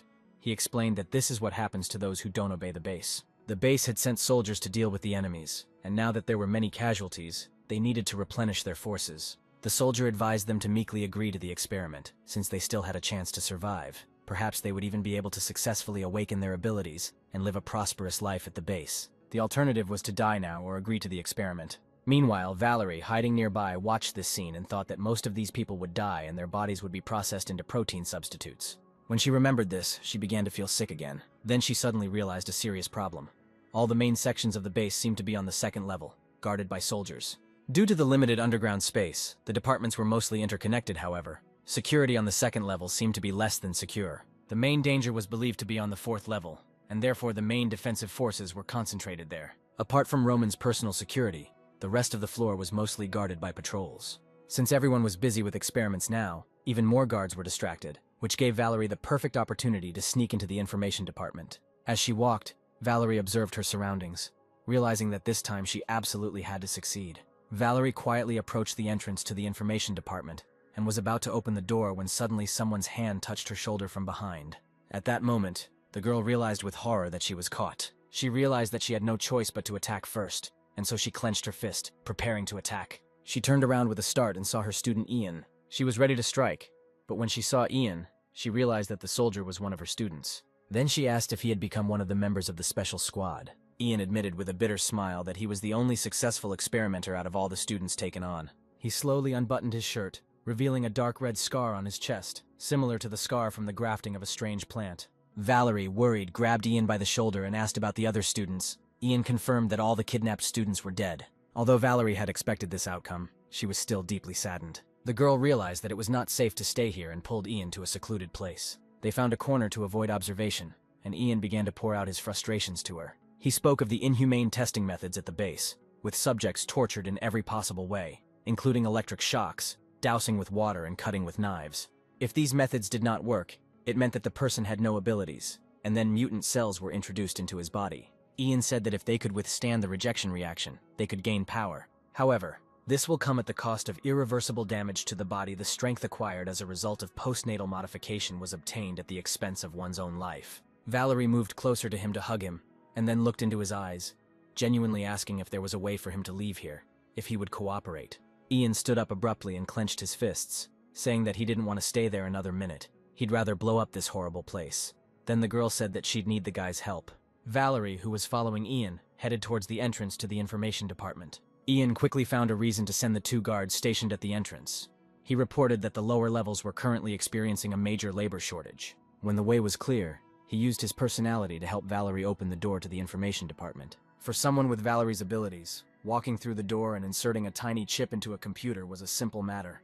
Meanwhile, Alex decided to call Roman to tell him about his decision. Roman began the conversation in a calm tone, demanding an answer from Alex. In response, Alex laughed contemptuously, telling him that his answer had not changed. Furious and pale, Roman warned that he and his refuge could be reduced to ashes. After that, he immediately hung up. Alex remained calm, knowing that Roman was losing his patience. This confirmed that the missile threat was almost certainly real. Alex took a deep breath, resigning himself to the fact that he might have to give up the shelter. After all, he had enough supplies, and as long as people were alive, that was all he cared about. At that moment, a message from Valerie arrived on his phone. It said that the chip had been successfully inserted into the base's computer, and she hoped that Alex would keep his promise to help her and her students escape. Without saying a word, Alex headed to Aurora's room and reported that their plan had succeeded. The girl immediately jumped up and down on the bed. Her eyes sparkled with joy, and she said that she would start working immediately. Soon, Aurora moved to her workplace in a wheelchair. A few seconds later, Aurora proudly announced to Alex that the base's network was now under their control. Alex was a little surprised, as he had expected this to take some time. Aurora explained with a hint of arrogance that it was not difficult to hack the base. If it were not for the use of an isolated network, she would have penetrated the base much earlier. She boasted that the technicians at the base had nothing to compare her skills to. Alex leaned closer and asked if their actions would be detected if the intrusion was discovered and the network was shut down. The closeness made Aurora's heart flutter, and she explained excitedly that she had been given supreme authority over the base, which was akin to the gaze of a god's eye, meaning that Alex could see their every move, while the base could not detect their presence. Hearing this, the hero smiled even wider. Now they could find out everything about the base. Alex pointed to the screen and ordered Aurora to quickly display all the information related to the missiles. He wanted to check whether Roman really had the abilities he claimed. Aurora acted quickly, and soon received information about the missiles. It turned out that they did not have the authority to deploy them. She confirmed that Roman had approached the neighboring one with a request to place missiles. The region agreed to launch them at exactly 12 o'clock. Alex and Aurora were amazed. It turns out that that region had significant power. Alex was surprised by Roman's connections. Then Alex quickly asked Aurora to check if they had sent the coordinates of the shelter. Aurora worked quickly, and found out that they were still going through the approval process. The coordinates had not yet been sent, as they required satellite coordination for accurate targeting. Smiling slyly, Aurora suggested an interesting game. At first, Alex didn't understand what she meant. As it turns out, she suggested to Alex to change the coordinates of the missile's target to the Sishan base, as a result of which they would bomb themselves. Alex was delighted with the idea, but doubted its feasibility. He figured they would probably triple-check the coordinates before sending them out. Aurora then laughed and explained that she could intercept the information they sent using packet sniffing, and then resend it after making changes, and no one would notice. Alex was still concerned that even if the coordinates were successfully changed, the base would not be destroyed with a single missile. While thinking about this, Alex called out to Riley from behind. A girl with a deep understanding of engineering physics looked over the structural drawings of the West Mountain base. After examining the design and materials, Riley concluded that the shelter was intended for nuclear defense during wartime. Situated hundreds of meters underground, its materials and thickness were greater than those of conventional military structures, and a single missile would be insignificant for fortification at that level. It would have taken a dedicated bunker buster to have any effect, and even then it would have been nearly impossible to destroy with a single shot. Alex was afraid that attacking with one missile would over-alert them and ordered Aurora to change the coordinates as she suggested. He insisted that no matter what, the missile should not be aimed towards his shelter. Alex also wanted all information about everyone on the base, especially the number of mutants and weapons, to be thoroughly examined. Having given the orders, he left the room. Riley, somewhat confused, asked Aurora what exactly Alex was worried about. She thought that if the coordinates were successfully changed, the problem with the missiles was solved. Aurora, thinking and looking at the screen, said that judging by the expression on Alex's face, This time, he might be going to take the initiative into his own hands. Meanwhile, Alex went to a room on the 20th floor with a plan to use the opportunity to completely destroy the base. He seriously thought about the feasibility of this plan. Alex couldn't hide forever. The threat of a sword hanging over his neck was very irritating. And most importantly, if Roman had the opportunity to contact other forces to attack him, Alex would never be able to find peace. Destroying the base seemed like the only way out, and there was only one chance. Even if it didn't destroy the base completely, it would at least cause a huge panic. Alex acquired a large supply of explosives. He planned to use the chaos to his advantage by planting explosives inside the base and causing a spectacular explosion. Even if the explosion does not destroy the base, it will certainly cause significant casualties among those inside. Having adopted this strategy, Alex returned to Aurora's room. He instructed her to gather all available information about the base's military forces, weapons, and mutants. Aurora was surprised by Alex's aggressive plan.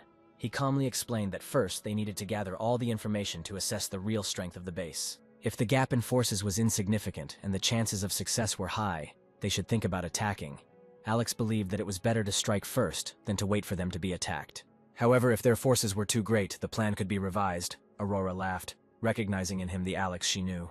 Receiving the information was a piece of cake for Aurora, and she quickly turned to inform Alex that the information was ready for viewing. Alex sat down in the chair and began to study the data. Currently, there were more than 520 ordinary soldiers in the base, 50 awakened fighters, 6 of whom had obtained their abilities naturally. Alex focused on the information about the base's mutant captains. The first of them, Arthur, had enhanced abilities and was codenamed Superman.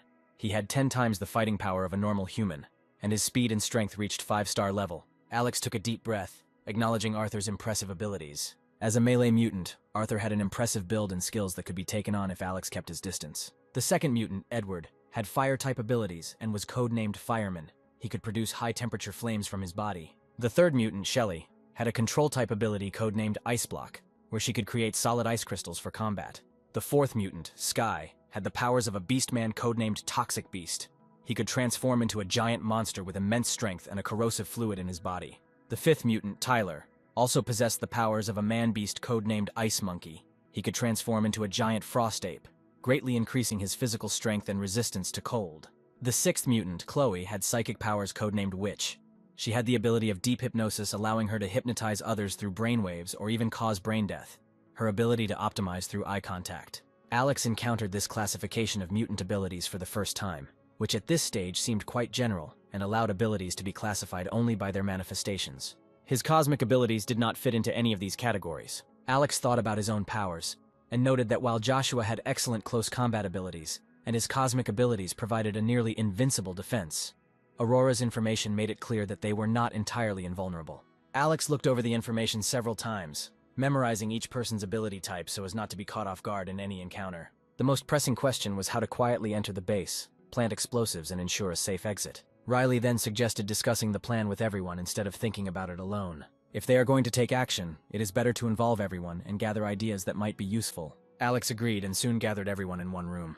He outlined his plan, emphasizing that he had a rare opportunity to destroy the Sishan base once and for all. He explained that although he does not seek conflict, he will not tolerate being bullied. The battle seemed inevitable, and he needed everyone's cooperation. Aaron, as the oldest, was asked his opinion first. Aaron agreed that reconciliation was impossible after the base had brought them so much grief. He believed that it was better to strike first than to wait to be attacked. He was ready to fully support Alex because it was he who saved his life. Alex then turned his gaze to Joshua, who seemed to be hesitating. He asked if they could win when faced with the army, weapons, and mutants of the base. Alex responded calmly, assuring Joshua that there were only 6 mutants, and that it would not be difficult for them to deal with ordinary soldiers. It reminded him of the many villagers who had died at the hands of the base. Joshua, scratching his head, said that he didn't get along very well with them. Alex, noticing Joshua's cowardly behavior, thought that although he was stubborn, Joshua seemed even more stubborn.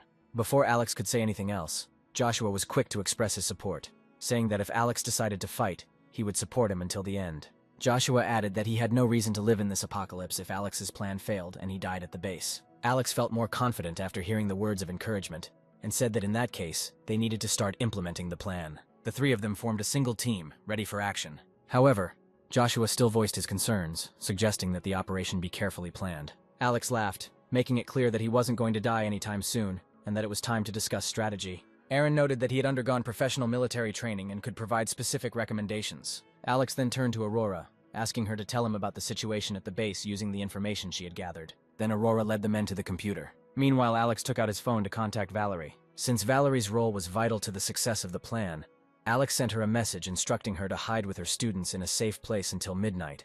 Alex assured her that she would have a chance to escape, and they would meet outside.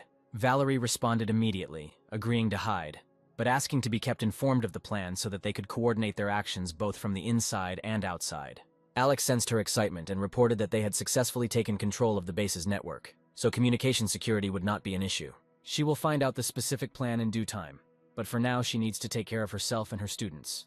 Alex decided not to reveal the entire strategy in order to avoid unnecessary disputes. He wanted to make sure nothing would go wrong, so he asked Aurora to conduct a detailed analysis of the base's structure. The girl said that if everything goes smoothly, the missiles will hit the base exactly. The hero patted Aurora on the head and praised her for her excellent work. He then decided that it was time for the final battle, as there were 30 hours left before the missile strike on the base. Riley estimates that they will likely need heavy bunker buster missiles to take out the shelter. While these missiles may not destroy the base in one hit, they will certainly cause significant shaking. Alex wondered if it would be helpful to turn off their power during the explosion. The loss of a light source would paralyze the base's operations and cause even more panic. However, Aurora warned that while she could cut power through the grid, the power restoration plan would be manual, and standard bases usually had emergency lighting, which would not allow enough time for a full penetration. However, Alex had his own plans. His main goal was to create internal turmoil. Valerie would take the opportunity to escape with her students from. Meanwhile, Joshua continued to worry and asked what would happen if they successfully infiltrated the base. He wasn't sure they would be able to destroy the entire base. Even if they managed to destroy the leader, Roman, he will quickly be replaced by someone else. With thousands of people inside, it was impractical to kill them all. However, seeing Alex's serious expression, Joshua suddenly fell silent. He looked at Alex in shock and asked if Alex really agreed with such a plan, doubting if they really planned to destroy everyone. Alex explained that his goal was to destroy more than 80% of their combat power if possible, with the ideal being to destroy them all. Alex then revealed a detailed plan, saying that he had stocked up on thousands of kilograms of explosives. The plan was to infiltrate the West Mountain base and plant it. An underground explosion of this scale would undoubtedly be significant, as would its consequences. Riley noted thoughtfully that external and internal explosions had very different consequences. Even if the base structure could withstand the blast, the people inside would not be able to withstand the impact. The explosion would also destroy the base's life support systems, including air circulation and evacuation systems, and would use up large amounts of oxygen while generating intense heat. All these factors taken together would make the probability of a successful internal detonation very high. Joshua, now inspired, thought Alex's plan was brilliant, but he expressed concern about how to get into the base without getting lost, and asked if there was a way around the direct approach. Alex pointed to the computer screen, emphasizing the need to memorize the internal structure of the base, as it was a matter of life and death. He then took out 2 sets of white combat suits from his space. Alex told them to wear these suits, which were supposed to help them blend in with the crowd during the chaos. He also said the explosives were placed on the 2nd level, where the base's main forces and various life support systems were located. The most important thing is that their arsenal was located there. Blowing up the armory would mean getting a double advantage. Moreover, Furry's agility was unmatched by any other mutant. If something went wrong, Furry could instantly transform into a mutant and get them all to the surface in the blink of an eye. Once they were on the surface, things would be easier, as far as he knew. There was only one snowmobile at the base. Alex sternly reminded Joshua and Aaron that the most important thing was to save their lives. Meanwhile, at the base, Valerie, with Ian's help, reached the 4th level. She told the students not to sleep, and said that Alex would return at midnight to tell them something important. The students unanimously agreed, as the constant disappearances of their comrades had made everyone worried. Valerie became their only hope. Having calmed the students, she left the dormitory. The next morning, over a hearty breakfast, Alex and the others discussed their battle plan. Alex reported that the missile attack was scheduled for 12 o'clock, and that they would reconnoiter the area an hour before it. If the missile hits its target, Valerie will lead her students out amidst the chaos. Alex stressed that they should wait for Valerie to emerge before taking any action. If Valerie manages to escape, it will mean that chaos is already reigning on the 4th. If Valerie doesn't show up, it means they're in trouble and they'll have to abandon their plan of attack. The rough plan was to blend into the crowd during the chaos, plant the explosives, and then escape. If at some point something unpredictable happened, escape would be the priority. Hearing this, Joshua nodded vigorously, agreeing with the plan. Aaron thought about it and asked if their actions depended on Valerie being able to save her students. Alex smirked, saying that while it might seem that way, he didn't care about the fate of Valerie's students. If Valerie could get out herself, that would be enough. Alex pointed out an important aspect: if a fight breaks out inside the base, the large weapon systems will not work. Ordinary soldiers were no problem for him. The greatest danger was posed by 6 mutants. If they encountered them, Alex planned to use a divide and conquer strategy, but only as a last resort if they were unable to escape. Flight was clearly the first option, and he warned them again that they shouldn't run into any mutants. By evening, the group was ready to leave. Aaron and Alex said goodbye to their women, and Joshua stood alone, feeling a little out of place. Scarlett, unable to hide her concern, offered Alex to take her with him, but Alex refused. Since there were already enough emergency medical supplies prepared, he advised the girl to wait patiently for their return. After saying goodbye, Alex and the others headed towards the base on a snowmobile. Meanwhile, Aurora informed Alex that the base confirmed the time of the rocket launch and said that it would definitely happen at midnight tonight. She secretly changed the coordinates, so there was no need to worry. Alex instructed her to continue to monitor their every step, and he slowly drove to his destination. Soon they arrived at the base. Alex parked the car some distance from the base and took out the box. There were 10 syringes inside. He handed a syringe to Joshua and Aaron, explaining that these were special stimulants designed to excite the body and nerves, significantly increasing combat effectiveness and somewhat reducing the perception of pain. After the injections were administered, Joshua asked if there would be any side effects. Alex then assured him that even if there were side effects, they would not be significant in the short term. Their main task is to save their lives, and they will recover after completing the mission. Meanwhile, the attack on the base was approaching. The group waited in the vehicle for the missile to strike. Meanwhile, back at the base, Valerie headed back to level 4, reminding her students to wear the warm clothes they had so they wouldn't freeze. Then the students realized that Teacher Valerie was really going to take them away from there. Vincent ordered everyone to remain quiet and assured them that he would not harm them. All they have to do is follow Alex's instructions carefully and wait for a convenient opportunity to escape. At the same time, Roman nervously looked at his laptop, waiting for news that Alex's shelter had been bombed. He consoled himself with the thought that although the launch of the rocket had cost him a lot, the prospect of getting rid of Alex made it seem worth it. From his point of view, Alex was an even bigger threat than the other major powers in the city, since he had once dealt him a painful defeat as a high-ranking official.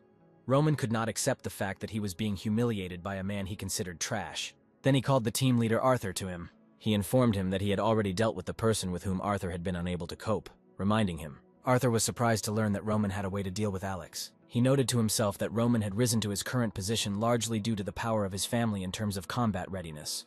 Roman could not be compared even with a top-class soldier. At this point, Roman was full of confidence. He told Arthur that mutants are not invincible even now in the post-apocalyptic world. The power of the military remains indisputable. Roman then turned the computer screen to show Arthur the plan of the house.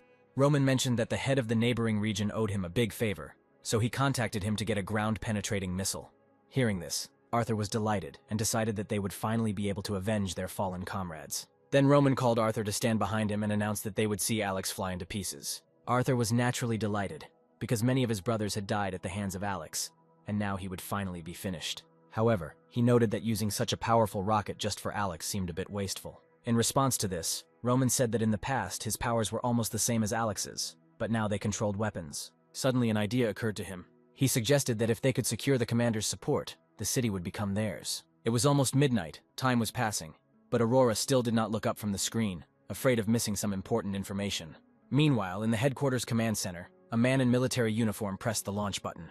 The heavy rocket left the silo and flew straight into the night sky. At this moment, the Sishan base's information department detected an unidentified object approaching them at high speed. They realized that the missile was flying straight at them. Alex, who was in the snowmobile, saw the bright light of a rocket approaching the horizon and falling on the base like a meteor. With a loud roar, the rocket fell, creating a huge explosion that nearly shook the area within a 10-mile radius. Even a snowmobile parked 3 kilometers from the base almost overturned from the shockwave. Alex immediately informed Aurora that the plan to change the rocket's coordinates had been successful. Inside the shelter, Aurora had already prepared for the next steps. She immediately turned off the base's power supply system. At this time, chaos reigned inside the base, as if it had experienced a strong earthquake. A sudden power outage plunged the entire base into darkness. Roman did not understand what was happening, and suddenly collapsed to the ground, weakened to the point of trembling in his knees.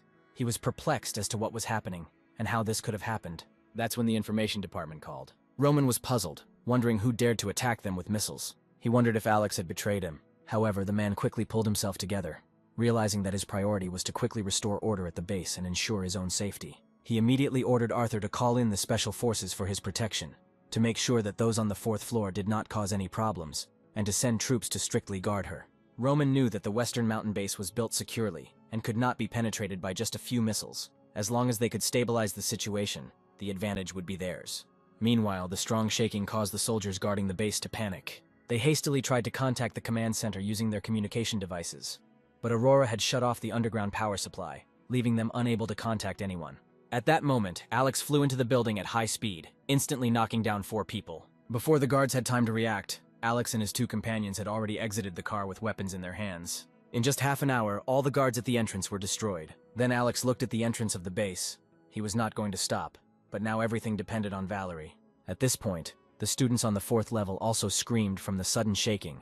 Valerie understood why they were told to wait until midnight. Fortunately, the shelter turned out to be very strong, and despite the strong shaking, there were no signs of destruction.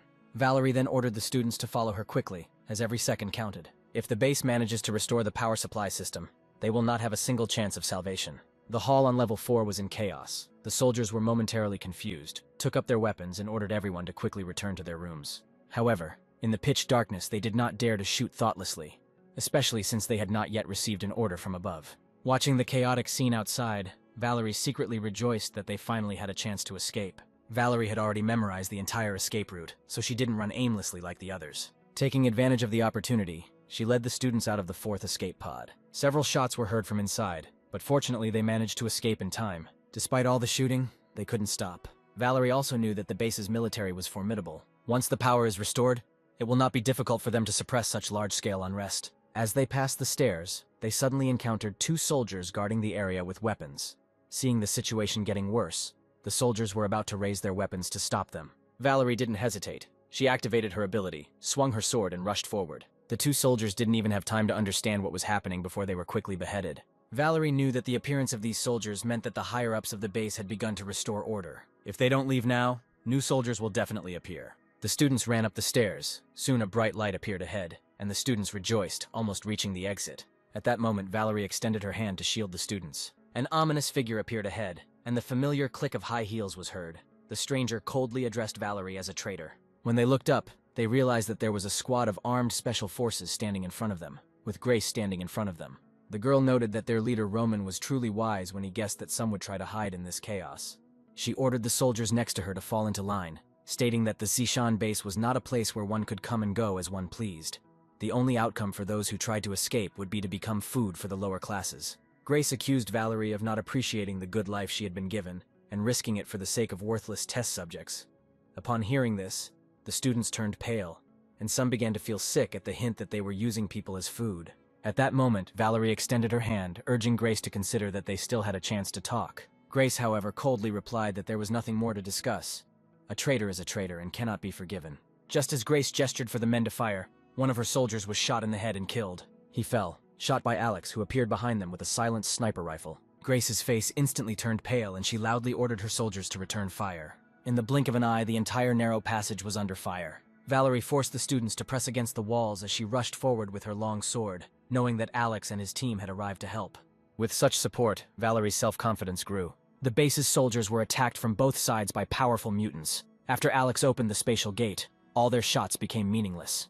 In just a few minutes, the passage is filled with dead bodies of soldiers. Valerie, having come to her senses, looked at Alex with gratitude and thanked him for his support. Alex simply replied that he had only fulfilled part of the deal. He knew that without Valerie's risky return to the base as a spy, he would not have had the opportunity to change the rocket's coordinates. Helping her save the students was only natural. He then told Valerie that there was no time to waste, and that they needed to hurry and get the students out. Valerie quickly calmed the frightened students and urged them to move faster, stating that they would soon be free. At that moment, Valerie saw Grace curled up in the corner. Valerie looked at her intently, and asked if it was true that it was Grace's idea that led to the death of her students. Grace's face showed fear, and she begged him not to kill her, explaining that she was just a secretary and that all the decisions were made by Roman himself. Filled with hatred, Ian walked up to Grace. The experiments he was subjected to modify a human were like hell. He didn't respond to Grace's pleas. Instead, he pulled out his dagger and slit her throat.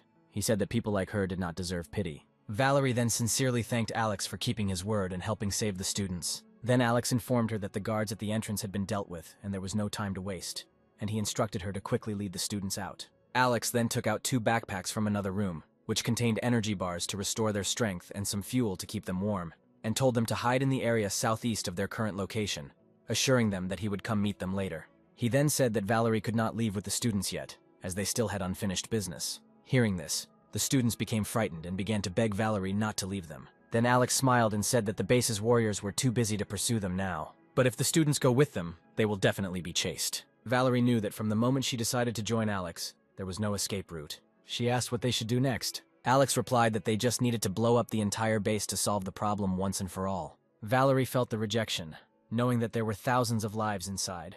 But if they didn't fix the problem, she and the students would eventually face retribution, and they would be the ones to die. After thinking for a while, Valerie made a decision and agreed to help Alex. Valerie then ordered Ian to lead the students out. Finally, Ian looked at Alex and the others and told Valerie that she had to protect herself. He then led the students out of the base. Alex then handed his phone to Valerie and told her to act quickly and get them to the designated location. This place was the second level where she always lived and with which she was well acquainted.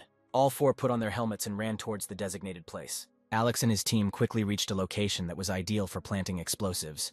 Alex signaled Aaron and Joshua to begin the operation. Seeing this, Valerie became worried, noting that the amount of explosives would not have any effect because the strength of this place was very high.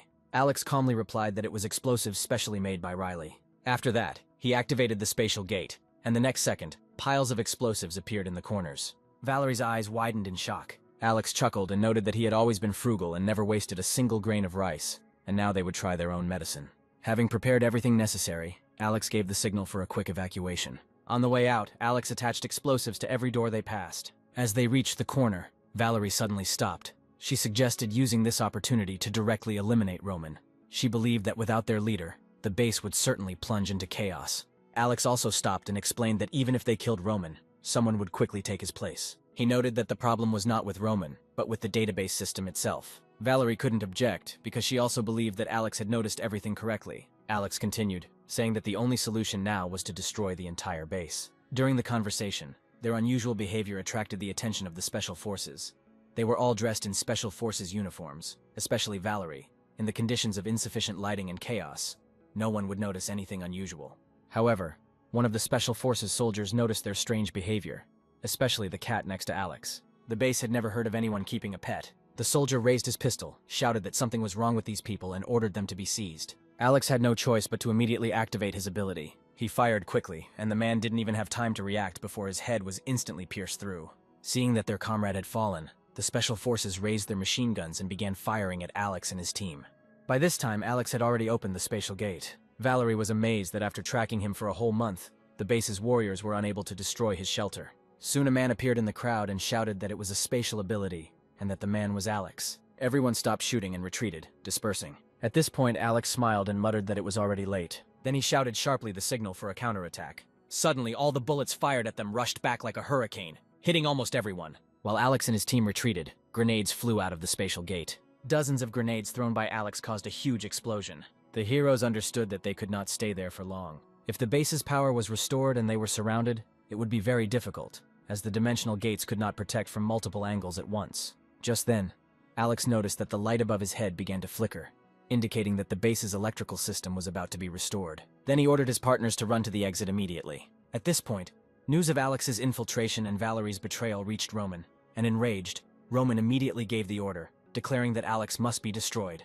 Donning a special suit, Roman cursed Alex, calling him an arrogant brat and declaring that the advantage would be his. Arthur, filled with rage, immediately took his team to take revenge on Alex. His eyes were burning with murderous intent. He was determined to settle the score with Alex once and for all. However, after the power was restored, chaos reigned and people discovered explosives scattered everywhere. Arthur then quickly called for bomb disposal experts and then went outside to chase Alex. Meanwhile, on the way out, Alex and his team encountered numerous troubles. No matter which direction they tried to escape, they came across heavily armed soldiers. The soldiers did everything they could to delay Alex and his team, buying time for Arthur. Faced with the onslaught of soldiers, Aaron stepped forward, activated his ability, and took control of the situation.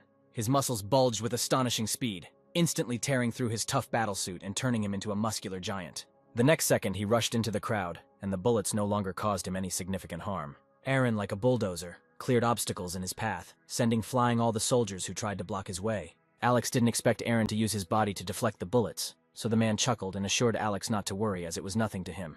He was well aware of his powerful self-healing ability, and if the injury was not fatal, he could quickly heal. Suddenly, several Special Forces soldiers appeared in front of them. Among them, Alex recognized Arthur and Jace. Upon seeing his enemy, Arthur instantly became enraged and declared that Alex would not escape. Aaron then stood in front of Alex and his team, taunting them and stating that if they wanted to get to Alex, they would have to get past him first. As the 5 modified humans confronted Aaron, Alex watched with concern.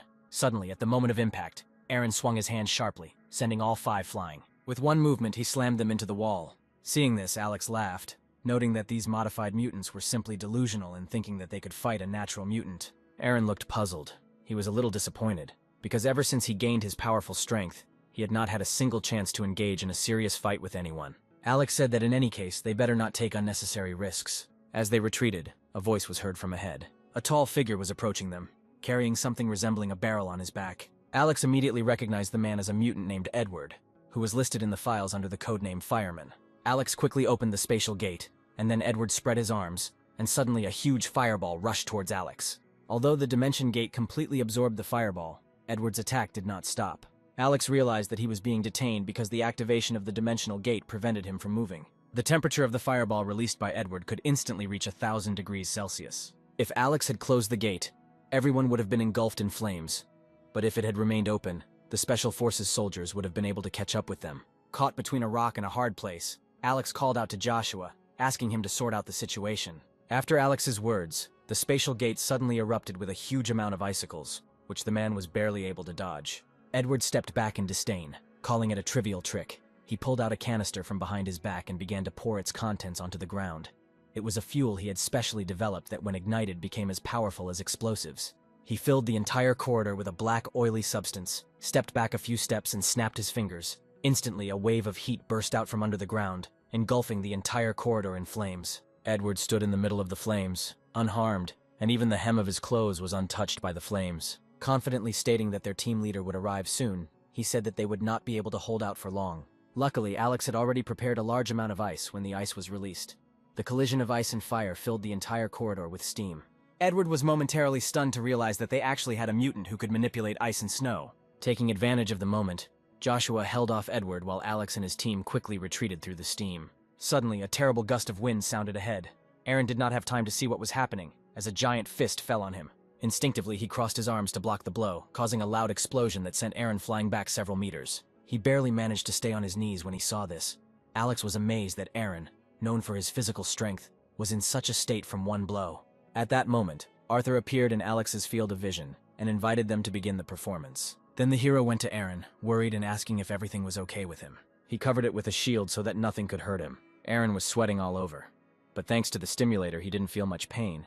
He said it wasn't that bad and shouldn't be fatal.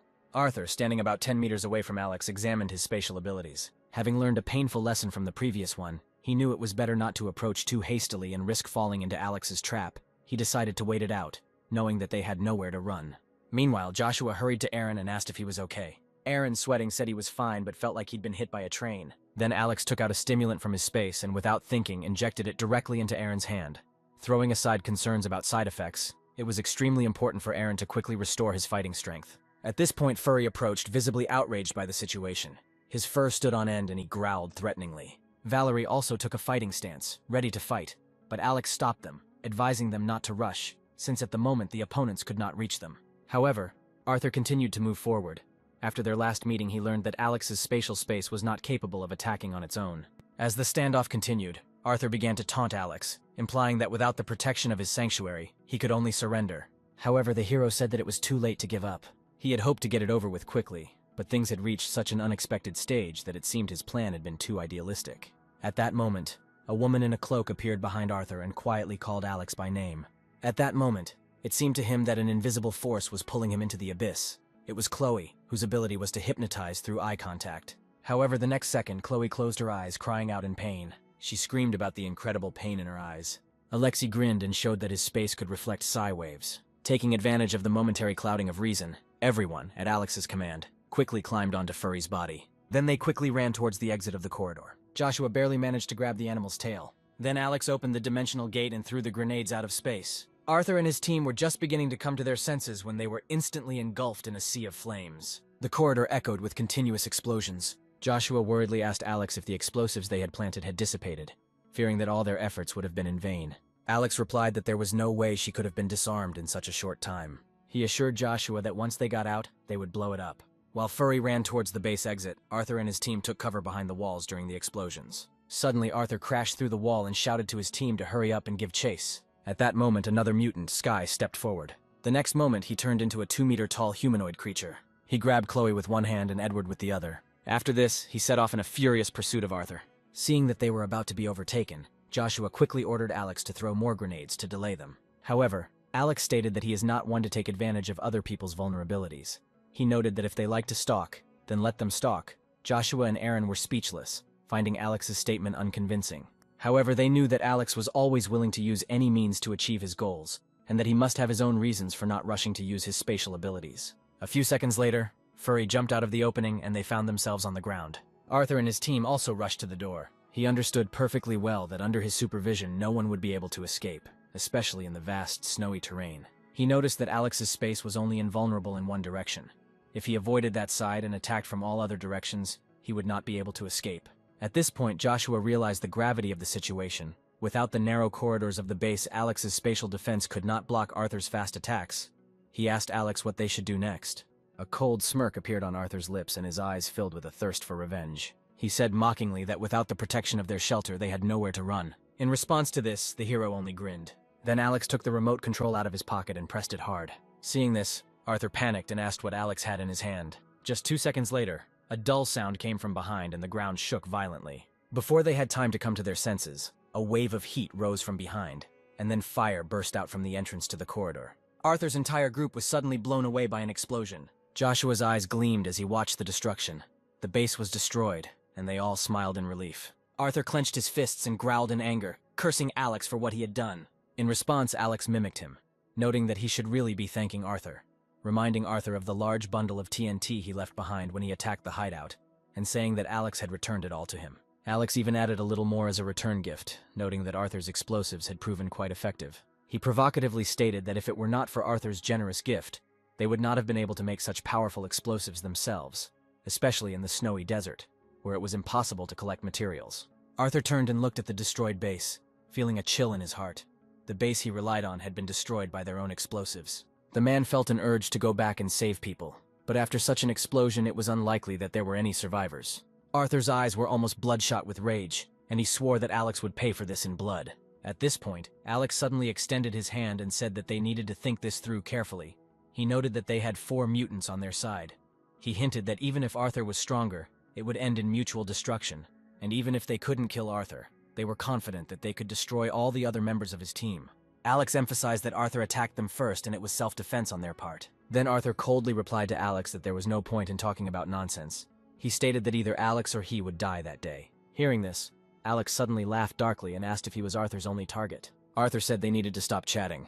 He didn't know what trick Alex was planning to pull next. Then Alex stepped forward and told Arthur that since he was his target, he shouldn't risk the lives of his team. Alex looked at Arthur defiantly, challenging him to a one-on-one fight. This proposal shocked everyone. Valerie quickly pulled Alex aside, pointing out how strong Arthur was. However, Alex ignored Valerie and continued to address Arthur, stating that a fight between them would be mutually destructive. He offered to fight them one-on-one, stating that if he won, Arthur would let them go, and that would be the end of their war. If Alex loses, Arthur can do whatever he wants with him, but he must spare his brothers. Joshua and Aaron looked at Alex skeptically, remembering what Alex had explained to them before they set out. Alex said that all the special forces at the base were well-trained soldiers with abilities, and their combat coordination was unmatched. Alex planned to challenge their leader to a duel. The thing is, Arthur, who had a high opinion of himself, most likely considered Alex a coward who relied only on spatial abilities. Since Arthur didn't fully understand Alex's abilities, he had to accept the challenge. Then the hero asked again if Arthur was ready to accept his challenge. At this point, Chloe warned Arthur that Alex was very cunning and could set a trap, advising him to be careful. Arthur, realizing that Alex might be up to something, still did not lose hope. Alex was right. His side was severely weakened, and Arthur knew that Alex's fighting prowess was formidable. The other special forces were likely no match for her. After some thought, Arthur accepted Alex's offer of a one-on-one duel. At the same time, Alex stipulated that no outsiders should enter the valley where the duel would take place. Meanwhile, Chloe did not lose hope and warned Arthur that it could be a trap. Arthur brushed her off. Soon they arrived in the valley. Chloe, who was watching the fight from above, declared that in the face of absolute power, all schemes and tricks are meaningless. On the other hand, Joshua and his companions were noticeably worried. Alex had said in the car that he wouldn't fight one-on-one unless it was absolutely necessary, which meant that even Alex wasn't confident in himself. Chloe, watching Joshua and the others try to keep their composure, smiled mockingly and shared a secret. She explained that some powerful mutants, like Arthur, have the ability to absorb other people's powers. While everyone else has a fixed level, Arthur can level up by killing other mutants and taking their powers. making his abilities potentially superior to theirs. This revelation left Aaron and the others alarmed. Chloe said that their boss would definitely win and take Alex's power for himself. Joshua gritted his teeth and muttered that it was impossible because their boss never entered into battles he wasn't confident in, and he wouldn't risk his life this time. Chloe, speechless from such logic, replied that Arthur would definitely return here with Alex's head. Meanwhile, in the valley, Alex looked at Arthur, who was ready to fight. He noted that his abilities were more of a supportive nature, and against combat types like Arthur, they were disadvantageous. He suggested that maybe they wouldn't have to fight. Arthur told Alex to stop talking nonsense and prepare to die. Then Alex, with a helpless expression on his face, said that he hated fighting, but he was forced to do it. His dream was to simply survive the apocalypse. Arthur, irritated by Alex's evasiveness, demanded that he stop beating around the bush and fight him. Then the hero once again asked to spare his friends if he lost. He also asked to release the cat they had brought with them, a proposal that enraged the man. Arthur attacked Alex furiously. Without thinking, Alex activated the speed to maximum. He opened a spatial gate to block Arthur's path. However, after several battles, Arthur already knew this tactic of using spatial gates well. He smiled, recognizing the old trick. As long as his speed exceeded Alex's ability to switch gates, Arthur believed he could win. But when he moved, he suddenly found a massive truck falling on top of him. Instinctively, he dodged to the side, wondering if Alex's ability included throwing objects. Alex smirked and indicated that this was just the beginning. He then pulled out a whole mountain of cars, trucks, sports cars, and even excavators from space. It contained everything that Alex collected in his free time. Originally intended for collecting, they were now perfect for attack. Arthur, pulling out his combat blade from behind his back, thought that if he couldn't dodge, he would have to face his enemies directly and destroy them. He then split a truck weighing tens of tons into two pieces with his blade. Seeing this, Alex became even more delighted. As if throwing out garbage, he continuously released various objects from the dimensional space. Although Arthur had excellent close combat abilities, he found this attack unpleasant. Dodging and speaking at the same time, he noted that Alex's little tricks would not harm him.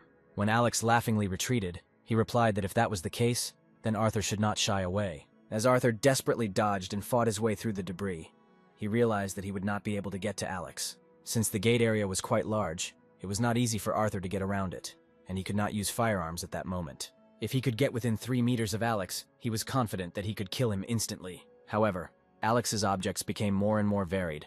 Arthur could cut ordinary objects. These light lace materials were a serious obstacle. He didn't believe that Alex had an endless supply of throwables. It seemed more offensive than dangerous to him. However, Arthur suddenly noticed that Alex had thrown out a large number of iron barrels and logs. Realizing the danger if the barrels contained flammable or explosive substances, Arthur suspected that they were filled with gasoline. Despite all his attempts to dodge, he was unable to avoid the splashes. Sensing impending danger, Arthur decided to move away. At that moment, Alex pulled a gun out of space and fired at the ground near Arthur's feet. Flames shot into the sky, engulfing Arthur in a sea of fire. Although Alex knew that such an intense fire would not be able to burn Arthur to death, the special military-grade combat suit he was wearing was unlikely to be vulnerable to normal flames. Meanwhile, Arthur was thinking that this fire was not causing him any harm. However, it could obscure his vision, rendering his high-tech glasses unusable. Arthur then jumped to his feet and shouted towards Alex that his sneaky tactics could not touch him. He acknowledged Alex's strong defensive abilities, but stated that they could not cause him any real harm. Having finally escaped the ring of fire, Arthur found himself under a pile of iron barrels flying at him. This time the barrels were filled not with gasoline, but with a milky white, unidentified liquid.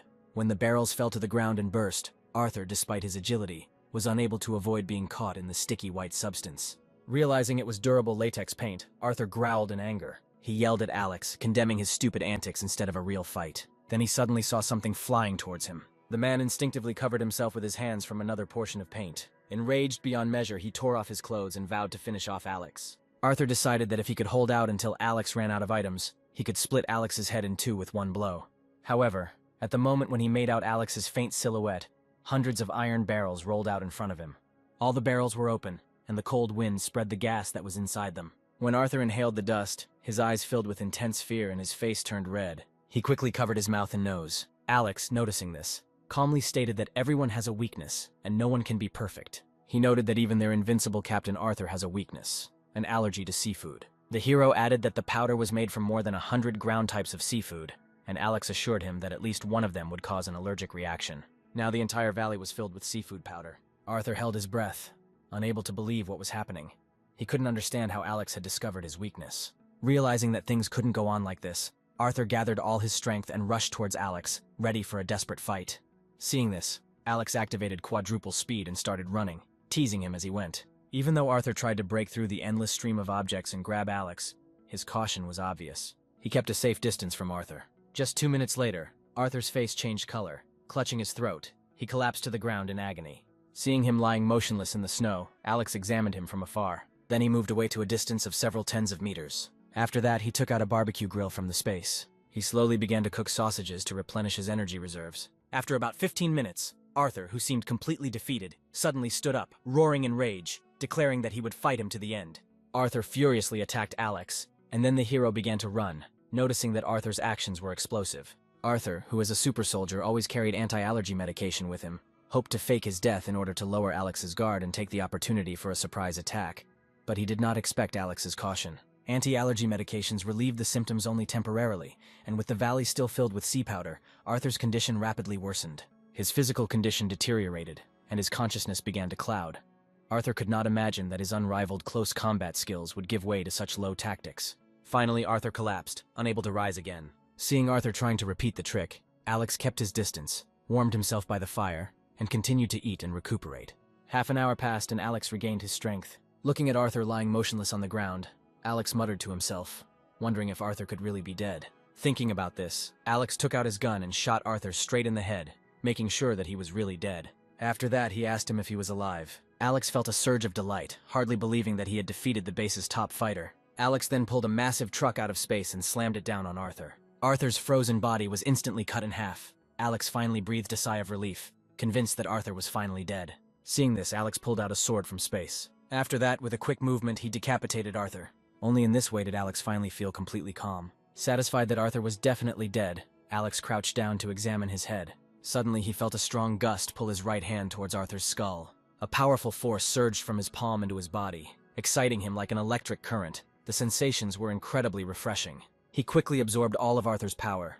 But Alex didn't know that Arthur had also absorbed the power of 3 mutants, meaning that all of these powers now belonged only to Alex. Suddenly, Alex's vision became blurry, as if something was about to burst out. He blinked hard, and the overwhelming power that filled him momentarily clouded his mind. He saw nothing and only felt a sharp but unclear feeling in his eyes. Looking at the large truck pressing down on Arthur, he instinctively released an unknown force from his. The space in front of him began to spin like a spiral. After this, there was a loud explosion. The truck spun and flew into pieces. Alex was delighted, wondering if this was a new ability. He touched his right eye and realized that it might be the legendary divine power that allowed him to bend. Alex realized that by absorbing Arthur's power, he had developed a new ability that compensated for the lack of his previous offensive capabilities. After using this ability, Alex felt like his energy was half depleted, indicating that the ability consumed a lot of energy. According to his calculations, at this rate, he could use it up to 3 times in a row. Despite this, the effect of a surprise attack from a medium range was astounding. With one blow, one could flip over a large truck, making this power even stronger than a sniper rifle. Alex looked towards the valley with an ominous smile, curiously waiting to see who would be the first to fall victim to this ability.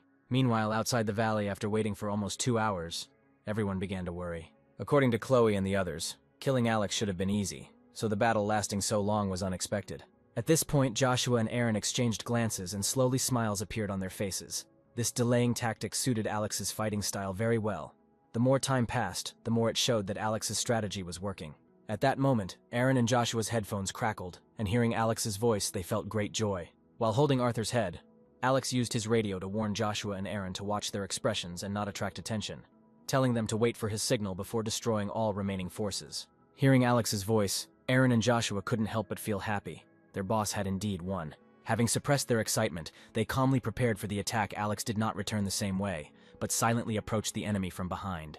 After surveying their formation and thinking, he decided to deal with Chloe first, given her powerful ability to control the crowd with mental hypnosis. Alex's right eye, which possessed divine power, slowly activated. At that moment, the space around Chloe's neck began to warp. She suddenly felt discomfort and was about to call for help, but an unknown force suddenly tore her neck apart, causing blood to gush out like a fountain. Everyone present was shocked, not understanding what had just happened. Then Alex rose from behind the snowdrift, held Arthur's head high and shouted that their captain was dead. At first, the warriors at the base could not believe that their captain had actually been defeated.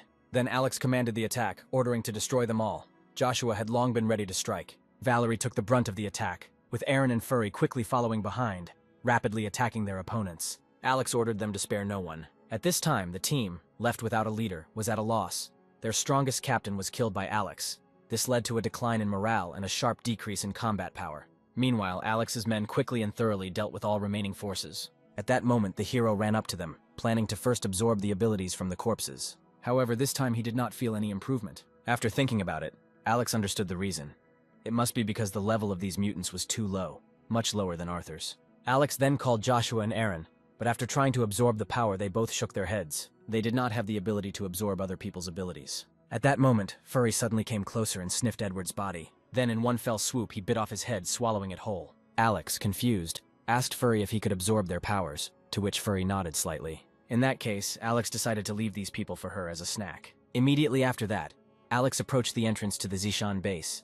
He opened a dimension and dumped a pile of objects such as trucks and machines out of it, effectively blocking the exit. Valerie was speechless, doubting the need for such caution. Then Alex calmly took out the detonator remote and said that they needed to complete the finishing touches. He then detonated the explosives that had been planted in advance, so that even if the tunnel had not collapsed, it would still have been reliably filled with all sorts of metal debris. Even if someone had survived, it would have been impossible for them to break through the heavy scrap metal and get out. Having said this, Alex took out a snowmobile and told everyone to go with him. He said he would take them to an interesting place. Soon the group set off through the mountains on a snowmobile. Alex opened his phone, which displayed a structural map of the base. They soon discovered 3 figures on the outskirts of the base in the mountains. Valerie was amazed and asked how Alex came up with this idea and how he did it. Alex smiled weakly and explained that while studying the structure of the base, he discovered a special passage connected to the first level.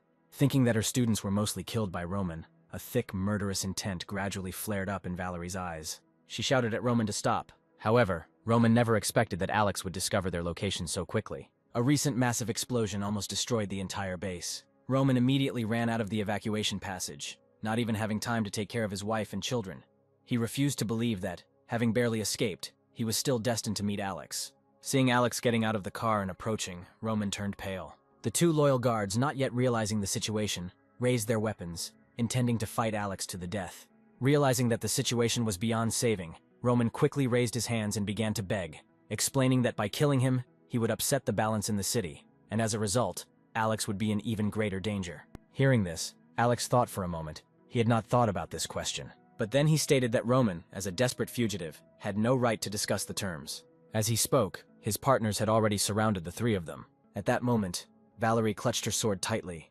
Dozens of her students had become Roman's test subjects, and she regretted that she couldn't dismember him on the spot. Roman quickly tried to explain that in the apocalypse, in chaotic times, it is necessary to take strict measures, otherwise everyone will end up in a dead end. Then Roman tried to offer cooperation, suggesting that with Alex's talent and strength, as well as his connections and brains, it would be easy to seize power in the city. Alex grinned and replied that he was not interested. After saying this, he activated his divine power, and Roman's neck instantly twisted.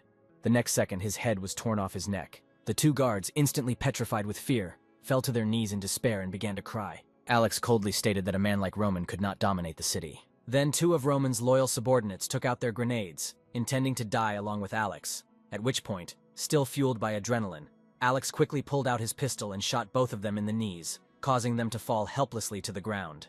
Despite this, they desperately threw grenades towards Alex. Then Alex opened the spatial gate, absorbing all the explosive energy of the grenades into another space. The soldiers were stunned, not understanding what had just happened. Then Alex slowly approached one soldier, released the absorbed energy, and he howled in horror. In just a few seconds, the soldier was burned to a skeleton. Alex then grabbed the other soldier's head with his right hand. After that, he activated his ability again. The next moment, the soldier's head exploded. Alex looked at his right hand with satisfaction, noting that his control over the power of space was becoming stronger. After this, Alex released a flame, burning the bodies of the 3 men until nothing was left of them.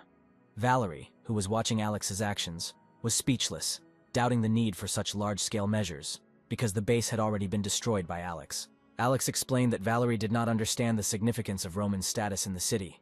His social connections were beyond their comprehension, and if anyone found out that Alex had killed him, they might come after Alex for revenge. Alex didn't want to get into any more trouble. Valerie rolled her eyes, claiming that in an apocalypse, what Alex was talking about was practically impossible. Then Alex declared that he would not leave the slightest trace of possible danger. He then asked Valerie if she had thought about this outcome before coming to the base. If she had, perhaps her students would not have died in such numbers. Valerie's heart sank as she realized that Alex was right. She did indeed bear inevitable responsibility for the tragic deaths of those students. At that moment, Alex prepared to return. At that moment, Valerie caught up with him and asked about her students. Alex didn't say anything, planning to take Valerie to her students first. The students, following Alex's instructions, hid in the village closest to the base. They quickly found the students, and after dropping Valerie off, Alex told her that, as per their agreement, Alex would give her a place to stay for the night, and some food. First, she should go to the city of Shu, where there were many vacant houses and where she could learn to fish to feed herself. Valerie couldn't resist asking if Alex was going to drive them there. However, Alex looked at her and quietly said that he had fulfilled his promise to her. Moreover, to express his gratitude, he had fed her and arranged a place to stay for the night. If she wanted more from him, she would have to bring with her enough goods for the exchange. Valerie, with an embarrassed face, objected that they had already become good friends, and such conversations seemed too serious to her. Alex smiled in response, noting that even friends should clearly settle scores in order to avoid offense. In conclusion, he said that they should leave things as they were and meet at Shu Village. Valerie nodded helplessly, and then stated that they would go there themselves. Watching Valerie walk away, Alex wasn't particularly worried about the fate of the students. He felt some sympathy, but as for Valerie, a highly skilled fighter, Alex admired her greatly. He planned to force her to join his team sooner or later.